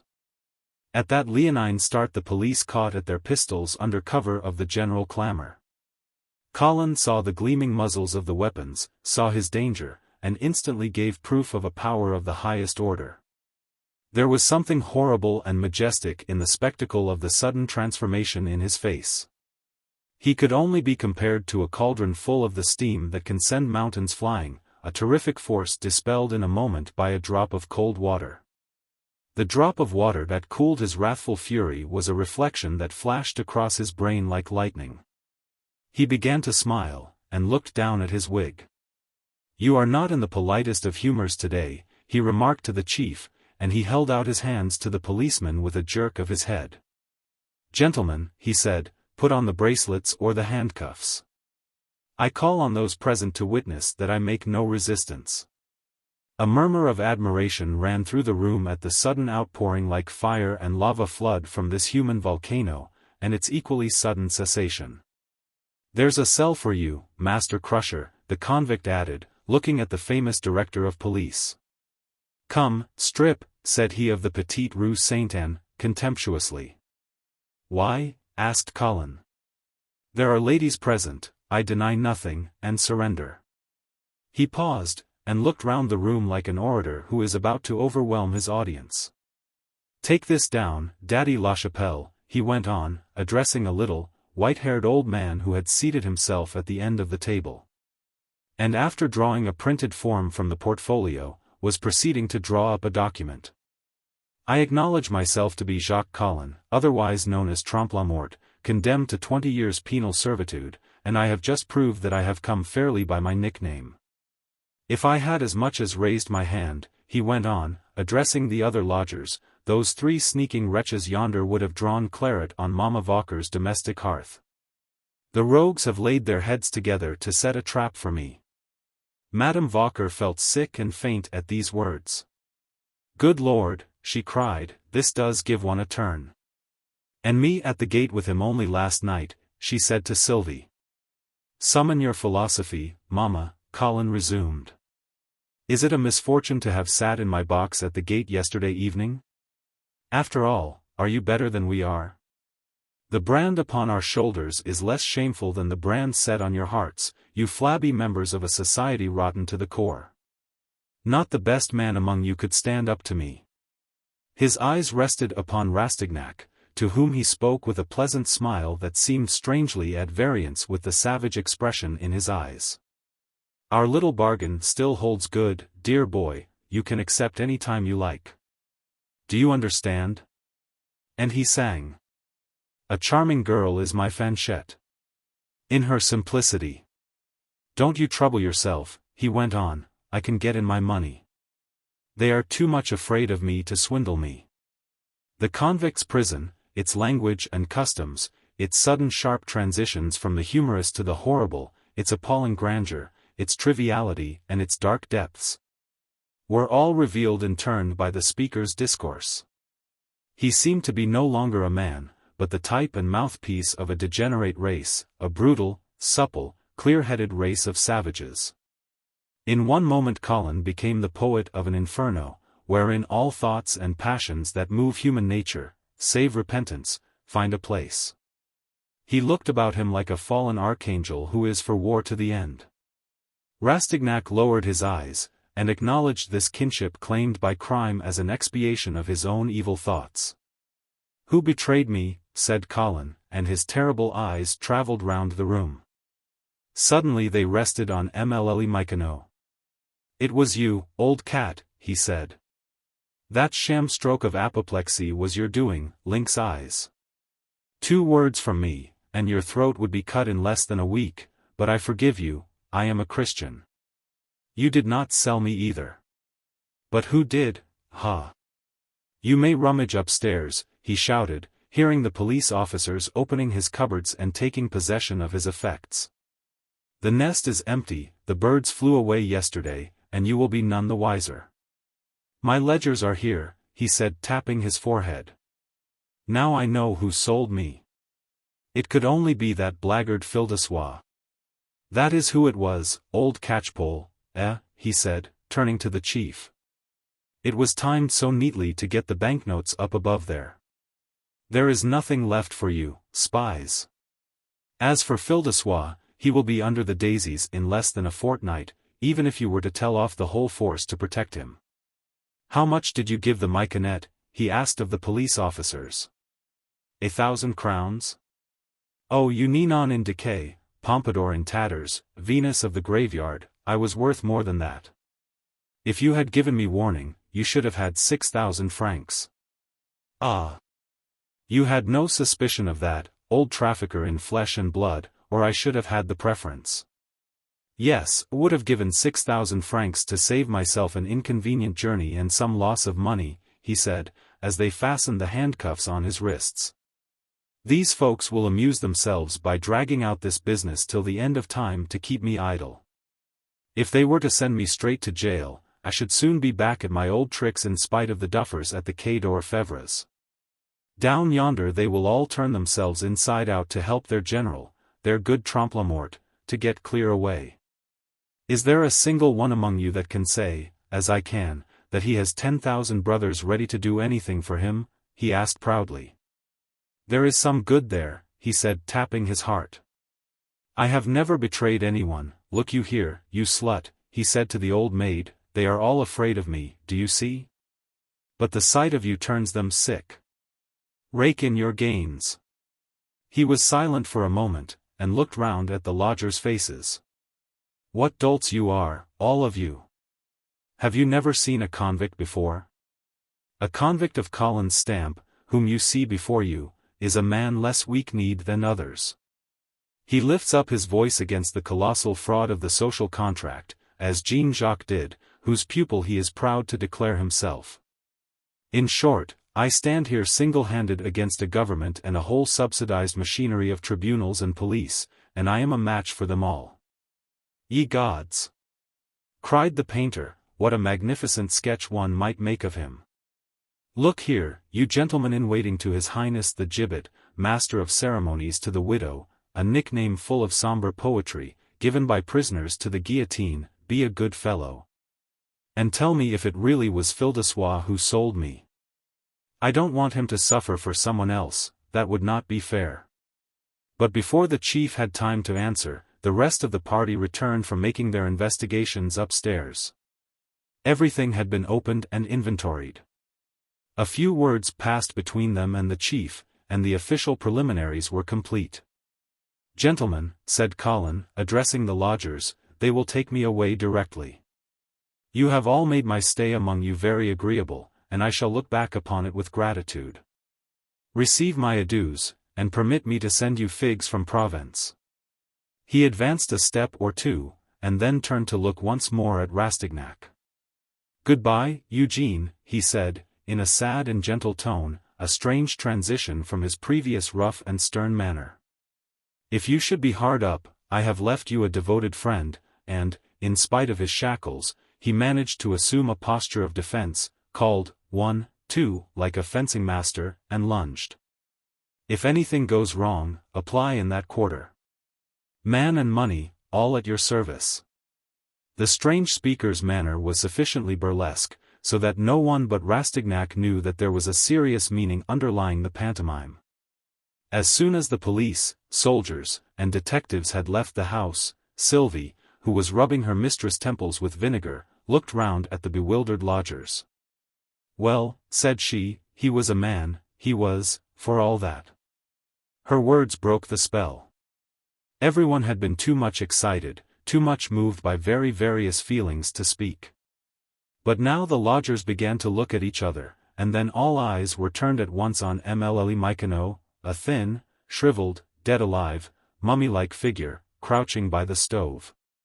Her eyes were downcast, as if she feared that the green eyeshade could not shut out the expression of those faces from her. This figure and the feeling of repulsion she had so long excited were explained all at once. A smothered murmur filled the room.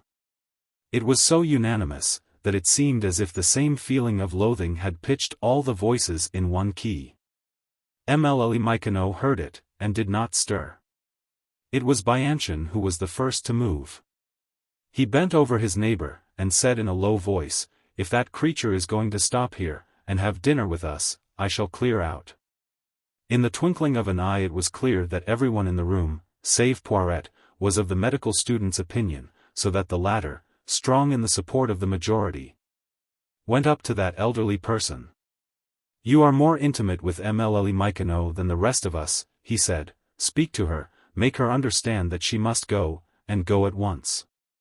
"At once," echoed Poiret in amazement. Then he went across to the crouching figure, and spoke a few words in her ear. "I have paid beforehand for the quarter. I have as much right to be here as anyone else," she said, with a viperous look at the boarders. "Never mind that. We will club together and pay you the money back," said Rastignac. "Monsieur is taking Colin's part," she said, with a questioning, malignant glance at the law student. "It is not difficult to guess why." Eugène started forward at the words, as if he meant to spring upon her and wring her neck. That glance, and the depths of treachery that it revealed, had been a hideous enlightenment. "Let her alone," cried the boarders. Rastignac folded his arms and was silent.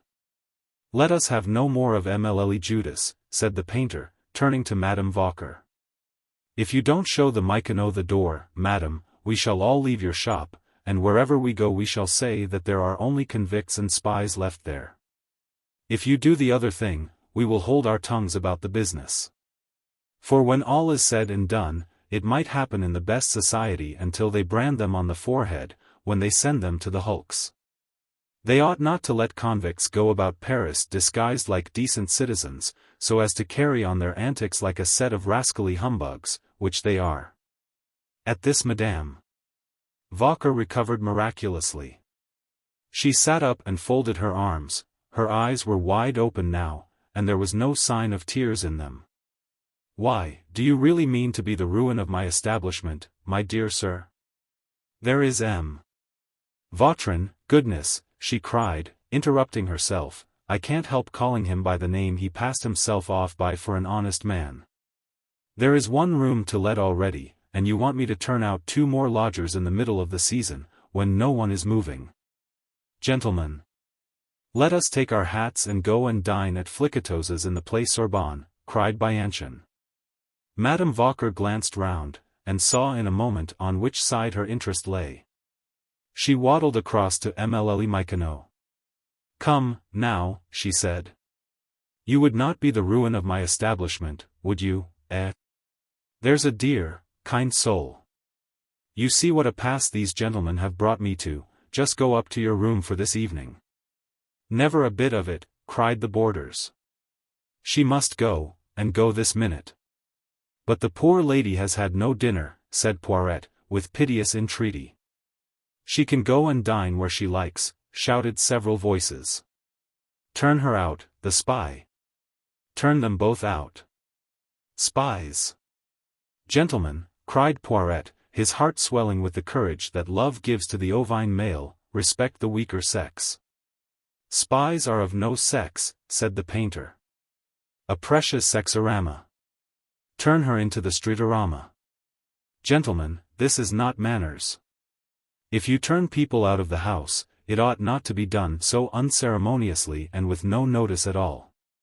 We have paid our money, and we are not going, said Poiret, putting on his cap, and taking a chair beside Mlle Michonneau, with whom Madame Vauquer was remonstrating.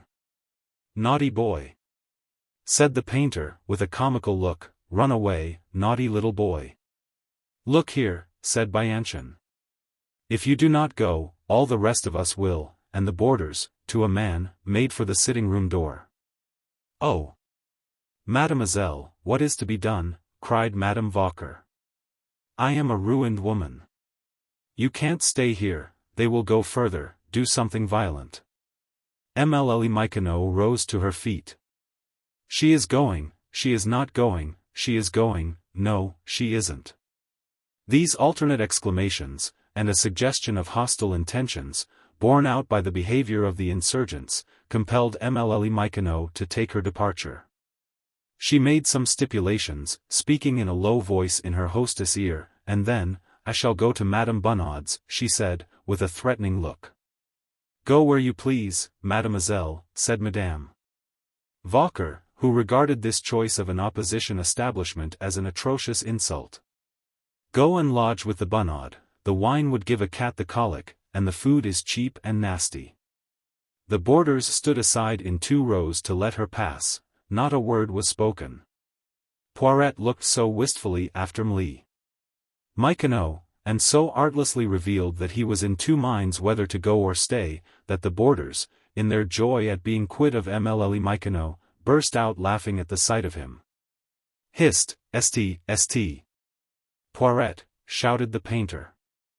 Hullo. I say, Poiret, hullo. The employee from the museum began to sing. Partant pour la Syrie. Le jeune est beau d'une noix. Get along with you, you must be dying to go, trahit sua quanque voluptas. Said Bianchon.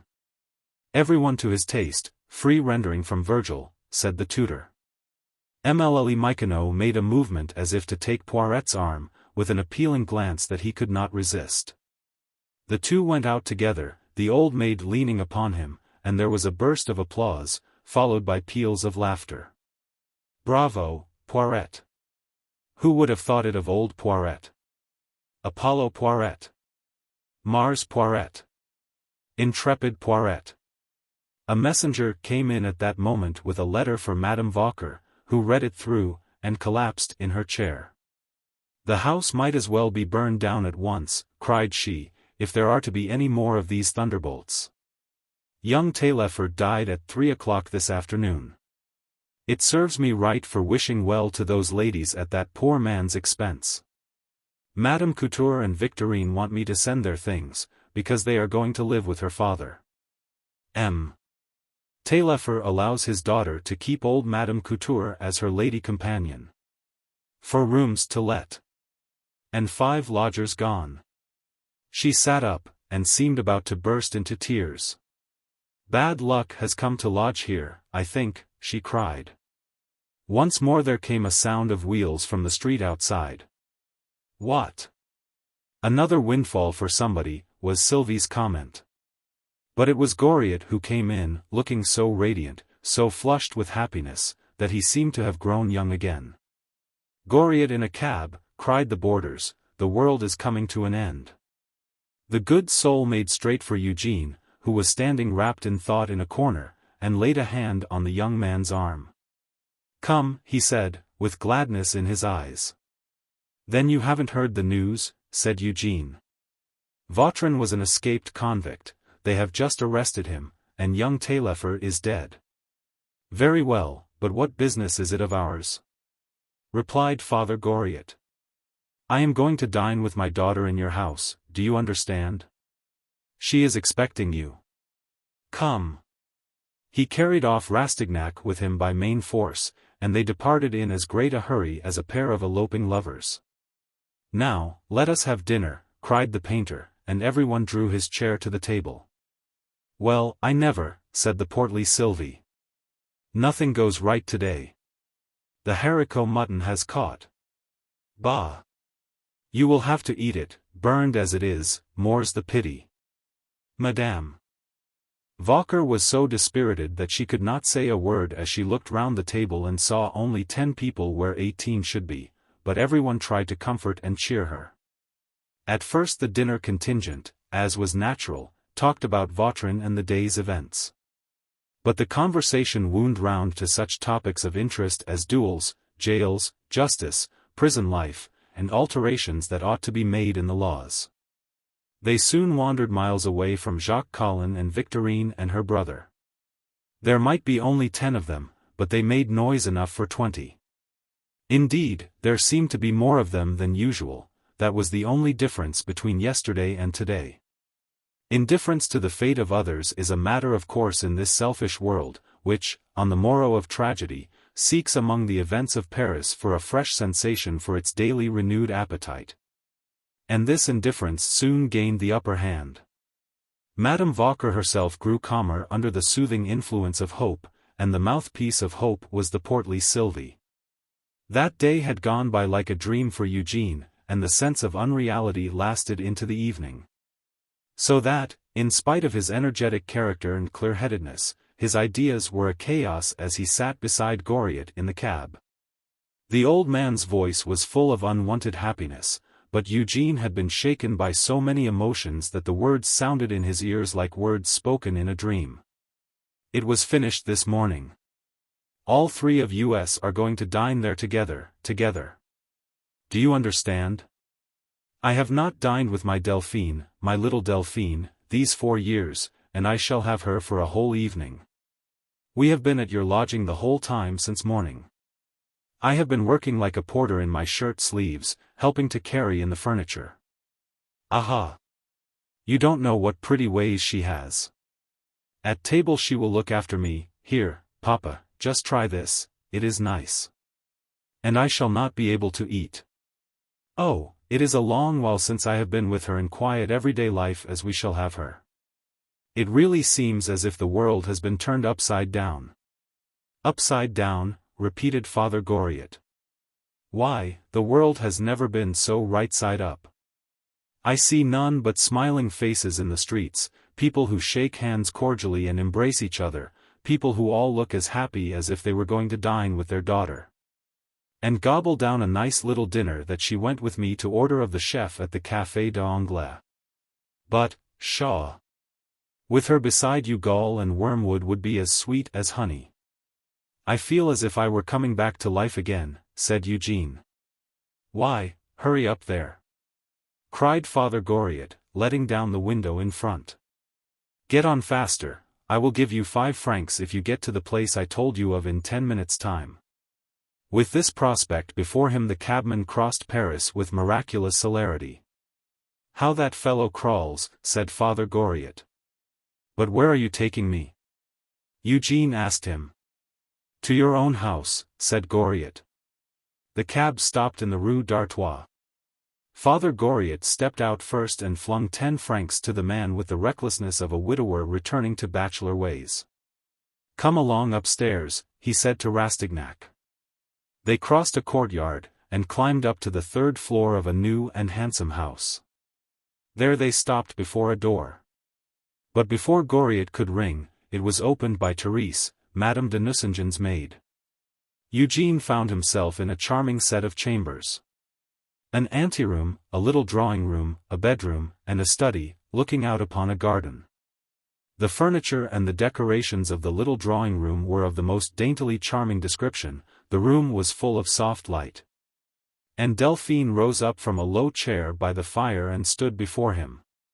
She set her fire screen down on the chimney-piece, and spoke with tenderness in every tone of her voice. So we had to go in search of you, sir, you who are so slow to understand. Therese left the room. The student took Delphine in his arms and held her in a tight clasp, his eyes filled with tears of joy. This last contrast between his present surroundings and the scenes he had just witnessed was too much for Rastignac's overwrought nerves. After the day's strain and excitement that had wearied heart and brain, he was almost overcome by it. I felt sure myself that he loved you, murmured Father Goriot, while Eugene lay back bewildered on the sofa, utterly unable to speak a word or to reason out how and why the magic wand had been waved to bring about this final transformation scene. "But you must see your rooms," said Madame de Nucingen. She took his hand and led him into a room carpeted and furnished like her own. Indeed, down to the smallest details, it was a reproduction in miniature of Delphine's apartment. "There is no bed," said Rastignac. "No, monsieur," she answered, reddening, and pressing his hand. Eugene, looking at her, understood, young though he yet was, how deeply modesty is implanted in the heart of a woman who loves. "You are one of those beings whom we cannot choose but to adore forever," he said in her ear. "Yes, the deeper and truer love is, the more mysterious and closely veiled it should be. I can dare to say so, since we understand each other so well. No one shall learn our secret." "Oh. So I am nobody, I suppose," growled the father. "You know quite well that 'we' means you." "Ah. That is what I wanted. You will not mind me, will you? I shall go and come like a good fairy who makes himself felt everywhere without being seen, shall I not?" Delphinette, Ninette, Dédale, was it not a good idea of mine to say to you, there are some nice rooms to let in the Rue d'Artois, let us furnish them for him? And she would not hear of it. "Ah. Your happiness has been all my doing. I am the author of your happiness and of your existence. Fathers must always be giving if they would be happy themselves. Always giving, they would not be fathers else." "Was that how it happened?" asked Eugene. "Yes. She would not listen to me. She was afraid that people would talk, as if the rubbish that they say about you were to be compared with happiness. Why, all women dream of doing what she has done." Father Goriot found himself without an audience, for Madame de Nucingen had led Rastignac into the study. He heard a kiss given and taken, low though the sound was. The study was furnished as elegantly as the other rooms, and nothing was wanting there. "Have we guessed your wishes rightly?" she asked, as they returned to the drawing-room for dinner. "Yes," he said, "only too well, alas. For all this luxury so well carried out, this realization of pleasant dreams, the elegance that satisfies all the romantic fancies of youth, appeals to me so strongly that I cannot but feel that it is my rightful possession, but I cannot accept it from you, and I am too poor as yet to." "Ah. Ah. You say me nay already," she said with arch imperiousness, and a charming little pout of the lips, a woman's way of laughing away scruples. But Eugene had submitted so lately to that solemn self-questioning, and Vautrin's arrest had so plainly shown him the depths of the pit that lay ready to his feet, that the instincts of generosity and honor had been strengthened in him, and he could not allow himself to be coaxed into abandoning his high-minded determinations. Profound melancholy filled his mind. "Do you really mean to refuse?" said Madame de Nucingen. "And do you know what such a refusal means?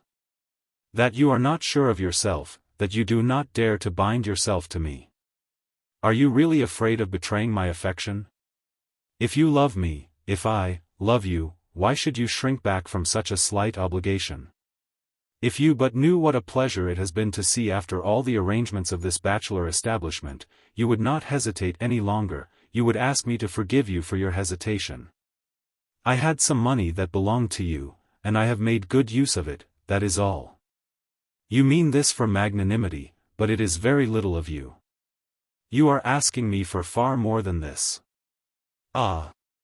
she cried, as Eugene's passionate glance was turned on her, "and you are making difficulties about the merest trifles. If you feel no love whatever for me, refuse, by all means. My fate hangs on a word from you." "Speak, father," she said after a pause, "make him listen to reason. Can he imagine that I am less nice than he is on the point of honor?" Father Goriot was looking on and listening to this pretty quarrel with a placid smile, as if he had found some balm for all the sorrows of life. "Child that you are!" she cried again, catching Eugene's hand. You are just beginning life, you find barriers at the outset that many a man finds insurmountable, a woman's hand opens the way and you shrink back. Why, you are sure to succeed. You will have a brilliant future. Success is written on that broad forehead of yours, and will you not be able to repay me my loan of today? Did not a lady in olden times arm her knight with sword and helmet and coat of mail, and find him a charger, so that he might fight for her in the tournament? Well, then, Eugene, these things that I offer you are the weapons of this age. Everyone who means to be something must have such tools as these.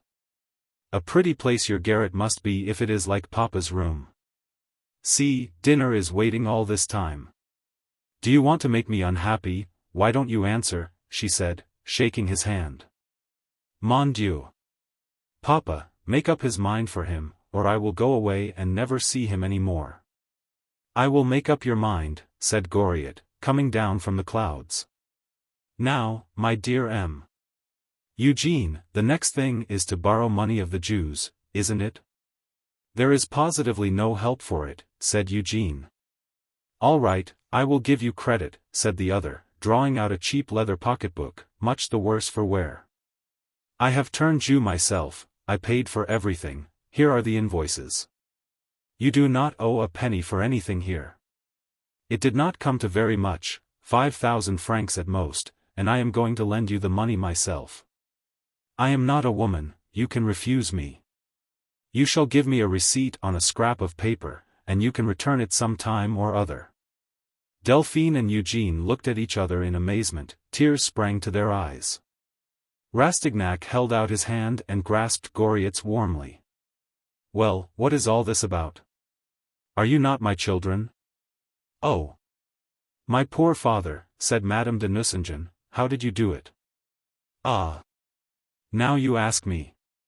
When I made up my mind to move him nearer to you, and saw you buying things as if they were wedding presents, I said to myself, she will never be able to pay for them. The attorney says that those law proceedings will last quite 6 months before your husband can be made to disgorge your fortune. Well and good. I sold out my property in the funds that brought in 1,350 livres a year, and bought a safe annuity of 1,200 francs a year for 15,000 francs. Then I paid your tradesmen out of the rest of the capital. As for me, children, I have a room upstairs for which I pay 50 crowns a year. I can live like a prince on 2 francs a day, and still have something left over. I shall not have to spend anything much on clothes, for I never wear anything out. This fortnight past I have been laughing in my sleeve, thinking to myself, how happy they are going to be, and, well, now, are you not happy? Oh Papa! Papa! Cried Madame de Nucingen, springing to her father, who took her on his knee. She covered him with kisses, her fair hair brushed his cheek, her tears fell on the withered face that had grown so bright and radiant. Dear father, what a father you are! No, there is not another father like you under the sun. If Eugene loved you before, what must he feel for you now? Why, children, why Delphinette? Cried Goriot, who had not felt his daughter's heart beat against his breast for 10 years, do you want me to die of joy? My poor heart will break. Come, Monsieur Eugene, we are quits already. And the old man strained her to his breast with such fierce and passionate force that she cried out. Oh! You are hurting me, she said. I am hurting you. He grew pale at the words. The pain expressed in his face seemed greater than it is given to humanity to know. The agony of this Christ of paternity can only be compared with the masterpieces of those princes of the palette who have left for us the record of their visions of an agony suffered for a whole world by the Saviour of men. Father Goriot pressed his lips very gently against the waist than his fingers had grasped too roughly. Oh! No, no, he cried. I have not hurt you, have I? And his smile seemed to repeat the question. You have hurt me with that cry just now. The things cost rather more than that, he said in her ear, with another gentle kiss, but I had to deceive him about it, or he would have been angry. Eugene sat dumb with amazement in the presence of this inexhaustible love. He gazed at Goriot, and his face betrayed the artless admiration which shapes the beliefs of youth. "I will be worthy of all this," he cried. "Oh! My Eugene, that is nobly said," and Madame de Nucingen kissed the law student on the forehead. "He gave up Taillefer and her millions for you," said Father Goriot. "Yes, the little thing was in love with you, and now that her brother is dead she is as rich as Croesus." "Oh! Why did you tell her?" cried Rastignac. "Eugene," Delphine said in his ear, "I have one regret now this evening. Ah! How I will love you! And forever! This is the happiest day I have had since you two were married," cried Goriot. "God may send me any suffering, so long as I do not suffer through you, and I can still say, in this short month of February I had more happiness than other men have in their whole lives. Look at me, Fifine," he said to his daughter. "She is very beautiful, is she not? Tell me, now, have you seen many women with that pretty soft color, that little dimple of hers?" "No, I thought not." "Ah, well, and but for me this lovely woman would never have been. And very soon happiness will make her 1,000 times lovelier, happiness through you. I could give up my place in heaven to you, neighbor, if needs be, and go down to hell instead. Come, let us have dinner," he added, scarcely knowing what he said, "everything is ours. Poor dear father." He rose and went over to her, and took her face in his hands, and set a kiss on the plaits of hair. "If you only knew, little one, how happy you can make me, how little it takes to make me happy. Will you come and see me sometimes? I shall be just above, so it is only a step. Promise me, say that you will." "Yes, dear father." "Say it again." "Yes, I will, my kind father." "Hush. Hush. I should make you say it 100 times over if I followed my own wishes. Let us have dinner." The three behaved like children that evening, and Father Goriot's spirits were certainly not the least wild.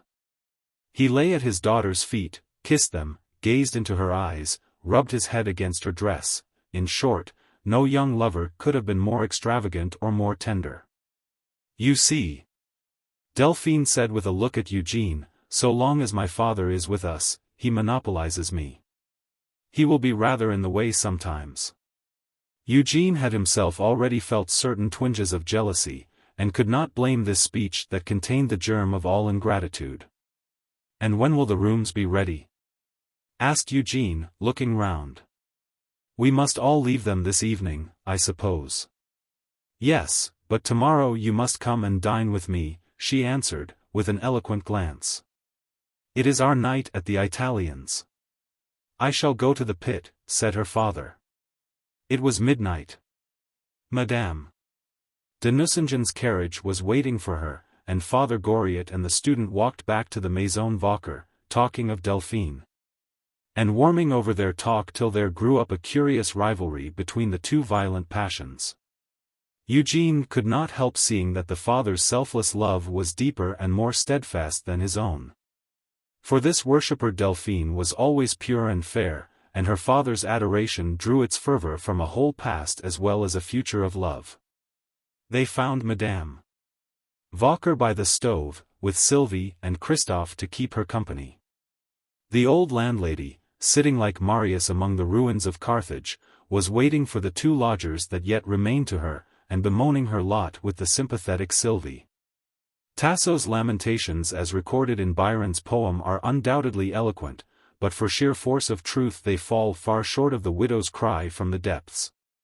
"Only 3 cups of coffee in the morning, Sylvie. Oh dear! To have your house emptied in this way is enough to break your heart. What is life, now my lodgers are gone? Nothing at all. Just think of it. It is just as if all the furniture had been taken out of the house, and your furniture is your life. How have I offended heaven to draw down all this trouble upon me? And haricot beans and potatoes laid in for 20 people. The police in my house too. We shall have to live on potatoes now, and Christophe will have to go. The Savoyard, who was fast asleep, suddenly woke up at this, and said, "Madam," questioningly. "Poor fellow," said Sylvie, "he is like a dog. In the dead season, too. Nobody is moving now. I would like to know where the lodgers are to drop down from. It drives me distracted. And that old witch of a Michonneau goes and takes Poiret with her. What can she have done to make him so fond of her? He runs about after her like a little dog." "Lord," said Sylvie, flinging up her head, "those old maids are up to all sorts of tricks. There's that poor M. Vautrin that they made out to be a convict," the widow went on. "Well, you know that is too much for me, Sylvie, I can't bring myself to believe it. Such a lively man as he was, and paid 15 francs a month for his coffee of an evening, paid you very penny on the nail too. And open-handed he was," said Christophe. "There is some mistake," said Sylvie. "Why, no there isn't. He said so himself," said Madame Vauquer. "And to think that all these things have happened in my house, and in a quarter where you never see a cat go by. On my word as an honest woman, it's like a dream. For, look here, we saw Louis XVI meet with his mishap, we saw the fall of the Emperor, and we saw him come back and fall again. There was nothing out of the way in all that, but lodging houses are not liable to revolutions. You can do without a king, but you must eat all the same. And so long as a decent woman, a de Conflans born and bred, will give you all sorts of good things for dinner, nothing short of the end of the world ought to, but there, it is the end of the world. That is just what it is. And to think that MLLE Michonneau who made all this mischief is to have 1,000 crowns a year for it, so I hear," cried Sylvie. "Don't speak of her, she is a wicked woman," said Madame Vauquer. "She is going to the Bunod, who charges less than cost. But the Bunod is capable of anything, she must have done frightful things, robbed and murdered people in her time. She ought to be put in jail for life instead of that poor dear." Eugène and Goriot rang the doorbell at that moment. "Ah! Here are my 2 faithful lodgers," said the widow, sighing. But the 2 faithful lodgers, who retained but shadowy recollections of the misfortunes of their lodging-house, announced to their hostess without more ado that they were about to remove to the Chaussée d'Antin. "Sylvie," cried the widow, "this is the last straw, gentlemen, this will be the death of me. It has quite upset me. There's a weight on my chest. I am 10 years older for this day. Upon my word, I shall go out of my senses. And what is to be done with the haricots? Oh, well, if I am to be left here all by myself, you shall go tomorrow, Christophe. Good night, gentlemen," and she went. "What is the matter now?" Eugène inquired of Sylvie. "Lord! Everybody is going about his business, and that has addled her wits. There! She is crying upstairs. It will do her good to snivel a bit. It's the first time she has cried since I've been with her. By the morning, Madame Vauquer, to use her own expression, had made up her mind to it. True, she still wore a doleful countenance, as might be expected of a woman who had lost all her lodgers, and whose manner of life had been suddenly revolutionized. But she had all her wits about her. Her grief was genuine and profound, it was real pain of mind, for her purse had suffered, the routine of her existence had been broken. A lover's farewell glance at his ladylove's window is not more mournful than Madame Vauquer's survey of the empty places round her table. Eugène administered comfort, telling the widow that Bianchon, whose term of residence at the hospital was about to expire, would doubtless take his, Rastignac's, place. That the official from the museum had often expressed a desire to have Madame Couture's rooms, and that in a very few days her household would be on the old footing. God send it may, my dear sir. But bad luck has come to lodge here. There'll be a death in the house before 10 days are out, you'll see, and she gave a lugubrious look round the dining-room. Whose turn will it be, I wonder? It is just as well that we are moving out, said Eugène to Father Goriot in a low voice.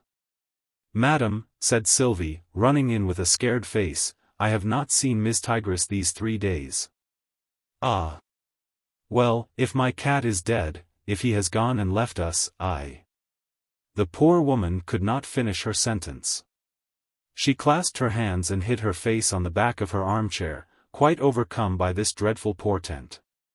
By 12 o'clock, when the postman reaches that quarter, Eugene received a letter. The dainty envelope bore the Buisson arms on the seal, and contained an invitation to the Vicomtesse's great ball, which had been talked of in Paris for a month. A little note for Eugene was slipped in with the card. I think, Monsieur, that you will undertake with pleasure to interpret my sentiments to Madame de Nucingen, so I am sending the card for which you asked me to you. I shall be delighted to make the acquaintance of Madame de Ristaud's sister. Pray introduce that charming lady to me, and do not let her monopolize all your affection, for you owe me not a little in return for mine. Vicomtesse de Buisson. Well, said Eugene to himself, as he read the note a second time, Madame de Buisson says pretty plainly that she does not want the Baron de Nucingen. He went to Delphine at once in his joy. He had procured this pleasure for her, and doubtless he would receive the price of it. Madame de Nucingen was dressing. Rastignac waited in her boudoir, enduring as best he might the natural impatience of an eager temperament for the reward desired and withheld for a year. Such sensations are only known once in a life. The first woman to whom a man is drawn, if she is really a woman, that is to say, if she appears to him amid the splendid accessories that form a necessary background to life in the world of Paris, will never have a rival. Love in Paris is a thing distinct and apart. For in Paris neither men nor women are the dupes of the commonplaces by which people seek to throw a veil over their motives, or to parade a fine affectation of disinterestedness in their sentiments. In this country within a country, it is not merely required of a woman that she should satisfy the senses and the soul. She knows perfectly well that she has still greater obligations to discharge. That she must fulfill the countless demands of a vanity that enters into every fiber of that living organism called society. Love, for her, is above all things, and by its very nature, a vainglorious, brazen-fronted, ostentatious, thriftless charlatan.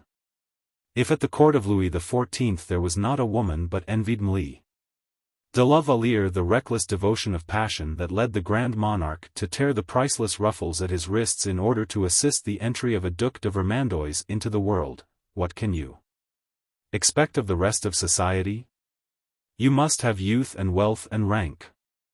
Nay, you must, if possible, have more than these, for the more incense you bring with you to burn at the shrine of the god, the more favorably will he regard the worshipper. Love is a religion, and his cult must in the nature of things be more costly than those of all other deities. Love the spoiler stays for a moment, and then passes on. Like the urchin of the streets, his course may be traced by the ravages that he has made. The wealth of feeling and imagination is the poetry of the garret. How should love exist there without that wealth? If there are exceptions who do not subscribe to these draconian laws of the Parisian code, they are solitary examples. Such souls live so far out of the main current that they are not borne away by the doctrines of society. They dwell beside some clear spring of ever-flowing water, without seeking to leave the green shade. Happy to listen to the echoes of the infinite in everything around them and in their own souls, waiting in patience to take their flight for heaven, while they look with pity upon those of earth.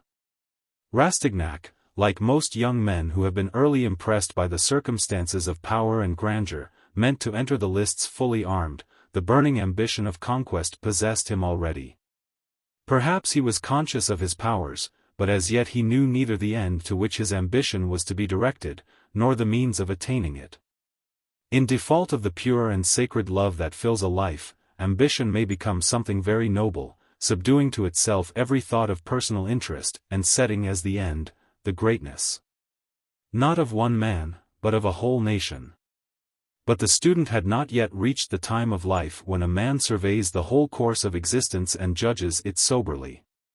Hitherto he had scarcely so much as shaken off the spell of the fresh and gracious influences that envelop a childhood in the country, like green leaves and grass. He had hesitated on the brink of the Parisian Rubicon, and in spite of the prickings of ambition, he still clung to a lingering tradition of an old ideal, the peaceful life of the noble in his chateau. But yesterday evening, at the sight of his rooms, those scruples had vanished. He had learned what it was to enjoy the material advantages of fortune, as he had already enjoyed the social advantages of birth. He ceased to be a provincial from that moment, and slipped naturally and easily into a position which opened up a prospect of a brilliant future. So, as he waited for Delphine, in the pretty boudoir, where he felt that he had a certain right to be, he felt himself so far away from the Rastignac who came back to Paris a year ago, that, turning some power of inner vision upon this latter, he asked himself whether that past self bore any resemblance to the Rastignac of that moment. "Madame is in her room," Therese came to tell him. The woman's voice made him start. He found Delphine lying back in her low chair by the fireside, looking fresh and bright. The sight of her among the flowing draperies of muslin suggested some beautiful tropical flower, where the fruit is set amid the blossom. "Well," she said, with a tremor in her voice, "here you are." "Guess what I bring for you," said Eugène, sitting down beside her. He took possession of her arm to kiss her hand. "Madame." De Nucingen gave a joyful start as she saw the card. She turned to Eugène, there were tears in her eyes as she flung her arms about his neck, and drew him towards her in a frenzy of gratified vanity. "And I owe this happiness to you, to thee," she whispered the more intimate word in his ear, "but Therese is in my dressing-room, let us be prudent. This happiness, yes, for I may call it so, when it comes to me through you, is surely more than a triumph for self-love? No one has been willing to introduce me into that set. Perhaps just now I may seem to you to be frivolous, petty, shallow, like a Parisienne, but remember, my friend, that I am ready to give up all for you. And that if I long more than ever for an entrance into the Faubourg Saint-Germain, it is because I shall meet you there. Madame." De Buison's note seems to say very plainly that she does not expect to see the Baron de Nucingen at her ball, don't you think so? Said Eugène. "Why, yes," said the Baroness as she returned the letter. "Those women have a talent for insolence. But it is of no consequence, I shall go. My sister is sure to be there, and sure to be very beautifully dressed, Eugène," she went on, lowering her voice, "she will go to dispel ugly suspicions. You do not know the things that people are saying about her. Only this morning Nucingen came to tell me that they had been discussing her at the club. Great heavens! On what does a woman's character and the honor of a whole family depend? I feel that I am nearly touched and wounded in my poor sister. According to some people, M. de Trailles must have put his name to bills for 100,000 francs, nearly all of them are overdue, and proceedings are threatened. In this predicament, it seems that my sister sold her diamonds to a Jew, the beautiful diamonds that belonged to her husband's mother, Madame de Ristaud the elder. You have seen her wearing them. In fact, nothing else has been talked about for the last 2 days. So I can see that Anastasie is sure to come to Madame de Buison's ball in tissue of gold, and ablaze with diamonds, to draw all eyes upon her, and I will not be outshone. She has tried to eclipse me all her life, she has never been kind to me, and I have helped her so often, and always had money for her when she had none. But never mind other people now, today I mean to be perfectly happy." At 1 o'clock that morning Eugène was still with Madame de Nucingen.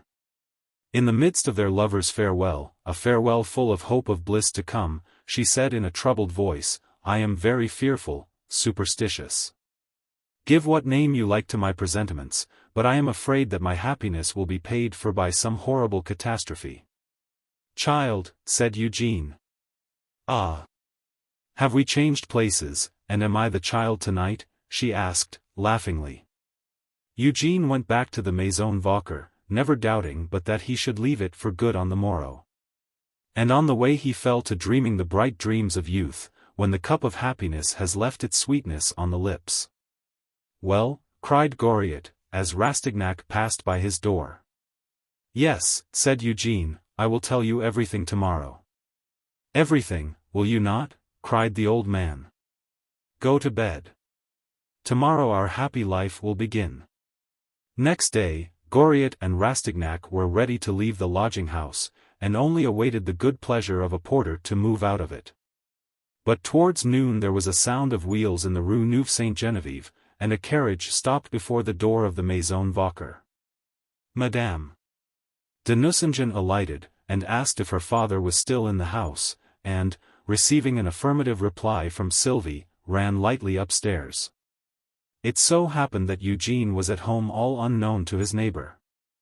At breakfast time he had asked Goriot to superintend the removal of his goods, saying that he would meet him in the rue d'Artois at 4 o'clock. But Rastignac's name had been called early on the list at the École de Droit, and he had gone back at once to the rue Nueve-Sainte-Genevieve.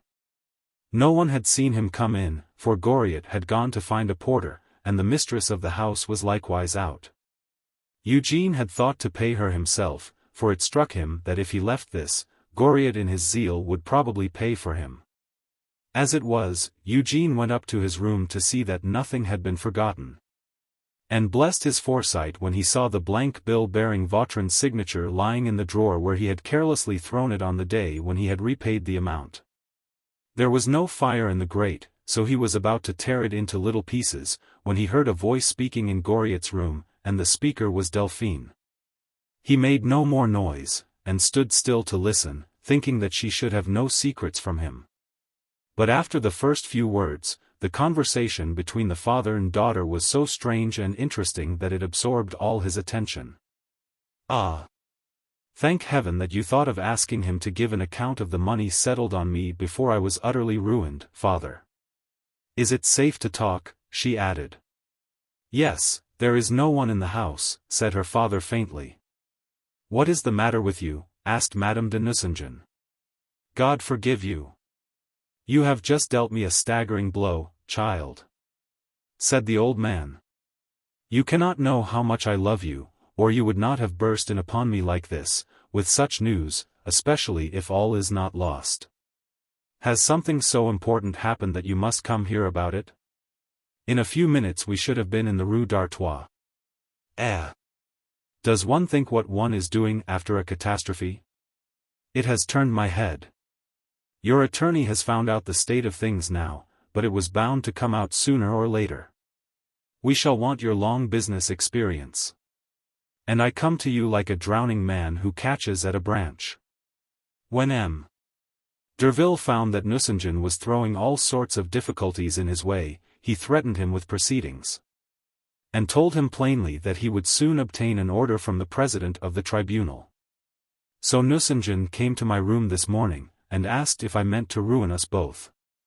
I told him that I knew nothing whatever about it, that I had a fortune, and ought to be put into possession of my fortune, and that my attorney was acting for me in the matter.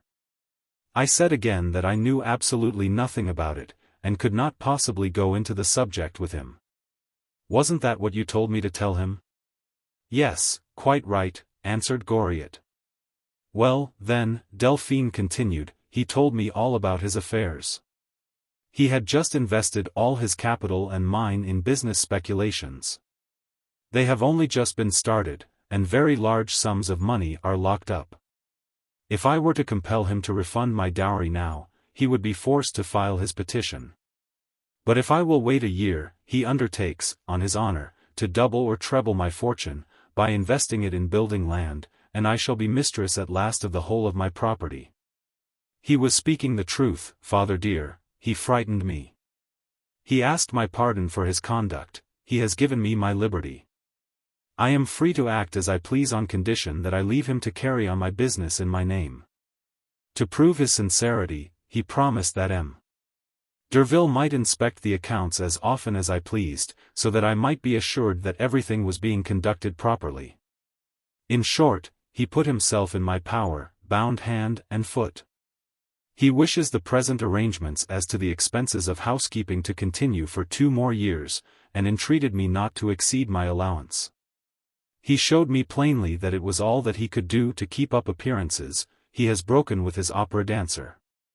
He will be compelled to practice the most strict economy, in secret, if he is to bide his time with unshaken credit. I scolded, I did all I could to drive him to desperation, so as to find out more.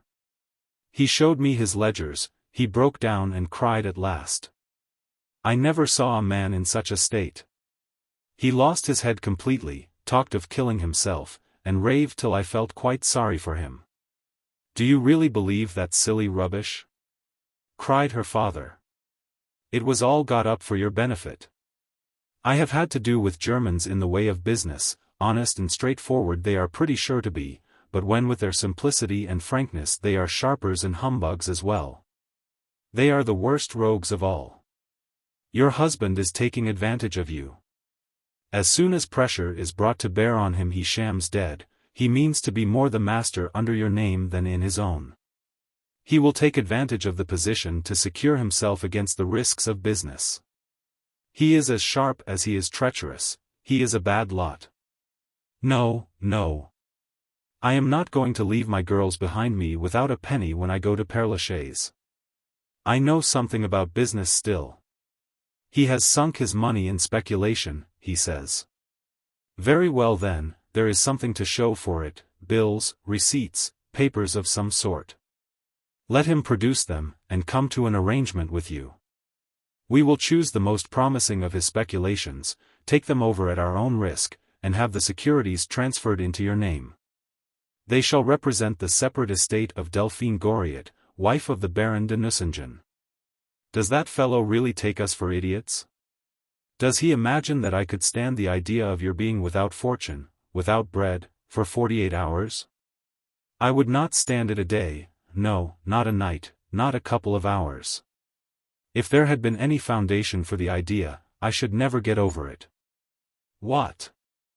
I have worked hard for 40 years, carried sacks on my back, and sweated and pinched and saved all my life for you, my darlings, for you who made the toil and every burden borne for you seem light. And now, my fortune, my whole life, is to vanish in smoke. I should die raving mad if I believed a word of it. By all that's holiest in heaven and earth, we will have this cleared up at once. Go through the books, have the whole business looked thoroughly into.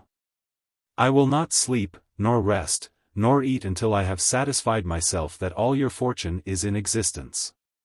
Your money is settled upon you, God be thanked. And, luckily, your attorney, Maître Derville, is an honest man. Good Lord! You shall have your snug little million, your 50,000 francs a year, as long as you live, or I will raise a racket in Paris, I will so. If the tribunals put upon us, I will appeal to the chambers. If I knew that you were well and comfortably off as far as money is concerned, that thought would keep me easy in spite of bad health and troubles. Money? Why, it is life. Money does everything. That great dolt of an Alsatian shall sing to another tune. Look here, Delphine, don't give way, don't make a concession of half a quarter of a farthing to that fathead, who has ground you down and made you miserable.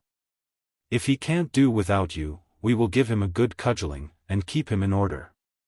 Great heavens! My brain is on fire, it is as if there were something red-hot inside my head. My Delphine lying on straw. You! My Fifine! Good gracious! Where are my gloves? Come, let us go at once. I mean to see everything with my own eyes, books, cash, and correspondence, the whole business. I shall have no peace until I know for certain that your fortune is secure. Oh!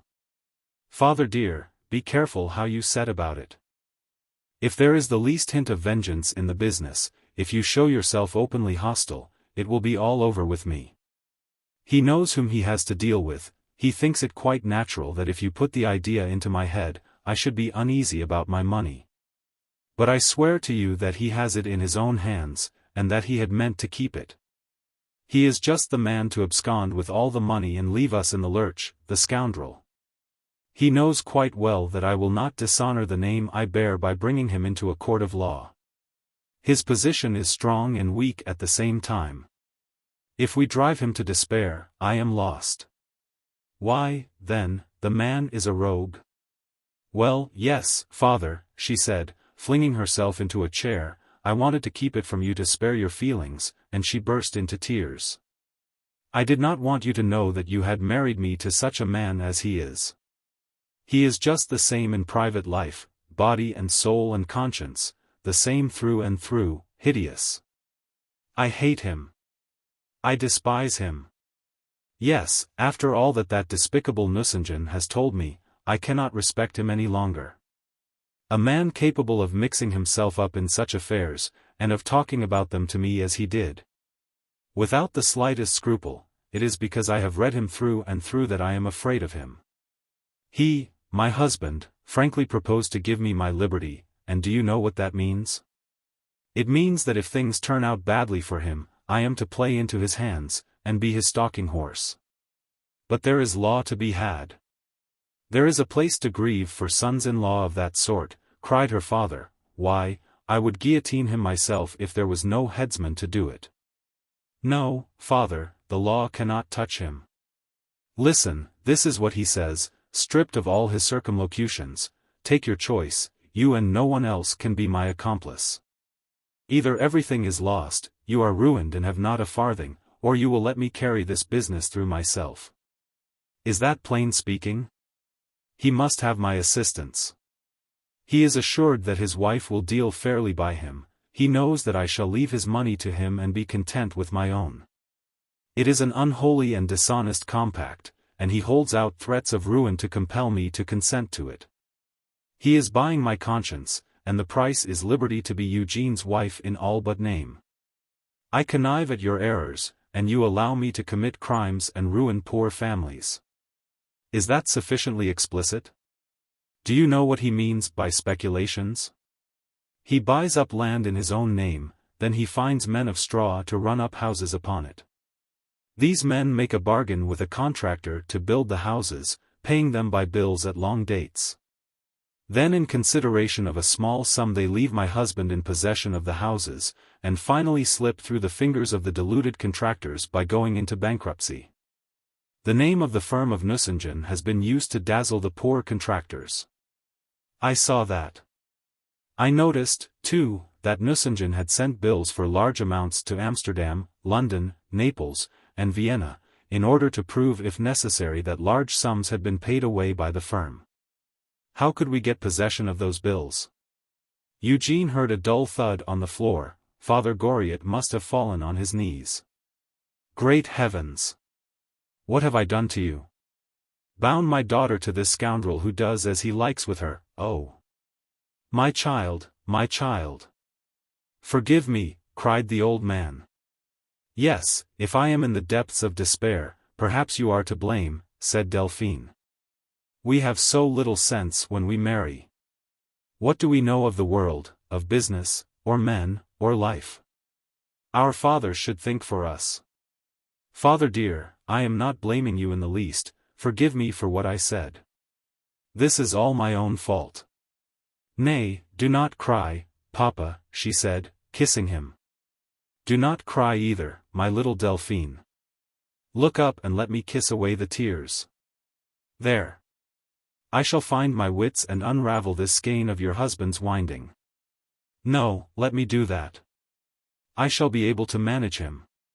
He is fond of me, well and good. I shall use my influence to make him invest my money as soon as possible in landed property in my own name.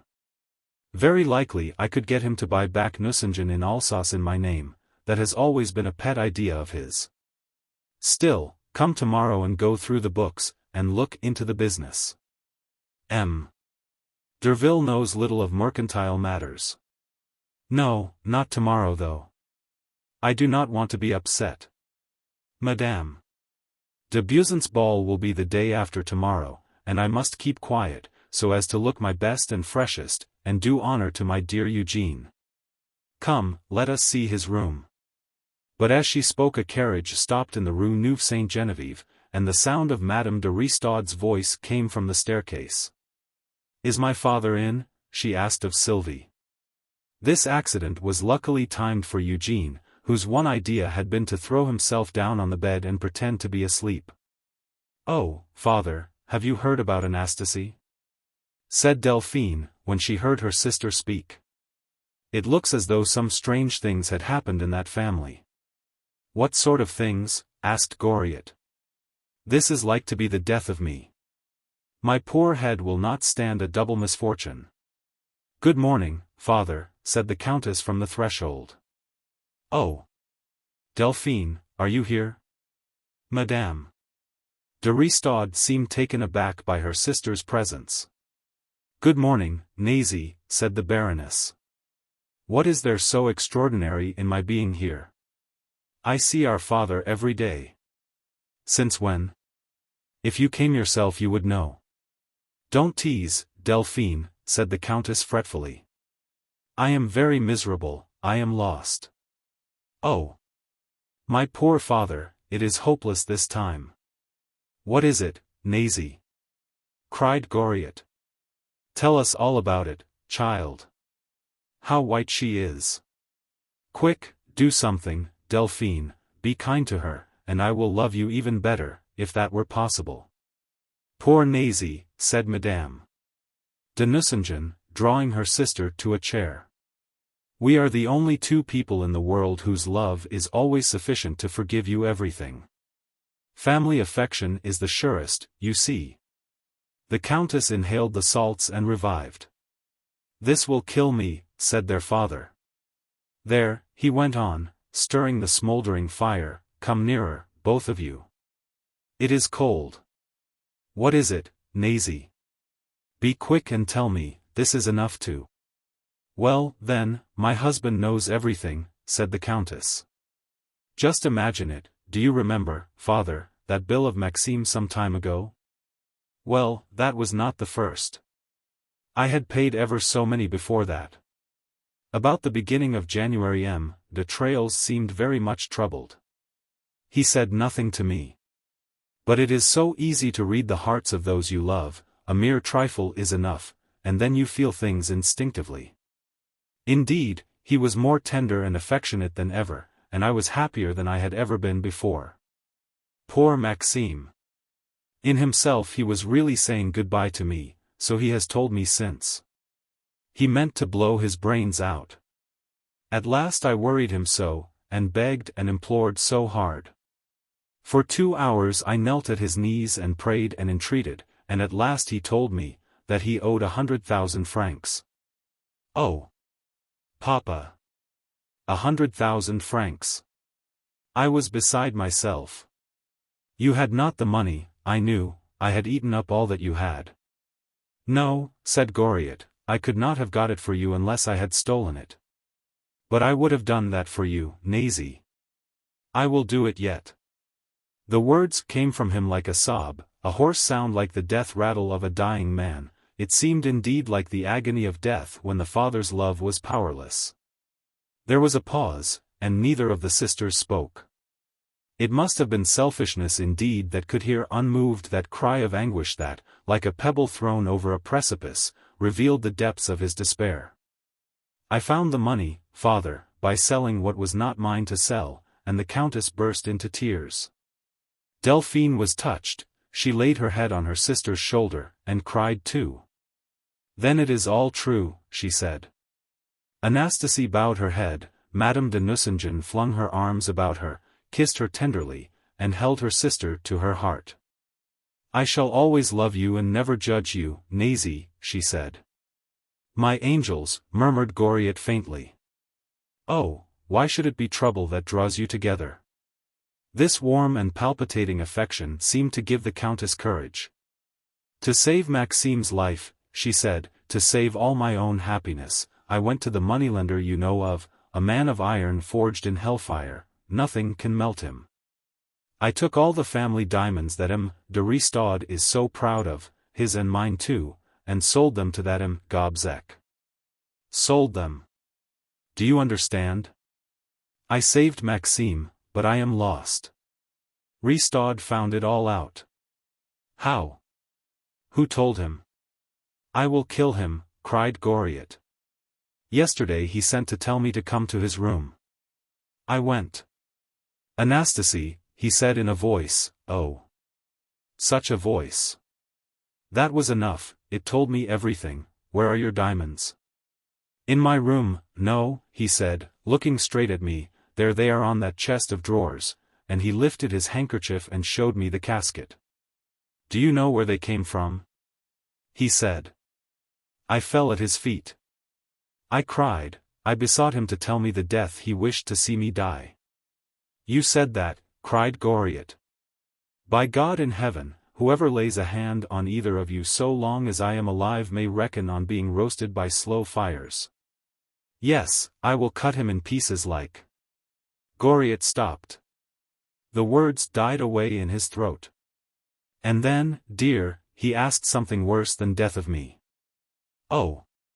Heaven preserve all other women from hearing such words as I heard then. I will murder that man, said Goriot quietly. But he has only one life, and he deserves to die twice, and then, what next? He added, looking at Anastasie. Then, the Countess resumed, there was a pause, and he looked at me. Anastasie, he said, I will bury this in silence, there shall be no separation, there are the children. I will not kill M. de Trailles. I might miss him if we fought, and as for other ways of getting rid of him, I should come into collision with the law. If I killed him in your arms, it would bring dishonor on those children. But if you do not want to see your children perish, nor their father nor me, you must first of all submit to two conditions. Answer me. Have I a child of my own? I answered, yes, which? Ernest, our eldest boy. Very well, he said, and now swear to obey me in this particular from this time forward. I swore. You will make over your property to me when I require you to do so. Do nothing of the kind, cried Goriot.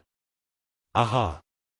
M. de Restaud, you could not make your wife happy. She has looked for happiness and found it elsewhere, and you make her suffer for your own ineptitude? He will have to reckon with me. Make yourself easy, Nazy. Aha! He cares about his heir. Good, very good. I will get hold of the boy, isn't he my grandson? What the blazes! I can surely go to see the brat. I will stow him away somewhere, I will take care of him, you may be quite easy.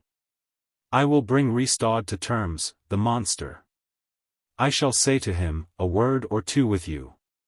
If you want your son back again, give my daughter her property, and leave her to do as she pleases. Father. Yes. I am your father, Nazy, a father indeed. That rogue of a great lord had better not ill-treat my daughter. Tonnerre! What is it in my veins? There is the blood of a tiger in me. I could tear those two men to pieces. Oh! Children, children. So this is what your lives are. Why, it is death. What will become of you when I shall be here no longer? Fathers ought to live as long as their children. Ah! Lord God in heaven! How ill thy world is ordered! Thou hast a son, if what they tell us is true, and yet thou leavest us to suffer so through our children. My darlings, my darlings! To think that trouble only should bring you to me, that I should only see you with tears on your faces. Ah! Yes, yes, you love me, I see that you love me. Come to me and pour out your griefs to me. My heart is large enough to hold them all. Oh! You might rend my heart in pieces, and every fragment would make a father's heart. If only I could bear all your sorrows for you. Ah! You were so happy when you were little and still with me. We have never been happy since, said Delphine. Where are the old days when we slid down the sacks in the great granary? That is not all, father, said Anastasie in Goriot's ear. The old man gave a startled shudder. The diamonds only sold for 100,000 francs. Maxime is hard-pressed. There are 12,000 francs still to pay. He has given me his word that he will be steady and give up play in future. His love is all that I have left in the world. I have paid such a fearful price for it that I should die if I lose him now. I have sacrificed my fortune, my honor, my peace of mind, and my children for him. Oh! Do something, so that at the least Maxime may be at large and live undisgraced in the world, where he will assuredly make a career for himself. Something more than my happiness is at stake. The children have nothing, and if he is sent to Saint-Pélagie all his prospects will be ruined. I haven't the money, Nazy.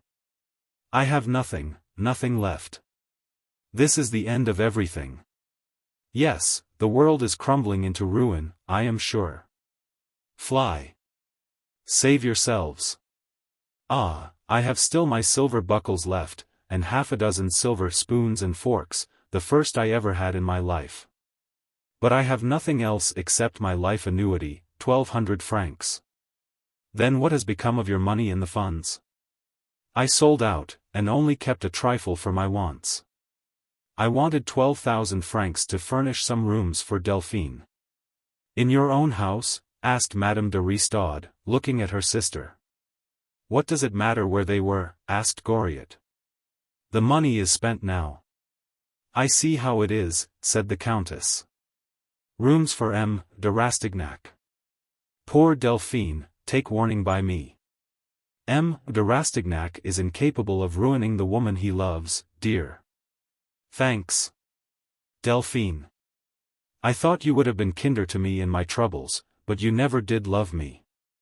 Yes, yes, she loves you, Nazy, cried Goriot, she was saying so only just now. We were talking about you, and she insisted that you were beautiful, and that she herself was only pretty. Pretty, said the Countess. She is as hard as a marble statue. And if I am? Cried Delphine, flushing up, how have you treated me? You would not recognize me, you close the doors of every house against me, you have never let an opportunity of mortifying me slip by. And when did I come, as you were always doing, to drain our poor father, 1,000 francs at a time, till he is left as you see him now? That is all you're doing, sister. I myself have seen my father as often as I could. I have not turned him out of the house, and then come and fawned upon him when I wanted money. I did not so much as know that he had spent those 12,000 francs on me. I am economical, as you know. And when Papa has made me presents, it has never been because I came and begged for them. You were better off than I. M. de Marcy was rich, as you have reason to know. You always were as slippery as gold. Goodbye, I have neither sister nor. Oh! Hush, hush, Nazy, cried her father. Nobody else would repeat what everybody has ceased to believe. You are an unnatural sister, cried Delphine. Oh, children, children. Hush. Hush. Or I will kill myself before your eyes. There, Nazy, I forgive you, said Madame de Nucingen. You are very unhappy. But I am kinder than you are. How could you say that just when I was ready to do anything in the world to help you, even to be reconciled with my husband, which for my own sake oh. It is just like you. You have behaved cruelly to me all through these 9 years. Children, children, kiss each other, cried the father. You are angels, both of you. No. Let me alone, cried the Countess, shaking off the hand that her father had laid on her arm. She is more merciless than my husband. Anyone might think she was a model of all the virtues herself. I would rather have people think that I owed money to M. de Marcy than own that M. de Trailles had cost me more than 200,000 francs, retorted Madame de Nucingen. Delphine! Cried the Countess, stepping towards her sister. I shall tell you the truth about yourself if you begin to slander me, said the Baroness coldly. Delphine! You are a... Father Goriot sprang between them, grasped the Countess' hand, and laid his own over her mouth. Good heavens, father! What have you been handling this morning? Said Anastasie. Ah! Well, yes, I ought not to have touched you, said the poor father, wiping his hands on his trousers, but I have been packing up my things, I did not know that you were coming to see me. He was glad that he had drawn down her wrath upon himself. Ah, he sighed, as he sat down, you children have broken my heart between you. This is killing me. My head feels as if it were on fire. Be good to each other and love each other. This will be the death of me. Delphine. Nazy. Come, be sensible, you are both in the wrong. Come, Dedel, he added, looking through his tears at the Baroness, she must have 12,000 francs, you see, let us see if we can find them for her. Oh, my girls, do not look at each other like that, and he sank on his knees beside Delphine. Ask her to forgive you, just to please me, he said in her ear. She is more miserable than you are. Come now, Dedel. Poor Nazy, said Delphine, alarmed at the wild extravagant grief in her father's face, I was in the wrong, kiss me. Ah! That is like balm to my heart, cried Father Goriot. But how are we to find 12,000 francs? I might offer myself as a substitute in the army. Oh! Father dear, they both cried, flinging their arms about him. No, no. God reward you for the thought. We are not worth it, are we, Nazy? Asked Delphine. And besides, father dear, it would only be a drop in the bucket, observed the Countess. But is flesh and blood worth nothing? Cried the old man in his despair. I would give body and soul to save you, Nazy. I would do a murder for the man who would rescue you. I would do, as Vautrin did, go to the hulks, go. He stopped as if struck by a thunderbolt, and put both hands to his head. Nothing left, he cried, tearing his hair. If I only knew of a way to steal money, but it is so hard to do it, and then you can't set to work by yourself, and it takes time to rob a bank. Yes, it is time I was dead. There is nothing left me to do but to die. I am no good in the world, I am no longer a father. No. She has come to me in her extremity, and, wretch that I am, I have nothing to give her. Ah! You put your money into a life annuity, old scoundrel, and had you not daughters? You did not love them. Die in a ditch, like the dog that you are. Yes, I am worse than a dog. A beast would not have done as I have done. Oh! My head, it throbs as if it would burst. Papa, cried both the young women at once, do, pray, be reasonable. And they clung to him to prevent him from dashing his head against the wall. There was a sound of sobbing. Eugene, greatly alarmed, took the bill that bore Vautrin's signature, saw that the stamp would suffice for a larger sum, altered the figures, made it into a regular bill for 12,000 francs. Payable to Goriot's order, and went to his neighbor's room. Here is the money, madam, he said, handing the piece of paper to her. I was asleep. Your conversation awoke me, and by this means I learned all that I owed to M. Goriot. This bill can be discounted, and I shall meet it punctually at the due date. The Countess stood motionless and speechless, but she held the bill in her fingers. Delphine, she said, with a white face, and her whole frame quivering with indignation, anger, and rage, I forgave you everything, God is my witness that I forgave you, but I cannot forgive this. So this gentleman was there all the time, and you knew it. Your petty spite has led you to wreak your vengeance on me by betraying my secrets, my life, my children's lives, my shame, my honor. There, you are nothing to me any longer. I hate you. I will do all that I can to injure you. I will. Anger paralyzed her, the words died in her dry parched throat. Why, he is my son, my child. He is your brother, your preserver, cried Goriot. Kiss his hand, Nazy.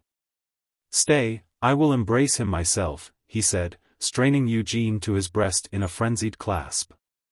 Oh my boy! I will be more than a father to you, if I had God's power, would fling worlds at your feet. Why don't you kiss him, Nazy? He is not a man, but an angel out of heaven. Never mind her, father, she is mad just now.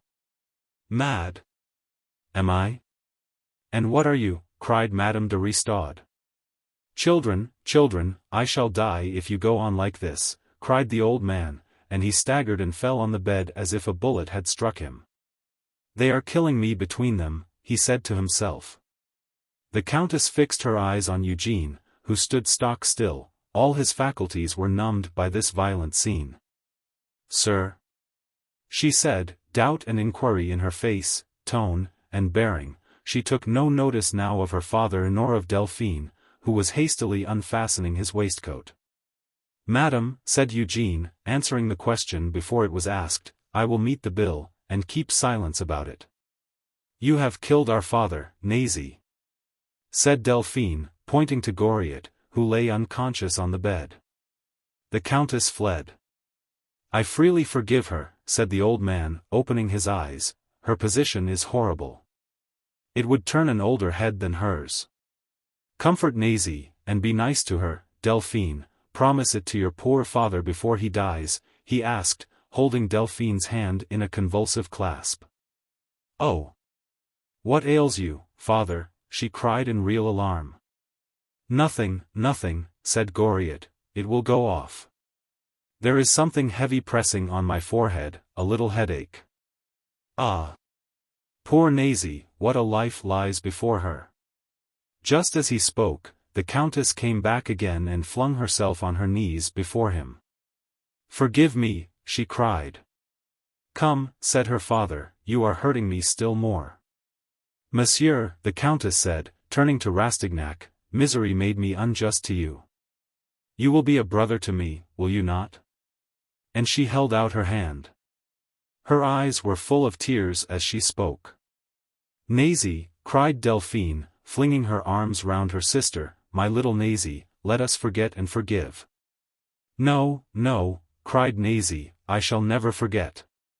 "Dear angels," cried Goriot, "it is as if a dark curtain over my eyes had been raised, your voices have called me back to life.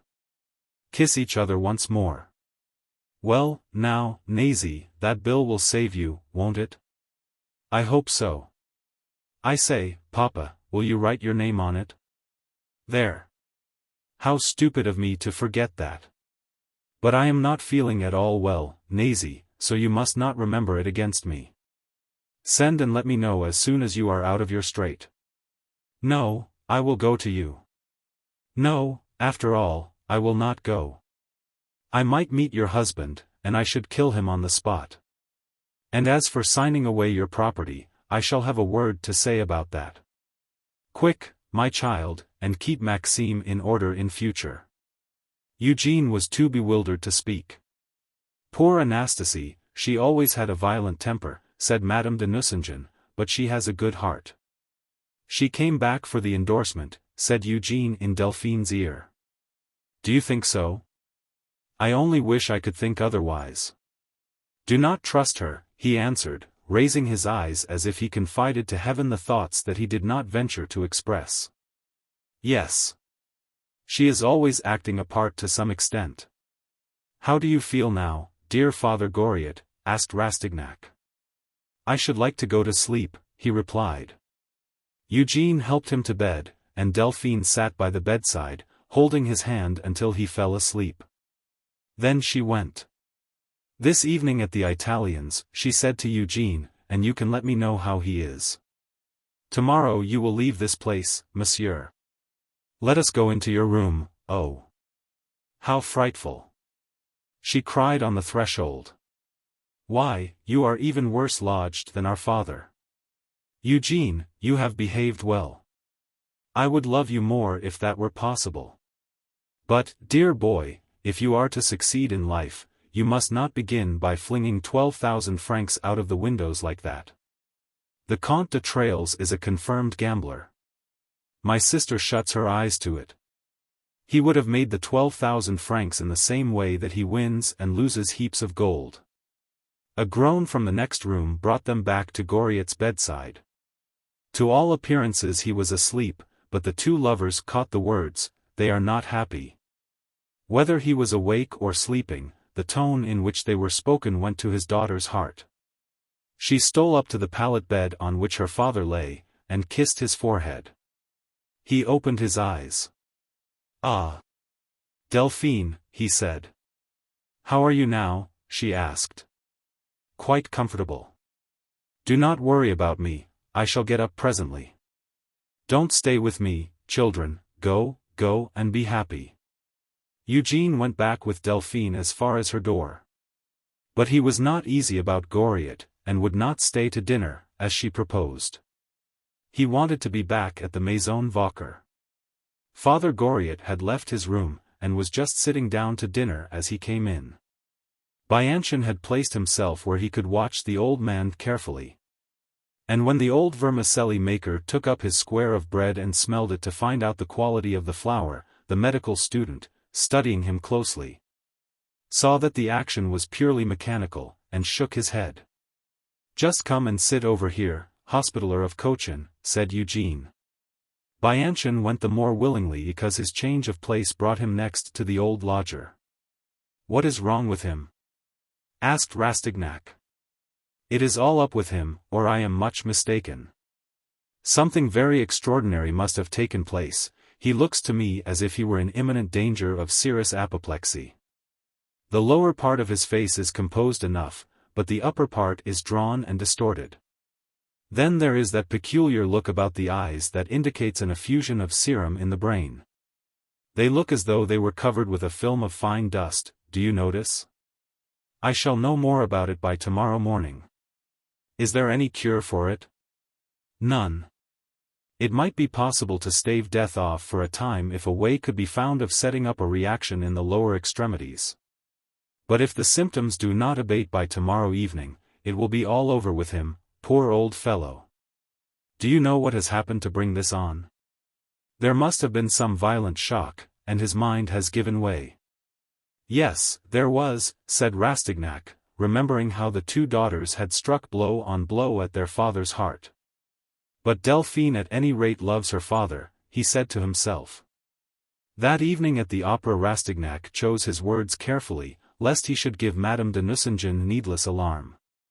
"Do not be anxious about him," she said, however, as soon as Eugene began, "our father has really a strong constitution, but this morning we gave him a shock. Our whole fortunes were in peril, so the thing was serious, you see. I could not live if your affection did not make me insensible to troubles that I should once have thought too hard to bear. At this moment I have but one fear left, but one misery to dread, to lose the love that has made me feel glad to live. Everything else is as nothing to me compared with our love. I care for nothing else, for you are all the world to me. If I feel glad to be rich, it is for your sake. To my shame be it said, I think of my lover before my father. Do you ask why? I cannot tell you, but all my life is in you. My father gave me a heart, but you have taught it to beat. The whole world may condemn me. What does it matter if I stand acquitted in your eyes, for you have no right to think ill of me for the faults which a tyrannous love has forced me to commit for you. Do you think me an unnatural daughter? Oh! No, no one could help loving such a dear kind father as ours. But how could I hide the inevitable consequences of our miserable marriages from him? Why did he allow us to marry when we did? Was it not his duty to think for us and foresee for us? Today I know he suffers as much as we do, but how can it be helped? And as for comforting him, we could not comfort him in the least. Our resignation would give him more pain and hurt him far more than complaints and upbraidings. There are times in life when everything turns to bitterness. Eugene was silent, the artless and sincere outpouring made an impression on him. Parisian women are often false, intoxicated with vanity, selfish and self-absorbed, frivolous and shallow, yet of all women, when they love, they sacrifice their personal feelings to their passion. They rise but so much the higher for all the pettiness overcome in their nature, and become sublime. Then Eugene was struck by the profound discernment and insight displayed by this woman in judging of natural affection, when a privileged affection had separated and set her at a distance apart. Madame de Nucingen was piqued by the silence. "What are you thinking about?" she asked. "I am thinking about what you said just now. Hitherto I have always felt sure that I cared far more for you than you did for me." She smiled, and would not give way to the happiness she felt, lest their talk should exceed the conventional limits of propriety. She had never heard the vibrating tones of a sincere and youthful love. A few more words, and she feared for her self-control. "Eugene," she said, changing the conversation, "I wonder whether you know what has been happening? All Paris will go to Madame de Beauseant's tomorrow. The Rochefides and the Marquis d'Ajuda have agreed to keep the matter a profound secret, but tomorrow the king will sign the marriage contract. And your poor cousin the Vicomtesse knows nothing of it as yet. She cannot put off her ball, and the Marquis will not be there. People are wondering what will happen. The world laughs at baseness and connives at it. But this will kill Madame de Beauseant." "Oh, no," said Delphine, smiling, "you do not know that kind of woman. Why, all Paris will be there, and so shall I ought to go there for your sake. Perhaps, after all, it is one of those absurd reports that people set in circulation here. We shall know the truth tomorrow." Eugene did not return to the Maison Vauquer. He could not forego the pleasure of occupying his new rooms in the Rue d'Artois. Yesterday evening he had been obliged to leave Delphine soon after midnight, but that night it was Delphine who stayed with him until 2 o'clock in the morning. He rose late, and waited for Madame de Nucingen, who came about noon to breakfast with him. Youth snatches eagerly at these rosy moments of happiness, and Eugene had almost forgotten Goriot's existence. The pretty things that surrounded him were growing familiar. This domestication in itself was one long festival for him, and Madame de Nucingen was there to glorify it all by her presence. It was 4 o'clock before they thought of Goriot, and of how he had looked forward to the new life in that house. Eugene said that the old man ought to be moved at once, lest he should grow too ill to move. He left Delphine and hurried back to the lodging-house. Neither Father Goriot nor young Bianchon was in the dining-room with the others. "Aha," said the painter as Eugene came in, "Father Goriot has broken down at last. Bianchon is upstairs with him." One of his daughters, the Comtesse de Restaurama, came to see the old gentleman, and he would get up and go out, and made himself worse. Society is about to lose one of its brightest ornaments. Rastignac sprang to the staircase. "Hey! Monsieur Eugene! Monsieur Eugene, the mistress is calling you," shouted Sylvie. "It is this, sir," said the widow. "U.N.M. Goriot should by rights have moved out on the 15th of February. That was 3 days ago, today is the 18th, I ought really to be paid a month in advance. But if you will engage to pay for both, I shall be quite satisfied. Why can't you trust him?" "Trust him, indeed. If the old gentleman went off his head and died, those daughters of his would not pay me a farthing, and his things won't fetch 10 francs. This morning he went out with all the spoons and forks he has left, I don't know why. He had got himself up to look quite young, and, Lord, forgive me, but I thought he had rouge on his cheeks. He looked quite young again." "I will be responsible," said Eugene, shuddering with horror, for he foresaw the end. He climbed the stairs and reached Father Goriot's room. The old man was tossing on his bed. Bianchon was with him. "Good evening, Father," said Eugene. The old man turned his glassy eyes on him, smiled gently, and said, "How is she?" "She is quite well. But how are you?" "There is nothing much the matter." "Don't tire him," said Bianchon, drawing Eugene into a corner of the room. "Well?" asked Rastignac. "Nothing but a miracle can save him now. Serous congestion has set in, I have put on mustard plasters, and luckily he can feel them, they are acting." "Is it possible to move him?" "Quite out of the question. He must stay where he is, and be kept as quiet as possible." "Dear Bianchon," said Eugene, "we will nurse him between us. I have had the head physician round from my hospital to see him." "And what did he say?" "He will give no opinion till tomorrow evening. He promised to look in again at the end of the day. Unluckily, the preposterous creature must needs go and do something foolish this morning, he will not say what it was. He is as obstinate as a mule. As soon as I begin to talk to him he pretends not to hear, and lies as if he were asleep instead of answering, or if he opens his eyes he begins to groan. Some time this morning he went out on foot in the streets, nobody knows where he went, and he took everything that he had of any value with him. He has been driving some confounded bargain, and it has been too much for his strength. One of his daughters has been here. Was it the Countess? Asked Eugene.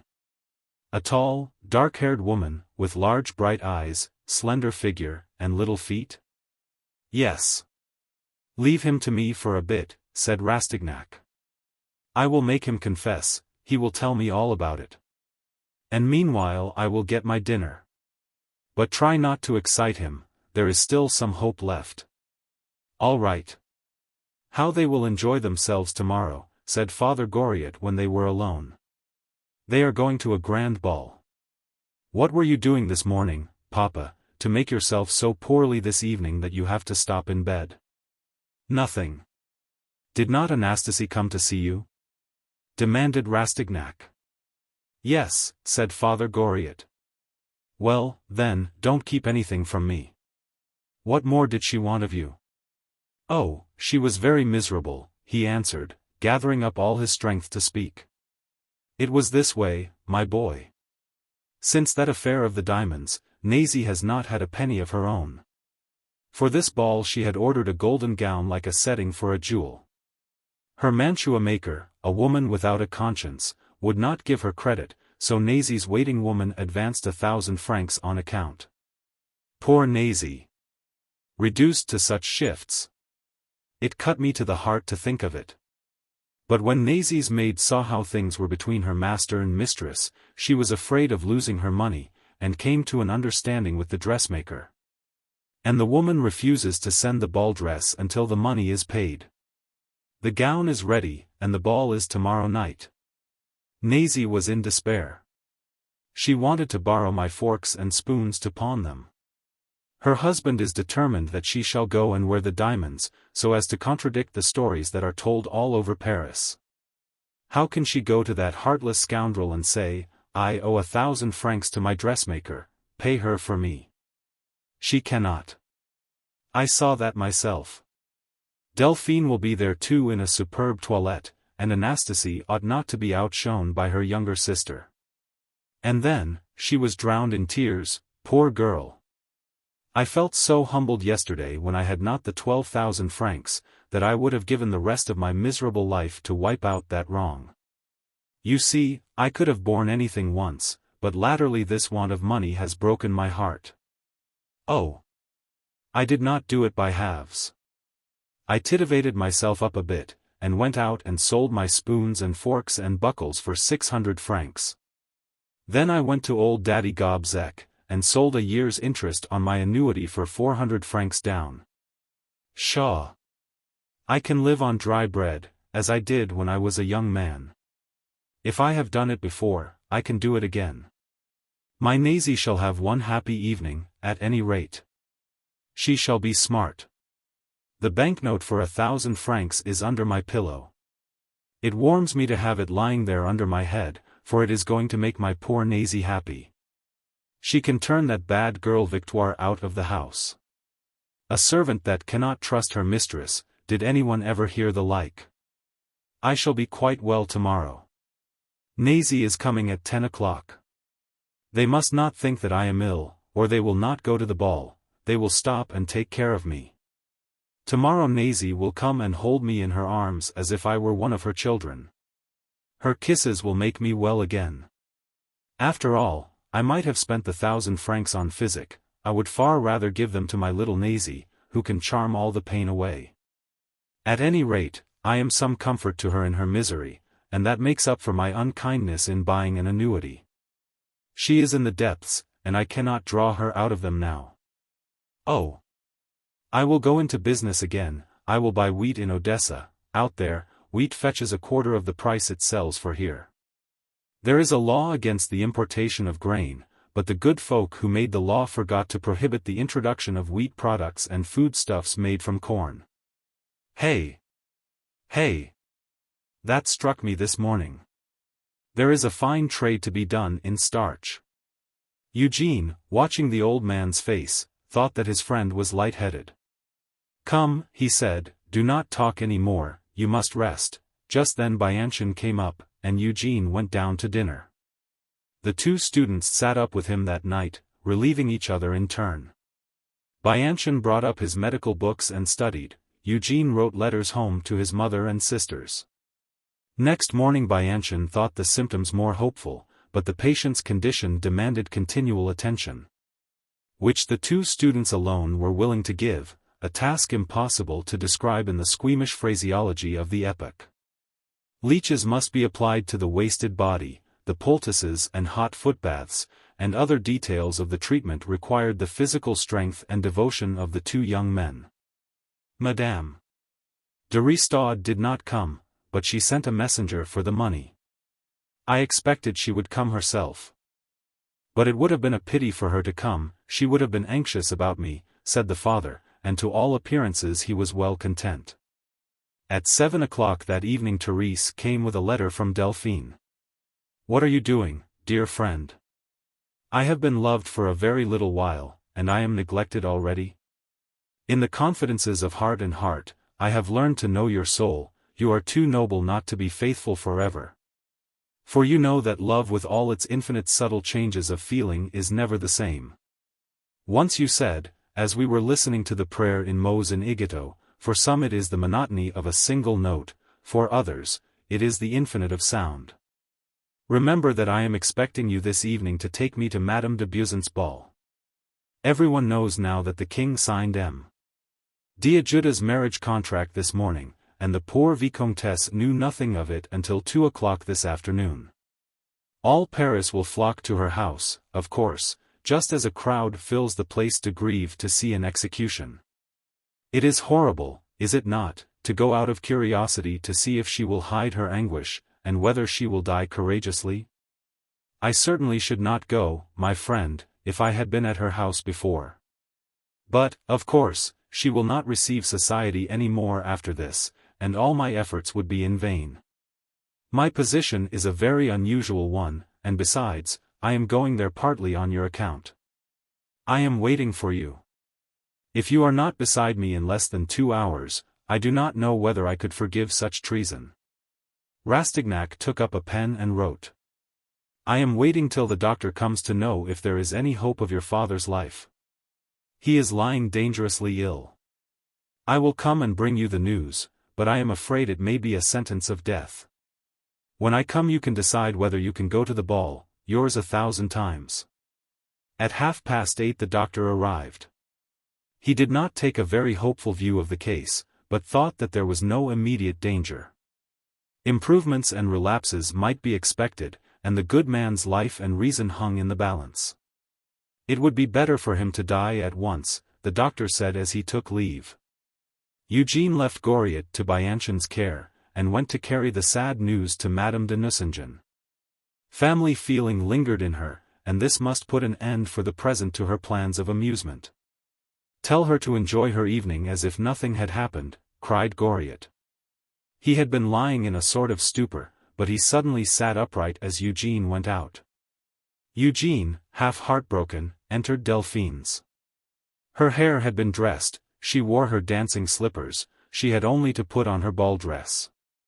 But when the artist is giving the finishing stroke to his creation, the last touches require more time than the whole groundwork of the picture. "Why, you are not dressed," she cried. "Madam, your father." "My father again," she exclaimed, breaking in upon him. "You need not teach me what is due to my father, I have known my father this long while." "Not a word, Eugène. I will hear what you have to say when you are dressed. My carriage is waiting, take it, go round to your rooms and dress, Therese has put out everything in readiness for you. Come back as soon as you can, we will talk about my father on the way to Madame de Beauseant's. We must go early. If we have to wait our turn in a row of carriages, we shall be lucky if we get there by 11 o'clock. Madam. Quick. Not a word, she cried, darting into her dressing-room for a necklace. Do go, Monsieur Eugène, or you will vex Madame, said Therese, hurrying him away, and Eugène was too horror-stricken by this elegant parricide to resist. He went to his rooms and dressed, sad, thoughtful, and dispirited. The world of Paris was like an ocean of mud for him just then. And it seemed that whoever set foot in that black mire must needs sink into it up to the chin. "Their crimes are paltry," said Eugène to himself. Vautrin was greater. He had seen society in its three great phases: obedience, struggle, and revolt, the family, the world, and Vautrin, and he hesitated in his choice. Obedience was dull, revolt impossible, struggle hazardous. His thoughts wandered back to the home circle. He thought of the quiet, uneventful life, the pure happiness of the days spent among those who loved him there. Those loving and beloved beings passed their lives in obedience to the natural laws of the hearth, and in that obedience found a deep and constant serenity, unvexed by torments such as these. Yet, for all his good impulses, he could not bring himself to make profession of the religion of pure souls to Delphine, nor to prescribe the duties of piety to her in the name of love. His education had begun to bear its fruits, he loved selfishly already. Besides, his tact had discovered to him the real nature of Delphine. He divined instinctively that she was capable of stepping over her father's corpse to go to the ball. And within himself he felt that he had neither the strength of mind to play the part of mentor, nor the strength of character to vex her, nor the courage to leave her to go alone. "She would never forgive me for putting her in the wrong over it," he said to himself. Then he turned the doctor's dictum over in his mind. He tried to believe that Goriot was not so dangerously ill as he had imagined, and ended by collecting together a sufficient quantity of traitorous excuses for Delphine's conduct. She did not know how ill her father was. The kind old man himself would have made her go to the ball if she had gone to see him. So often it happens that this one or that stands condemned by the social laws that govern family relations. And yet there are peculiar circumstances in the case, differences of temperament, divergent interests, innumerable complications of family life that excuse the apparent offense. Eugène did not wish to see too clearly, he was ready to sacrifice his conscience to his mistress. Within the last few days his whole life had undergone a change. Woman had entered into his world and thrown it into chaos, family claims dwindled away before her, she had appropriated all his being to her uses. Rastignac and Delphine found each other at a crisis in their lives when their union gave them the most poignant bliss. Their passion, so long proved, had only gained in strength by the gratified desire that often extinguishes passion. This woman was his, and Eugène recognized that not until then had he loved her. Perhaps love is only gratitude for pleasure. This woman, vile or sublime, he adored for the pleasure she had brought as her dower. And Delphine loved Rastignac as Tantalus would have loved some angel who had satisfied his hunger and quenched the burning thirst in his parched throat. "Well," said Madame de Nucingen when he came back in evening dress, "how is my father?" "Very dangerously ill," he answered. "If you will grant me a proof of your affections, we will just go in to see him on the way." "Very well," she said. "Yes, but afterwards. Dear Eugène, do be nice, and don't preach to me. Come." They set out. Eugène said nothing for a while. "What is it now?" she asked. "I can hear the death rattle in your father's throat," he said almost angrily. And with the hot indignation of youth, he told the story of Madame de Ristaud's vanity and cruelty, of her father's final act of self-sacrifice, that had brought about this struggle between life and death. Of the price that had been paid for Anastasie's golden embroideries. Delphine cried. "I shall look frightful," she thought. She dried her tears. "I will nurse my father, I will not leave his bedside," she said aloud. "Ah! Now you are as I would have you," exclaimed Rastignac. The lamps of 500 carriages lit up the darkness about the Hôtel de Beauzant. A gendarme in all the glory of his uniform stood on either side of the brightly lighted gateway.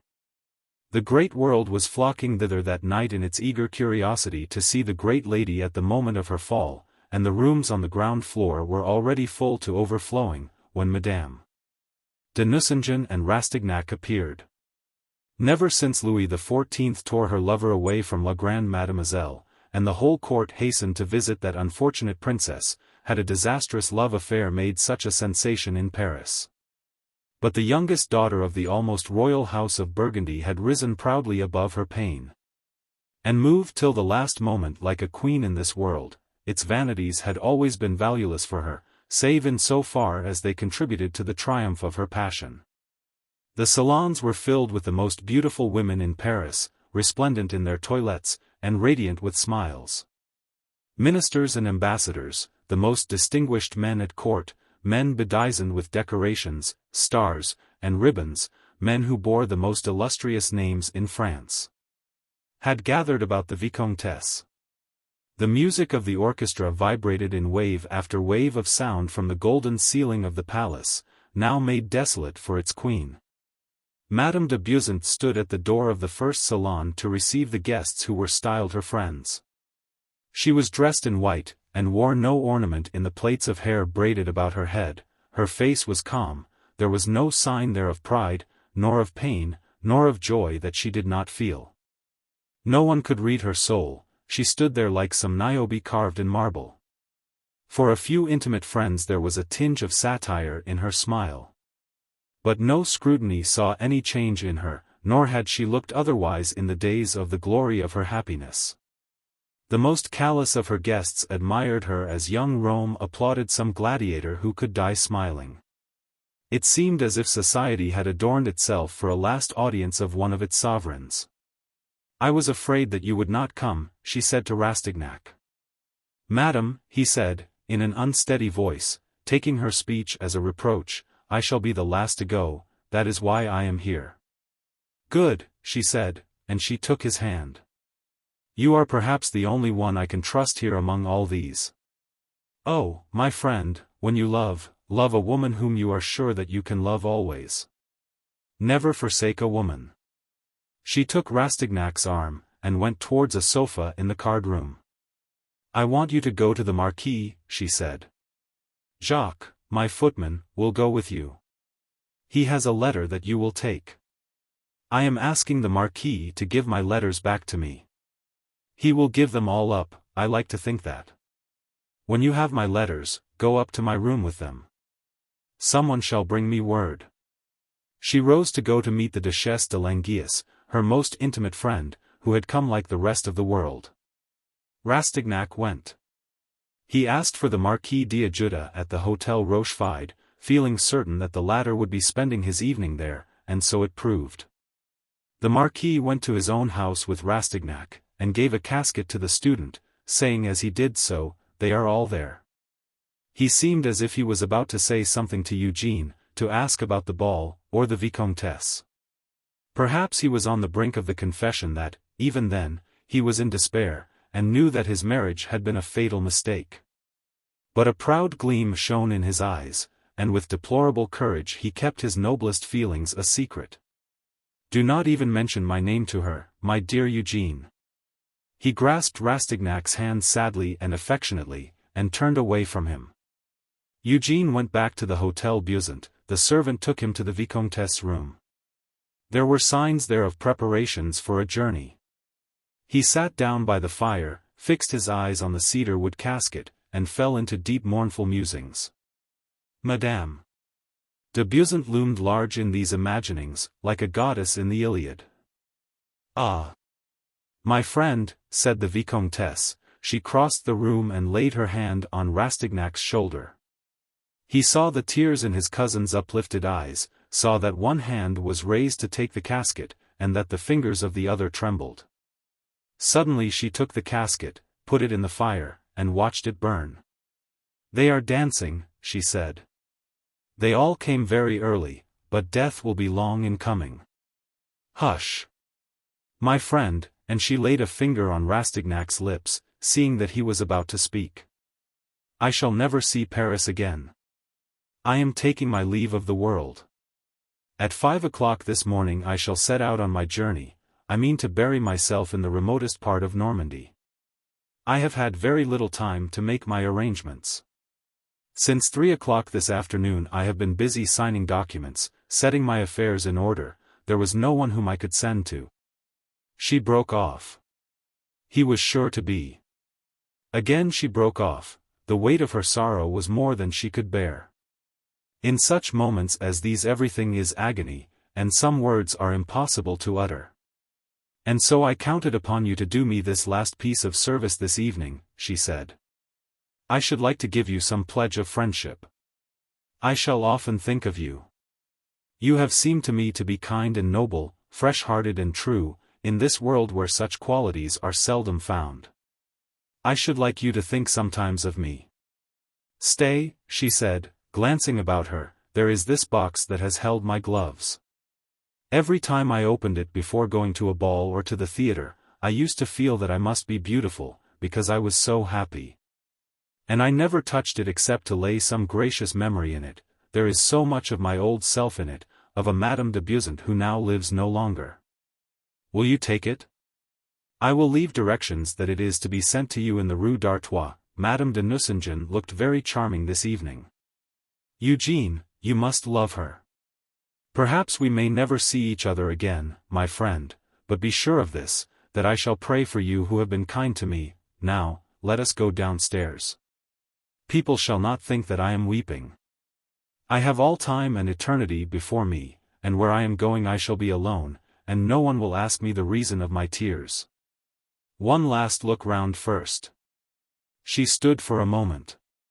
Then she covered her eyes with her hands for an instant, dashed away the tears, bathed her face with cold water, and took the student's arm.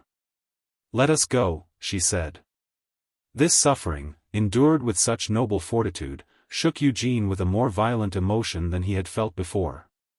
They went back to the ballroom, and Madame de Balzac went through the rooms on Eugene's arm, the last delicately gracious act of a gracious woman. In another moment he saw the sisters, Madame de Ristaud and Madame de Nucingen. The Countess shone in all the glory of her magnificent diamonds. Every stone must have scorched like fire, she was never to wear them again. Strong as love and pride might be in her, she found it difficult to meet her husband's eyes. The sight of her was scarcely calculated to lighten Rastignac's sad thoughts. Through the blaze of those diamonds he seemed to see the wretched pallet bed on which Father Goriot was lying. The Vicomtesse misread his melancholy. She withdrew her hand from his arm. Come, she said, I must not deprive you of a pleasure. Eugene was soon claimed by Delphine. She was delighted by the impression that she had made, and eager to lay at her lover's feet the homage she had received in this new world in which she hoped to live and move henceforth. What do you think of Nazy? She asked him. She has discounted everything, even her own father's death, said Rastignac. Towards 4 o'clock in the morning the rooms began to empty. A little later the music ceased, and the Duchesse de Langeais and Rastignac were left in the great ballroom. The Vicomtesse, who thought to find the student there alone, came back there at last. She had taken leave of M. de Balzac, who had gone off to bed, saying again as he went, "It is a great pity, my dear, to shut yourself up at your age. Pray stay among us."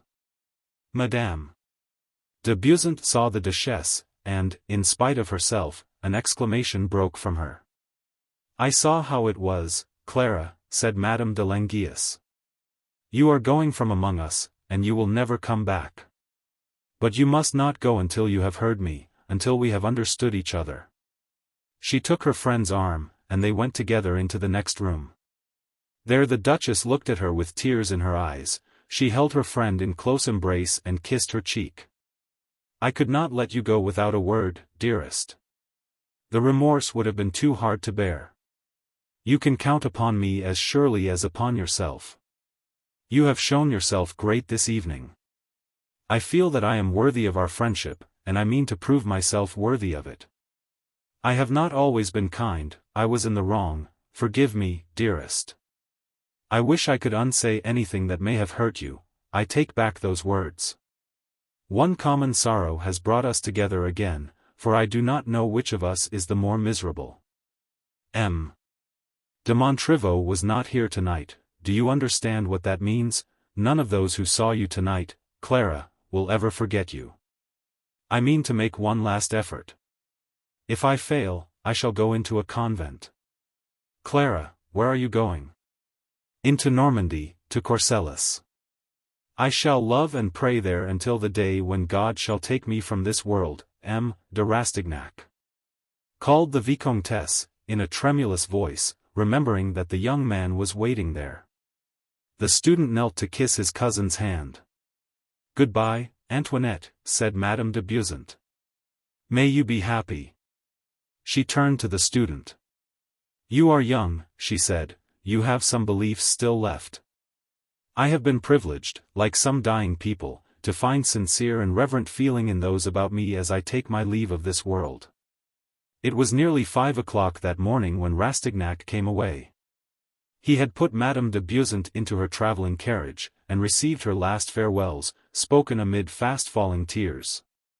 For no greatness is so great that it can rise above the laws of human affection, or live beyond the jurisdiction of pain, as certain demagogues would have the people believe. Eugène returned on foot to the Maison Vauquer through the cold and darkness. His education was nearly complete. There is no hope for poor Father Goriot, said Bianchon, as Rastignac came into the room. Eugène looked for a while at the sleeping man, then he turned to his friend. Dear fellow, you are content with the modest career you have marked out for yourself, keep to it. I am in hell, and I must stay there. Believe everything that you hear said of the world, nothing is too impossibly bad. No Juvenal could paint the horrors hidden away under the covering of gems and gold.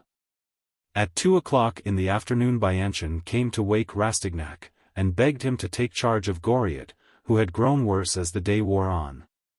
The medical student was obliged to go out.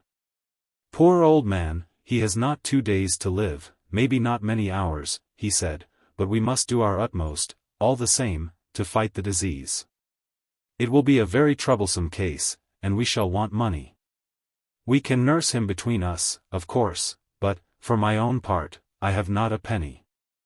I have turned out his pockets, and rummaged through his drawers, result, nix. I asked him about it while his mind was clear, and he told me he had not a farthing of his own. What have you?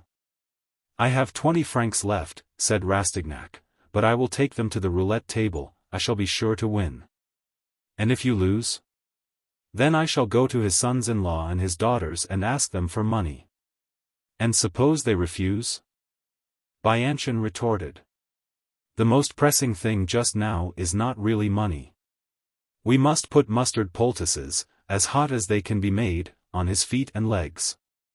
If he calls out, there is still some hope for him.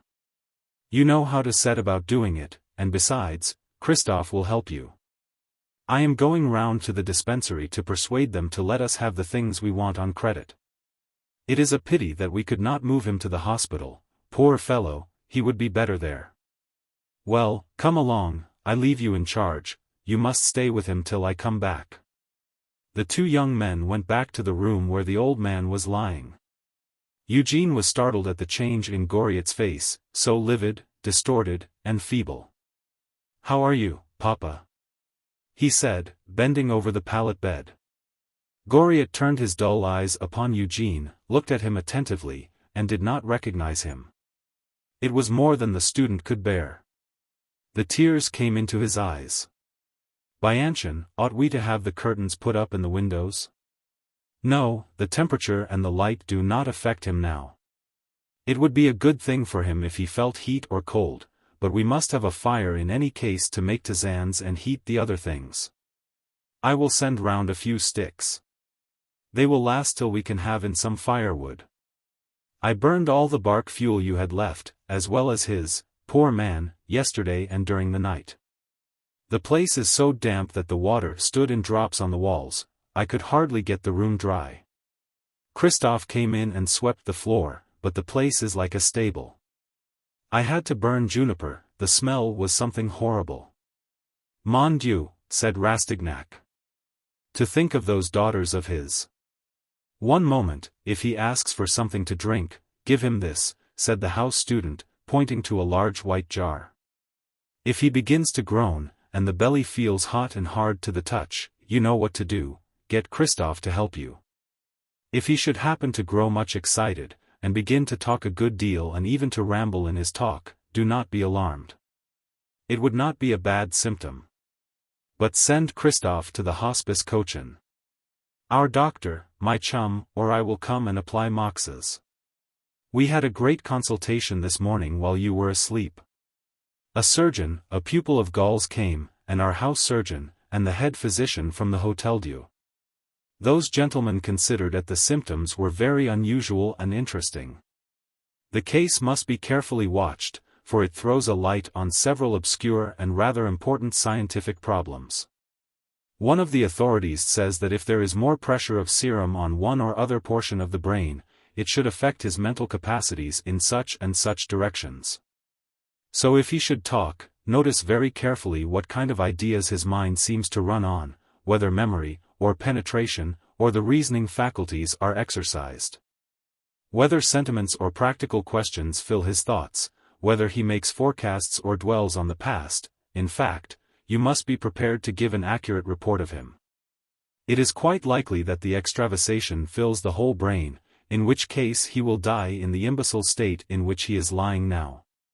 You cannot tell anything about these mysterious nervous diseases.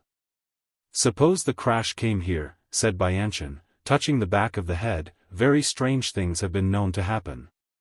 The brain sometimes partially recovers, and death is delayed. Or the congested matter may pass out of the brain altogether through channels which can only be determined by a post-mortem examination.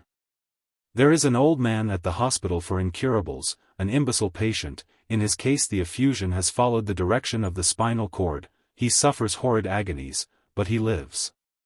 Did they enjoy themselves? It was Father Goriot who spoke. He had recognized Eugene. Oh! He thinks of nothing but his daughters, said Bianchon. Scores of times last night he said to me, they are dancing now. She has her dress.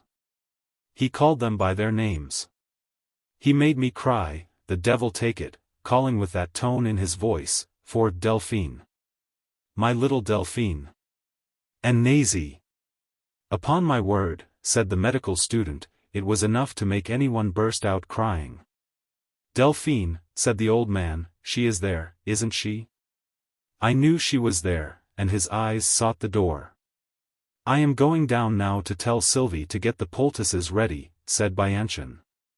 They ought to go on at once. Rastignac was left alone with the old man. He sat at the foot of the bed, and gazed at the face before him, so horribly changed that it was shocking to see. Noble natures cannot dwell in this world, he said, Madame. De Buisson has fled from it, and there he lies dying. What place indeed is there in the shallow petty frivolous thing called society for noble thoughts and feelings? Pictures of yesterday's ball rose up in his memory, in strange contrast to the deathbed before him. Bianchon suddenly appeared. I say, Eugene, I have just seen our head surgeon at the hospital, and I ran all the way back here. If the old man shows any signs of reason, if he begins to talk, cover him with a mustard poultice from the neck to the base of the spine, and send round for us. Dear Bianchon, exclaimed Eugene. Oh!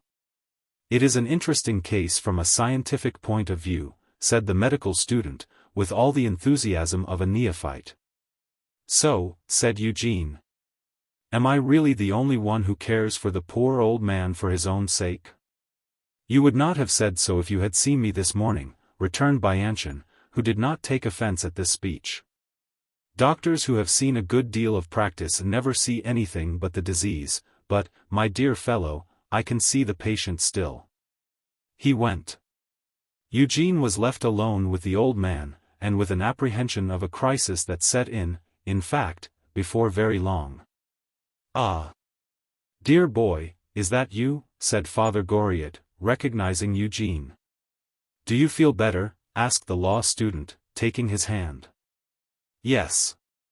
My head felt as if it were being screwed up in a vice, but now it is set free again. Did you see my girls? They will be here directly. As soon as they know that I am ill they will hurry here at once. They used to take such care of me in the Rue de la Jussienne. Great heavens! If only my room was fit for them to come into. There has been a young man here, who has burned up all my bark fuel.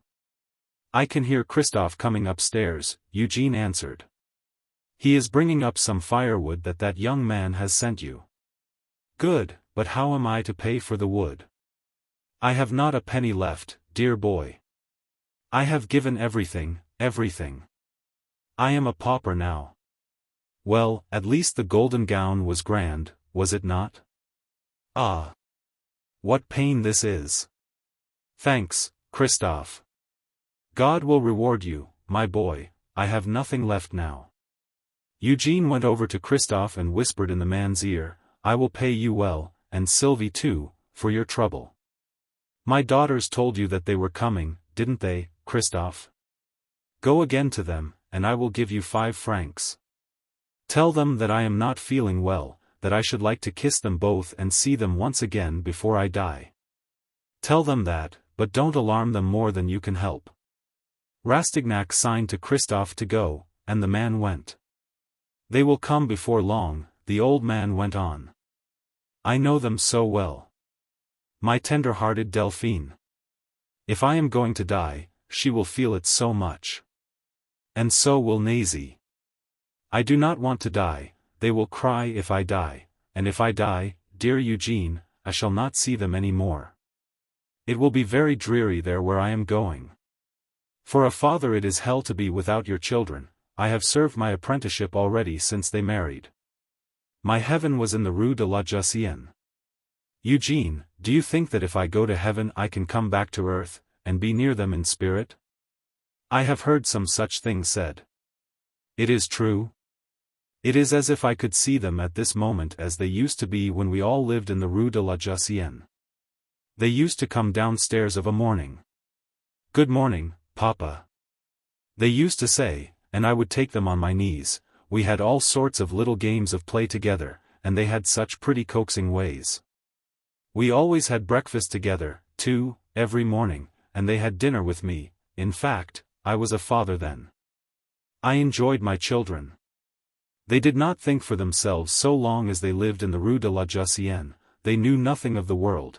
They loved me with all their hearts. Mon Dieu! Why could they not always be little girls? Oh! My head! This racking pain in my head! Ah! Ah! Forgive me, children, this pain is fearful. It must be agony indeed, for you have used me to endure pain. Mon Dieu! If only I held their hands in mine, should not feel it at all. Do you think that they are on the way? Christophe is so stupid, I ought to have gone myself. He will see them. But you went to the ball yesterday, just tell me how they looked. They did not know that I was ill, did they, or they would not have been dancing, poor little things. Oh! I must not be ill any longer. They stand too much in need of me, their fortunes are in danger. And such husbands as they are bound to. I must get well. Oh! What pain this is! What pain this is, ah! Ah! I must get well, you see. For they must have money, and I know how to set about making some. I will go to Odessa and manufacture starch there. I am an old hand, I will make millions. Oh! This is agony. Goriot was silent for a moment. It seemed to require his whole strength to endure the pain. If they were here, I should not complain, he said. So why should I complain now? He seemed to grow drowsy with exhaustion, and lay quietly for a long time. Christophe came back, and Rastignac, thinking that Goriot was asleep, allowed the man to give his story aloud. First of all, sir, I went to Madame la Comtesse, he said, but she and her husband were so busy that I couldn't get to speak to her. When I insisted that I must see her, M. de Rastignac came out to me himself, and went on like this, M. Goriot is dying, is he? Very well, it is the best thing he can do. I want Madame de Rastignac to transact some important business. When it is all finished she can go. The gentleman looked angry, I thought. I was just going away when Madame De Restaud came out into an antechamber through a door that I did not notice, and said, "Christophe, tell my father that my husband wants me to discuss some matters with him. And I cannot leave the house, the life or death of my children is at stake. But as soon as it is over, I will come. As for Madame la Baronne, that is another story. I could not speak to her either, and I did not even see her. Her waiting woman said, 'Ah yes, but Madame only came back from a ball at 4:45 this morning, she is asleep now, and if I wake her before midday she will be cross. As soon as she rings, I will go and tell her that her father is worse. It will be time enough then to tell her bad news.' I begged and I prayed, but, there. It was no good. Then I asked for Le Baron, but he was out. 'To think that neither of his daughters should come,' exclaimed Rastignac. 'I will write to them both.' 'Neither of them,' cried the old man, sitting upright in bed. 'They are busy, they are asleep, they will not come.' I knew that they would not. 'Not until you are dying do you know your children.' 'Oh! My friend, do not marry, do not have children. You give them life, they give you your death blow. You bring them into the world, and they send you out of it. No, they will not come. I have known that these 10 years. Sometimes I have told myself so, but I did not dare to believe it.' The tears gathered and stood without overflowing the red sockets. Ah! If I were rich still, if I had kept my money, if I had not given all to them, they would be with me now, they would fawn on me and cover my cheeks with their kisses. I should be living in a great mansion, I should have grand apartments and servants and a fire in my room, and they would be about me all in tears, and their husbands and their children. I should have had all that. Now, I have nothing. Money brings everything to you, even your daughters. My money. Oh! Where is my money? If I had plenty of money to leave behind me, they would nurse me and tend me, I should hear their voices, I should see their faces. Ah, God! Who knows?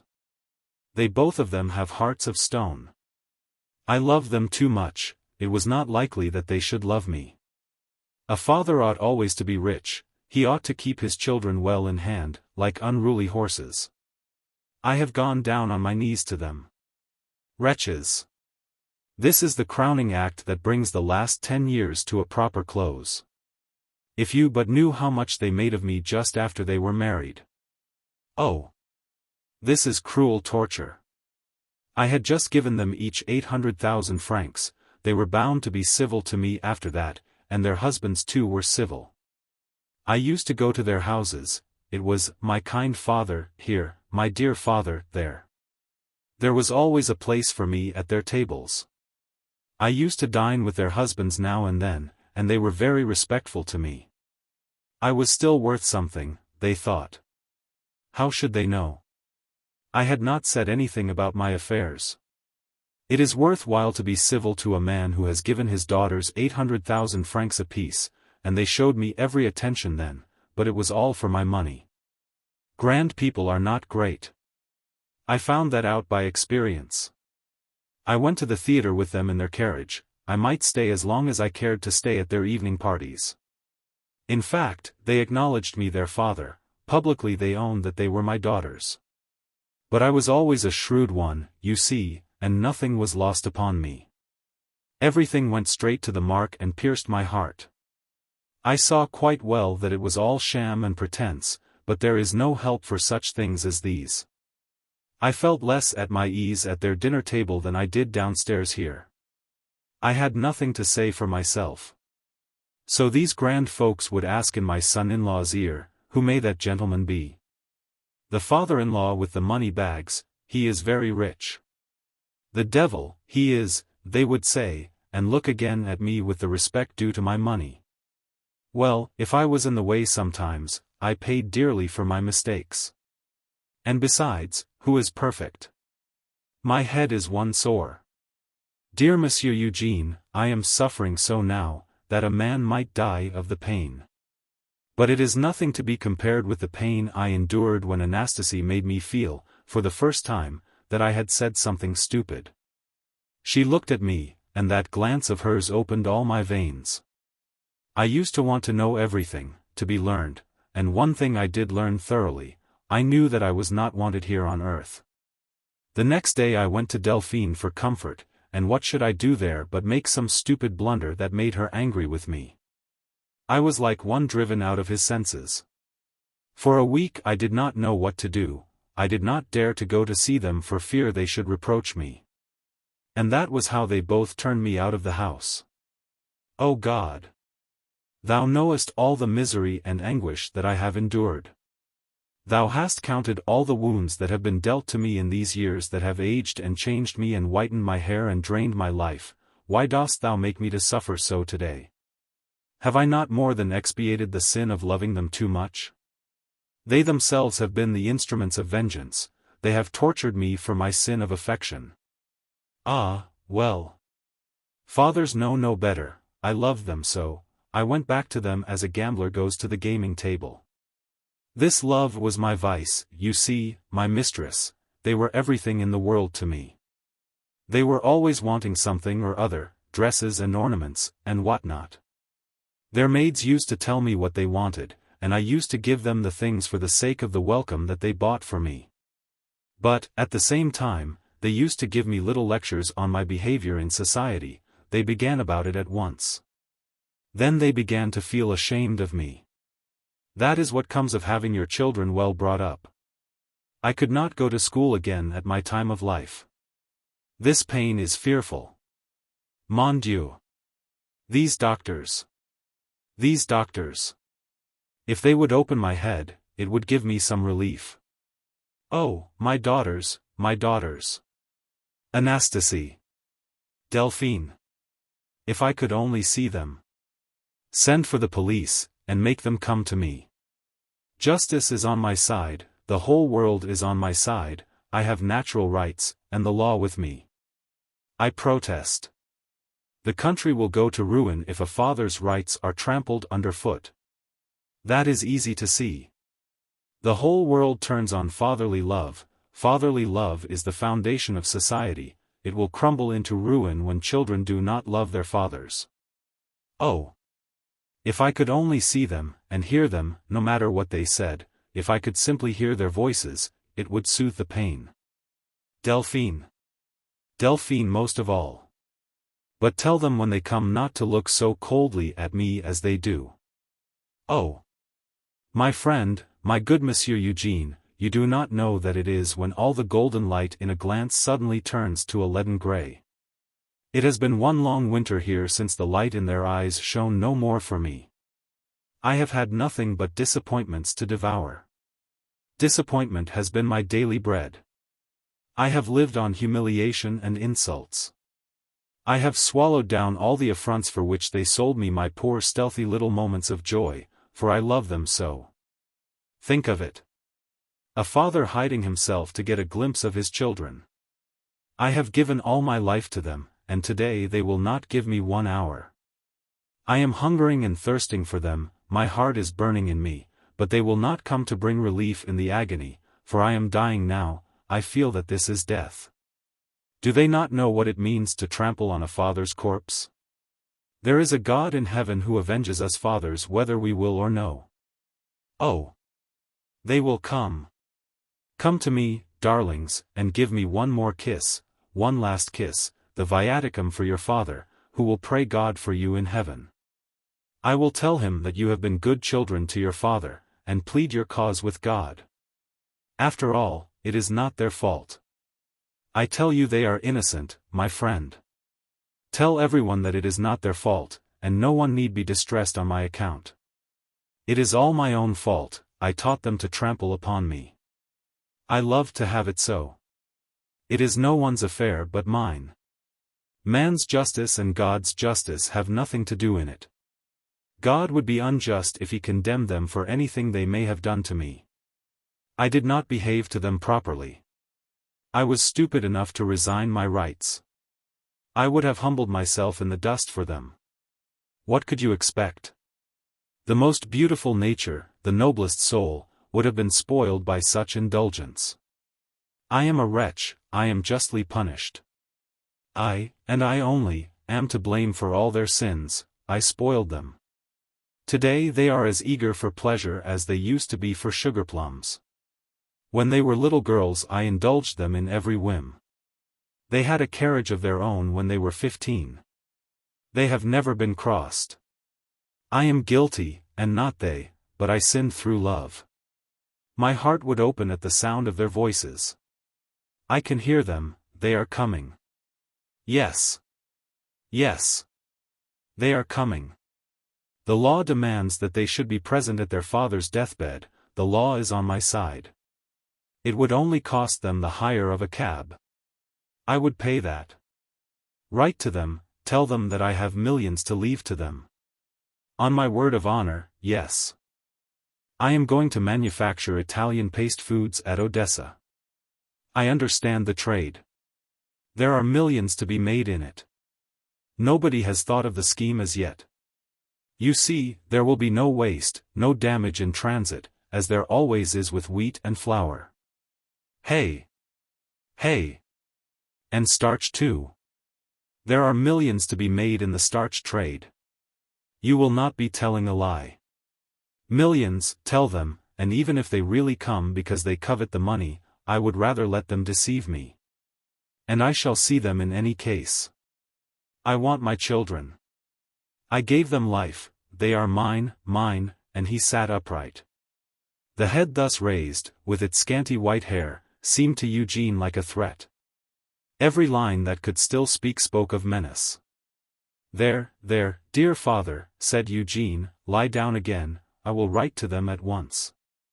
As soon as Bianchon comes back I will go for them myself, if they do not come before. If they do not come, repeated the old man, sobbing. Why, I shall be dead before then. I shall die in a fit of rage. Anger is getting the better of me. I can see my whole life at this minute. I have been cheated. They do not love me, they have never loved me all their lives. It is all clear to me. They have not come, and they will not come. The longer they put off their coming, the less they are likely to give me this joy. I know them. They have never cared to guess my disappointments, my sorrows, my wants, they never cared to know my life, they will have no presentiment of my death. They do not even know the secret of my tenderness for them. Yes, I see it all now. I have laid my heart open so often, that they take everything I do for them as a matter of course.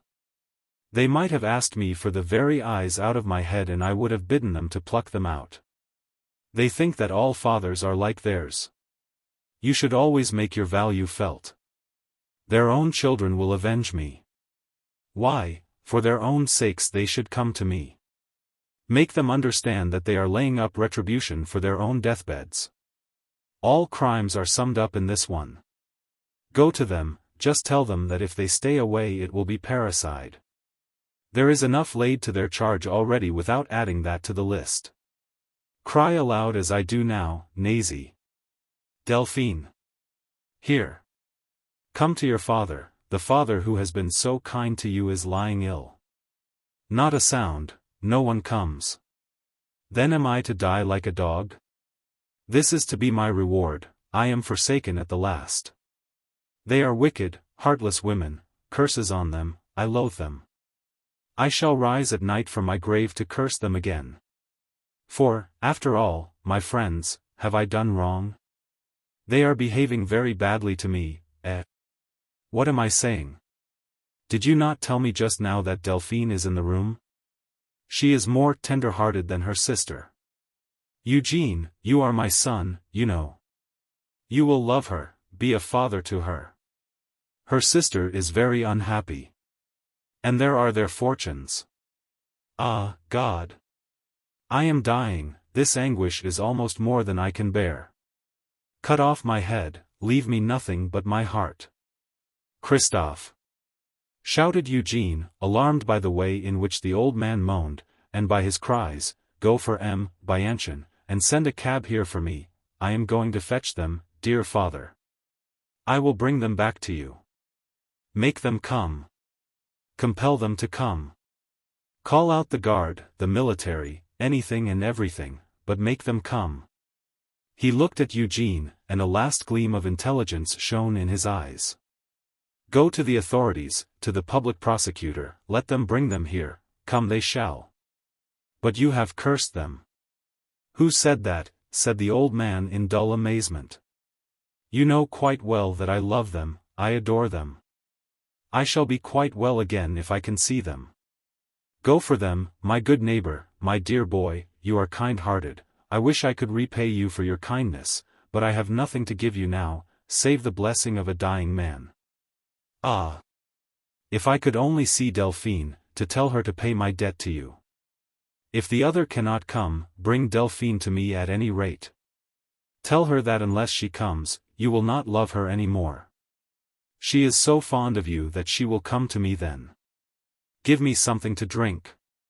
There is a fire in my bowels. Press something against my forehead. If my daughters would lay their hands there, I think I should get better. Mon Dieu! Who will recover their money for them when I am gone? I will manufacture vermicelli out in Odessa. I will go to Odessa for their sakes. Here is something to drink, said Eugene, supporting the dying man on his left arm, while he held a cup of tisane to Goriot's lips. How you must love your own father and mother, said the old man, and grasped the student's hand in both of his. It was a feeble, trembling grasp.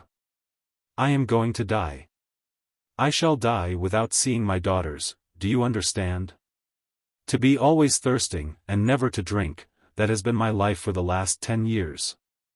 I have no daughters, my sons-in-law killed them. No, since their marriages they have been dead to me. Fathers should petition the chambers to pass a law against marriage. If you love your daughters, do not let them marry. A son-in-law is a rascal who poisons a girl's mind and contaminates her whole nature. Let us have no more marriages. It robs us of our daughters. We are left alone upon our deathbeds, and they are not with us then. They ought to pass a law for dying fathers. This is awful. It cries for vengeance. They cannot come, because my sons-in-law forbid them. Kill them. Restaud and the Alsatian, kill them both. They have murdered me between them. Death or my daughters. Ah! It is too late, I am dying, and they are not here. Dying without them. Nazi. Fifine. Why do you not come to me? Your papa is going. Dear Father Goriot, calm yourself. There, lie quietly and rest, don't worry yourself, don't think. I shall not see them. Oh! The agony of it. You shall see them. Really? Cried the old man, still wondering. Oh! Shall I see them? I shall see them and hear their voices. I shall die happy. Ah! Well, after all, I do not wish to live, I cannot stand this much longer, this pain that grows worse and worse. But, oh! To see them, to touch their dresses, ah! Nothing but their dresses, that is very little, still, to feel something that belongs to them. Let me touch their hair with my fingers, their hair. His head fell back on the pillow, as if a sudden heavy blow had struck him down, but his hands groped feebly over the quilt. As if to find his daughter's hair. My blessing on them, he said, making an effort, my blessing. His voice died away. Just at that moment Bianchon came into the room. I met Christophe, he said, he is gone for your cab. Then he looked at the patient, and raised the closed eyelids with his fingers. The two students saw how dead and lusterless the eyes beneath had grown. He will not get over this, I am sure, said Bianchon. He felt the old man's pulse, and laid a hand over his heart. The machinery works still. More is the pity, in his state it would be better for him to die. Ah! My word, it would. What is the matter with you? You are as pale as death. Dear fellow, the moans and cries that I have just heard. There is a God. Ah! Yes, yes, there is a God, and he has made a better world for us, or this world of ours would be a nightmare. I could have cried like a child, but this is too tragical, and I am sick at heart. We want a lot of things, you know, and where is the money to come from? Rastignac took out his watch. There, be quick and pawn it. I do not want to stop on the way to the Rue du Helder, there is not a moment to lose, I am afraid, and I must wait here till Christophe comes back. I have not a farthing, I shall have to pay the cabman when I get home again. Rastignac rushed down the stairs, and drove off to the Rue du Helder. The awful scene through which he had just passed quickened his imagination, and he grew fiercely indignant. He reached Madame de Ristaude's house only to be told by the servant that his mistress could see no one. But I have brought a message from her father, who is dying, Rastignac told the man. The Count has given us the strictest orders, sir. If it is M. de Ristaude who has given the orders, tell him that his father-in-law is dying, and that I am here, and must speak with him at once. The man went out. Eugene waited for a long while. Perhaps her father is dying at this moment, he thought. Then the man came back, and Eugene followed him to the little drawing-room. M. de Ristaude was standing before the fireless grate, and did not ask his visitor to seat himself. Monsieur le Comte, said Rastignac, M. Goriot, your father-in-law, is lying at the point of death in a squalid den in the Latin Quarter. He has not a penny to pay for firewood. He is expected to die at any moment, and keeps calling for his daughter.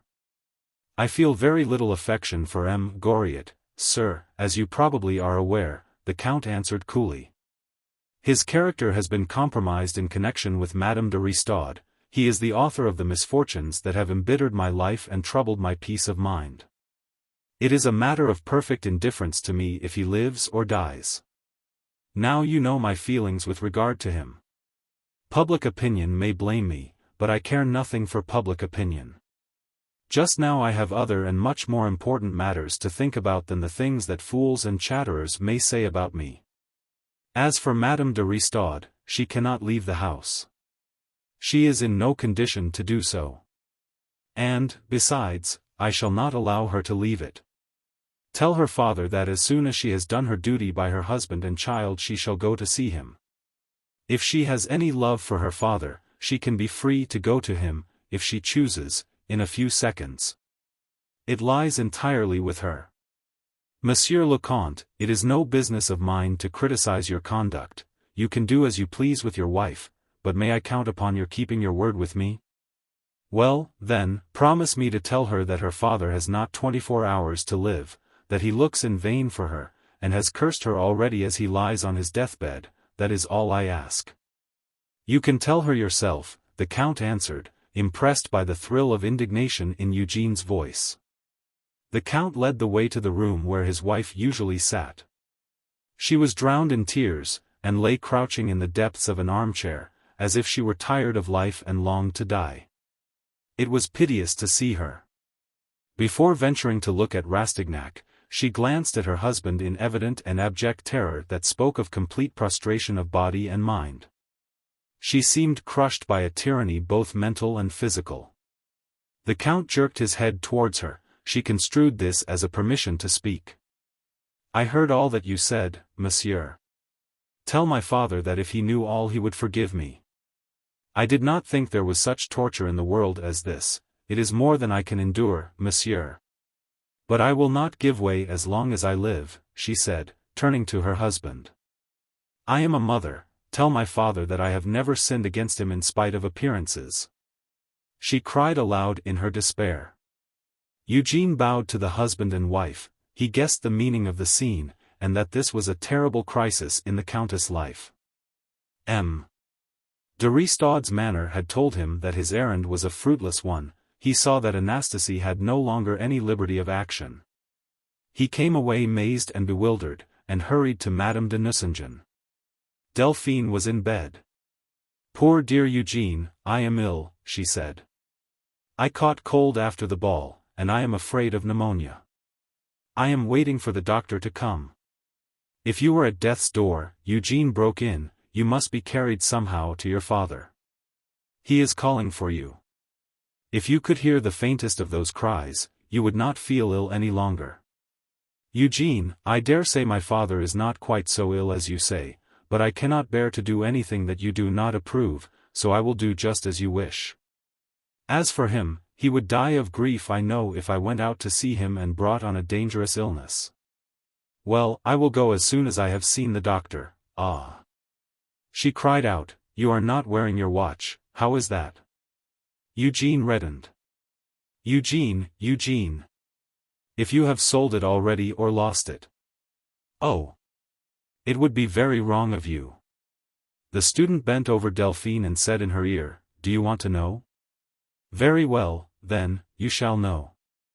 Your father has nothing left to pay for the shroud that they will lay him in this evening. Your watch has been pawned, for I had nothing either. Delphine sprang out of bed, ran to her desk, and took out her purse.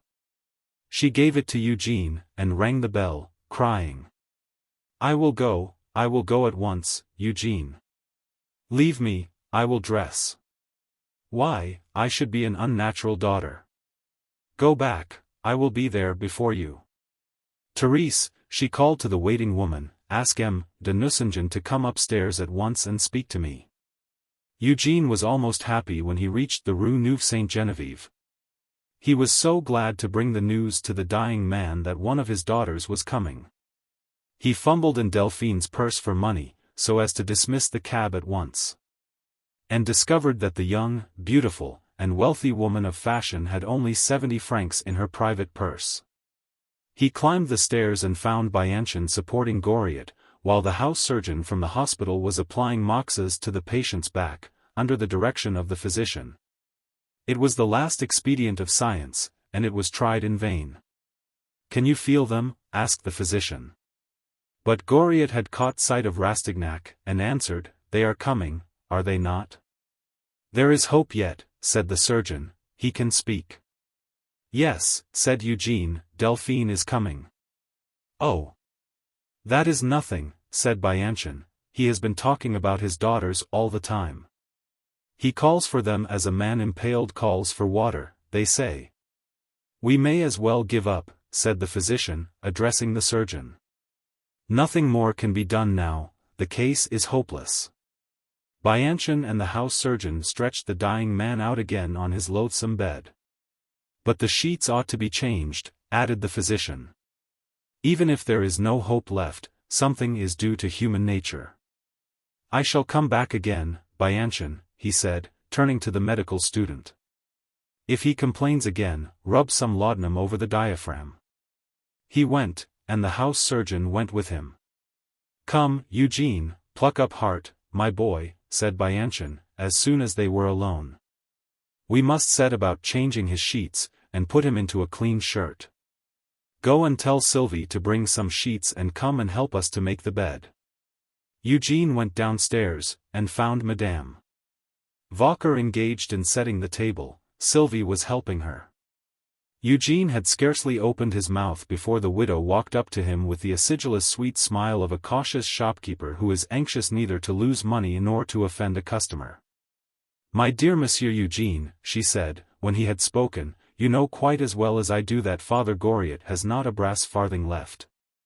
If you give out clean linen for a man who is just going to turn up his eyes, you are not likely to see your sheets again, for one is sure to be wanted to wrap him in. Now, you owe me 144 francs as it is, add 40 francs for the pair of sheets, and then there are several little things, besides the candle that Sylvie will give you. Altogether it will all mount up to at least 200 francs, which is more than a poor widow like me can afford to lose. Lord! Now, Monsieur Eugène, look at it fairly. I have lost quite enough in these 5 days since this run of ill luck set in for me. I would rather than 10 crowns that the old gentleman had moved out as you said. It sets the other lodgers against the house. It would not take much to make me send him to the workhouse. In short, just put yourself in my place. I have to think of my establishment first, for I have my own living to make. Eugène hurried up to Goriot's room. Bianchon, he cried, the money for the watch? There it is on the table, or the 360-odd francs that are left of it. I paid up all the old scores out of it before they let me have the things. The pawn ticket lies there under the money. Rastignac hurried downstairs. Here, madam, he said in disgust, let us square accounts. Goriot will not stay much longer in your house, nor shall I.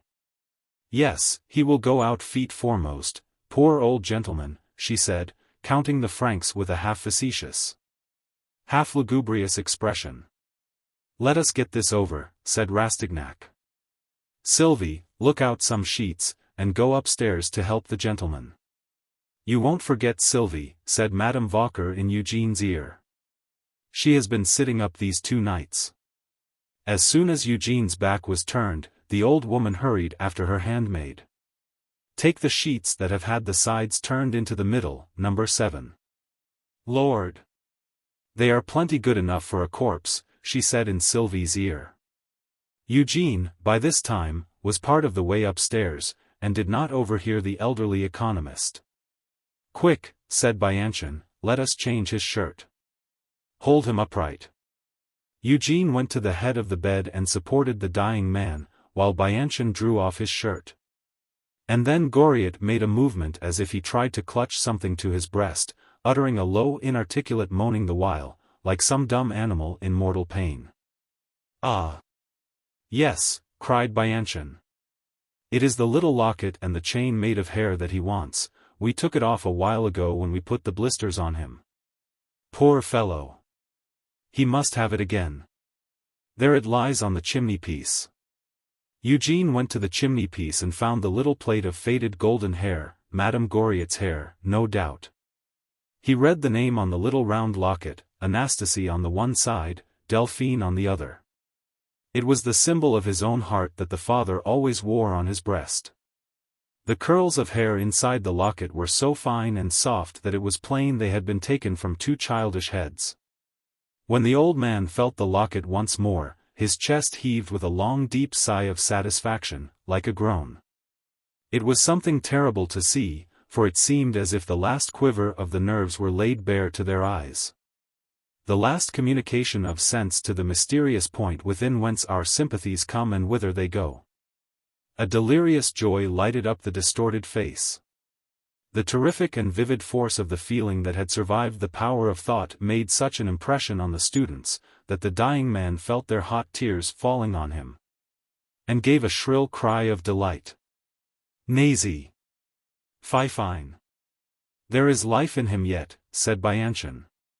What does he go on living for? Said Sylvie. To suffer, answered Rastignac. Bianchon made a sign to his friend to follow his example, knelt down and pressed his arms under the sick man, and Rastignac on the other side did the same, so that Sylvie, standing in readiness, might draw the sheet from beneath and replace it with the one that she had brought. Those tears, no doubt, had misled Goriot. For he gathered up all his remaining strength in a last effort, stretched out his hands, groped for the students' heads, and as his fingers caught convulsively at their hair, they heard a faint whisper. Ah! My angels! 2 words, 2 inarticulate murmurs, shaped into words by the soul which fled forth with them as they left his lips. Poor dear! Cried Sylvie, melted by that exclamation. The expression of the great love raised for the last time to a sublime height by that most ghastly and involuntary of lies.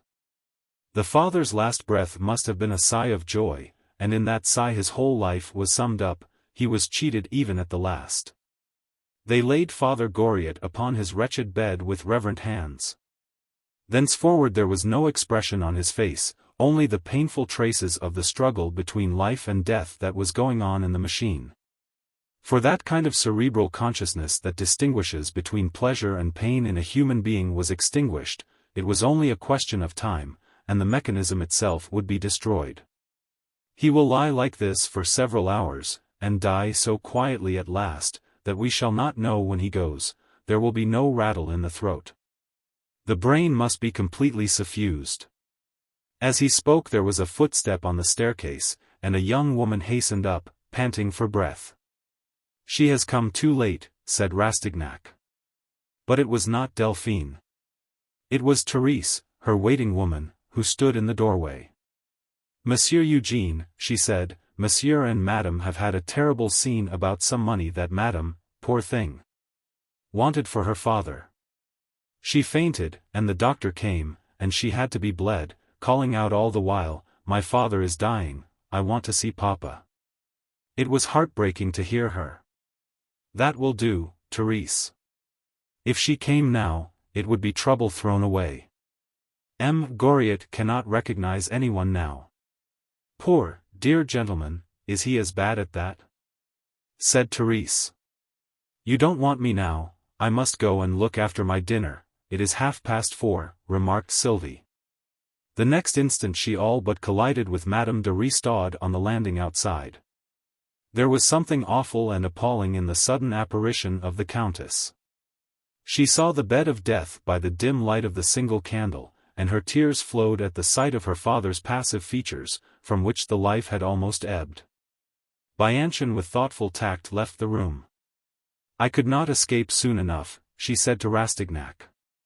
The student bowed sadly in reply. Madame de Ristot took her father's hand and kissed it. "Forgive me, father. You used to say that my voice would call you back from the grave, ah.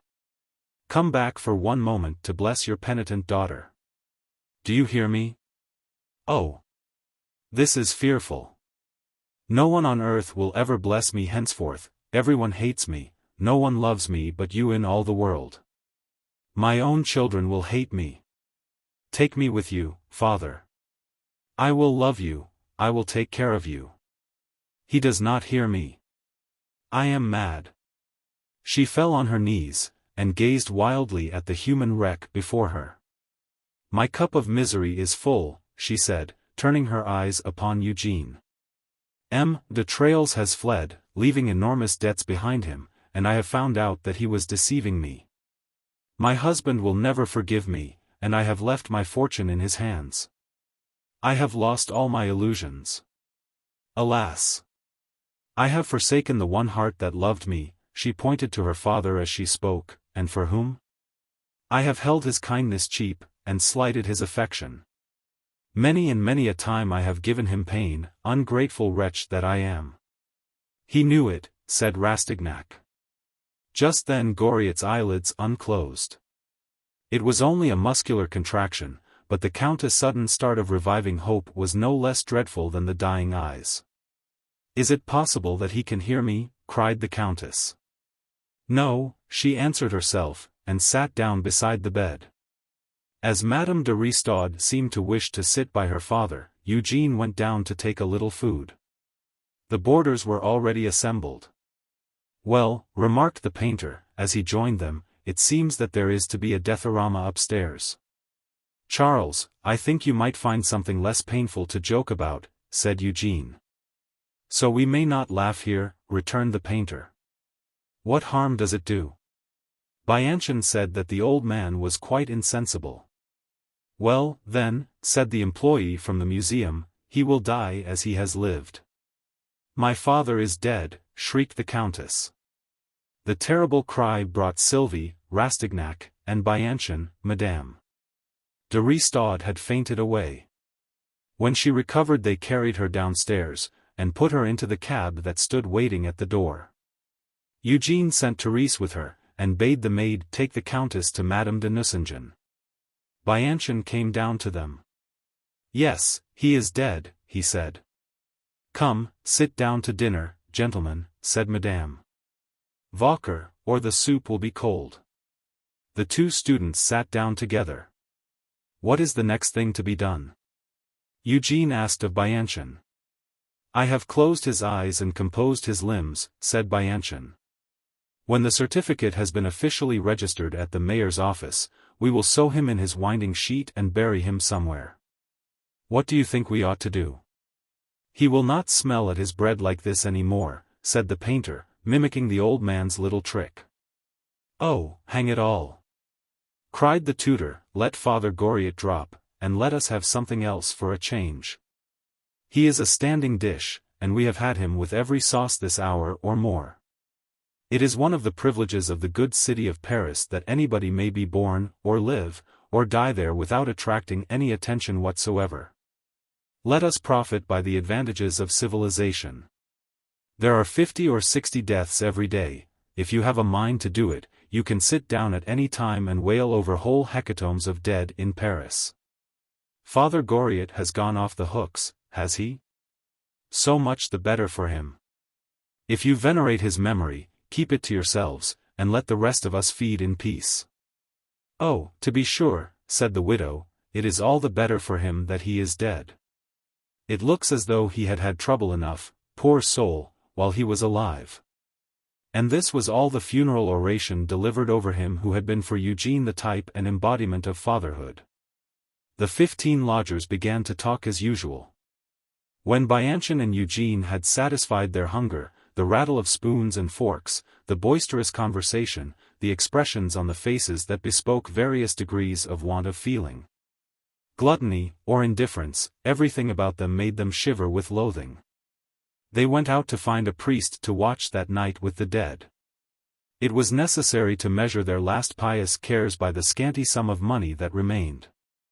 Before 9 o'clock that evening the body was laid out on the bare sacking of the bedstead in the desolate room, a lighted candle stood on either side, and the priest watched at the foot. Rastignac made inquiries of this latter as to the expenses of the funeral, and wrote to the Baron de Nucingen and the Comte de Ristaud, entreating both gentlemen to authorize their man of business to defray the charges of laying their father-in-law in the grave. He sent Christophe with the letters, then he went to bed, tired out, and slept. Next day Bianchon and Rastignac were obliged to take the certificate to the registrar themselves, and by 12 o'clock the formalities were completed. 2 hours went by, no word came from the Count nor from the Baron, nobody appeared to act for them, and Rastignac had already been obliged to pay the priest. Sylvie asked 10 francs for sewing the old man in his winding sheet and making him ready for the grave, and Eugene and Bianchon calculated that they had scarcely sufficient to pay for the funeral, if nothing was forthcoming from the dead man's family. So it was the medical student who laid him in a pauper's coffin, dispatched from Bianchon's hospital, whence he obtained it at a cheaper rate. "Let us play those wretches a trick," said he. "Go to the cemetery, buy a grave for 5 years at Père Lachaise, and arrange with the church and the undertaker to have a third-class funeral. If the daughters and their husbands decline to repay you, you can carve this on the headstone, 'Here lies M. Goriot, father of the Comtesse de Ristaud and the Baron de Nucingen, interred at the expense of 2 students.'" Eugene took part of his friend's advice, but only after he had gone in person first to M. and Madame de Nucingen, and then to M. and Madame de Ristaud, a fruitless errand. He went no further than the doorstep in either house. The servants had received strict orders to admit no one. Monsieur and Madame can see no visitors. They have just lost their father, and are in deep grief over their loss. Eugene's Parisian experience told him that it was idle to press the point. Something clutched strangely at his heart when he saw that it was impossible to reach Delphine. "Sell some of your ornaments," he wrote hastily in the porter's room, "so that your father may be decently laid in his last resting place." He sealed the note, and begged the porter to give it to Therese for her mistress, but the man took it to the Baron de Nucingen, who flung the note into the fire. Eugene, having finished his errands, returned to the lodging-house about 3 o'clock. In spite of himself, the tears came into his eyes. The coffin, in its scanty covering of black cloth, was standing there on the pavement before the gate, on 2 chairs. A withered sprig of hyssop was soaking in the holy water bowl of silver-plated copper. There was not a soul in the street, not a passer-by had stopped to sprinkle the coffin. There was not even an attempt at a black drapery over the wicket. It was a pauper who lay there, no one made a pretense of mourning for him. He had neither friends nor kindred, there was no one to follow him to the grave. Bianchon's duties compelled him to be at the hospital, but he had left a few lines for Eugene, telling his friend about the arrangements he had made for the burial service. The house student's note told Rastignac that a mass was beyond their means, that the ordinary office for the dead was cheaper, and must suffice. And that he had sent word to the undertaker by Christophe. Eugene had scarcely finished reading Bianchon's scrawl, when he looked up and saw the little circular gold locket that contained the hair of Goriot's 2 daughters in Madame Vauquer's hands. "How dared you take it?" he asked. "Good Lord! Is that to be buried along with him?" retorted Sylvie. "It is gold. Of course it shall." Eugene answered indignantly. "He shall at any rate take one thing that may represent his daughters into the grave with him." When the hearse came, Eugene had the coffin carried into the house again, unscrewed the lid, and reverently laid on the old man's breast the token that recalled the days when Delphine and Anastasie were innocent little maidens, before they began to think for themselves. As he had moaned out in his agony. Rastignac and Christophe and the 2 undertaker's men were the only followers of the funeral. The church of Saint-Étienne-du-Mont was only a little distance from the rue Nueve-Sainte-Genevieve. When the coffin had been deposited in a low, dark, little chapel, the law student looked round in vain for Goriot's 2 daughters or their husbands. Christophe was his only fellow mourner. Christophe, who appeared to think it was his duty to attend the funeral of the man who had put him in the way of such handsome tips. As they waited there in the chapel for the 2 priests, the chorister, and the beadle, Rastignac grasped Christophe's hand. He could not utter a word just then. "Yes, Monsieur Eugene," said Christophe, "he was a good and worthy man, who never said one word louder than another, he never did anyone any harm, and gave nobody any trouble." The 2 priests, the chorister, and the beadle came, and said and did as much as could be expected for 70 francs in an age when religion cannot afford to say prayers for nothing. The ecclesiastics chanted a psalm, the Libera Nos, and the De Profundis. The whole service lasted about 20 minutes. There was but one mourning coach, which the priest and chorister agreed to share with Eugene and Christophe. "There is no one else to follow us," remarked the priest, "so we may as well go quickly, and so save time. It is 5:30. But just as the coffin was put in the hearse, 2 empty carriages, with the armorial bearings of the Comte de Ristaud and the Baron de Nucingen, arrived and followed in the procession to Père Lachaise.